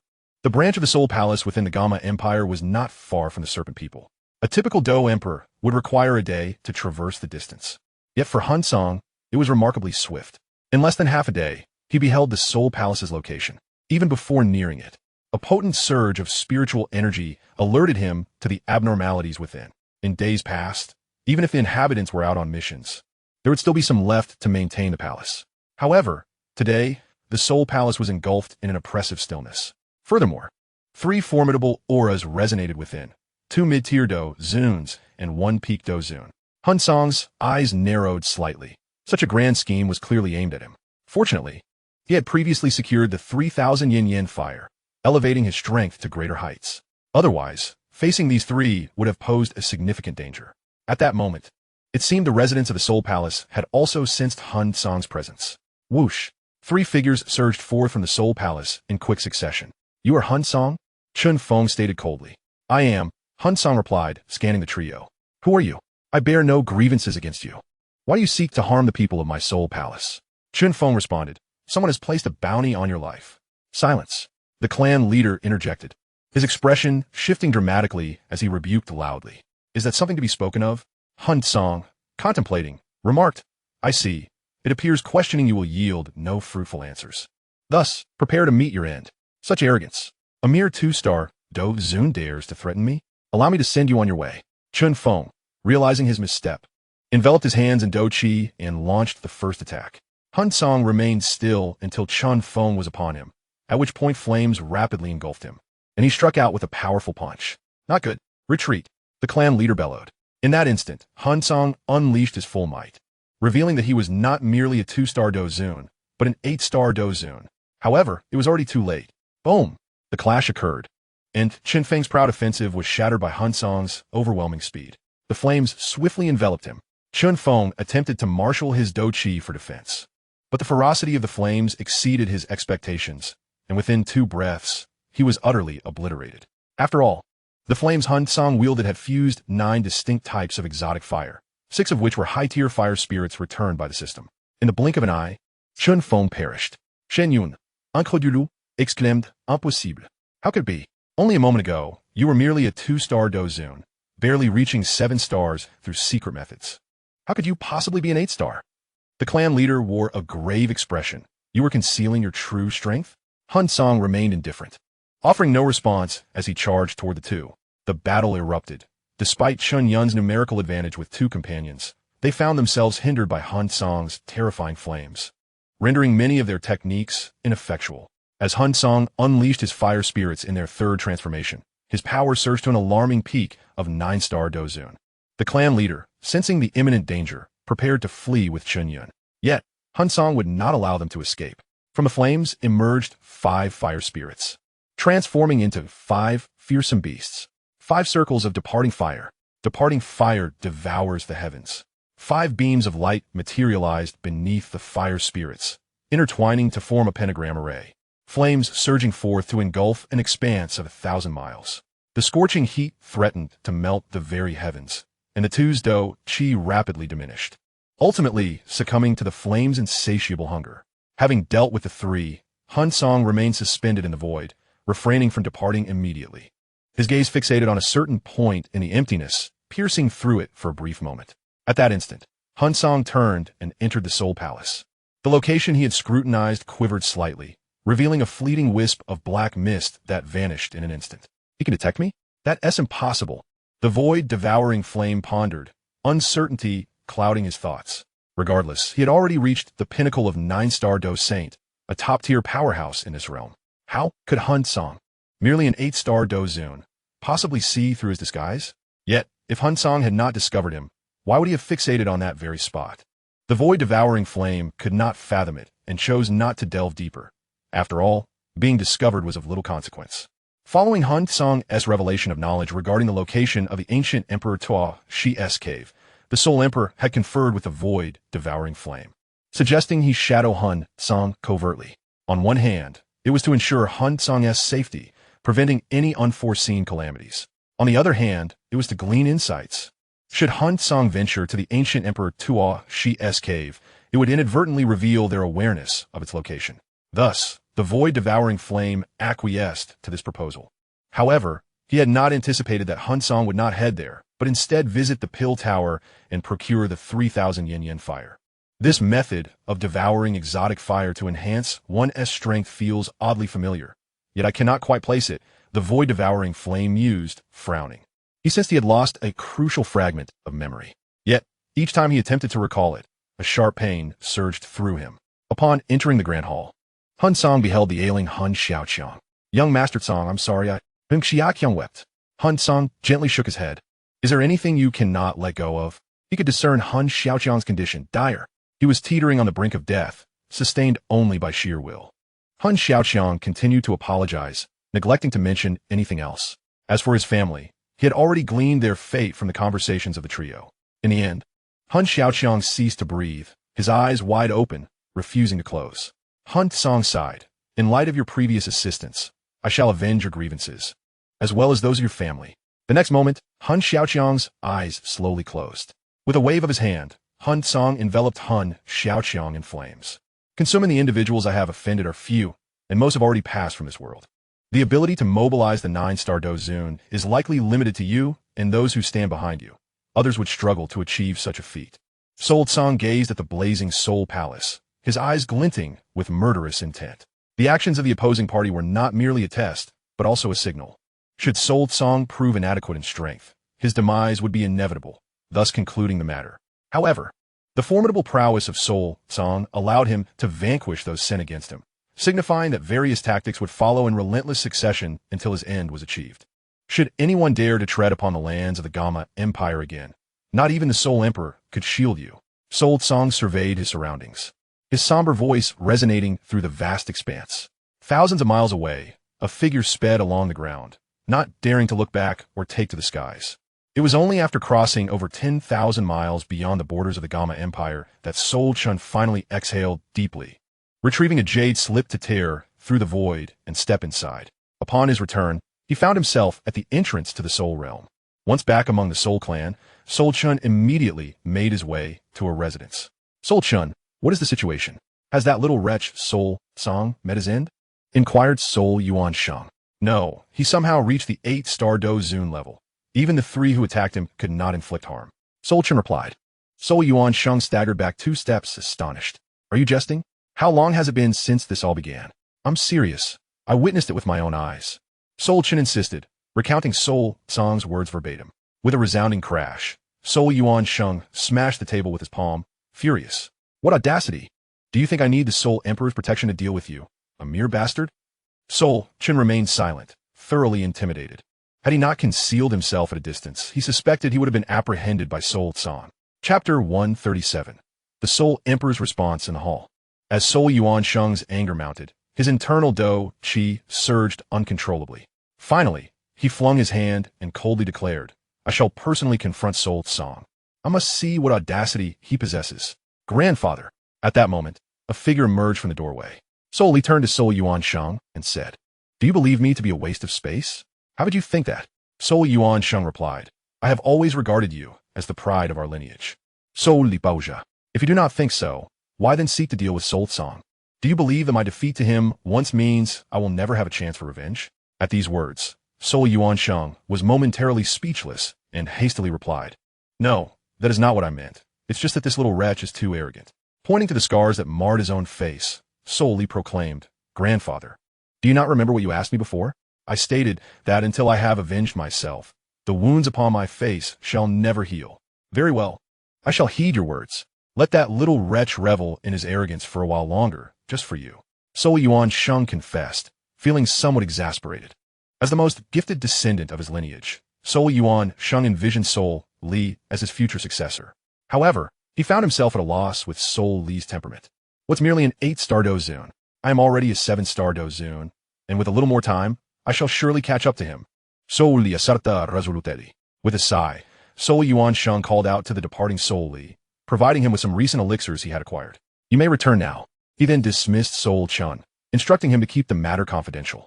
Returning to his chair, Soul Yuan Shang took a sip from his teacup, his gaze turning ominous as he mused. For the sake of Soul Li, I shall allow you to bask in your arrogance a little longer.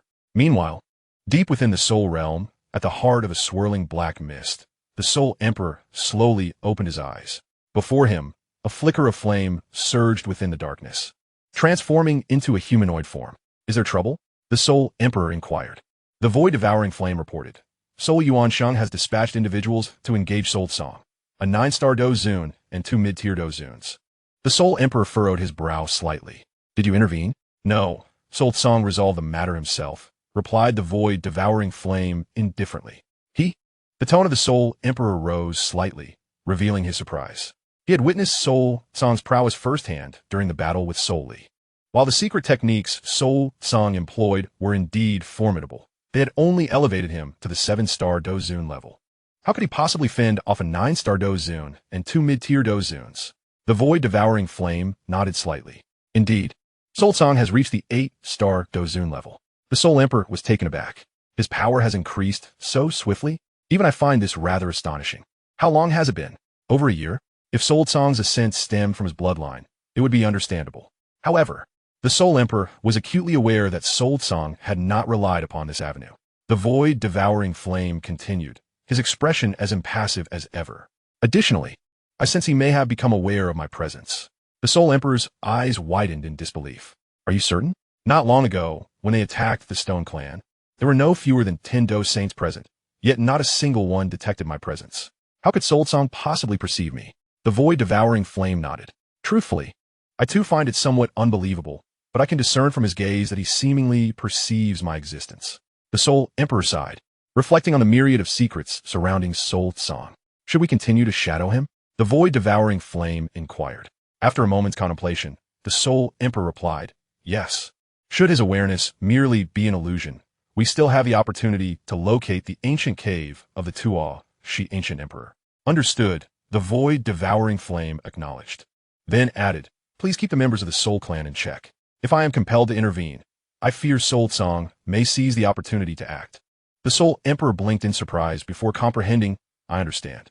The void-devouring flame transformed back into a wisp of flame, merging into the boundless black mist. Knock, knock, knock. A knock echoed at the door, prompting Soul Lin Hua to set aside her work and stride over to open it. Upon seeing the figure outside, she paused momentarily, for it was an elder of the Soul Clan, one who served solely under the command of the clan leader, the Soul Emperor. Elder, Soul Lin Hua greeted respectfully. The elder smiled and produced an array of items, placing them down without further ado. These are the clan leader's wishes. Soul Lin Hua was taken aback, feeling somewhat flustered. However, the elder had already turned to leave. Witnessing this scene, those nearby quickly spread the word, proclaiming that Soul Lin Hua had given birth to a promising son, and that Soul Song was now favored even by the clan leader. Yet for those with a keen eye, it was evident that this was a signal, a clear indication of the clan leader's stance.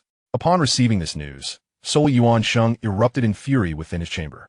He understood all too well that the clan leader's actions were unmistakably directed at him. Why, after all this time since Soul Song's victory over Soul Li, had gifts not been sent sooner, but rather only after he had moved against Soul Song? Regardless, it matters not. Since Soul Li has decided to take matters into his own hands, I have no intention of intervening further, Soul Yuan Sheng mused inwardly. Yet, curiosity gnawed at him. What merits did Soul Song possess to warrant the clan leader's favor? Meanwhile, after incinerating the branch palace, Soul Song did not return to the Serpent Clan immediately. Instead, he searched the surrounding area thoroughly. Alas, he found nothing. With a sigh of relief, Soul Song finally relaxed. In truth, he had anticipated a crisis within the clan long before. However, he had not expected it to arrive so swiftly. Soul Song had originally intended to take a brief respite after acquiring the 3,000 yen fire. Yet today's events served as a stark reminder. His strength was insufficient. He must continue to grow stronger, powerful enough to deter others from harboring ill intentions toward him. At present, seeking out exotic flames did not seem to be a viable path. Soul Song promptly dismissed the most straightforward options. After all, among the remaining exotic flames, aside from the top four, most were in the possession of the Yin clan and the Medicinal clan. Would he dare to seize them? Soul Song had not given it much thought. At least with his current strength, it was not a matter he would entertain for the time being. The disparity between the two sides was far too great. Even if he were to rally the Soul Emperor to mobilize the Soul Clan in a conflict between such races, an 8-star Dozun could hardly influence the outcome. Aside from the exotic flames, Soul Song had two other plans. The first, naturally, involved his good brother Xiao Yan. Presently, he possessed 3 types of exotic flames: Xian Huang Yin, Wind Fury Dragon Flame, and 3,000 yen fire. These flames were, after all, the original exotic flames of this world. By bestowing them upon Xiao Yan, he could trigger a system return, allowing him to obtain 3 even more potent flames. Based on previous experiences, the returned fire spirit energy would be significantly enhanced, potentially aiding him in breaking through to the Doshang. He couldn't help but wonder how his younger brother's training progress was faring. Soul Song felt a twinge of headache. He had previously arranged a 3-year pact for Xiao Yan, serving as a motivation for his cultivation. Now that the 3 years had elapsed, Xiao Zhan had not been captured by the Soul Clan, and Xiao Yan did not harbor a profound master-disciple bond with Yao Chun. It was likely that Xiao Yan might lack the drive for diligent cultivation. What headache? Soul Song rubbed his forehead. After all, if he were in a position with such a powerful elder brother, his own cultivation would certainly be hindered. Sigh. I should return home and play with the child. Gathering his thoughts, Soul Song made his way directly to the Serpent People clan. Chapter 138. Your father finished it all. In the Serpent People clan's temple, Soul Song cradled the child in his arms, while Medusa looked on at the father and son duo. What transpired that necessitated your hasty return? Medusa inquired with curiosity. Soul Song cast a glance at her, offering a slight smile. It's but a trivial matter. A few petty thieves invaded the Garma Empire. But I've already dealt with them. Medusa suspected the situation might not be as straightforward as Sol Tsang portrayed. After a moment of contemplation, she asked, "Are we to leave this place?" As she spoke, a gentle light flickered in her eyes, resting upon the child. Sol Tsang replied, "No need. I intend to consolidate the entire northwestern region, transforming it into an impregnable fortress, ensuring no one can intrude again. Can you manage that?" Medusa inquired, a hint of skepticism in her tone. Though she had grown up in the Garma Empire, she had visited other places and understood that surrounding the Garma Empire were 3 other empires. The forces within the northwestern region were even more numerous. Sol Tsang confidently declared, "I am invincible below the Dou King. You are but one person, stretched thin. If there is anything I can assist you with, do not hesitate to ask," Medusa offered. "No need. I have my own helpers," Sol Tsang declined her kind offer. Previously, he had lacked the time. Now that he was free, he began to contemplate resurrecting the heavenly fire sovereign. Medusa paused, then quickly realized she had almost forgotten the powerful force behind Sol Tsang. That evening, after a hearty meal, Medusa wished to hold the child, but Sol Tsang refused. Initially perplexed, she soon understood as Sol Tsang eagerly lulled the child to sleep, causing her ears to flush with warmth, prompting her to turn and flee. However, given Medusa's prowess, how could she escape from Sol Tsang? A night of wind and rain passed. The next day, Medusa languidly reclined on the bed, her delicate fingers gently stroking the child's face. At that moment, perhaps disturbed by the commotion, the child awoke, revealing a pair of bright, twinkling eyes that locked onto Medusa's gaze. The little one stretched out chubby hands, pouting to mimic a sucking gesture. "No, who told you to be so disappointing? Your father finished everything yesterday," Medusa exclaimed, her cheeks flushing with embarrassment. The next moment, upon hearing the child's cries, she helplessly gathered him into her embrace. The little one grasped a rosy grape, smiling with satisfaction. Suddenly, Medusa realized she had previously reminded herself to consider a name for the child, yet with Sol Tsang's return, she had completely forgotten. What name should they bestow upon this little one? If it were up to Medusa, she thought Soleg would be quite fitting, for Sol Tsang was indeed a complete scoundrel. In the boundless golden desert, not a single living creature could be seen, only endless desolation, barrenness, and sand. Buzz! Suddenly, a tremor rippled through the air above the desert, distorting the space. A fissure then opened, and a figure emerged. "This should be the place," Sol Tsang remarked as he surveyed the surroundings. Upon landing on the sand, he released a fraction of his aura. In an instant, the surrounding desert, akin to boiling oil meeting cold water, erupted into chaos as countless creatures fled in panic. Swish! 2 soul forms emerged from Sol Tsang's ring. The radiant heavenly fire, brimming with excitement, exclaimed, "Are we finally going to craft a body for me? This accursed state is unbearable." Sol Tsang regarded him and inquired, "Heavenly Fire Sovereign, what do you intend to do once you have a physical form?" "Enough already." Radiant Heavenly Fire rolled his eyes. "Isn't it obvious that you want me to do your bidding?" "Fine, I agree. Just spare me the roundabout probing." Sol Tsang was taken aback. He had not anticipated that Radiant Heavenly Fire would not only see through his intentions, but also readily consent. In truth, Radiant Heavenly Fire harbored his own thoughts. Having cultivated for an extensive period and experienced countless events, he had long lost his curiosity for exploration. In contrast, having witnessed Sol Tsang's mystery and strength, he yearned to see if he could behold even greater vistas, such as the Dou King. Regaining his composure, Sol Tsang smiled. "Heavenly Fire Sovereign speaks plainly. In truth, I have no particular matters at hand, merely hoping that during my absence from the Garma Empire, you could assist in keeping watch." Radiant Heavenly Fire nodded. "This is no problem." "Good. Then I shall now forge your body." Sol Tsang proceeded to lay out the necessary items. The bone-melting blood pill, the essence blood of an 8th grade magical beast, and a skeleton. This skeleton belonged to Radiant Heavenly Fire himself. First, Sol Tsang extracted the essence blood of the 8th grade magical beast and projected it onto the skeleton. In an instant, white smoke billowed forth, accompanied by a hissing sound. The essence blood spread, enveloping the skeleton entirely.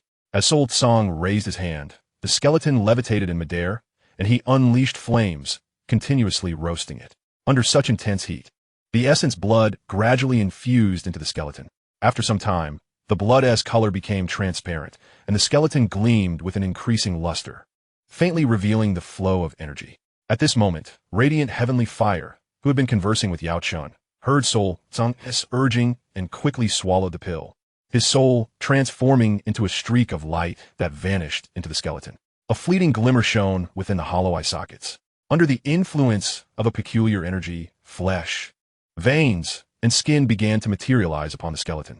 Heavenly Fire Sovereign, the rest now rests upon you, Soul Song calmly stated. Having completed his part in the body forging process, Soul Song turned his attention to Yao Chun, whose eyes reflected envy, and remarked with a smile, "If you are in a hurry, I have another body here. We might as well forge it together." Yao Chun perked up. "A Do Shang's?"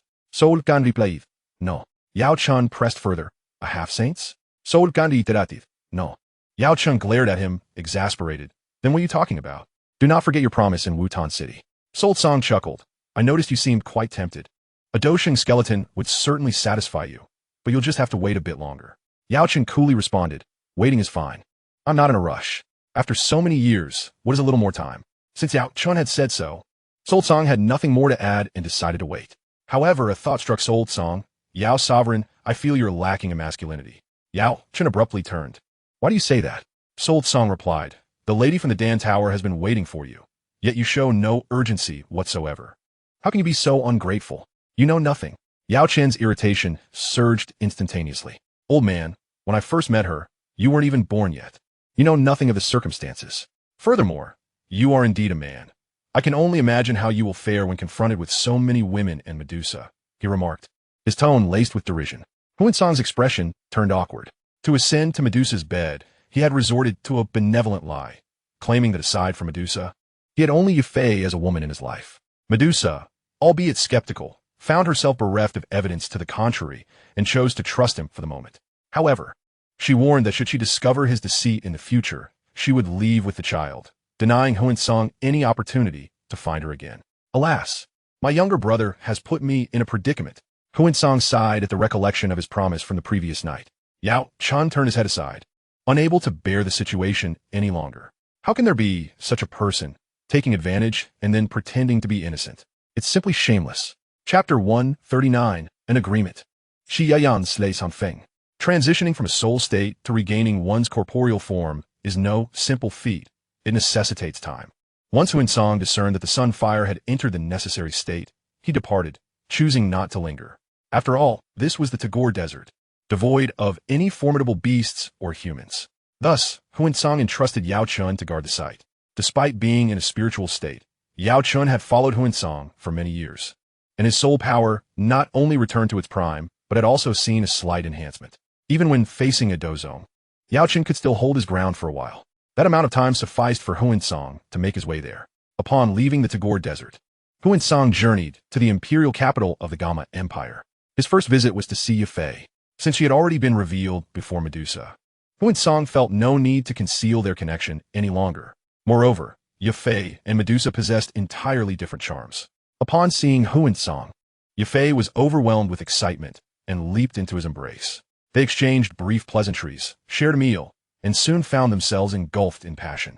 The following day, as the sun rose high in the sky, Hun Cang refrained from waking the weary Yufei and donned his attire before stepping outside. His next destination was the Xiao family.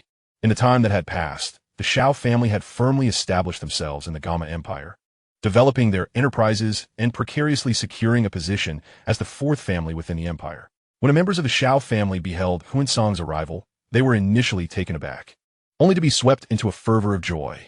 Xiao Yan and the three elders, who had been in a meeting, immediately ceased their discussions upon receiving the news and rushed to greet him. The three elders followed closely behind, their faces radiant with smiles. The entire Xiao family was acutely aware that their resurgence from Wutan City and return to the Gama Empire was intricately linked to Hun Cang. With a gentle smile, Hun Cang addressed them. "Xiao clan leader, esteemed elders, there is no need for such grand displays. I merely returned to check on you.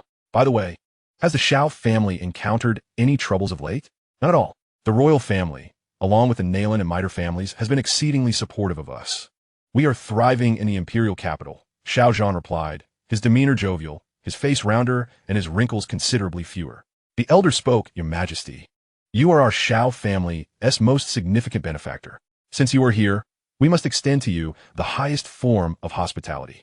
"Yes, indeed, Your Majesty. Without your aid, we could never have imagined the Xiao family reaching this point," the second elder concurred, echoing praises of Hun Cang. Observing their joyful expressions, Hun Cang felt a swell of emotion within. With his presence, the course of this world had undeniably shifted. Yet, he pondered silently whether unforeseen incidents would arise in the future. According to the original trajectory, the Xiao family would have been targeted by the Hun clan, leading to their utter destruction, only to be salvaged later when Xiao Yan returned from the Jianan Academy, gradually restoring the family's fortunes. Hun Cang suddenly inquired, "Has my younger brother received any news from the Jianan Academy?" Xiao Yan nodded, "Yes. He mentioned he is currently managing a faction called the Tsangming. However, from what I've heard from the merchants, not long ago, the Tsangming confronted the Haimen. But due to the involvement of the blood sect's master, the plan failed." "The Tsangming?" Hun Cang paused, pondering if it bore any connection to him. He nodded slightly. "As long as my younger brother is making progress, that is all that matters. I merely fear he may lack ambition. He dares." Xiao Yan slammed his palm on the table. "Your Majesty, rest assured, if Yenner dares to be lazy, I will certainly beat him into submission." A smile spread across Hun Cang's face. This was precisely the attitude he sought from Xiao Yan. Should his younger brother wish to become complacent, Xiao Yan would undoubtedly intervene, using his authority to spur him onward. After conversing for a time, the meal was prepared. Xiao Yan invited Hun Cang to dine, offering him the seat of honor. Meanwhile, Xiao Yan was engaged in a clandestine negotiation with Ziyan. 1,000. Ziyan held up a finger. Xiao Yan spread his fingers wide. 50. Ziyan hoofed indignantly. "Who bargains like that? Do you dare to face my fists?" She brandished her small fist defiantly. Xiao Yan shivered. Those tiny fists were hardly suited for a mere playful exchange. He retracted 3 fingers. 200.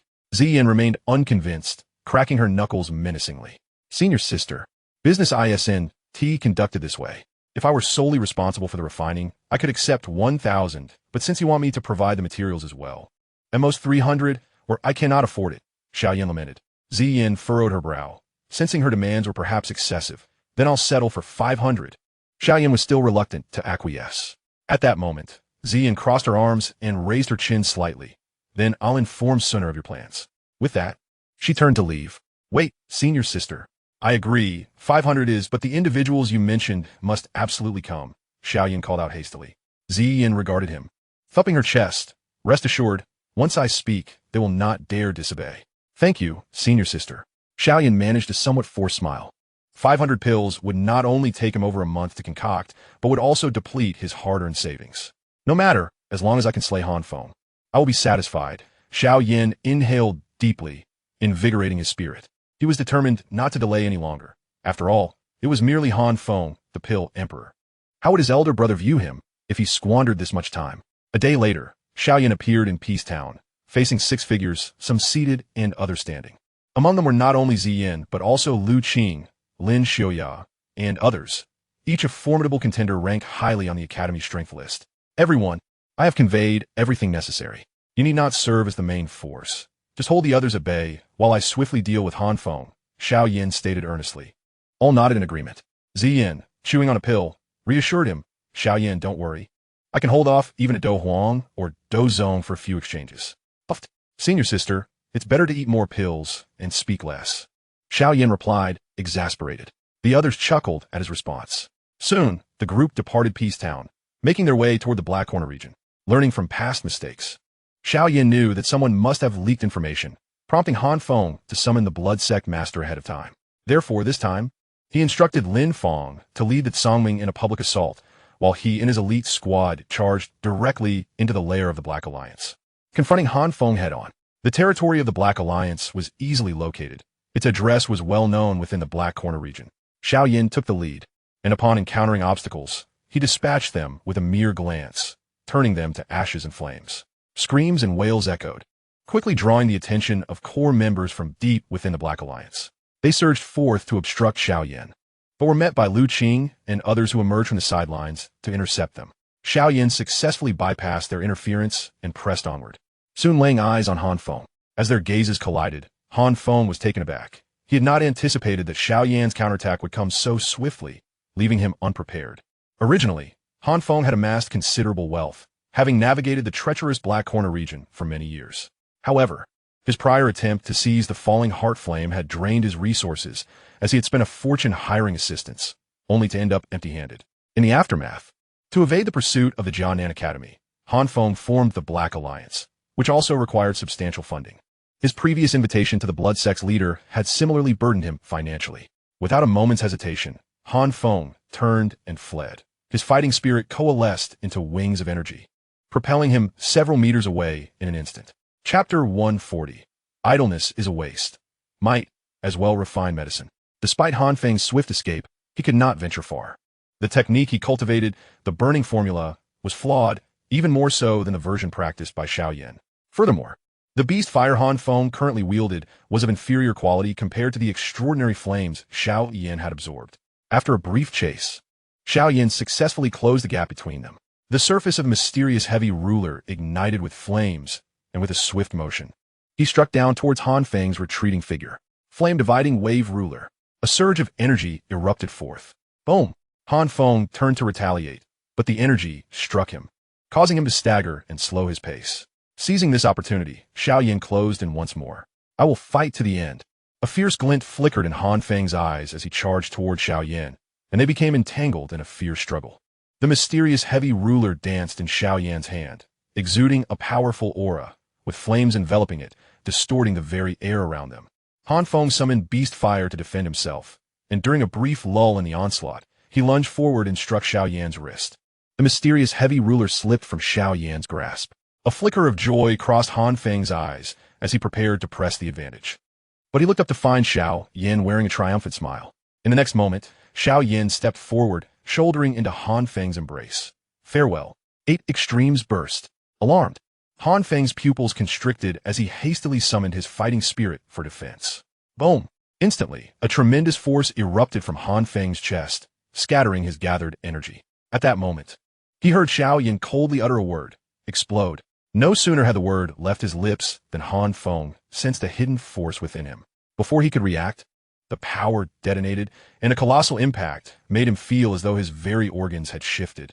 He spat out a mouthful of blood, the rhythm of battle thrown into chaos, and his beast fire was suppressed by Xiao Yan's extraordinary flames, curling up and rendered powerless. A burst of flames blossomed before Han Feng's eyes, and then he lost consciousness. Catching Han Feng's spatial ring, along with his head, Xiao Yan raised it triumphantly, proclaiming, Han Feng is dead. Surrender, and you may live. His voice, infused with fighting spirit, resonated, quelling the surrounding clamor. The members of the Black Alliance gazed in disbelief at the severed head. Clang! As the first person surrendered, others soon followed suit. Ziyin and her companions approached. Xiao Yan, you truly kept your word. You single-handedly killed Han Feng, Ziyin remarked with a smile. Xiao Yan raised his chin slightly, replying, of course. What now? Ziyin inquired, glancing around as the members of the Black Alliance surrendered, uneasily watching her and Xiao Yan. Xiao Yan pondered. No need to rush. Let us wait for Lin Feng and his team to arrive. He surveyed the territory of the Black Alliance and smiled. This location is indeed suitable. I believe it could serve as a stronghold for the Song Alliance outside the academy. At that moment, Lu Qing interjected, Xiao Yan. The Black Corner region is a hotbed of chaos, with intricate power dynamics. It may not be easy for the Song Alliance to establish a foothold. Xiao Yan replied nonchalantly. No matter, with one medicine emperor gone, will another not arise? Lu Qing paused, momentarily forgetting Xiao Yan's other identity. Whatever Han Feng could offer, Xiao Yan could too. And as a student of Jianan Academy, his status was even more formidable, providing a solid backing in the Black Corner region. Before long, Lin Feng arrived with the core members of the Song Alliance at the Black Alliance's stronghold. Xiao Yan shared his thoughts and plans with him. I believe it is feasible. Lin Feng nodded. The consolidation of the Black Corner region could serve as a valuable training exercise. I am sure many in the academy would be willing to participate. Xiao Yan concurred. Perhaps the elders of the academy might also lend their support, as this presents an excellent excuse for Jianan Academy to establish a presence in the Black Corner region. After a brief exchange, Xiao Yan did not rush back to Jianan Academy. Instead, he remained at the Black Alliance to ensure that no mischief would occur. In the days that followed, he immersed himself completely in the art of alchemy. Once I fulfill my promise to Senior Ziyin, I can return to the Gamma Empire. Xiao Yan breathed deeply, his eyes reflecting yearning and anticipation, wondering whether his elder brother was still in the Gamma Empire. Meanwhile, the proposal to reorganize the Northwest region was no mere whim on Hun Cang's part. It was a serious endeavor. After spending some time with the Xiao family, he summoned Hai Buodong to organize the royal family and the members of Yunlan sect. That day, Jia Xingtian, Yun Shan, Fa Ma, Mu Zhan, and others gathered together. Their gazes were fixed on the figure seated before them. Among those present, the one closest to Hun Cang was Hai Buodong. Thus, Jia Xingtian and others turned their eyes toward him. Hun Xiao, you summoned us all. Do you have any instructions? Hai Buodong in Guit. Hun Cang nodded. During my recent visit to the Gamma Empire, I identified an issue and have summoned you to assist with a minor task. No problem. I will not refuse if I can be of help. Hai Buodong promptly replied. Jia Xingtian, Yun Shan, and others immediately expressed their willingness to assist, not concerned about the task's difficulty, as Hun Cang's current strength and status would not likely involve them in impossible tasks. After all, if the sky were to fall, there were taller individuals to bear it. If the task proved too daunting, they could always seek Hun Cang's help. Hun Cang smiled slightly and shared his vision for consolidating power. Due to Xiao Yan's connection with Medusa, Hun Cang held a more favorable view of the Gamma Empire compared to the other three empires, although he did not regard the region's power limit highly. Consolidating it could eliminate unnecessary troubles. What Hun Cang needed them to do was to notify the three empires and their sects about the future alliance with the Gamma Empire, placing it in a leading position. Upon hearing that it was merely a notification, everyone breathed a sigh of relief. Hai Buodong pondered, what if they refuse? Hun Cang calmly replied, their opinions are inconsequential. This is a notification, not a negotiation. Hai Buodong understood Hun Cang's intent and added, since we are forming an alliance, what shall we call it? Cang Alliance. Hun Cang mused, recalling the name he had heard in his earlier exchange with Xiao Yan. With the matter settled, Hun Cang departed, and Hai Buodong and the others began discussing their next steps, eager to leave a good impression while working for Hun Cang. After spending some time with Yufei, Hun Cang took a moment to view the Yao Tian fire. The fusion process was nearing its conclusion, and it would likely be fully integrated within a few days. Yao Chun, upon seeing Hun Cang's arrival, could not help but complain. The surrounding area was engulfed in yellow sand, devoid of any figures. And with Yao Tian fire in the midst of fusion, conversation was impossible. Yao Chen expressed his frustration. In response, Hun Cang acknowledged Yao Chen's sentiment. Since you are idle, why not refine some elixirs? Ignoring Yao Chen's wide-eyed astonishment, Hun Cang produced an alchemy cauldron, medicinal materials, several recipes, and a fire spirit. The elixirs being refined were naturally intended for Jia Xingtian and the others. Hun Cang did not exploit his superior strength to command them, believing it wise to provide some incentives for cooperation. What is this called? The intricacies of human relationships. Hun Cang thought to himself, after all, the medicinal materials were scavenged from the alchemy realm at no cost. There was no need to concoct the elixirs himself. After leaving the items behind, Hun Cang departed. In the vast desert, only the medicine dust and fire spirit remained, exchanging bewildered glances. What calamity have I brought upon myself? Medicine dust lamented, feeling increasingly disheartened. Chapter 141. Tasting the flavors of foreign land upon returning to the Serpent People's temple, Medusa was busy tending to the child. Hun Cang approached, and upon hearing Medusa call the child a little rascal, his expression darkened. Is this how a mother should speak? Hun Cang scooped the child into his arms. Medusa retorted, you are a big rascal. Having a child merely makes it a little rascal. Hun Cang chose to ignore her words. After a serious discussion, they finally settled on the child's name, simply calling him Feng. However, a character was added to denote lineage. Hun Cang borrowed a character from his past life, naming the child Han Yufeng. Nonetheless, Medusa still referred to him as Little Rascal, firmly asserting that it was merely a nickname. As night fell and the child slept, the two sat side by side atop the grand hall, gazing at the starry sky. Hun Cang shared his thoughts on unifying the three empires with Medusa. You want me to be the leader? Medusa was taken aback. Hun Cang explained, indeed, this decision comes after careful consideration. First and foremost, you are the person I trust the most. Furthermore, within the Gamma Empire, you possess the greatest strength and experience in leading the Serpent People. So leading the Cang Alliance should pose no challenge. All right, then I accept, Medusa replied, her heart swelling with sweetness upon hearing him declare his utmost trust in her. Then, looking at Hun Cang, she inquired, what about you? What will you do next? Undoubtedly, Hun Cang was the most suitable candidate for the role of leader. So Medusa was curious about what else he intended to pursue, especially now that he had reached the rank of Dozun, not far from Doshang. This level of power already marked him as a formidable figure on the continent. Hun Cang paused for a moment before stating, to grow stronger. Stronger? Medusa repeated.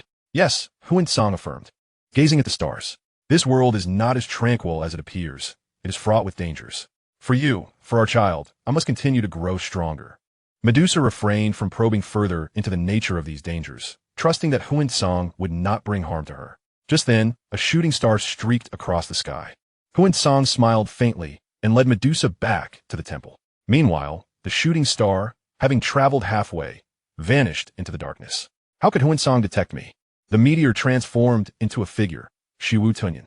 Driven by both the emperor's request and his own curiosity, Xiao Yan continued to observe Hun Cang, having just concealed himself in the night sky. However, he noticed that Hun Cang's gaze was fixed upon him. Amidst the shimmering starlight, Xiao Yan, feeling helpless, could only use his power to create flickering illusions. Yet Hun Cang seemed entranced, unable to divert his eyes. With no other choice, Xiao Yan resorted to disguising himself as a shooting star. Nevertheless, he pondered in confusion. How was it that Hun Cang could discover his presence? Were it not for his concerns regarding the Dou Emperor's cave, Xiao Yan would have captured Hun Cang for further study. Days passed swiftly. Deep within the Tagore Desert, a sudden wind stirred, drawing countless clouds to converge in one spot, even absorbing all the Dou Qi. At the Serpent People's temple, Medusa observed this scene with growing unease. It's nothing, just our people. I'll check it out. Hun Cang reassured her with a smile, vanishing in a flash. In the eye of the storm, a shadowy figure anxiously knocked elixirs into a vial. Then his gaze turned to the slowly rising body. Medicine dust. I have resurrected ahead of schedule, came the hearty voice of Yao Tianhua. The body's eyes suddenly opened wide, and the surrounding Dou Qi seemed to be swallowed whole. Surging violently into Yao Tianhua, his power surged, sending tremors that scattered the sandy ground far and wide. From a distance, the yellow sand swirled as if a sandstorm was about to form. The little beast clung tightly to the medicine cauldron, flames erupting from its nostrils as it looked towards Yao Tianhua. Congratulations, Master Hua, a voice tinged with gentle mirth rang out. In the next moment, the chaotic scene began to calm. The little beast, leaping joyfully, bounded toward Hun Cang. Midway, it abruptly halted, turned back, and grasped the vial filled with elixirs before rushing to Hun Cang. You've worked hard, Hun Cang acknowledged, accepting the porcelain bottle. The little beast, having received praise, became even more exuberant, scampering away. Medicine Dust watched this exchange, his face darkening. Truly, such a master deserves such a fire. The sensation of having a physical form was indeed unparalleled. Yao Tianhua landed, surveying himself with great satisfaction. How much of my strength has been restored? Hun Cang inquired. I am now at the 5-star Dou zone, only slightly below my peak state, Yao Tianhua replied, attributing this to the quality of the elixirs and the essence of an 8th-tier magical beast used in the resurrection. Yao Tianhua felt he had not fully recovered, his own skeletal remnants still affecting him. Yet, he held no regrets. The restoration to his original form felt far superior. Once restored to flesh and blood, Yao Tianhua's foremost desire was to eat.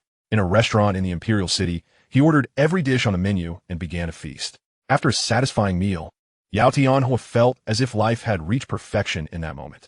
He sighed, eating truly the second greatest joy in life. Hun Cang, intrigued, asked, only second? Was the first?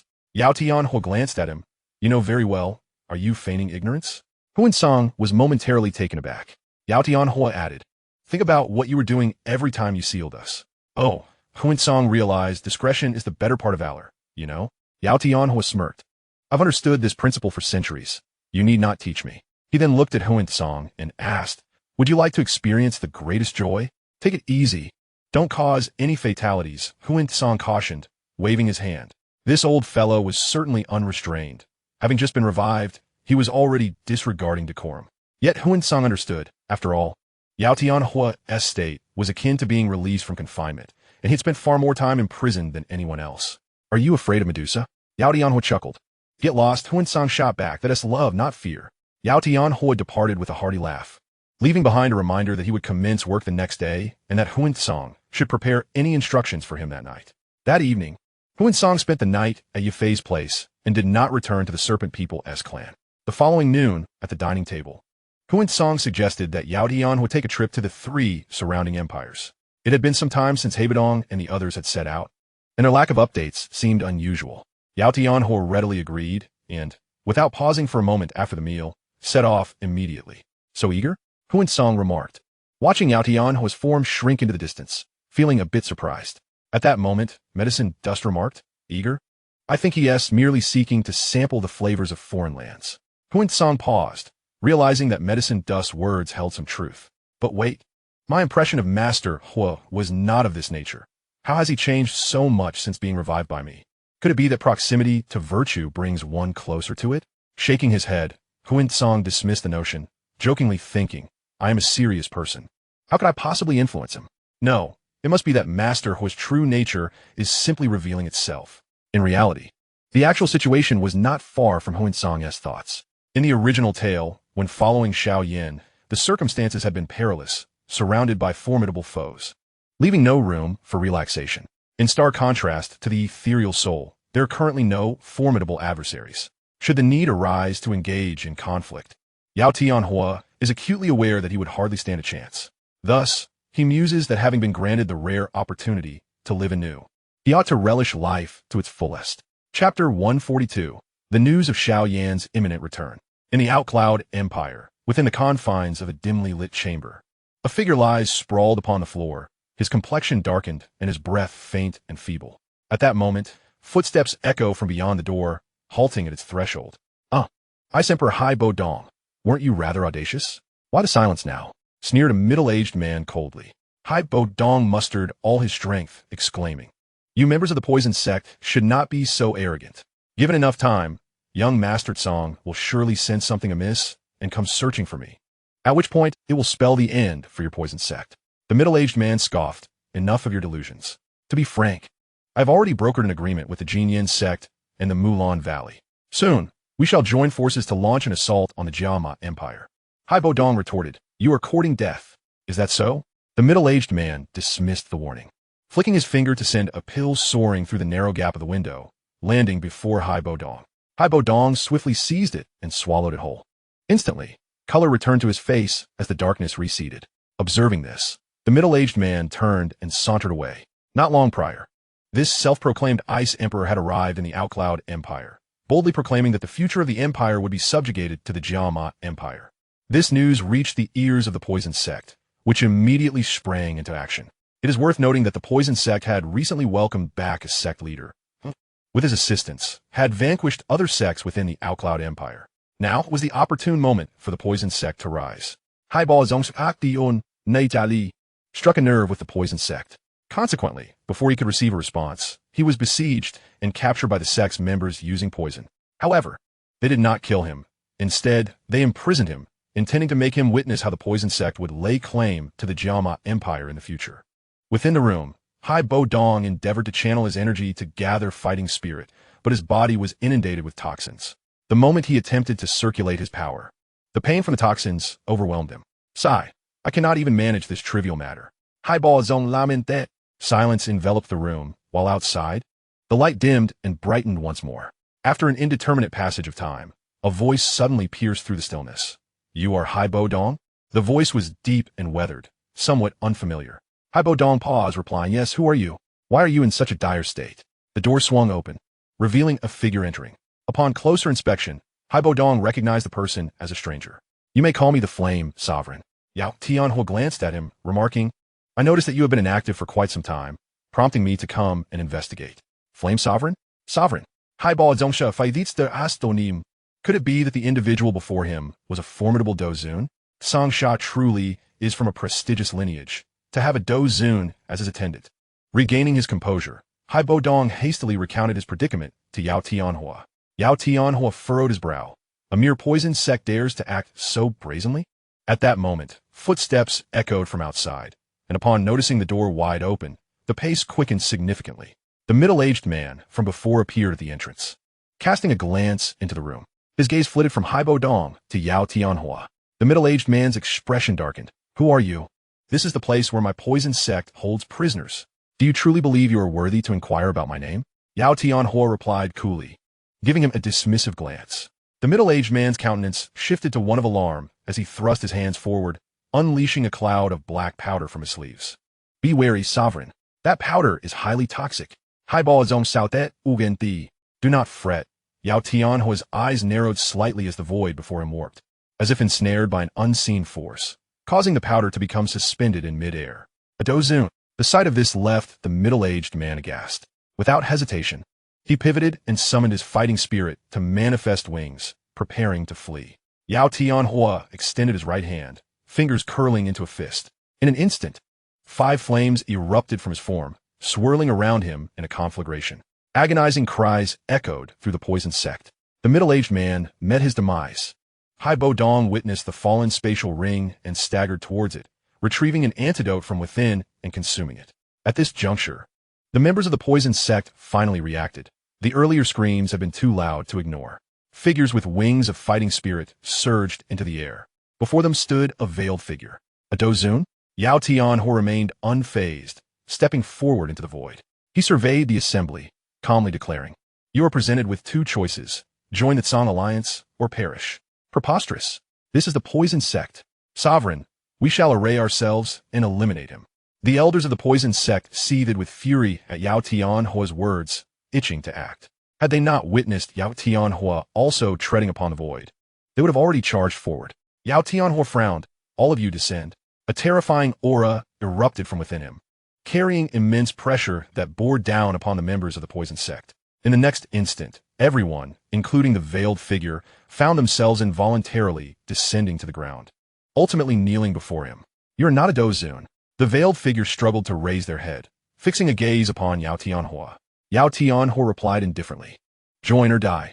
Which shall it be?" A profound silence settled over the scene. After a moment, an elder expressed his willingness to join the Tsang Alliance, followed by an increasing number of representatives from the 3 great empires, including the Poison Sect, the Golden Goose Sect, and the Mulan Valley, as well as other influential factions, such as the 10,000 Scorpion Sect, all gathered in the Jamma Empire. On the first day, a banquet was held where Hun Cang made a brief appearance, succinctly outlining some matters and establishing the leadership of the alliance before entrusting subsequent affairs to Medusa.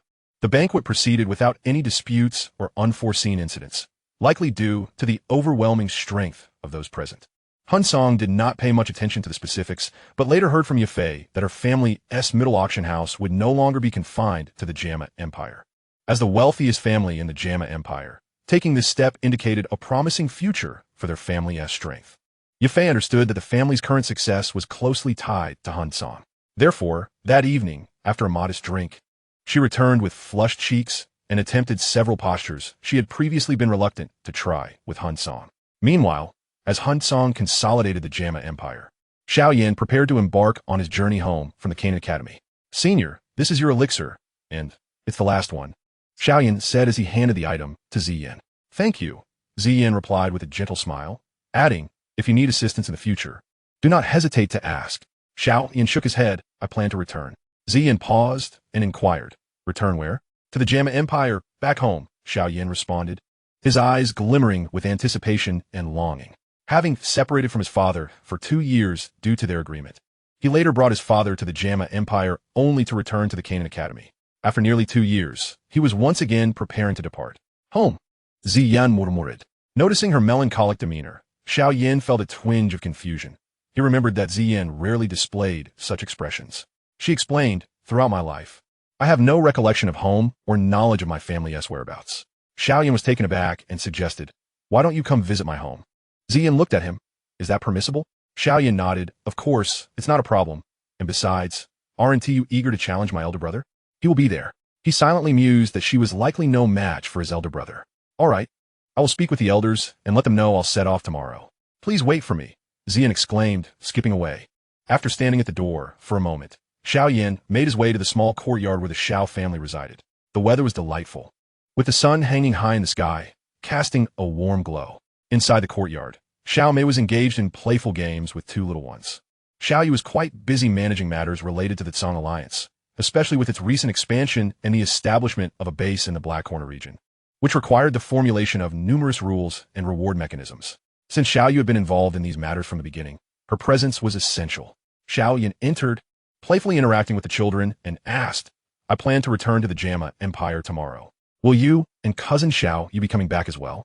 "My elder brother will be there too," Xiao Mei replied. "I'm not sure. Perhaps you should consult cousin Xiao Yu." Xiao Yan nodded in agreement. In the evening, Xiao Yu returned, accompanied by Xiao Sonair.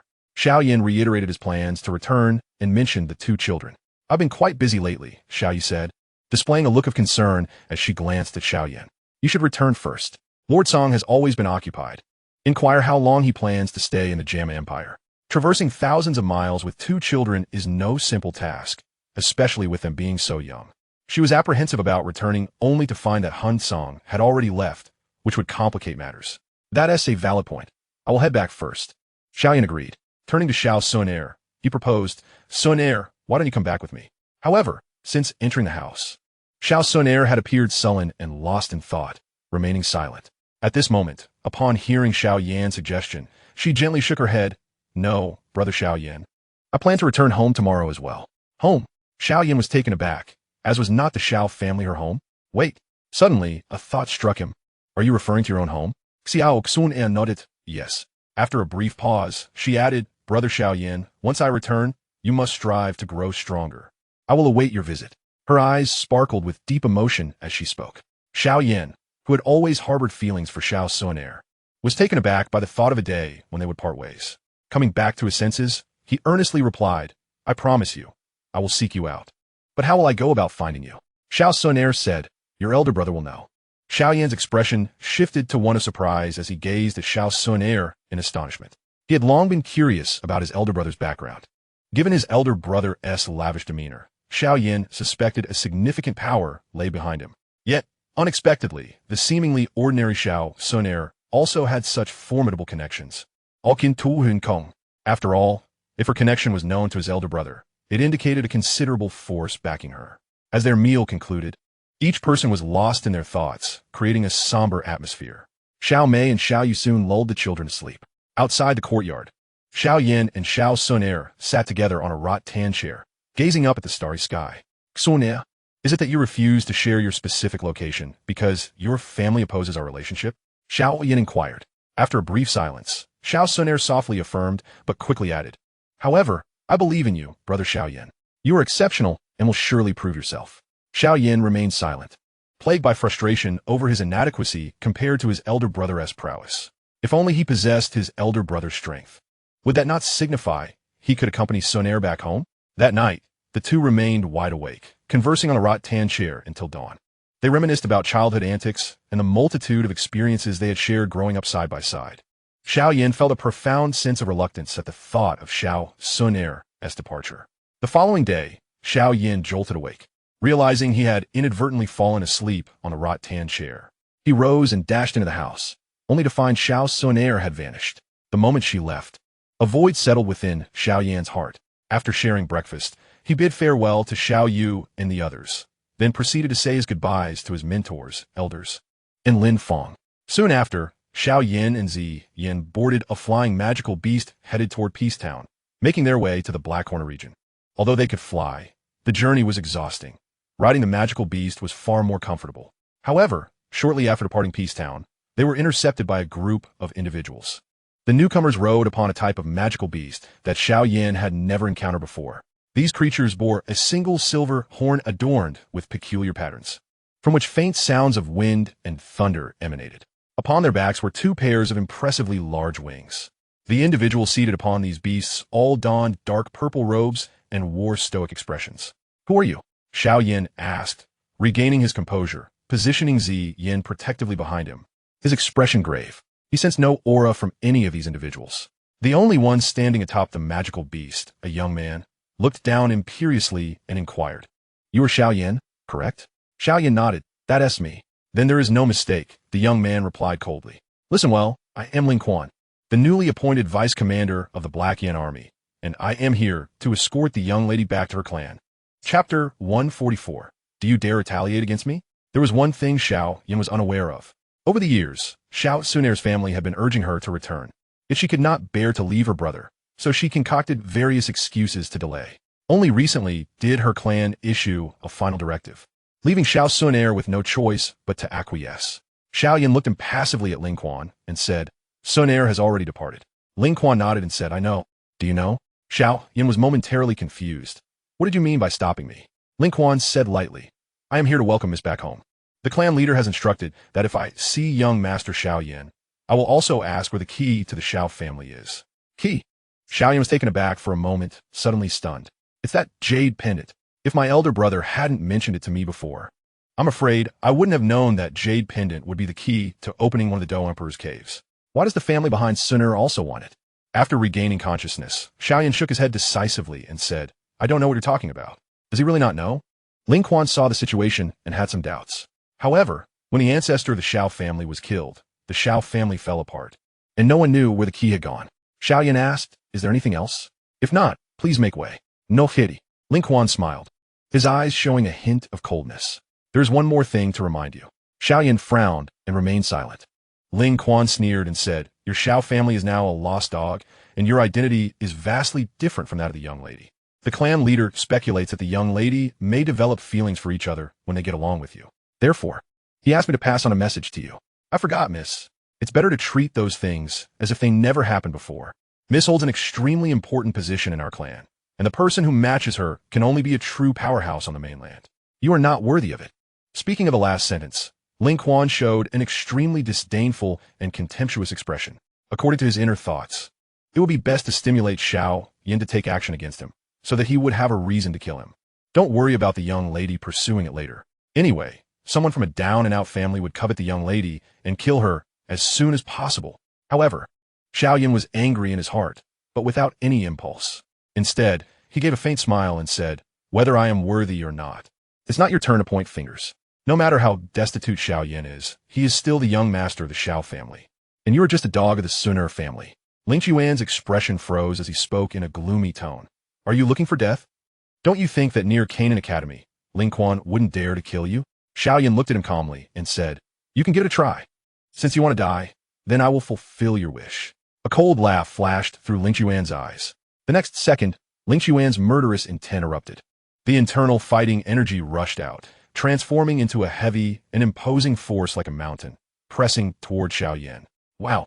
Xiao Yan directly grasped the handle of the Xianzhong ruler and quickly pulled it out. The flame spread along his wrist and spread throughout the entire ruler. Facing the approaching Ling Quan, Xiao Yan took a step forward and Xianchongqi traced an arc flame divided wave ruler. Drinking softly in his heart, Xiao Yan's fighting spirit surged into Xianchongqi, and soon a stunning heat wave rushed out of Xianchongqi, turning into a dazzling light. Boom! The energy of both sides collided, and a loud bang was heard. A figure was thrown out by the terrifying energy. Ling Quan stood in the void and sneered, "With such strength, I dare to covet my young lady. Come again." Xiao Yan let out a loud shout and rushed up again. But without holding on for 2 moves, he was knocked away again. The strength gap between the two sides is, after all, separated by a large realm. At the same time, Ling Quan comes from an ancient tribe and has learned extraordinary martial arts and fighting skills. He looks very relaxed and doesn't seem ready to kill Xiao Yan. When Xiao Yan charged forward again, Ling Quan took action, just like before. At this moment, Xiao Yan suddenly lifted Xianchongqi and pushed over a lotus flower composed of 6 colored flames below. After seeing it, Ling Yuan's pupils suddenly contracted and his face was a bit shocked, because he actually felt a dangerous aura from this lotus flower. Xiao Yan put away his Xuanzhong ruler and quickly moved away from Ling Quan, while inwardly exclaiming, "Explosion!" Boom! The spinning lotus flower splits open from the middle, like a blooming flower. But inside this flame lotus, there is not a beautiful flower bud, but a life-threatening crisis.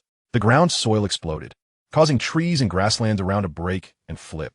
After the storm subsided, Xiao Yan looked over with anticipation. Did it explode? If he hadn't been looked down upon by others before meeting his elder brother, Xiao Yan would have recognized him. After all, I really don't have the ability. Question: over the years, my elder brother has given me so many good things that any dog would dare to bark in front of me. Why? What grade are you in? Is it compatible? Cough, cough. In the silence, a cough sounded and a figure emerged from the flying dust. Ling Yuan's hair was disheveled. Her clothes were torn several times, and her body had several bleeding wounds, making her look very disheveled. Did this not die? Xiao Yan was stunned for a moment, once again realizing the strength of Dou Zong. Ling Quan looked coldly at Xiao Yan and said, "I'm really angry now. If I want you to die today, no one can protect you, not even the elders of Canaan Academy." Before he could finish speaking, Ling Quan grabbed a long spear and rushed out. The cold light of the gun tip flickered, surrounded by fighting energy, and the space along the way seemed to be torn apart by terrifying energy, revealing cracks.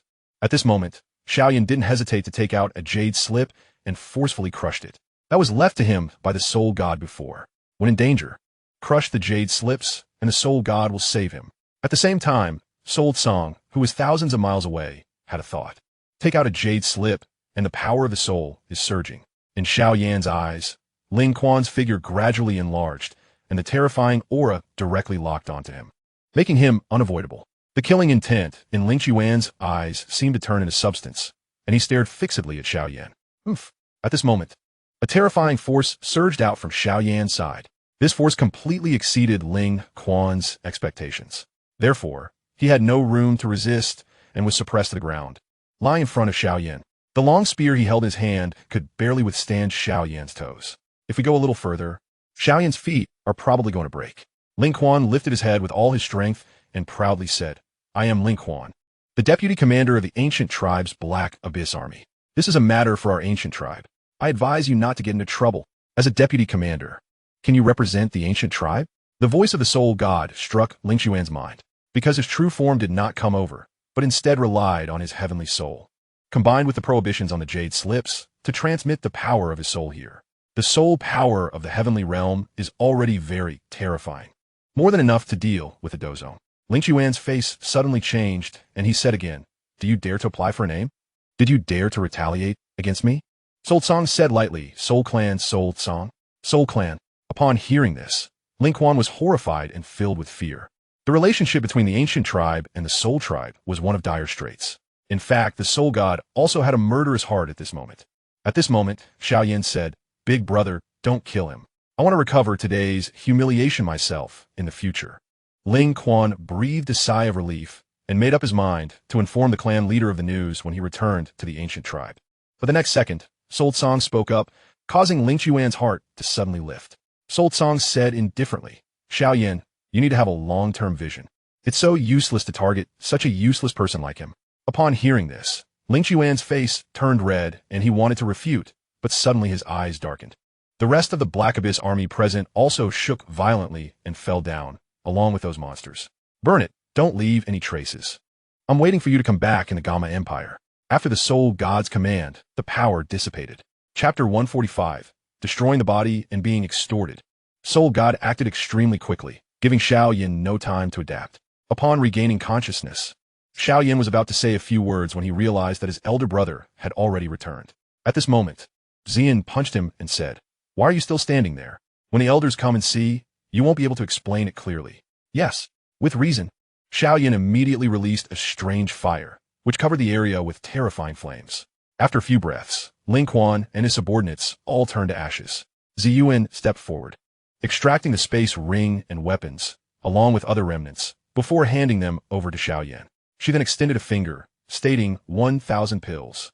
Xiao Yan was taken aback, exclaiming, "Why?" Just moments ago, he had reminded himself to stay cautious, yet here she was, extorting him. The rapid change in demeanor was astonishing. With her hands on her hips, Lin gazed up at him defiantly. "This is the price for my discretion." Xiao Yan fell silent, just as he was deep in thought. A whistling sound of rushing wind reached him from behind, and several figures descended from the air, led by Elder Su. He surveyed the area, noting the uneven ground and the residual chaotic energy in the air, along with the scorched trees and grass. Elder Su inquired, "What transpired here?" Not long ago, he had sensed a powerful surge of energy near the academy and immediately summoned the elders to investigate. Xiao Yan calmly responded, "Elder, it was the remnants of the Black Alliance who learned of my departure and attempted to ambush me. However, they were far too weak, and I dealt with them effortlessly." "Is that so?" Elder Su mused, believing Alfcartedli. He was aware that Xiao Yan had previously dealt a significant blow to the Black Alliance. Turning away from the elder, Xiao Yan exchanged knowing glances with Ziyuan, urging her to cooperate. She crossed her arms and waggled a finger in response. Xiao Yan silently lamented, his eyes reflecting a sense of helplessness as he nodded slightly in agreement.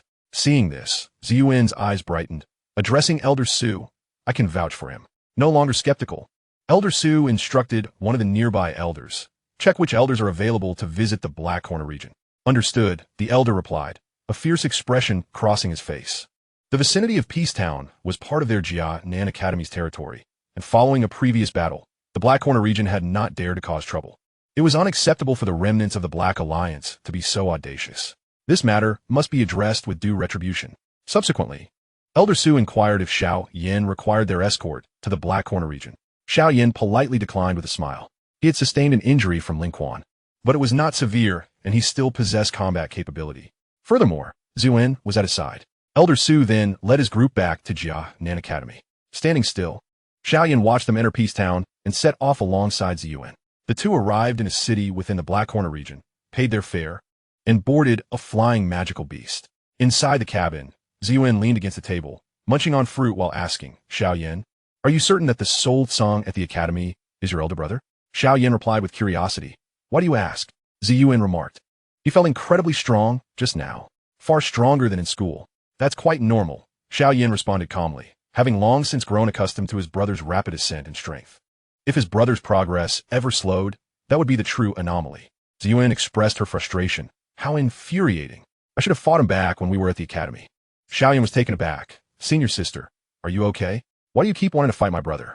In truth, Xiao Yan was unaware that Ziyuan had always been the indisputable number one in strength at the academy, with only the year Soul Song attended casting doubts on her supremacy.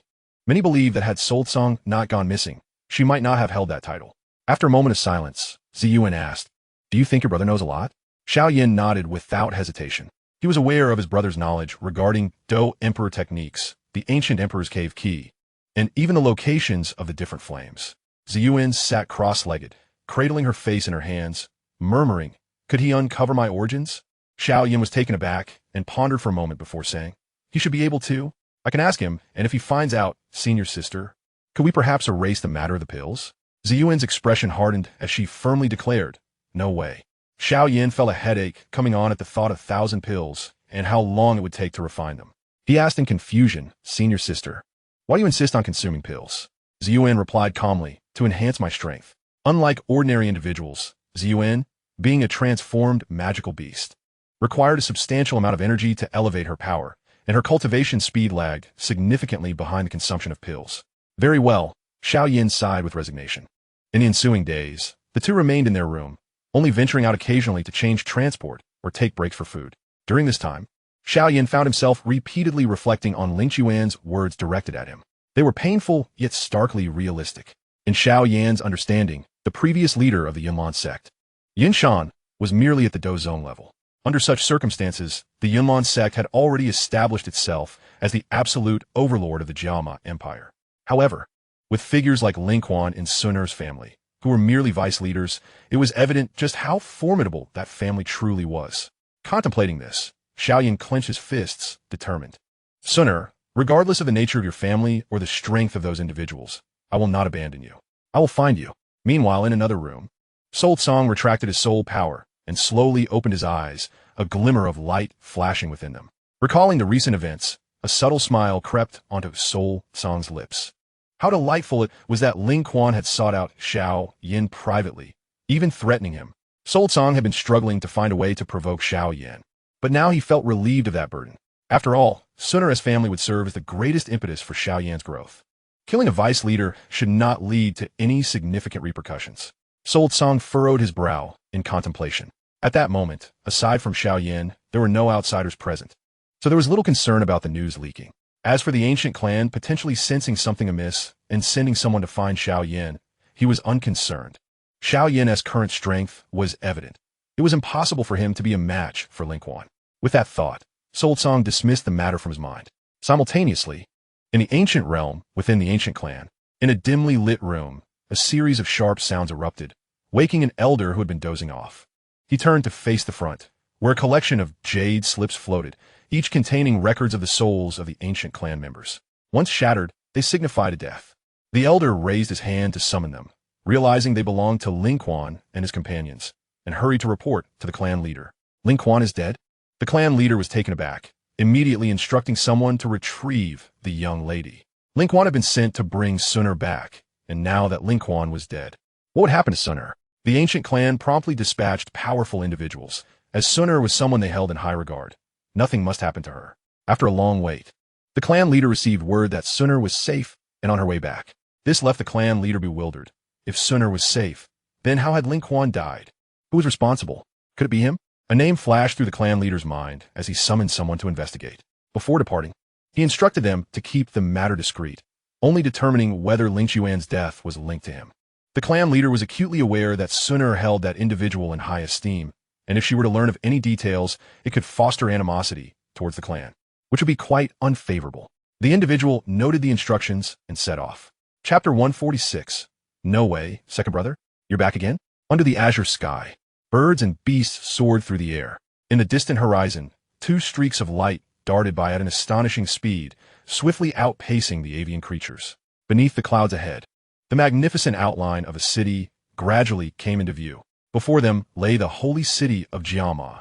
A weary yet smiling Xiao Yan exclaimed, "Senior sister, we're almost home." Ziyuan sighed with relief. "Your home is quite far from Jianan Academy." Xiao Yan smiled, but said nothing. As they approached, his own aura surged forth, unabashedly displayed. Within the imperial capital, several figures rushed out, including Yao Lao, Fa Ma, Haibo Dong, and others. The sudden appearance of a Dou Huang warranted their serious attention. At this moment, they heard a voice, and their tense expressions suddenly eased. "Gamma Empire, I, Xiao Yan, have finally returned." The cheerful laughter of the young man, filled with thick pride, spread throughout the world. The Xiao family. In the hall, Xiao Zhan was chatting with someone when he heard a voice and immediately jumped onto the roof. The other elders, Xiao Ding and Xiao Li, also jumped onto the roof one after another. Everyone looked at the figure slowly falling from the sky, revealing a heartfelt smile. "Yania, younger brother, young chief." The members of the Xiao family warmly waved their arms in greeting.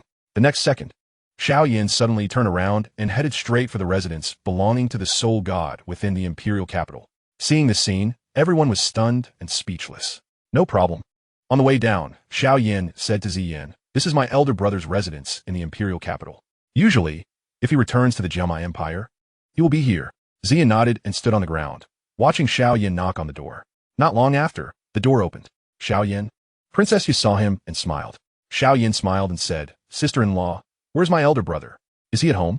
Yufei nodded and said yes. She turned her body aside and let Xiao Yan in. At this moment, Xiao Yan moved and revealed Ziyan behind him. Ziyan is still in the image of a little girl today.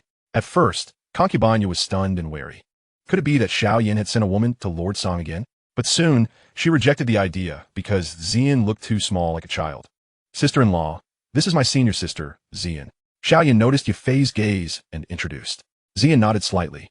Xiao Yan added, "She doesn't like to communicate normally." Yufei nodded and walked ahead. 3 people walked into the room, and Sold Song was sitting in the main hall with a servant pouring tea beside him. "Eldest brother." Seeing the soul god, Xiao Yan showed a very bright smile. "Second younger brother." Sold Song stood up and hugged him. "It had been a while since we last saw each other, and you looked much more mature." Xiao Yan smiled and said, "I must grow, otherwise, how can I live up to my elder brother's care for me?" 2 people sit down. At this moment, Sold Song's gaze froze. "Purple research?" He looked at Xiao Yan with a hint of inquiry in his eyes. "Isn't that so, second brother? Did you get another one for me?" "Damn it." Medusa knew she would run away from home. Xiao Yan saw that his elder brother knew Ziyan, so he immediately skipped the introduction process and talked directly about the reason. Ziyan was surprised by the strength of Sold Song's flesh and wanted to ask if Sold Song was of the same kind as her or if he knew her background.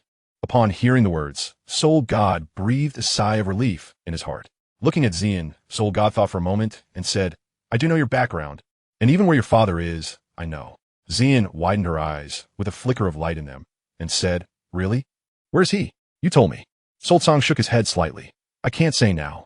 Your current strength, if I tell you, only harms you." He is telling the truth. After all, their father is now suppressed by the 2 Shigu Emperor's cave town. Ziyan's expression darkened, and he didn't ask further. He didn't have anything that the other party could plot on him, so there was no need for him to hide it. Since the Soul God said so, it is largely true. Upon this thought, Ziyan felt a little relieved. She had always believed that her parents had abandoned her, but currently, it seems that this is not the case. Using any excuse, Soul God sent Concubine to take Ziyan away. In the hall, only Xiao Yan and Soul Song remained. "This is for you." With a flick of his finger, Soul Song flicked his ring and spat out a light black jade slip, throwing it in front of Xiao Yan. Xiao Yan took it over, feeling a bit confused. Soul God said, "Use your strange fire to burn it." Upon hearing this, Xiao Yan followed suit, and soon the jade slips melted into a drop of liquid, while large fonts floated in the void. The 3 profound transformations of heavenly fire? Xiao Yan looked at Soul God and saw him nod, reaching out to touch the liquid. Boom! Subsequently, countless words rushed into his mind. Xiao Yan sat cross-legged, and after a while, he opened his eyes with a surprised expression. This is a secret method to enhance strength, and it is also related to flames. The stronger the flame, the higher the level of elevation. Having one's own unique fire, this secret technique is tailor-made for oneself, trying to suppress the joy in his heart. Xiao Yan couldn't wait to experience it in front of the Soul God. The three profound transformations of heavenly fire. The first transformation. The second change. With 2 low sips. Xiao Yan was surprised to find that his strength had directly surpassed the peak of Dou Huang, and even faintly touched the threshold of Sanqing Dozong. Just as he was about to try the third transformation, the voice of the soul god came. Your current state of using the third transformation is too forced. The success rate is too low, and it will also harm your body. Xiao Yan immediately gave up, believing that his elder brother would not harm him. Dispersed the secret technique. Xiao Yan's body was in some pain, but he didn't care. His face was full of smiles. Big brother, this secret technique is too strong. If I had the secret technique before, half a year ago, I would have had the confidence to solve Han Feng and come back early. Speaking, Xiao Yan remembered and took out Han Feng's head. Sol Tsang's face remained calm. A ring on his hand flashed brightly, and the figure of medicine dust appeared. Looking at the head on the ground, Yao Chen's emotions were mixed, and his gaze was very complex. What is the situation? Xiao Yan was taken aback for a moment. Sol Tsang said lightly, Han Feng could be considered your senior brother. He conspired with outsiders to frame your master, which led to his current situation. Old man, did you have such a past before? Xiao Yan was greatly surprised. He didn't expect that Yao Chen had still been betrayed by someone, and that person was his disciple. Xiao Yan and Yao Chen spent a long time together in the Warcraft mountain range. He knew very well that although this old guy liked to hit himself and his mouth was broken, he was really dedicated to teaching his disciples. As a disciple of Yao Chen, Xiao Yan dares to take responsibility for his words. He imagined that if such a thing happened to him, he would probably collapse and not be able to survive like an old man. Xiao Yan angrily said, damn it. If I had known earlier that Han Feng was this kind of person, I would never have let him die so easily. At this moment, Yao Chen hoarsely said, forget it. If the lights go out when a person dies, let all go. After speaking, his figure returned to the ring. Xiao Yan glanced at his head, waved his right hand, and a strange flame surged out, instantly engulfing him. A gust of wind blew by, and the ashes drifted away into the distance. Sol Tsang took a sip of tea and asked, second brother, what are your plans next? Xiao Yan's expression was firm. Become stronger. I want to become stronger. Speaking, he looked at Soul God and asked, big brother, how strong is the family behind Sun? Do I need any strength to gain their recognition? Strength? Sol Tsang pondered for 2 seconds. At least it had to be Dou Sheng. Dou Sheng? Xiao Yan revealed a hint of bitterness. In the past, he couldn't even dream of reaching such a state of battling saints. Chapter 147. Afraid? I'm afraid you can't kill me. In fact, the statement of Soul God is still very conservative, because Sunera returns to the clan and completes the awakening of her bloodline. She will awaken her divine bloodline. This bloodline means that as long as one practices well, the future will at least be the achievement of fighting saints. And ancient tribes also attach great importance to the inheritance of bloodline. Therefore, it may not be enough for Xiao Yingguang to be a fighting saint. He must be promoted to a 5-star fighting saint or above and form a force at the level of the Tianfu Alliance. These souls are clear in their hearts, but they won't directly tell Xiao Yan. He wants to leave a hope for Xiao Yan to continue practicing hard. At least, Xiao Yan must not stop until his strength surpasses that of Dou Di. Sol Tsang smiled faintly. Without confidence? Xiao Yan nodded candidly. You don't have confidence in yourself. Do you also have confidence in me as a big brother? Soul God asked. Xiao Yan paused for a moment and exclaimed in surprise, big brother? Do you mean you're willing to help me? Of course, I'm still waiting to use your wool harvesting system, Sol Tsang thought to himself.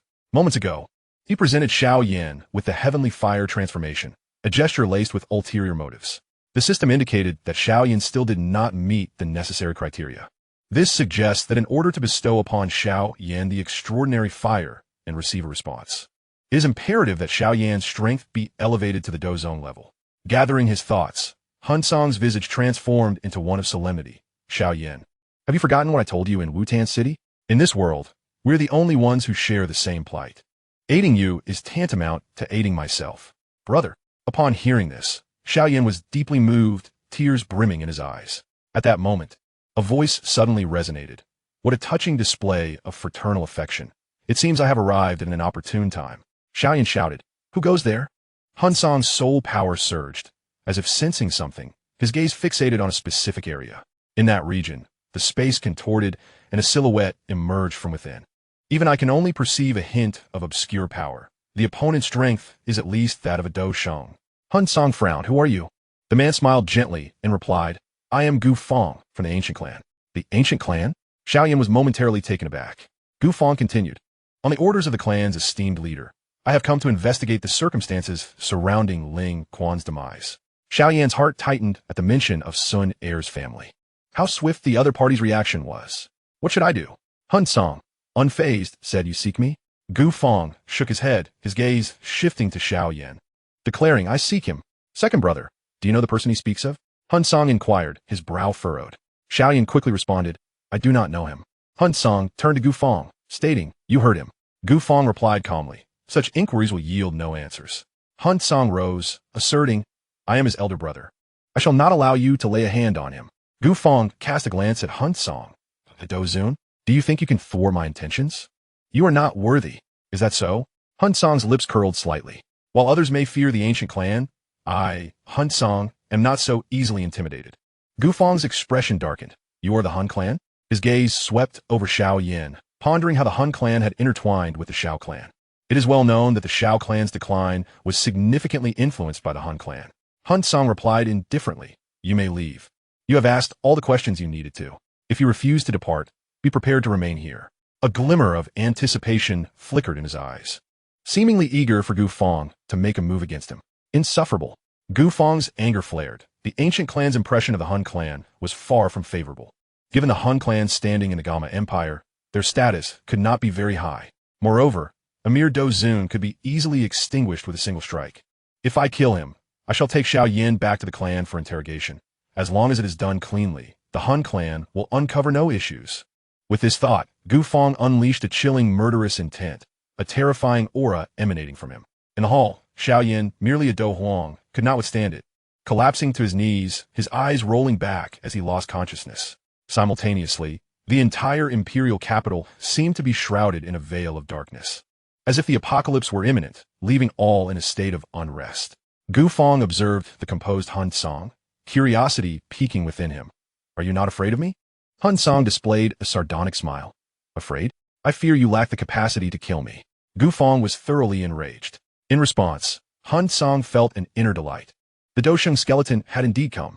Just as Gu Feng was about to unleash a cataclysmic strike, suddenly, the sky darkened. Gu Feng looked up to see countless black flames emerging from the void, blotting out the sun, devouring light entirely. A terrifying pressure, one only felt from a clan leader, emanated from a slowly coalescing figure. Void, devouring flame. Upon witnessing this scene, Gu Feng froze, exclaiming in disbelief. In that instant, he comprehended why Hun Cang was unperturbed by him. Hun Cang gazed at the silhouette formed by the black flames, a glint of greed flashing in his eyes. If only he could devour the void-devouring flame at this moment, his power would surely break through to the 5-star or even 6-star Dou King level. However, this was clearly wishful thinking. Though the Zhen Fanju is formidable, it cannot disregard cultivation levels. The current strength of the void-devouring flame rests at the pinnacle of the Dou Qi continent. Hun Cang, still at the Dou King level, faced a gap that was not trivial. The void-devouring flame sensed Hun Cang's gaze and felt somewhat helpless. At that moment, it became evident that Hun Cang was indeed aware of its existence. Otherwise, how could he dare to provoke a Dou King? Below, Hun Cang called out, Elder Su, after you kill him, preserve his body for me. The void-devouring flame frowned. Damn it, I am Elder Su, not Elder Su. On the other side, Gu Feng shuddered at Hun Cang's words. This fellow harbored a ruthless intent, deliberately provoking me to force my hand, so that the void-devouring flame would eliminate me. He even wished to keep my remains. Were his intentions? Without any hesitation, Gu Feng summoned the life-saving measures bestowed upon him by the clan leader. Light erupted, and the space around him shattered. In the next moment, Gu Feng's entire form was consumed within. Seeing this unfold, Hun Cang was momentarily stunned, his face etched with disappointment. He fled? Did I act too convincingly? At that moment, the void-devouring flame descended, standing opposite Hun Cang. Gazing in his eyes, how did you discover my presence? Hun Cang's heart raced, yet he replied, Elder Su, I did not discover you. Su, call me Elder Su. The void-devouring flame inhaled deeply, stating, If you truly did not perceive me, how dared you provoke him? He is a Dou King. I do not believe you were unaware. At this moment, Hun Cang had already devised a rationale, responding calmly, because I trust that you and my father will protect me. After all, I now know the location of the ancient emperor's cave. Is that so? You are not afraid of betting wrong and perishing? The void-devouring flame hesitated, his brow furrowing. However, upon further reflection, he found this reasoning plausible. He and the Hun Tian Emperor had confirmed the veracity of Hun Cang's information before him. Thus, it was not surprising for Hun Cang to realize the importance they placed on the cave and arrange for protection. The void-devouring flame scrutinized him, expressing skepticism. Is it truly so? What else could it be, Elder Su? Hun Cang shrugged, redirecting the conversation. Why did you not directly eliminate him earlier? You possess the strength to do so. The void-devouring flame replied nonchalantly. This pertains to your father's plans. For now, the Hun clan is not in a position to clash with the ancient clan. Upon hearing this, Hun Cang nodded slightly, watching as the void-devouring flame departed. The sky returned to brightness. Gazing at the firmament, Hun Cang felt a twinge of regret. The Dousheng body of Yao Chun had nearly been within his grasp. He turned and assisted Xiao Yan onto a stool. Awaiting his awakening, Hun Cang informed him that the issue had been resolved and suggested he return home. Xiao Yan nodded, feeling a surge of gratitude for his elder brother, who had not abandoned him in such a dire situation. Such a brother is a rare find indeed. Chapter 148, Strengthening. The Tiamu Mountain Range, Blood Pool. Ancient Realm. Space contorted and shattered as a disheveled figure emerged. Gufang hastened to locate the clan leader. Hun Cang. The clan leader regarded Gufang with surprise. How could Xiao Yan be entangled with someone from the Hun clan? Gufang shook his head. I am uncertain.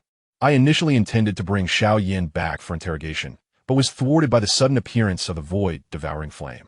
The clan leader's expression turned grave. The void-devouring flame ranks second among the extraordinary fires. No news of him has leaked until now. Yet he has become involved with the Hun clan. He paused, asking Gufang, have you located the last known whereabouts of Lingquan? Gufang nodded. In the Black Corner region. The clan leader inquired further. Were there any traces of the Hun clan in the vicinity? Gufang shook his head. After pondering for a moment, the clan leader stated, very well, we shall leave the matter here for now. With that, he dismissed Gufang. Since there are no signs of the Hun clan nearby, who could have killed Lingquan? Xiao Yan? Impossible. Who could it be? Another, the void-devouring flame. Ranked as the second among the extraordinary fires in the realm, should not readily submit to others. Yet, it now lingers by the side of solitary soul from the Soul clan. What could be the reason? The clan patriarch fell into deep contemplation. Meanwhile, back at the Xiao residence, Xiao Yan enjoyed a brief reunion with his father and elder brother, filled with laughter and the clinking of cups. As night descended, he returned to his chamber. The empty room was enveloped in tranquility, with moonlight streaming through the window, casting a gentle glow that dispelled the darkness. Sitting beneath the moon's silvery light, Xiao Yan propped his chin on his hand, lost in thought as he gazed up at the moon. The law of the jungle, where the weak are preyed upon by the strong, was a concept Xiao Yan had always understood, yet his vision remained limited. Despite having attained the rank of Dou Huang, he felt a twinge of pride within him. After all, in the Gamma Empire, a Dou Huang could dominate a region, bolstering the rise of the family. However, the departure of Sun Er, the formidable presence of Ling Quan, and the visit from that ancient figure today pierced his heart deeply. Were it not for his elder brother's protection, he would likely have found himself in dire straits against Ling Quan, if not worse at the hands of the ancient figure. A bitter smile crept upon Xiao Yan's face. What merit did he possess to draw the attention of a Dousheng? I must grow stronger. A resolute thought ignited within him. He realized he had taken considerable advantage of his elder brother, Hun Cang. Moreover, his brother could only safeguard him for a limited time. He could not expect lifelong protection, and Sun Er awaited his search. The following day, as dawn broke, Hun Cang remained nestled in his bed, embraced by a stunning beauty. A servant's voice interrupted the morning tranquility, announcing Xiao Yan's request for an audience. Hun Cang sighed internally, pondering what could be so urgent at such an early hour. After dressing, he made his way to the front hall, where he found Xiao Yan awaiting him. Elder brother, I wish to grow stronger, Xiao Yan declared earnestly. Hun Cang paused, taken aback. Is that all? Xiao Yan nodded, puzzled by his brother's apparent lack of understanding. Was not the desire to grow stronger a serious matter? After all, a Dousheng had visited them just yesterday. Hun Cang settled down and took a sip of water to clear his throat. You must understand, little brother, that becoming stronger is not an overnight endeavor. You have just returned to the Gamma Empire. Take your time. As soon as he spoke, he felt a wave of inner criticism from Yao Chun, who recalled how fervently Hun Cang had once hoped for Xiao Yan's ambition to strive for strength. Ignoring the inner voice, Hun Cang thought it best to let it slide. After all, who wouldn't he relish a few extra moments with a warm, soft companion in the early hours? Sitting beside Hun Cang, Xiao Yan continued, Elder brother, you possess far more knowledge than I. Could you perhaps arrange a training regimen for me? Hun Cang inhaled deeply, his expression turning serious. You must first focus on breaking through to Dou Zone. Truth be told, I have recently acquired 3 types of extraordinary fire for you. 3? Xiao Yan's eyes widened, excitement illuminating his face. He was acutely aware of the potential these extraordinary fires held. The previous experience of devouring them, enduring the excruciating pain of his body being torn apart while simultaneously consuming medicine to heal, still haunted him. The memory alone sent shivers down his spine. It had been an agonizing ordeal, yet the rewards had been worth it. To elevate his strength from the Dou Shi to Dou Huang in such a short span was a dream for anyone. Just as Xiao Yan prepared to speak, Hun Cang raised a hand, silencing him. I cannot grant them to you just yet. Why? Xiao Yan stammered, momentarily bewildered. He trusted his brother implicitly. Hun Cang pondered for a moment before responding. Your body has reached its limit for absorbing extraordinary fire. Further attempts may lead to instability, resulting in self-immolation. Do you understand? Xiao Yan quickly grasped the implication. So, I must first find a way to break through to Dou Zone. Precisely. Hun Cang nodded, observing Xiao Yan's lack of skepticism. A hint of a concealed smile gracing his lips. After a brief pause, he added, I have news that could assist you in breaking through to Dou Zone. Though the challenge will be considerable. Are you willing to attempt it? I knew it. Xiao Yan's eyes sparkled with excitement, realizing his visit to his elder brother had been worthwhile. I am willing. Not even a mountain of blades or a sea of flames could deter me. Hun Cang continued. In the northern region of Zhongzhou, there exists a mountain range known as the Tianmu Mountain Range, which houses a pool of water as red as blood, thus called the Tianshan Blood Pool. Tianshan Blood Pool? Xiao Yan questioned, confusion evident on his face. How does this relate to my breakthrough to Dou Zone? Of course. Hun Cang affirmed. The blood pool contains a unique energy. Immersing oneself in it can facilitate a breakthrough to Dou Zone. Even Dou Zone experts can experience a cleansing of their marrow and bones, enhancing their strength. These occurrences were standard for Xiao Yan's development, technically falling under his own opportunities. However, Hun Cang divulged this information to him without expending any resources, inadvertently earning Xiao Yan's goodwill. Regrettably, Hun Cang mused that Xiao Yan could not yet trigger any rewards, or who knew what might have transpired had he informed him of such an opportunity. Xiao Yan inhaled sharply, realizing there existed such a marvelous location capable of aiding individuals in surpassing the Dou Zone threshold, even providing Dou Zone with the benefits of marrow cleansing. Truly, his elder brother was well informed. Setting aside his astonishment, Xiao Yan spoke earnestly, Elder brother, if there are Dou Zone experts present, I fear I may not stand chance. Hun Cang cast him a sidelong glance. Did you forget the Tian Hua San Xianbian I provided you yesterday? Xiao Yan blinked, then sheepishly smiled. Hun Cang chuckled in exasperation. Do not worry. That area is inhabited by a tribe of magical beasts, each with their own rules. As long as you abide by their customs, your strength will be sufficient to pass. Understanding dawned on Xiao Yan, realizing his elder brother had considered all these concerns. What was there to hesitate about? Full speed ahead. Elder brother, I shall set off post-haste, he declared, rising to his feet. Hun Cang looked at him and tossed an object his way. It was the ring where Yao Chen resided. Meeting Xiao Yan's gaze, Hun Cang stated calmly, the land of Zhongzhou is vast and varied. To prevent you from losing your way and wasting time, inquire with your teacher when you encounter unfamiliar places. Thank you, elder brother. Xiao Yan expressed his gratitude. At that moment, Yao Chen emerged from the ring, casting a resentful glance at the two brothers, recognizing that neither was particularly virtuous. However, compared to Hun Cang, he preferred accompanying Xiao Yan, knowing he could always retaliate if things went awry. Chapter 149, Yao Tianhua. I have truly failed.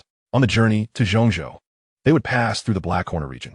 Suddenly, Xiao Yan recalled his earlier conversation with Xiao Yu and Xiao Mei before his return. He regretted not asking his elder brother if he would be leaving the Gamma Empire soon.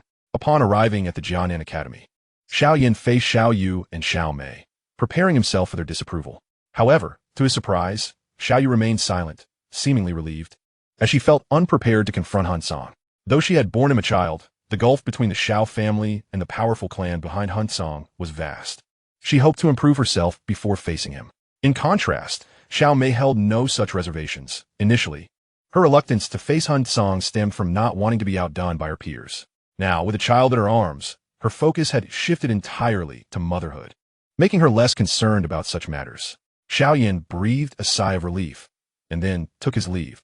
expressing his intention to journey to Zhongzhou to seek methods for breaking through to Dozhong. Xiao Yu, Xiao Mei, and Xiao Ning all cautioned him to proceed with care. As he departed, riding on a flying magical beast, Xiao Yan unexpectedly encountered Lu Qing, Lin Xiuya, and others. They had just graduated and were also preparing to return home, which happened to be in Zhongzhou.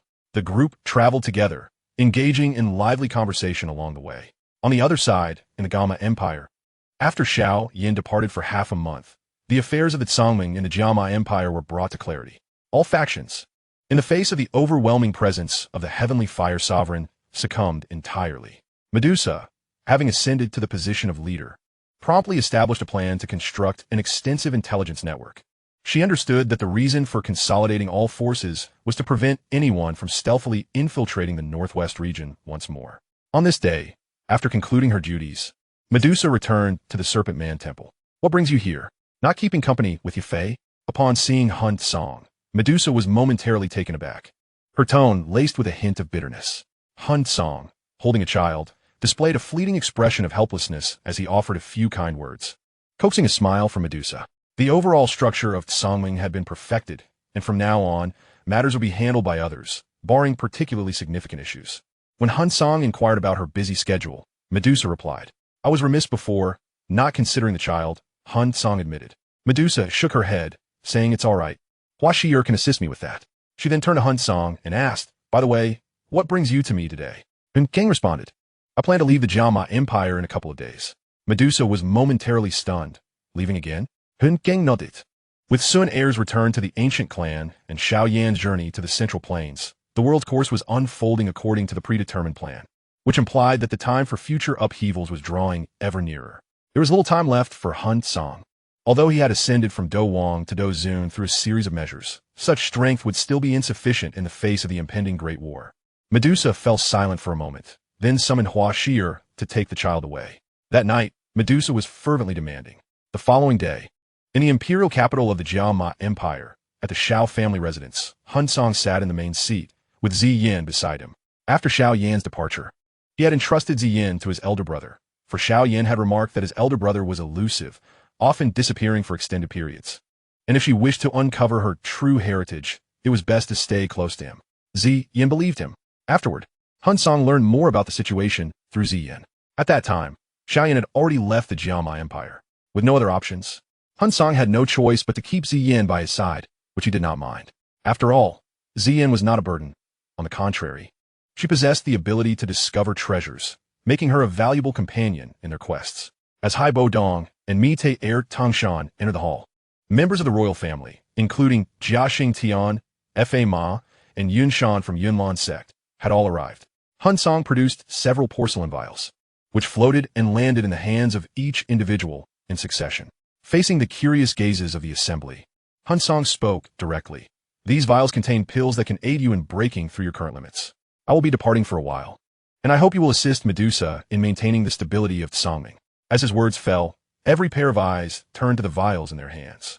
Jiaxing Tian's hands trembled slightly. He had clearly understood Hun Cang's earlier statement. These were pills that could facilitate breakthroughs.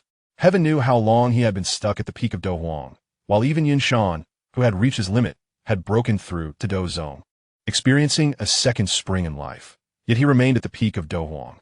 Fa Ma, Mi Te Er Tangshan, and others displayed expressions of joy, astonished that such fortune had befallen them. Among the crowd, the most elated was undoubtedly Hai Bo Dong, who cradled the porcelain vial, his heart racing with excitement. The events that transpired with Xiao Yan had now come to him. Should he call him Big Brother? Scanning the room, he felt a tinge of shame, surrounded by old friends. He couldn't bring himself to utter it. Rest assured, young Master Song. With the first voice breaking the silence, others quickly followed suit, expressing their gratitude. For in maintaining Songming, they were, in a sense, also preserving the stability of the Jiama Empire. These old fellows were indeed from the Jiama Empire, and even without the pills, they had been striving to uphold its stability. Hun Cang dismissed them, leaving only the heavenly fire sovereign behind. You may leave with peace of mind. As long as I am here, the Jiama Empire will remain undisturbed, Yao Tianho said calmly. Hun Cang waved his hand. No, I did not intend to discuss that with you. Yao Tianho was taken aback. Then why have you kept me here? I have plans to go shopping. I heard a new dance hall has opened in the Jiama Empire, and the ladies there are quite intriguing. Hun Cang replied earnestly.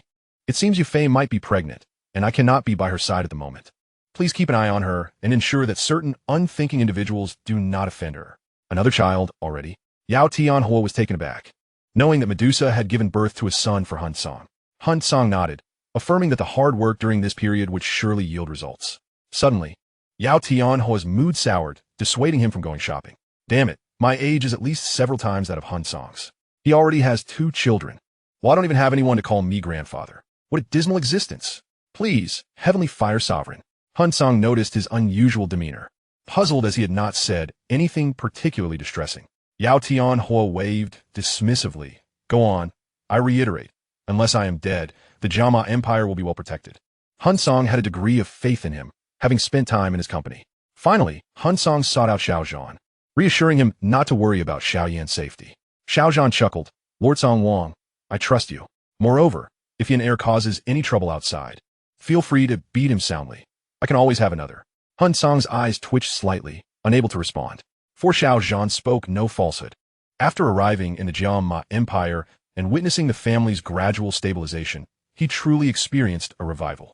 Not long after Xiao Yan's departure, Xiao Yan had sent out invitations. And at that time, Yufei had inquired about gifts. After a brief exchange, Hun Cang opened a spatial passage, leading Ziyin inside. Ziyin glanced back at a direction and asked, Aren't you going to say goodbye to Yufei? Hun Cang gazed at the passage and replied, It's better not to. She's not in a position to handle emotional fluctuations right now, and my absence might alleviate her discomfort. Ziyin nodded in naive understanding and asked, Where are we going now? Hun Cang looked at her, the corners of his mouth curving slightly. Treasure hunting. Chapter 150. The Arrival of the Ancient Dragon. Fetching Ziyin back to her clan. Upon arriving in the Central Plains, Ziyin initially thought treasure hunting would be a rather dull affair, merely relying on her unique sensitivity to locate medicinal herbs. However, after several experiences, her small face was filled with astonishment.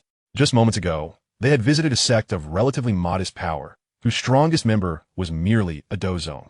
All this occurred simply because she had casually remarked that there seemed to be something valuable within. Ziyin was bewildered, recalling her time near the Jianan Academy.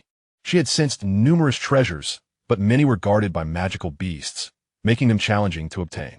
If only she had met Hun Cang sooner. Shaking herself from her reverie, Ziyin felt regretful. As they passed through a mountain range, Ziyin pointed, Hun Cang, there is a strong energy fluctuation over there. Hun Cang glanced and replied, Forget it. Are you afraid? Surprised by the rejection, Ziyin felt taken aback. Hun Cang shook his head. That is an acquaintance. Ahead, the mountain range was ablaze with red, the air suffused with a scorching heat, marking the Ziyin mountain range. The location Ziyin had indicated was the Burning Flame Valley. However, due to a spatial barrier, Ziyin could not see it and mistakenly believed it to be within the mountain.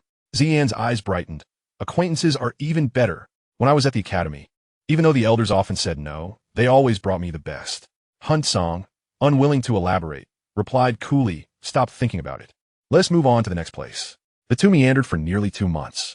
During this time, with Hun Cang's generous supply of pills, Ziyin finally ascended to the ranks of Dou Huang. In the following period, Hun Cang settled near the Tian Mu mountain range, refraining from wandering further. He was waiting. Once Xiao Yan successfully breaks through to the Dozong level, the restrictions imposed by the system will be lifted, allowing him to once again cultivate the extraordinary flames. The fire spirit returned by the system is certain to elevate my strength to the Dosheng realm, speculated Hun Cang. This is not merely a whimsical conjecture, but rather a deduction based on prior experiences. Ziyin, however, felt somewhat discontented about being unable to roam freely, primarily because she had thoroughly enjoyed her time with Hun Cang. Yet, a single mention of her origins by Hun Cang brought her to a state of compliance. The Tianmu mountain range has been bustling recently, due to the opening of the Tianshan blood pond, attracting many distinguished disciples from various factions. Notable sects such as Huangquan Pavilion, Fenglei Pavilion, and Xingyan Pavilion are represented here, alongside numerous independent cultivators who have joined the fray. During their wait, an unexpected incident occurred. One day, while Hun Cang was engrossed in his training, he suddenly sensed an energy fluctuation and opened his eyes to gaze into the void. In a moment of distortion, a magnificent figure emerged, exuding a formidable aura that instilled a sense of dread as if an ancient beast were fixating upon him.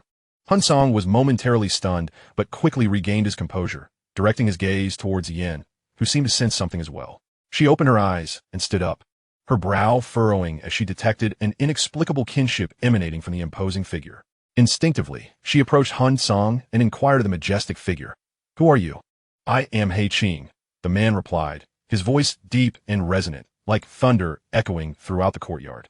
Zi Yan retorted, "I have not heard of you, nor do I recognize you. Please leave." A smile crept upon He Qing's face as he said, "I have come to take you home." Not long ago, the clan sensed the presence of the bloodline of the ancient void dragon manifesting in Zhongzhou, and this bloodline is believed to be exceptionally pure, with fluctuations that are quite pronounced. Thus, the clan commenced a search to welcome this kin back home. Zi Yan was momentarily taken aback, feeling a surge of confusion. She had always been curious about her origins, yet now that the truth was on the verge of revelation, she felt a twinge of trepidation. He Qing nodded. "The blood of our ancient void dragon lineage flows within you. The ancient void dragon is your true home." Zi Yan hesitated, glancing at Hun Cang and asking, "Is what he says true?" At that moment, He Qing noticed Hun Cang and observed his unperturbed demeanor, a flicker of surprise crossing his eyes. It is known that the ancient void dragons, as a tribe of ancient beasts possessing true dragon blood, typically induce a profound psychological impact on those who encounter them. Yet, Hun Cang exhibited no reaction whatsoever. Hun Cang affirmed, "You indeed belong to the ancient void dragon lineage. You knew all along?" Zi Yan suddenly realized. "You claimed it was a treasure hunt, but it was actually to bring me to Zhongzhou to reveal my existence to them, wasn't it?" Hun Cang hesitated before admitting, "That is indeed partly the case. Initially, he had not intended to leverage the power of the ancient void dragon lineage. But now that Zi Yan had appeared by his side, he began to conceive new plans. The ancient void dragon clan possesses formidable strength, and even when facing the Soul Palace, they are capable of engaging in battle. Should conflicts arise with the Soul Clan in the future, having the ancient void dragons as allies would at least provide some assurance. As for why the ancient void dragons would offer assistance, the reason is simple, because of Zi Yan." After a moment of silence, Zi Yan inquired, "Hun Cang, do you think I should return?" Hun Cang replied, "You should indeed return." "Very well." Zi Yan acquiesced to Hun Cang's suggestion. He Qing smiled and said, "Thank you for bringing Zi Yan to Zhongzhou, and I appreciate your care during this time. You are welcome to visit the ancient Void Dragon clan in the future. We will be grateful. There will be an opportunity." Hun Cang replied with a subtle smile. If all goes as anticipated, the rebellion of the ancient Void Dragons is still set to occur before Zi Yan returns. The Dragon King bloodline will not be of much use. At this time, she can lead the ancient Void Dragons with a lesser bloodline. However, once Zi Yan returns and they ascertain the purity of her bloodline, a new Dragon King will undoubtedly be chosen. This is a long-standing tradition in the Beast Realm, even more stringent than that of the Soul Clan. In the days that followed, Hun Cang entered a solitary state of being. It was not long before the energy of the Tianshan blood pond surged forth, determining the 10 individuals qualified to enter. Among them was Xiao Yan, whose strength was formidable, and with Yao Chen's guidance by his side, it would indeed be embarrassing if he could not achieve a breakthrough. Hun Cang continued to wait, training and planning his next moves. As long as no unforeseen complications arose, the only thing left to do was await the emergence of the pure Lotus Demon Fire.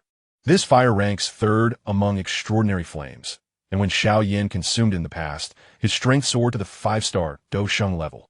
Hun Cang mused that when he bestows this extraordinary flame upon himself, he would undoubtedly receive a system reward, and the energy contained within would likely be even more formidable, perhaps elevating him to the 6-star or even 7-star Dou King level.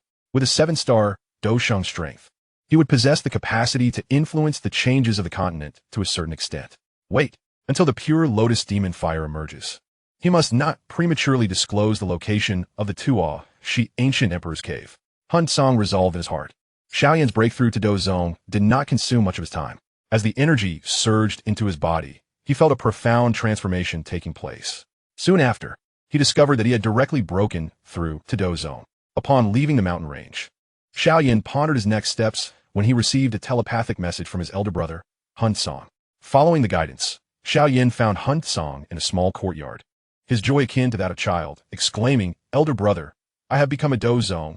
Indeed, the Tianshan blood pond lives up to its reputation. Hun Cang nodded in satisfaction. "Take a day to rest. Tomorrow I will take you to a secret place to prepare for the consumption of extraordinary flames." Xiao Yan exclaimed with delight. "All right, elder brother." Chapter 151. The reward in hand. Hun Cang strives for Dou King. The following day at dawn, Hun Cang awoke to find Xiao Yan waiting at the door. How long have you been waiting? Hun Cang inquired. Xiao Yan scratched his head. Just a moment. I couldn't sleep well. After a pause, he turned around to reveal a table piled with food, smiling. Elder brother, you wash up first. I brought breakfast for us to share. Hun Cang nodded in acknowledgement. During their meal, Hun Cang asked Xiao Yan if he had encountered any familiar faces. Familiar faces? Xiao Yan replied, puzzled. It seemed there were none. Hun Cang chuckled lightly, shifting the topic. The absence of Nalan Yanran was yet another small change. Sometimes, even the tiniest shifts can lead to significant unforeseen circumstances. Hun Cang could not ascertain what the future held. All he could do was live in the present and elevate his strength as quickly as possible. After finishing their meal, the two departed from the city. They sped through forests and mountains until they arrived at a strikingly red mountain range, where Xiao Yan finally sensed that his elder brother had slowed his pace. Elder brother, where are we? He asked, gazing at the fiery mountains with curiosity.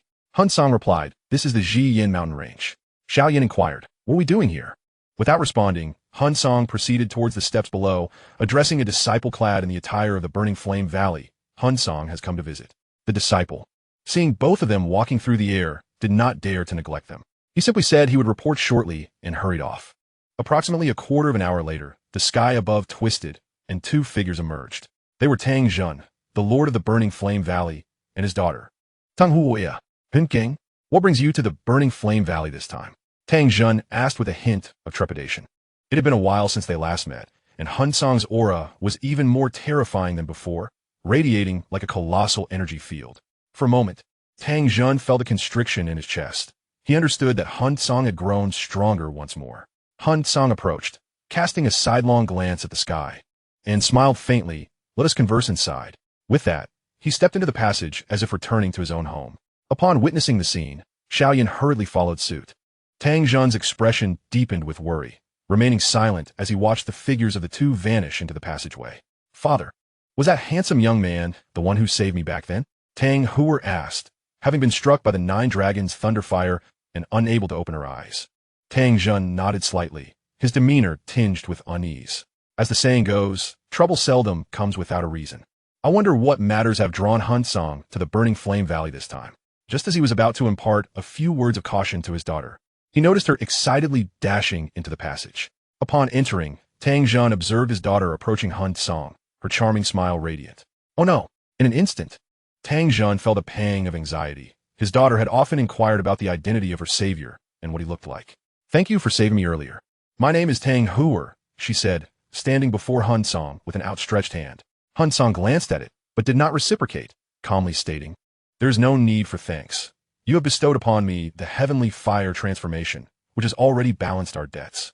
Hearing this, Xiao Yan's gaze shifted between his elder brother and Tang Huer. So, the heavenly fire transformation was a gift his brother had acquired from this place. While Tang Huer spoke of being rescued, the specifics remained unclear. However, it was evident that his brother had made significant sacrifices. Alas, my brother has truly worried himself to the bone for me. How can I bask in my recent breakthrough to Dozong? As they arrived at the main hall, the elders Qi Hua and Qi Yin, familiar faces, appeared upon hearing of Hun Cang's arrival and greeted them. Tang Zhen, adopting a cautious tone, inquired, what brings you here this time? Let it be known beforehand that the only treasure remaining in the Burning Flame Valley is the 9 dragons' thunderfire, which you cannot take. The 12th ranked 9 dragons' thunderfire? Xiao Yan felt a jolt of surprise, having not anticipated this. Rest assured, Tang Valley Master, if I had desired it, I would have taken it last time, Hun Cang replied with a faint smile. This visit is simply to allow my younger brother to stay here for a while. It won't be long. Once I complete my breakthrough, I will come to retrieve him. Tang Zhen turned his gaze to Xiao Yan, then back to Hun Cang, perplexed. Leaving someone here? What does that imply? Hun Cang stated matter-of-factly. Is that acceptable, Tang Valley Master? Absolutely. At this moment, Tang Huer interjected, expressing her eagerness. It doesn't matter how long. Our Burning Flame Valley is not so stingy. Upon hearing this, Tang Zhen nodded in agreement. Xiao Yan remained silent until he was led to his quarters, where only he and Hun Cang remained. Brother, why must I stay here? Xiao Yan queried, confused. Is there not a better place to absorb foreign flames? Wasn't it feasible in the Jia, my empire?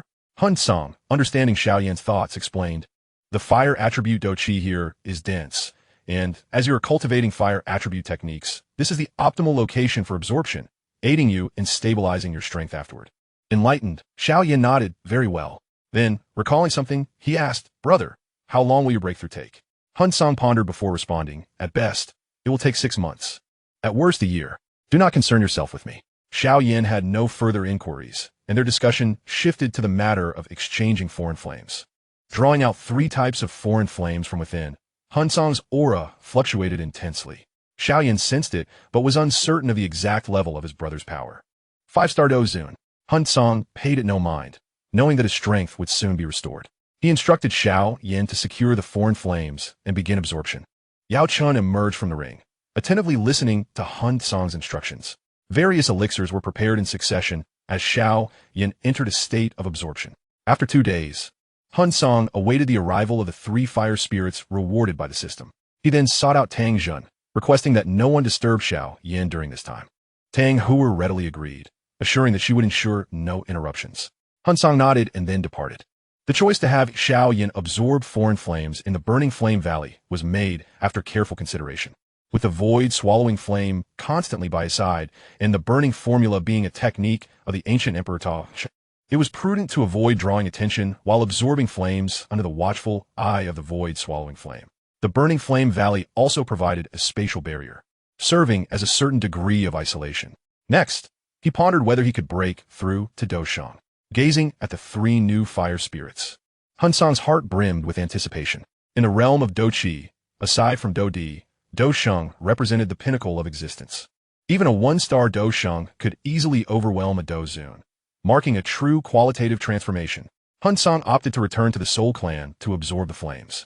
As they would inevitably be observed by the void swallowing flame, it was better to do so openly within the clan, allowing other elders to take notice, especially the old fellow, Soul Shuzi, who valued his potential.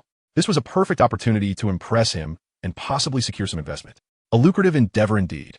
Hun Cang mused. Upon returning, Soul Linhua expressed her joy at his arrival and shared recent developments. Hun Cang smiled in agreement, enjoying a meal with his mother before retreating to his chamber to commence his absorption journey. The 3 clusters of fire spirits were swallowed by Hun Cang and transformed by the burning formula. Before long, the air above the dwelling where Hun Cang resided began to swirl with gathered Dou Qi, forming a vortex. Instantly, countless gazes from the Soul Clan were drawn to this phenomenon, filled with surprise, shock, and jealousy. Unbeknownst to Hun Cang, he was entirely absorbed in his breakthrough. Time flew by, and on this day, Hun Cang's aura surged, propelling him directly to the peak of 9-star Dou Zun. Chapter 152. Leading the expedition to the ancient realm's heavenly tomb, gathering marks. Figures hovered in the air, their gazes converging on the Dou Qi vortex. Soul Yuansheng, what are you gazing at? Upon arrival, Soul Shuzi immediately challenged him.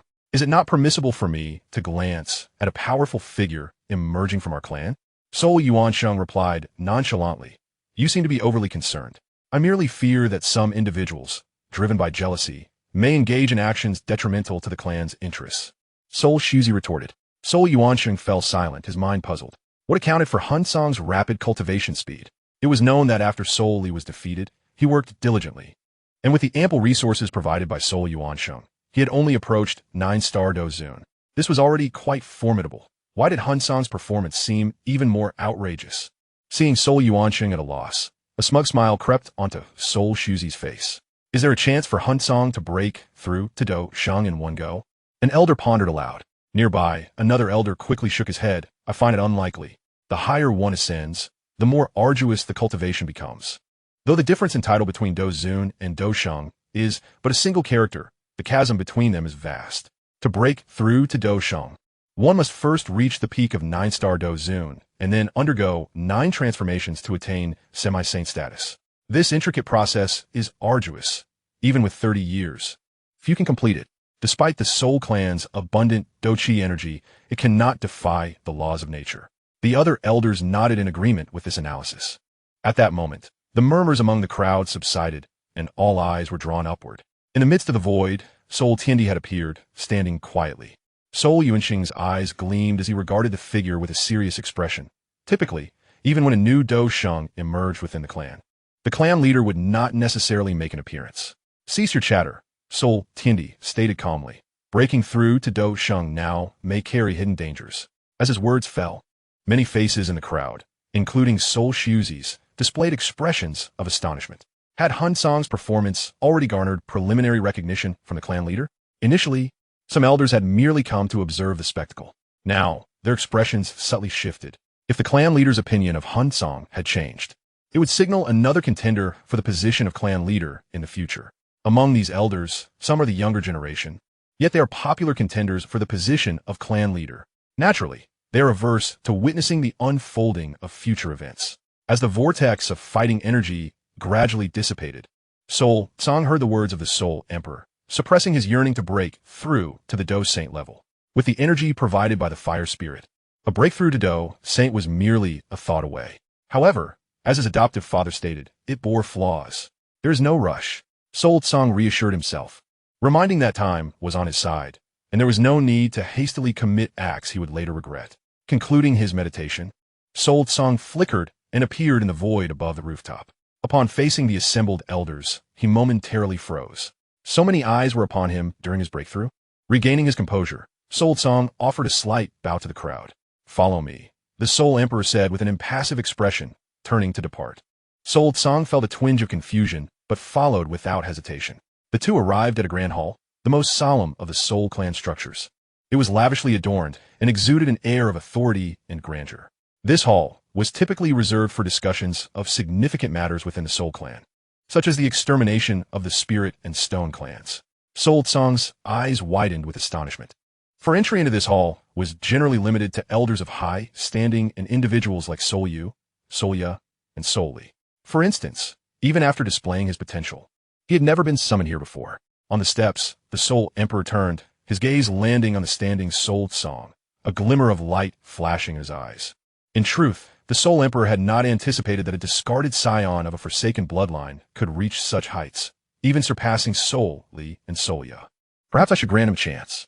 A thought flickered in the Soul Emperor's mind from his previous communication with the void-devouring flame. As he looked at Soul Cang and said, "Your ability to refrain from breaking through to Dou Saint pleases me." Soul Cang was slightly taken aback and replied, "Father, clarifying the stakes ensures I will not act recklessly. Moreover, I sense that a breakthrough to Dou Saint is always within my grasp." The Soul Emperor nodded. "You are correct. Although I am unaware of the methods you have adopted, I can sense that ample energy resides within you. However, this energy may facilitate your breakthrough to Dou Saint, yet it cannot solidify your foundation." This statement was made internally by the Soul Emperor. He refrained from elaborating further, that it was unnecessary. Soul Cang was perceptive. This conclusion was drawn from several interactions with him. After a moment of contemplation, the Soul Emperor stated, "Given your current capabilities, there is a task I wish to assign to you." "Please, command me, Father," Soul Cang readily replied without question. A glimmer of satisfaction crossed the Soul Emperor's face as he continued, "Soon, the ancient realm's heavenly tomb will open, and I wish for you to lead a team to collect some insignias from other clans, particularly the Flame and Thunder clans." He emphasized the latter phrase. Soul Cang's expression reflected confusion. The Soul Emperor observed his reaction and said, "Although the annihilation of the Spirit and Stone clans left no visible traces, the closure of their dimensional portals has aroused suspicion in the Flame and Thunder clans, who have now sealed their realms, making it inconvenient for them to investigate." Enlightenment dawned on Soul Cang, who promptly replied, "No problem, Father. I will ensure the insignias are returned." At that moment, the void-devouring flame materialized beside the Soul Emperor, raising its right hand as a surge of black flames erupted, heading straight for Soul Cang. Upon contact, the flames rapidly absorbed into his arm. "What is this?" Soul Cang questioned. The Soul Emperor responded nonchalantly, "Retaining the insignia in the outer world is not an easy feat. Utilizing it will suffice." With that, he turned to leave. Seeing this, Soul Cang understood there was nothing more to discuss and intended to depart as well. Just then, the void-devouring flame called out, "Soul Cang." Upon hearing, Soul Cang turned to him. "Remember, this black flame devouring the insignia must remain concealed from all, especially other ancient races. Should they catch sight of it, leave no survivors." The void-devouring flame instructed earnestly. "Understood, Elder Void," Soul Cang replied. A hint of exasperation flickered in the void-devouring flame's eyes as it vanished from sight. Exiting the grand hall, Soul Cang's gaze fell upon the black mark on his arm. Must it remain hidden? Perhaps it is not merely the flames that must remain unseen, but the presence of the devouring spirit clan within. Upon returning home, he found that Soul Linhua had prepared a sumptuous feast. The commotion surrounding Sol Cang's breakthrough was impossible to conceal from her, prompting her to hold a small celebration in honor of her son's achievement. "So, I may lack great abilities, but I can at least prepare a delightful meal for you," Sol Linhua murmured. Sol Cang embraced her and said, "Mother, the skill required for these dishes is no small feat. In truth, I have never tasted anything so exquisite outside." Sol Linhua's eyes momentarily blurred with emotion, and she quickly turned away to wipe her eyes. During their meal, Sol Cang recalled something and said, "Mother, you will be accompanying me this time, leaving the Sol clan?" Sol Linhua raised her head in confusion. Why? She had always resided within the Sol clan.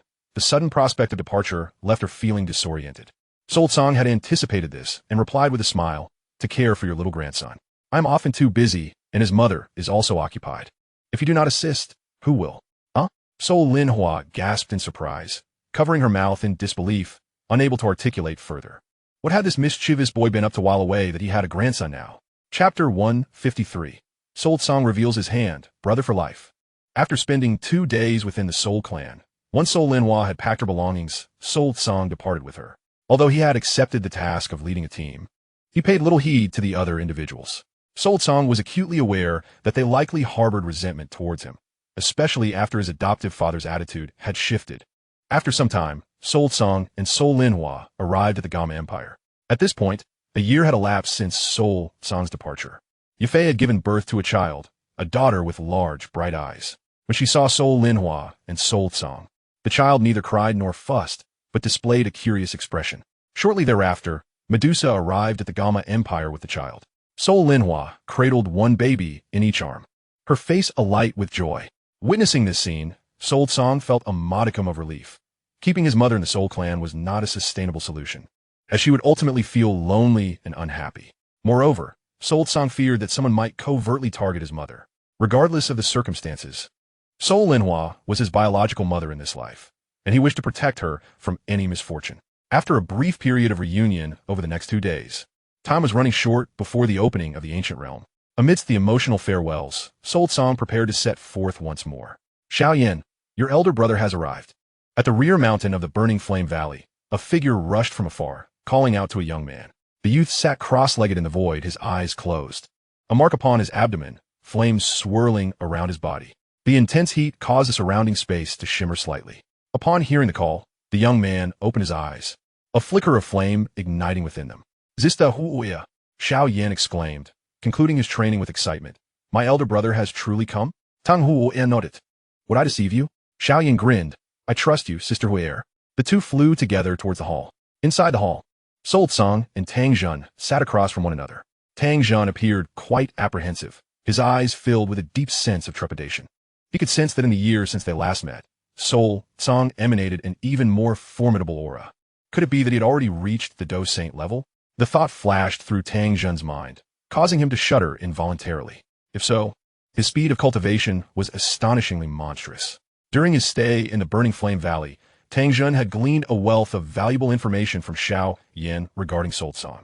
"Clan leader Tang, I express my gratitude for your care of my younger brother during this period," Sol Cang said with a slight smile, producing a porcelain vial and sliding it across the table. Tang Zhen glanced at it, but did not reach for it. Huang Cang smiled and remarked, "I observe that the internal fighting spirit of the Valley Master is abundant, yet has not yet culminated in a breakthrough. It seems he is on the verge of a pivotal moment. The elixirs here could aid the Valley Master in transcending to the Dou Zun realm." Upon hearing this, Tang Zhen's eyes flickered with a glimmer of joy, which he swiftly suppressed.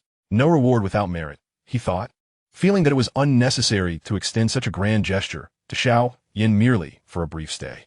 Reluctantly, Tang Zhen returned the porcelain vial to Huang Cang. With a sigh, Huang Cang stated, "Ah, there's indeed a matter at hand." Tang Zhen sat up straight, his demeanor turning grave. The strength of their burning flame valley paled in comparison to Huang Cang's. Any issue that could trouble him was not to be taken lightly. Fortunately, he had just rejected the offer with sufficient decisiveness. Huang Cang continued, "In the future, I may establish a coalition, and I hope that Valley Master Tang will consider joining." "What magnitude of coalition?" Tang Zhen in Guit.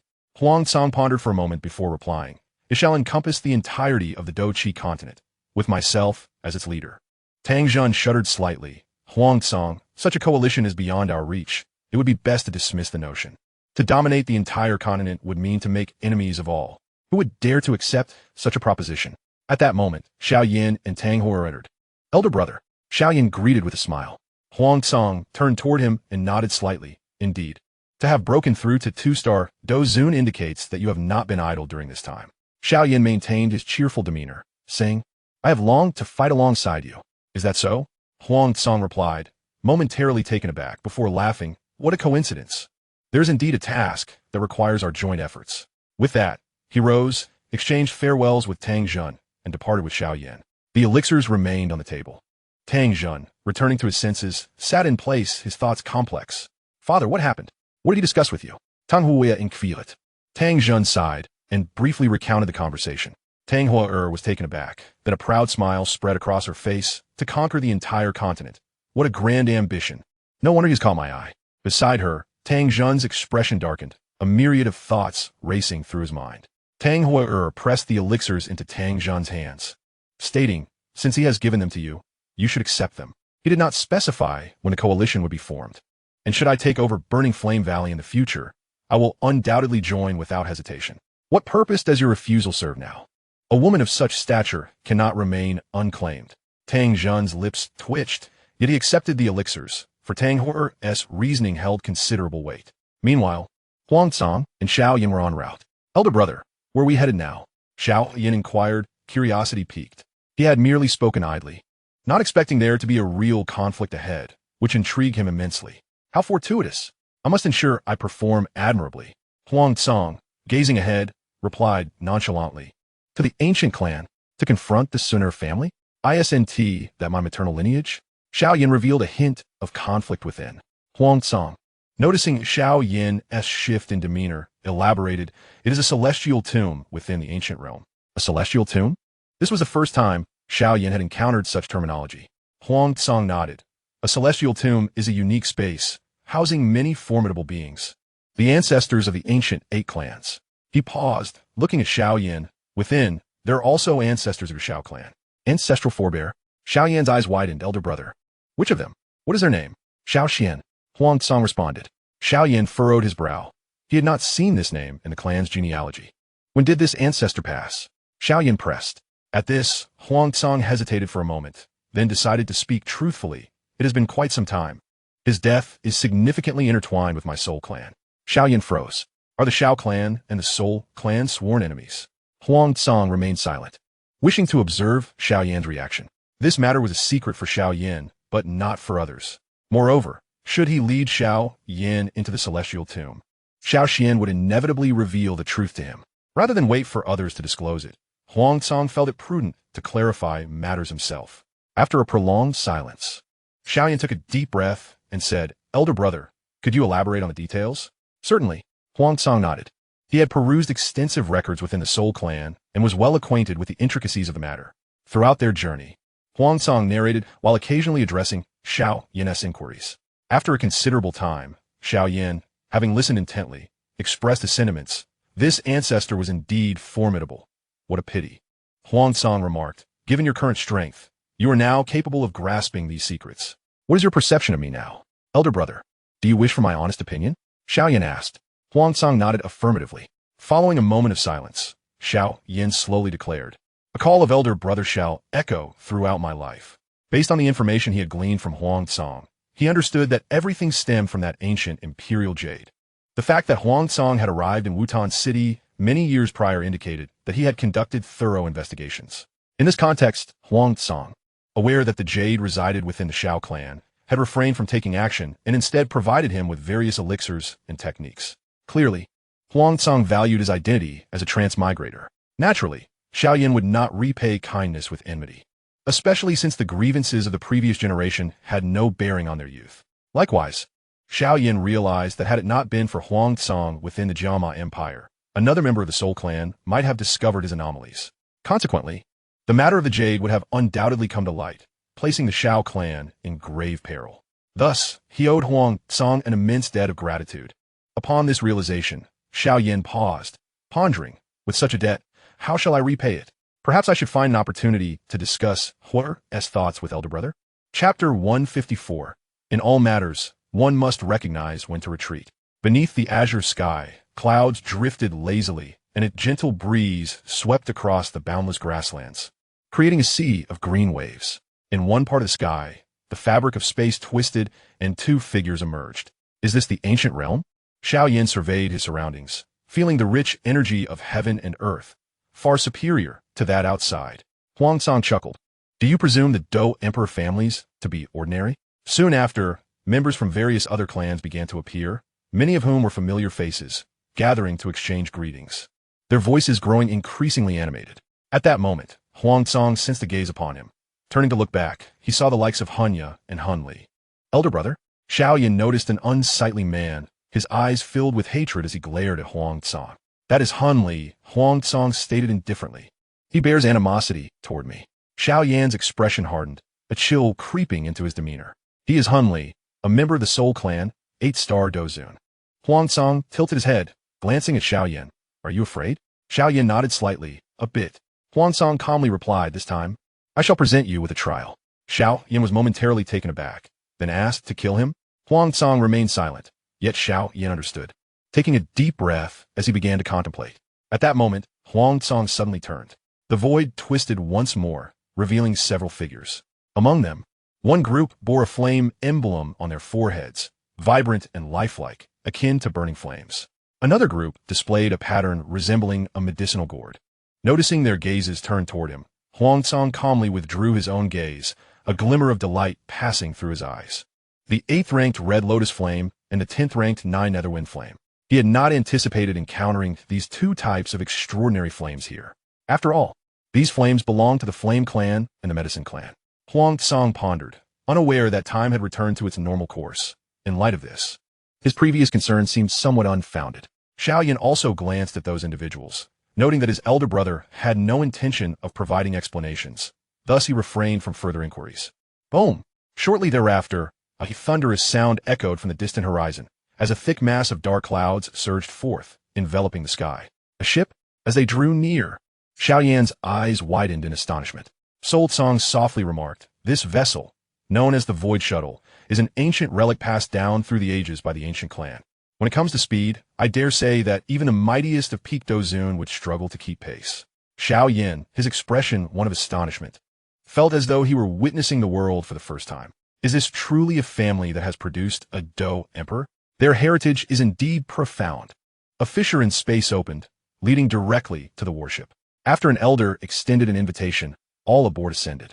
Xiao Yan exchanged a brief word with Soul Cang before curiously wandering about the ship.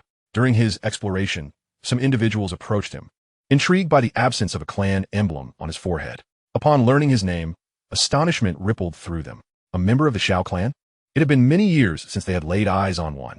As Xiao Yan reached the bow of the ship, he encountered a throng of people, accompanied by guards. Suddenly, his gaze was drawn to a particular spot where a long-haired man clad in a fitted outfit sat, a small wooden table before him, adorned with 2 cups of green tea. Xiao Yan? The man suddenly lifted his head. Xiao Yan was taken aback. You know me? The long-haired man nodded slightly. I am Guzhan, a member of the ancient clan. Xiao Yan's expression darkened as he turned to leave. He held no fondness for these individuals. Furthermore, from their earlier exchanges, he had gleaned much information, including the identity of Guzhan. Guzhan, the supreme commander of the Black Abyss Army, the superior of Ling Quan. Xiao Yan, since we have crossed paths, why not sit and converse? Guzhan suggested coolly. As his words fell, the surrounding members of the Black Abyss Army turned, their eyes fixed upon Xiao Yan. Very well. Xiao Yan remained unfazed, thinking to himself that his elder brother was aboard the ship. Taking a seat opposite Guzhan, he lifted the teacup and drank, placing it down afterward. What do you wish to discuss? Guzhan scrutinized him. Ling Quan was previously tasked with escorting the young lady home, yet he inexplicably vanished. Are you aware of this? Xiao Yan feigned ignorance. Who? I have never heard of that name. Is he also one of your ancient clan? Guzhan's gaze intensified. Do you truly not know? Or have you perhaps already eliminated him? Xiao Yan resolutely replied, I do not know. In the next moment, Xiao Yan felt a surge of pressure emanating from Guzhan, as if an immense mountain were bearing down upon him. Did he truly believe I would cower before them? Xiao Yan refused to back down, his internal strange fire surging forth to counter the oppressive aura. The ship was filled with capable individuals, naturally sensing the shift in atmosphere. Soon, a number of people gathered around. Upon seeing Xiao Yan and noting the absence of a clan emblem on his forehead, many were momentarily stunned. However, Those who had previously conversed with Xiao Yan quickly introduced him. Yet, many remained puzzled. How could a member of the Xiao clan be at odds with Gu Zhen? Xiao Yan locked his gaze on Gu Zhen, a flicker of pressure crossing his eyes as beads of sweat emerged on his forehead. His hands trembled slightly as they gripped the table. After all, Gu Zhen possessed strength superior to his own, and maintaining his composure was no small feat. Second brother. Look who has arrived. At that moment, Xiao Yan felt a hand settle on his shoulder, and all the pressure dissipated. Elder brother. Xiao Yan turned to see the newcomer, gratitude evident in his eyes. Following the direction of Sol Song's gaze, he spotted a graceful figure not far away. Unbeknownst to them, the warship had already neared its destination. Xunia. Xiao Yan beamed, waving his arm. Gu Zhen cast a glance at Sol Song before fixing his eyes back on Xiao Yan, stating coolly, Xiao Yan, I have a word of caution for you. In all matters, know when to retreat. Otherwise, be wary of the calamities you may bring upon your family. The Dou Emperor families place immense importance on bloodlines, particularly the ancient clan, which holds this value in even greater esteem, to prevent their kin from mingling with outsiders. They even utilize warships to receive guests, ensuring minimal contact between their clan and the outside world. Xiao Yan regarded him with a sidelong glance, remaining silent. From the scorn and ridicule he had endured over the past 3 years, he had come to realize that words are far less impactful than actions. As for Gu Zhen's threat, Xiao Yan dismissed it from his mind. The Xiao family currently resided within the Jiama Empire. If the ancient clan dared to act, his elder brother would surely go berserk. After all, both his brother's mother and child were present. And you are? Gu Zhen's gaze swept over Sol Song's forehead, noticing the absence of a clan emblem. Could he also be a member of the Xiao clan? Sol Song responded apathetically, Sol Song. Gu Zhen's pupils constricted. He had indeed encountered a member of the Sol clan. He glanced at Xiao Yan's retreating figure, a faint smile tugging at his lips as a thought crossed his mind. Upon disembarking, Xiao Yan exchanged a brief word with Sol Song before being led away by Sun Er. Sol Song proceeded directly toward the Sol Cliff, giving brief instructions to Sol Li and the others before leading them away. Everyone stood astonished at how obedient the Sol clan was, taking a moment to process. That individual was indeed a member of the Sol clan. The crowd was left bewildered. How could the Sol clan and the Xiao clan exhibit such intimacy? Instantly, many gazes turned toward Xiao Yan's departing figure, then back to Sol Song, revealing a glimmer of anticipation. As they would not be entering the tomb of heaven directly, the ancient clan arranged temporary accommodations for all. During this time, Sol Song did not attend the bloodline ceremony. He quietly awaited the opening of the tomb of heaven. Xiao Yan, on the other hand, had visited several times, discussing Sun Er's awakening of her divine bloodline. Sol Song showed no signs of surprise, leaving Xiao Yan somewhat taken aback, for the ancient clan elders had been quite astonished at the ceremony. Since the conclusion of the bloodline ceremony, Xiao Yan had not seen Sun Er again until this day, just as the tomb of heaven was about to open.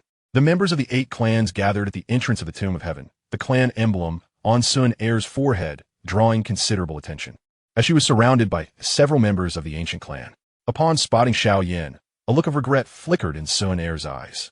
Xiao Yan's gaze fell upon the hostile expressions of the ancient clan members, and he clenched his fists tightly. He had felt this sensation before during the Do Chi assessment.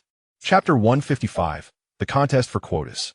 As they approached the tomb of heaven, the members of the ancient clan scanned their surroundings, and numerous unicorns soared into the sky. Soon, all aboard mounted the unicorns, flying deeper into the mountains.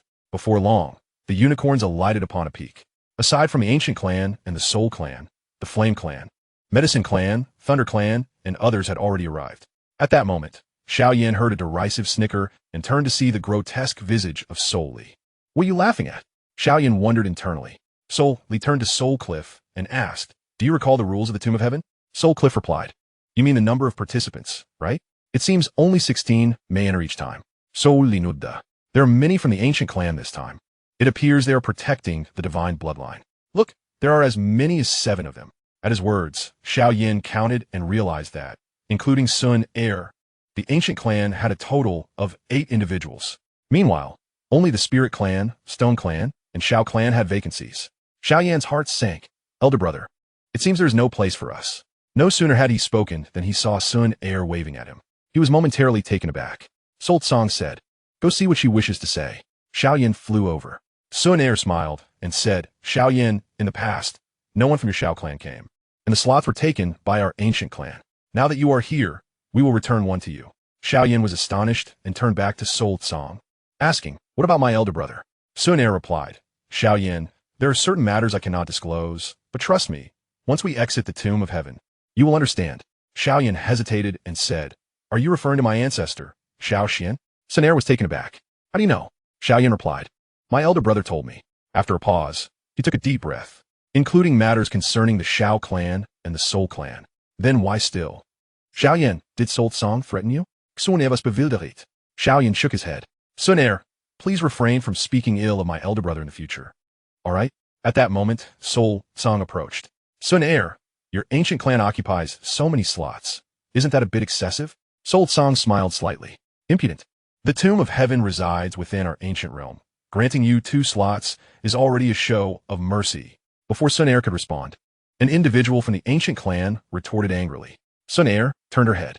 "Gu Luo, be silent." The presence of other clans surrounding them raised concerns about their thoughts. It was one thing to occupy the slots of those who had not arrived. The rationale was easily justifiable. After all, with the tomb of heaven now open in their absence, it was reasonable for the ancient clans to step in as substitutes.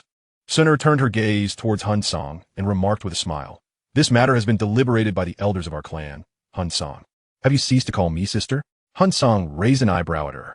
Sun Er remained silent. Being the daughter of the clan leader in the ancient clan, she was acutely aware that displaying too much intimacy with a member of the Hun clan could invite trouble for her father. Observing the situation, Hun Cang spoke nonchalantly. "Since Xiao Yan has arrived, shouldn't your ancient clan relinquish their 2 slots?" Sun Er replied, "Naturally, brother Xiao Yan can enter the tomb of heaven. But you, what problem do I pose? I am his elder brother." Hun Cang interrupted her. Sun Er was taken aback. His assertion held merit. After a moment's hesitation, she said, "However, the elders have already made arrangements, and it is too late to inform them now."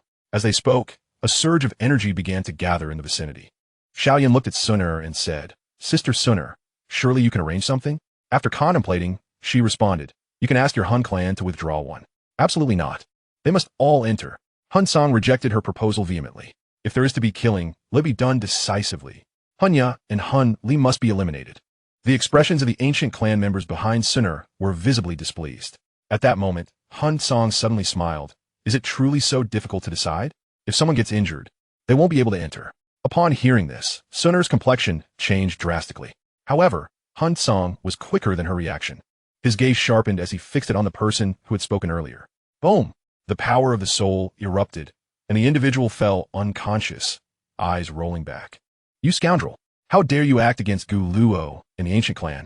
This scene took everyone by surprise, including several elders nearby. Just then, a thunderous roar echoed as the sky split open, revealing a chasm of thousands of feet from which countless silver lights emerged, forming a spatial gateway. Hun Cang's figure flickered and he vanished into it. The others, regaining their senses, followed suit.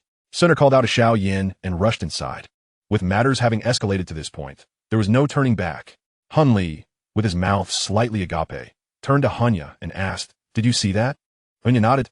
"Hun Cang is truly a madman." Hun Li expressed his agreement. If it were in the outside world, he would dare to act against members of the ancient clan, but this was the ancient realm. "We should proceed as well," Hun Ya suggested. Hun Li nodded assent. As they approached the spatial gateway, Hun Ya suddenly warned, "Be cautious of Hun Cang once we enter." Hun Li retorted bitterly, "With the 2 of us joining forces, should we really fear him?" Within the tomb of heaven, energy storms and spiritual entities that concealed themselves to launch attacks awaited. Upon entering, Hun Cang unleashed all the fire spirits. The energy here was exceptionally potent, allowing the fire spirits to enhance their powers. Given their formidable strength and their fiery nature, the air ignited, and the space warped wherever they passed. Weaker energy life forms were swiftly dispersed by the fire spirits, transformed into energy cores, and subsequently devoured. Hun Cang made a beeline for the 3rd layer. 3 months later, he halted before a barrier. Although it was his first visit, Hun Cang recognized that this barrier was constructed from ancient devouring insects, exceedingly robust. To advance to the 3rd layer, he must breach this barrier. "Let us give it a try," Hun Cang thought, and the fire spirits adhered to the barrier, their flames melting a passageway through. After a brief wait, Hun Cang finally stepped inside. Since ancient devouring insects excelled at consuming energy, the substances secreted post-digestion formed barriers. If he recklessly ventured in without understanding the situation, He could easily become trapped. After a while, Hun Cang successfully entered the third layer. He glanced back at the path he had taken, now sealed once more. Collecting those items could wait. He needed to devise a plan first. Time slipped by slowly, and soon there was movement within the barrier. Hun Cang swiftly concealed himself. Almost immediately after he departed, several figures burst forth from within. They included Xiao Yan, Sun Er, Huaji, Yao Xingji, and others, including Hunya and Hun Li. The energy fluctuations emanating from them indicated a significant enhancement compared to when they had first entered the Tomb of Heaven. Xiao Yan and Sun Er were the first to depart, soaring deeper into the tomb, followed by the members of the Yin and Yao clans, who also dispersed in search of exotic flames. Hun Cang quickly pursued the members of the Yao clan. Though Hunya and Hun Li had grown in strength, Hun Cang was confident he could handle them. However, he could not ensure a swift kill. He feared that one of them might escape, so he decided to bide his time. Given the habits of the Hun clan and the personalities of the two, they would undoubtedly make a move against Sun Er. At that moment, if Xiao Yan and Sun Er could hold one of them back, he would have his chance. Soon, after pursuing for a while, Hun Cang saw the distance was nearly right and made his move. Hun Cang, how did you end up in the third layer? Yao Xingji was taken aback. He had just passed through the barrier and had not seen Hun Cang. Realizing this, Yao Xingji's heart sank. Hun Cang's ability to arrive alone indicated his terrifying strength. I borrowed the fire. Hun Cang replied coolly. Yao Xingji retorted coldly, in your dreams. Flames surged from his body, but Hun Cang merely pointed, redirecting the flames back, transforming them into a fiery projectile. Witnessing this, Yao Xingji was stunned. Before he could process it, his consciousness spiraled into darkness. I'm done for. Yao Xingji resolved to self-detonate. He would rather die than not alert others to the situation here. Hun Cang furrowed his brow and quickly vacated the scene. Chapter 156. The Blood Knife Saint. Xiao Xian emerges. Whoosh. Shortly thereafter, Hunya, Hun Li, Xiao Yan, and others appeared one after another. Someone self-detonated. Sun Er's expression turned grave. It had only been a short time since they entered the third layer. Huaji closed her eyes to sense the situation and remarked, it seems to be Yao Xingji. Nearby, Huaxian echoed in astonishment. Him? He has no slouch, so why would he self-detonate? Huaji pondered. Perhaps it was to issue a warning. After saying this, she grasped Huaxian's shoulder and urged, let us go to the vicinity of the ancestor's tomb. Sun Er too looked to Xiao Yan and said, we should hasten our departure. The members of the ancient clan hurriedly followed Sun Er. Their primary concern was to ensure her safety on this excursion into the Tomb of Heaven. Hunya and Hun Li exchanged glances, their expressions flickering as they watched Sun Er and Xiao Yan leave. They had been clustered together, making it impossible to find an opportunity. It's vexing, Hunya frowned. Hun Li's tone reflected resignation. What can we do? The tomb is located within the ancient realm. Hunya lamented, what a pity. If Hun Cang were here, we would have at least one more ally. Hun Li replied him. He is probably still trapped outside the barrier of the third layer. After a pause, he urged, let us proceed. We must first enhance our strength. There will be ample opportunity to strike later. After all, we have a considerable duration within the tomb. Hunya nodded in agreement, recognizing that the flow of time within differed from the outside, and they could remain in the tomb for 3 years. On the other side, as the two discussed Hun Cang, he had already followed closely behind the two members of the Yin clan. He refrained from acting hastily. Yao Xingji's actions had served as a wake-up call. Self-detonation not only attracted attention, but could also lure energy entities towards them. The third layer was unlike the previous two. Even semi-holy energy entities could be present. I feel somewhat uneasy. Huaji confided to Huaxian beside her. Huaxian nodded slightly. I feel it too. It's as if we were being watched. Huaji's expression turned serious. There is something I didn't mention to them earlier. Huaxian was taken aback. What is it? Huaji replied, the exotic flames. After Yao Xingji self-detonated, his exotic flames vanished. Huaxian blurted out, you suspect someone is targeting the exotic flames? Huaji nodded. Huaxian furrowed his brow. But who could it be? Xiao Yan? No, he lacks the strength and speed for that. The Lei clan? They have no particular interest in exotic flames. At that moment, a surge of energy surged forth from the distance, interrupting the thoughts of the two individuals. Huaxian, taking the lead, charged forward. This was an energy entity of the 8-star Dou Zun level, one that Huaxian could handle alone. After a few exchanges, he had already gained the upper hand when his peripheral vision caught sight of something. He shouted urgently, be careful behind you. Huaji's heart trembled as red flames erupted from within her. Her Dou Qi surged forth, roaring like a raging river. Just then, a cold voice resounded, seal. In the next instant, Huiji felt as though she were enveloped in an endless chill. She realized that the red lotus karma fire had retreated back in her body, along with her fire attribute Dou Qi. Before she could even comprehend what was happening, Huiji lost consciousness. The realization struck her. They had indeed been targeted by an unusual fire. This was her final thought. "It's you," Huaxian exclaimed in surprise as he recognized the newcomer. "Indeed, it is I," Hunin replied nonchalantly. Subsequently, employing the same tactic, Huaxian found himself with little opportunity to resist and was utterly obliterated. As Hunin retracted the red lotus karma fire, his figure swiftly vanished. Meanwhile, Xiao Yan and his companions were advancing deeper into the Tianmu. "Brother Xiao Yan, you seem troubled," Xun remarked. From the moment they had arrived, Xiao Yan had been silent. He forced a smile. "Yes, I worry whether we can enter the ancestral tomb." In truth, his mind was preoccupied with the death of Yao Xingji. Yao Xingji possessed an unusual fire, yet there was no sign of it at the place of his demise. Could it be that his elder brother had intervened? Upon hearing this, Sun Er expressed her belief, offering reassurance. "Our ancient clan has attempted to enter several times before, but failed, likely due to our bloodline. You, Brother Xiao Yan, are a member of the Xiao clan, so you should be fine." Subsequently, the group skillfully navigated past several energy entities and drew increasingly closer to Xiao Xian's tomb. Suddenly, an imposing energy entity burst forth. The expressions of the ancient clan members shifted dramatically. "A half-saint. This is a half-saint." Sun Er gazed intently at the energy entity and declared, "He has arrived. There is no evading him. We must confront him." The ancient clan members steeled themselves, preparing for battle. "Brother Xiao Yan," Sun Er called out. Xiao Yan snapped back to attention, unwilling to be negligent, and joined forces with the ancient clan members. The newcomer introduced himself as the Bloodblade Saint, attacking with incredible speed, sending the members of the ancient clan flying with just a few strikes. The Bloodblade Saint continued his relentless assault, locking on to Xiao Yan and swiftly launching his offensive. Xiao Yan's heart sank. He could no longer hold back. He activated the Heavenly Fire 3 transformations in rapid succession, unleashing all 3 transformations at once. This marked the first time he had employed the 3rd transformation. A tingling sensation coursed through his forehead, as if something were emerging from within.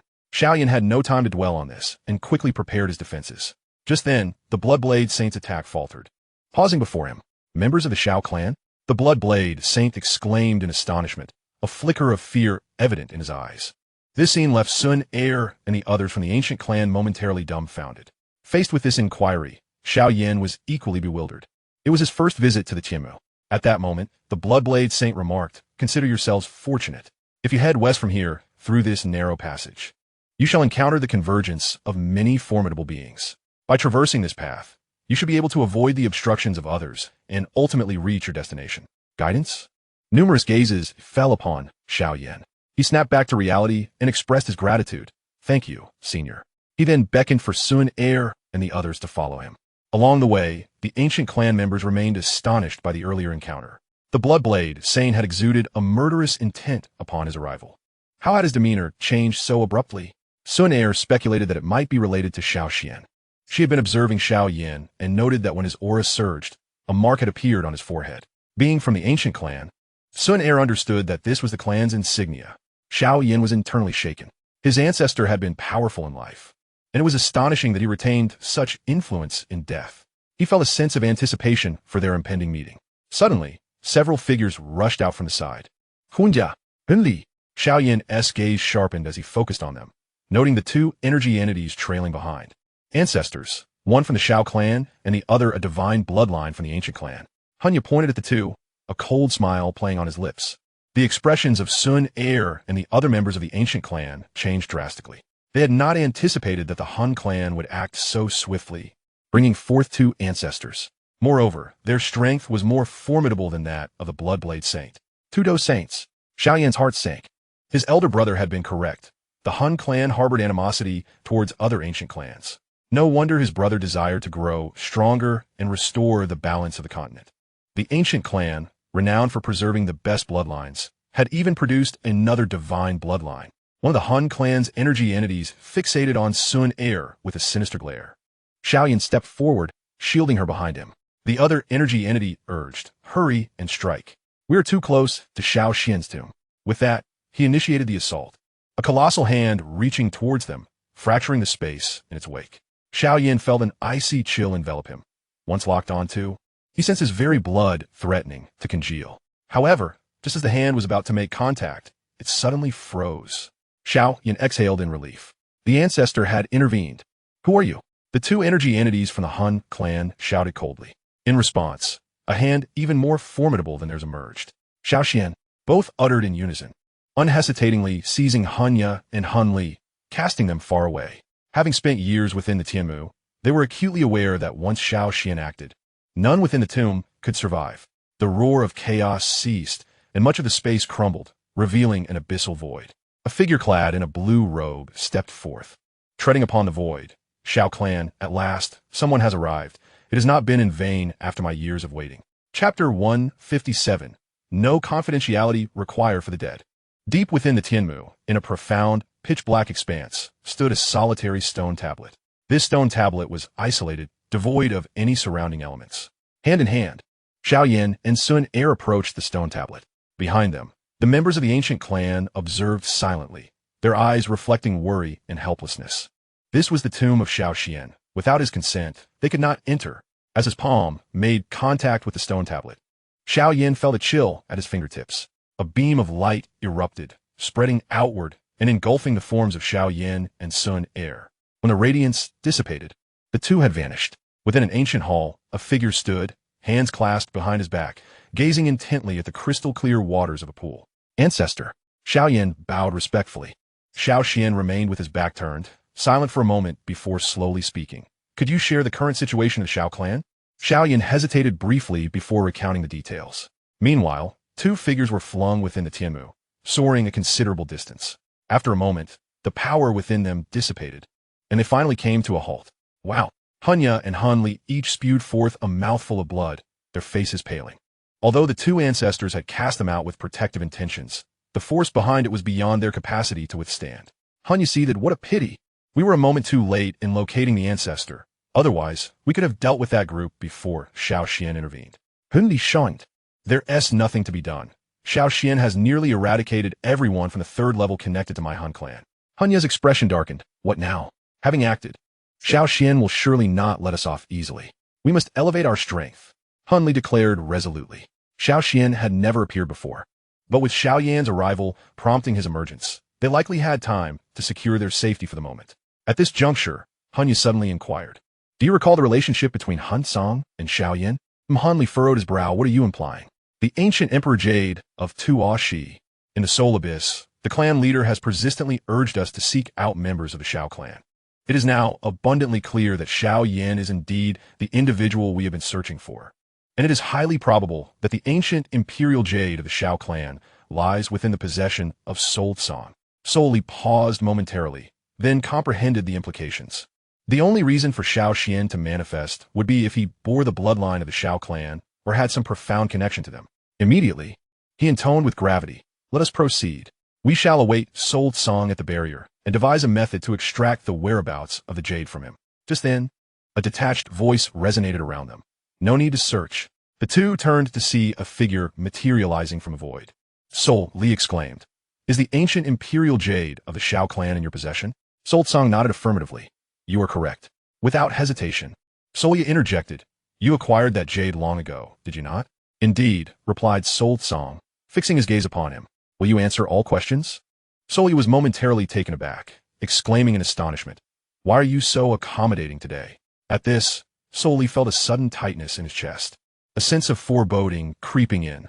The next moment, Soul Cang spoke words that sent chills coursing through him, as if he were plummeting into an icy abyss, because there is no need to keep secrets from the dead. The tone of Soul Cang was frigid. As these words fell, the surrounding void erupted violently. 5 fiery spirits emerged, transforming into 5 distinct fire beasts, radiating light that intertwined with one another.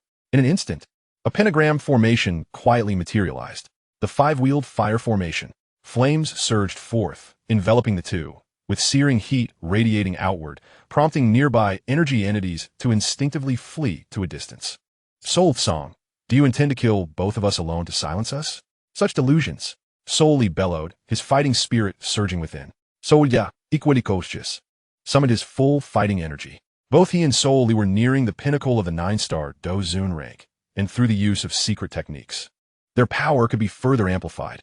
They sought not to vanquish Soul Song, but merely to survive and escape the tomb of the heavens, content to relay the news to the clan leader. Soul Song's demeanor remained calm, devoid of any ripple of emotion. Third turn of the fire spirits. He intoned inwardly, as several fire spirits contorted in agony, seemingly enduring unfathomable pain. Simultaneously, torrents of energy surged into Soul Song's body like a deluge. In an instant, his power soared. Peak of a 9-star, 9-turn Dou Zun. Half-saint, 1-star Dou Sheng.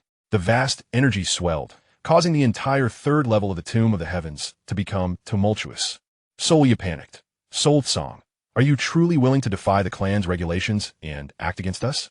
He was thoroughly intimidated by the rising aura of Soul Song.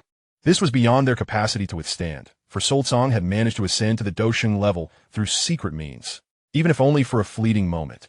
It would be sufficient to end their lives. Meanwhile, a fervent madness ignited in Soul Li's eyes, his blood surging in a fierce blaze. He was fighting desperately, a life for a life. However, their efforts were utterly futile against Soul Song. With a flash in his eyes, Soul Song unleashed his soul power. Soul Li and Soul Li clutched their heads, unable to sustain their own fighting energy. Within the formation, a flicker of flame emerged between the two, expanding outward. Flame devouring the firmament. The space around Soul Li and Soul Li shattered, and wherever the flames passed, everything was incinerated.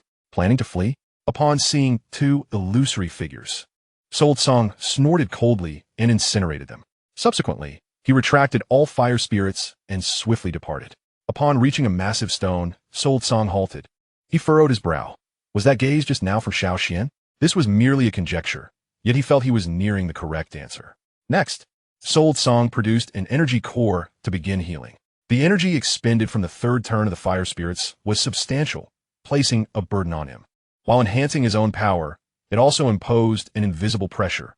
Fortunately, the return of the 3,000 yen flame still provided healing effects, and even enhanced them. Thus, Soul Song was not overly concerned for himself, knowing that with time, he would recover. However, he pondered the state he had just experienced. Although he had unleashed the power of a 1-star Dou Sheng, he was not satisfied.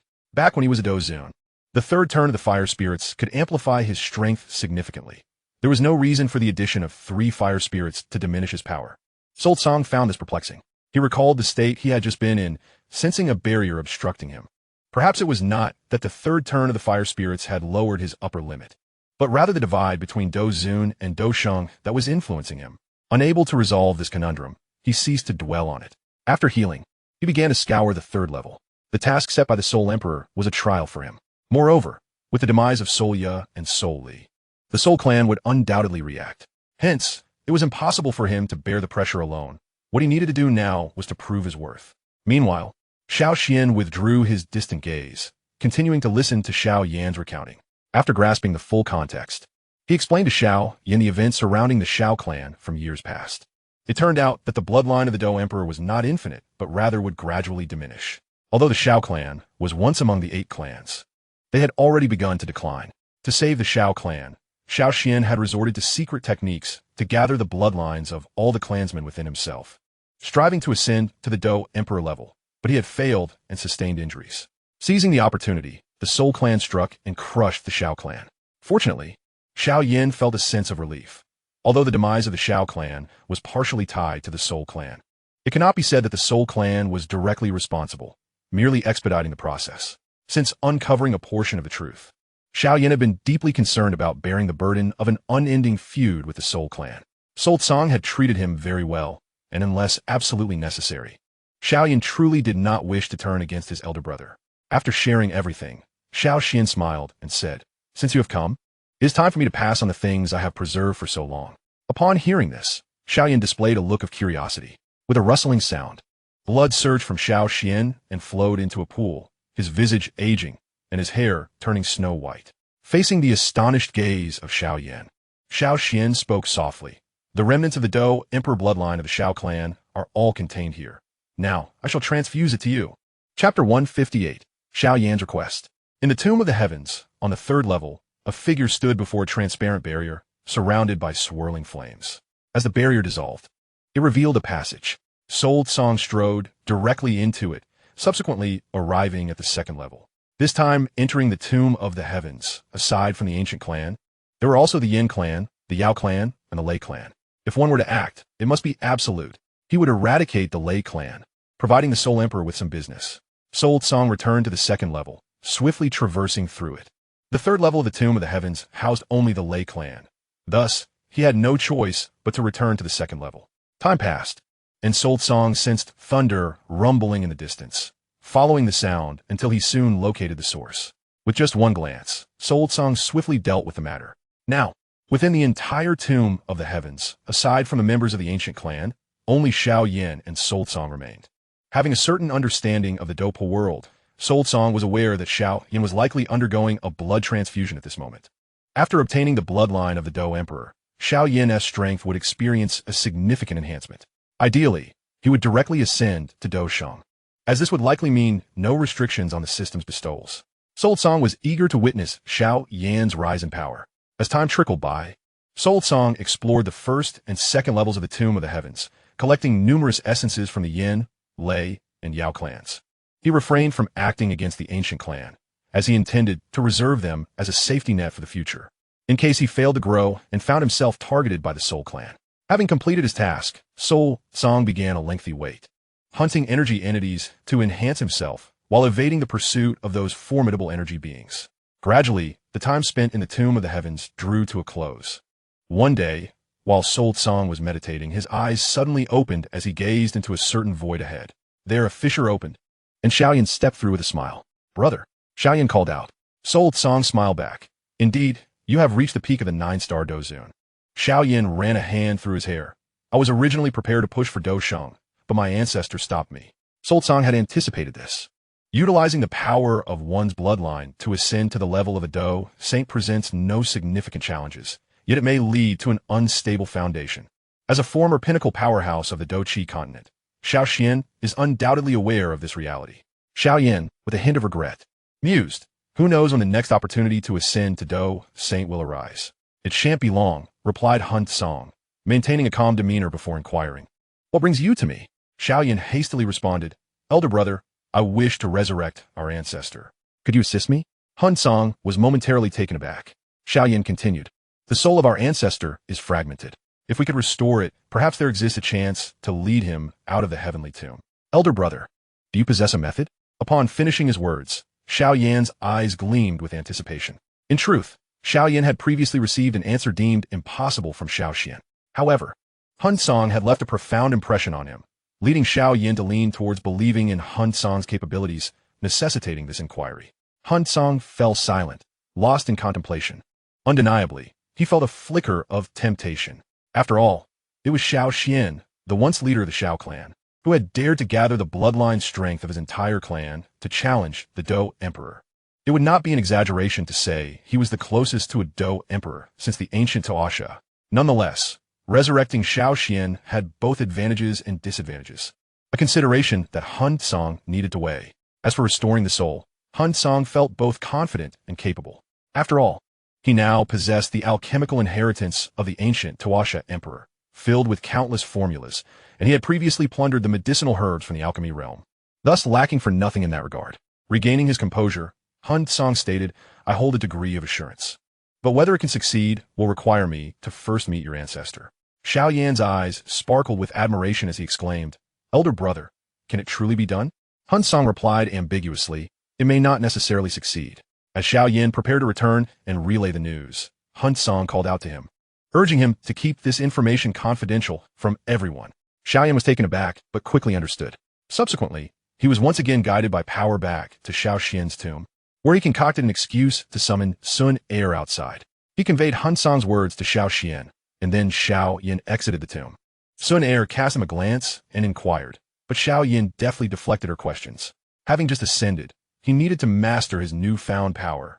So he immediately began to cultivate outside the tomb, surrounded by the ancient clan's members. Meanwhile, after a brief moment of quiet anticipation, a fissure appeared beside Hun Cang, and after a moment's hesitation, he stepped inside. His vision darkened momentarily before returning to clarity. At the edge of a well filled with crimson liquid stood a figure. Aged in appearance with white hair, yet his aura remained robust and imposing, as if he were a towering pillar. Hun Cang calmly inquired, "Did you witness everything that transpired before?" "Indeed," replied Xiao Yan, turning to face him with an expression of astonishment. "Why did you act in such a manner?" "For self-preservation," Hun Cang stated, locking eyes with him. Xiao Yan paused, taken aback, then scrutinized him closely, expressing his surprise. "Are you certain you are of the Soul clan? What has become of your bloodline aura?" "It has been extracted," Hun Cang thought to himself, yet replied, "That is a secret." After a moment of silence, Hun Cang declared, "If you wish to leave, I possess a method, but it requires you to accept a mark from me. This mark would be inscribed upon the soul, and consenting would mean entrusting one's life and death to another." Xiao Yan, well aware of the implications, found himself hesitating. In truth, his desire to escape was not particularly strong. It was only because Xiao Yan had expressed a fervent desire to witness this moment that he refrained from obstructing it. Observing Xiao Yan's silence, Hun Cang could infer his thoughts and said gently, "In truth, even had the Soul clan not intervened, you would still be unable to ascend to the status of an emperor." Xiao Yan was taken aback, asking, "Why is that?" "This realm lacks a certain special essence," Hun Cang replied. "Without this essence, one cannot break through to the Dou Emperor level." Xiao Yan frowned. "A special essence? Are you attempting to deceive me? You are rather naive." "Believe it or not," Hun Cang responded calmly, "if you allow me to inscribe the mark, provided you assist me with the task in the future, I can lift it and even offer you a chance to become an emperor." A flicker of struggle crossed Xiao Yan's eyes. Achieving the status of Dou Emperor was his greatest lifelong ambition. "Furthermore, do you not wish to glimpse another world?" Hun Cang prompted. Xiao Yan queried, "What grounds do I have to trust you?" Hun Cang replied, "I merely present the facts. The choice is yours." Xiao Yan fell into contemplation, his mind racing through the various benefits Xiao Yan had outlined to him in recent days, the majority of which were enticing advantages. Xiao Yan had even mentioned that the cultivation method he practiced was one that the ancient Taoisha emperor had once trained in. Naturally, Xiao Yan was skeptical. Yet when asked about any cultivation method capable of devouring exotic flames and allowing for their evolution, he found himself at a loss for words. According to his understanding, exotic flames were unique nomenclature within the Dou Qi continent, with only 23 known varieties. And yet, this method was precisely capable of consuming them. As Hun Cang observed Xiao Yan, he felt a flicker of anxiety. After all, Xiao Yan was a rare asset. If he could be resurrected, he would undoubtedly serve as a formidable trump card in the future. At last, Xiao Yan slowly raised his head and asked, "What do you require me to do?" Hun Cang exhaled a sigh of relief and replied, "To confront the Soul Emperor." "The Soul Emperor?" Xiao Yan's brow furrowed. "I have heard Xiao Yan mention that he ought to be your father." Hun Cang nodded, "Yet that does not preclude me from being wary of him. That fellow is shrouded in mysteries." Xiao Yan thought to himself, then stated, "Very well, he took the opportunity to strike against me. I have long remembered that grudge." With the transaction established, Hun Cang immediately inscribed the mark upon Xiao Yan's soul. The heavenly realm's soul? Xiao Yan felt a renewed sense of incredulity. Hun Cang maintained a calm demeanor, indeed. Xiao Yan fell silent. Following this, Hun Cang began to prepare the necessary medicinal materials.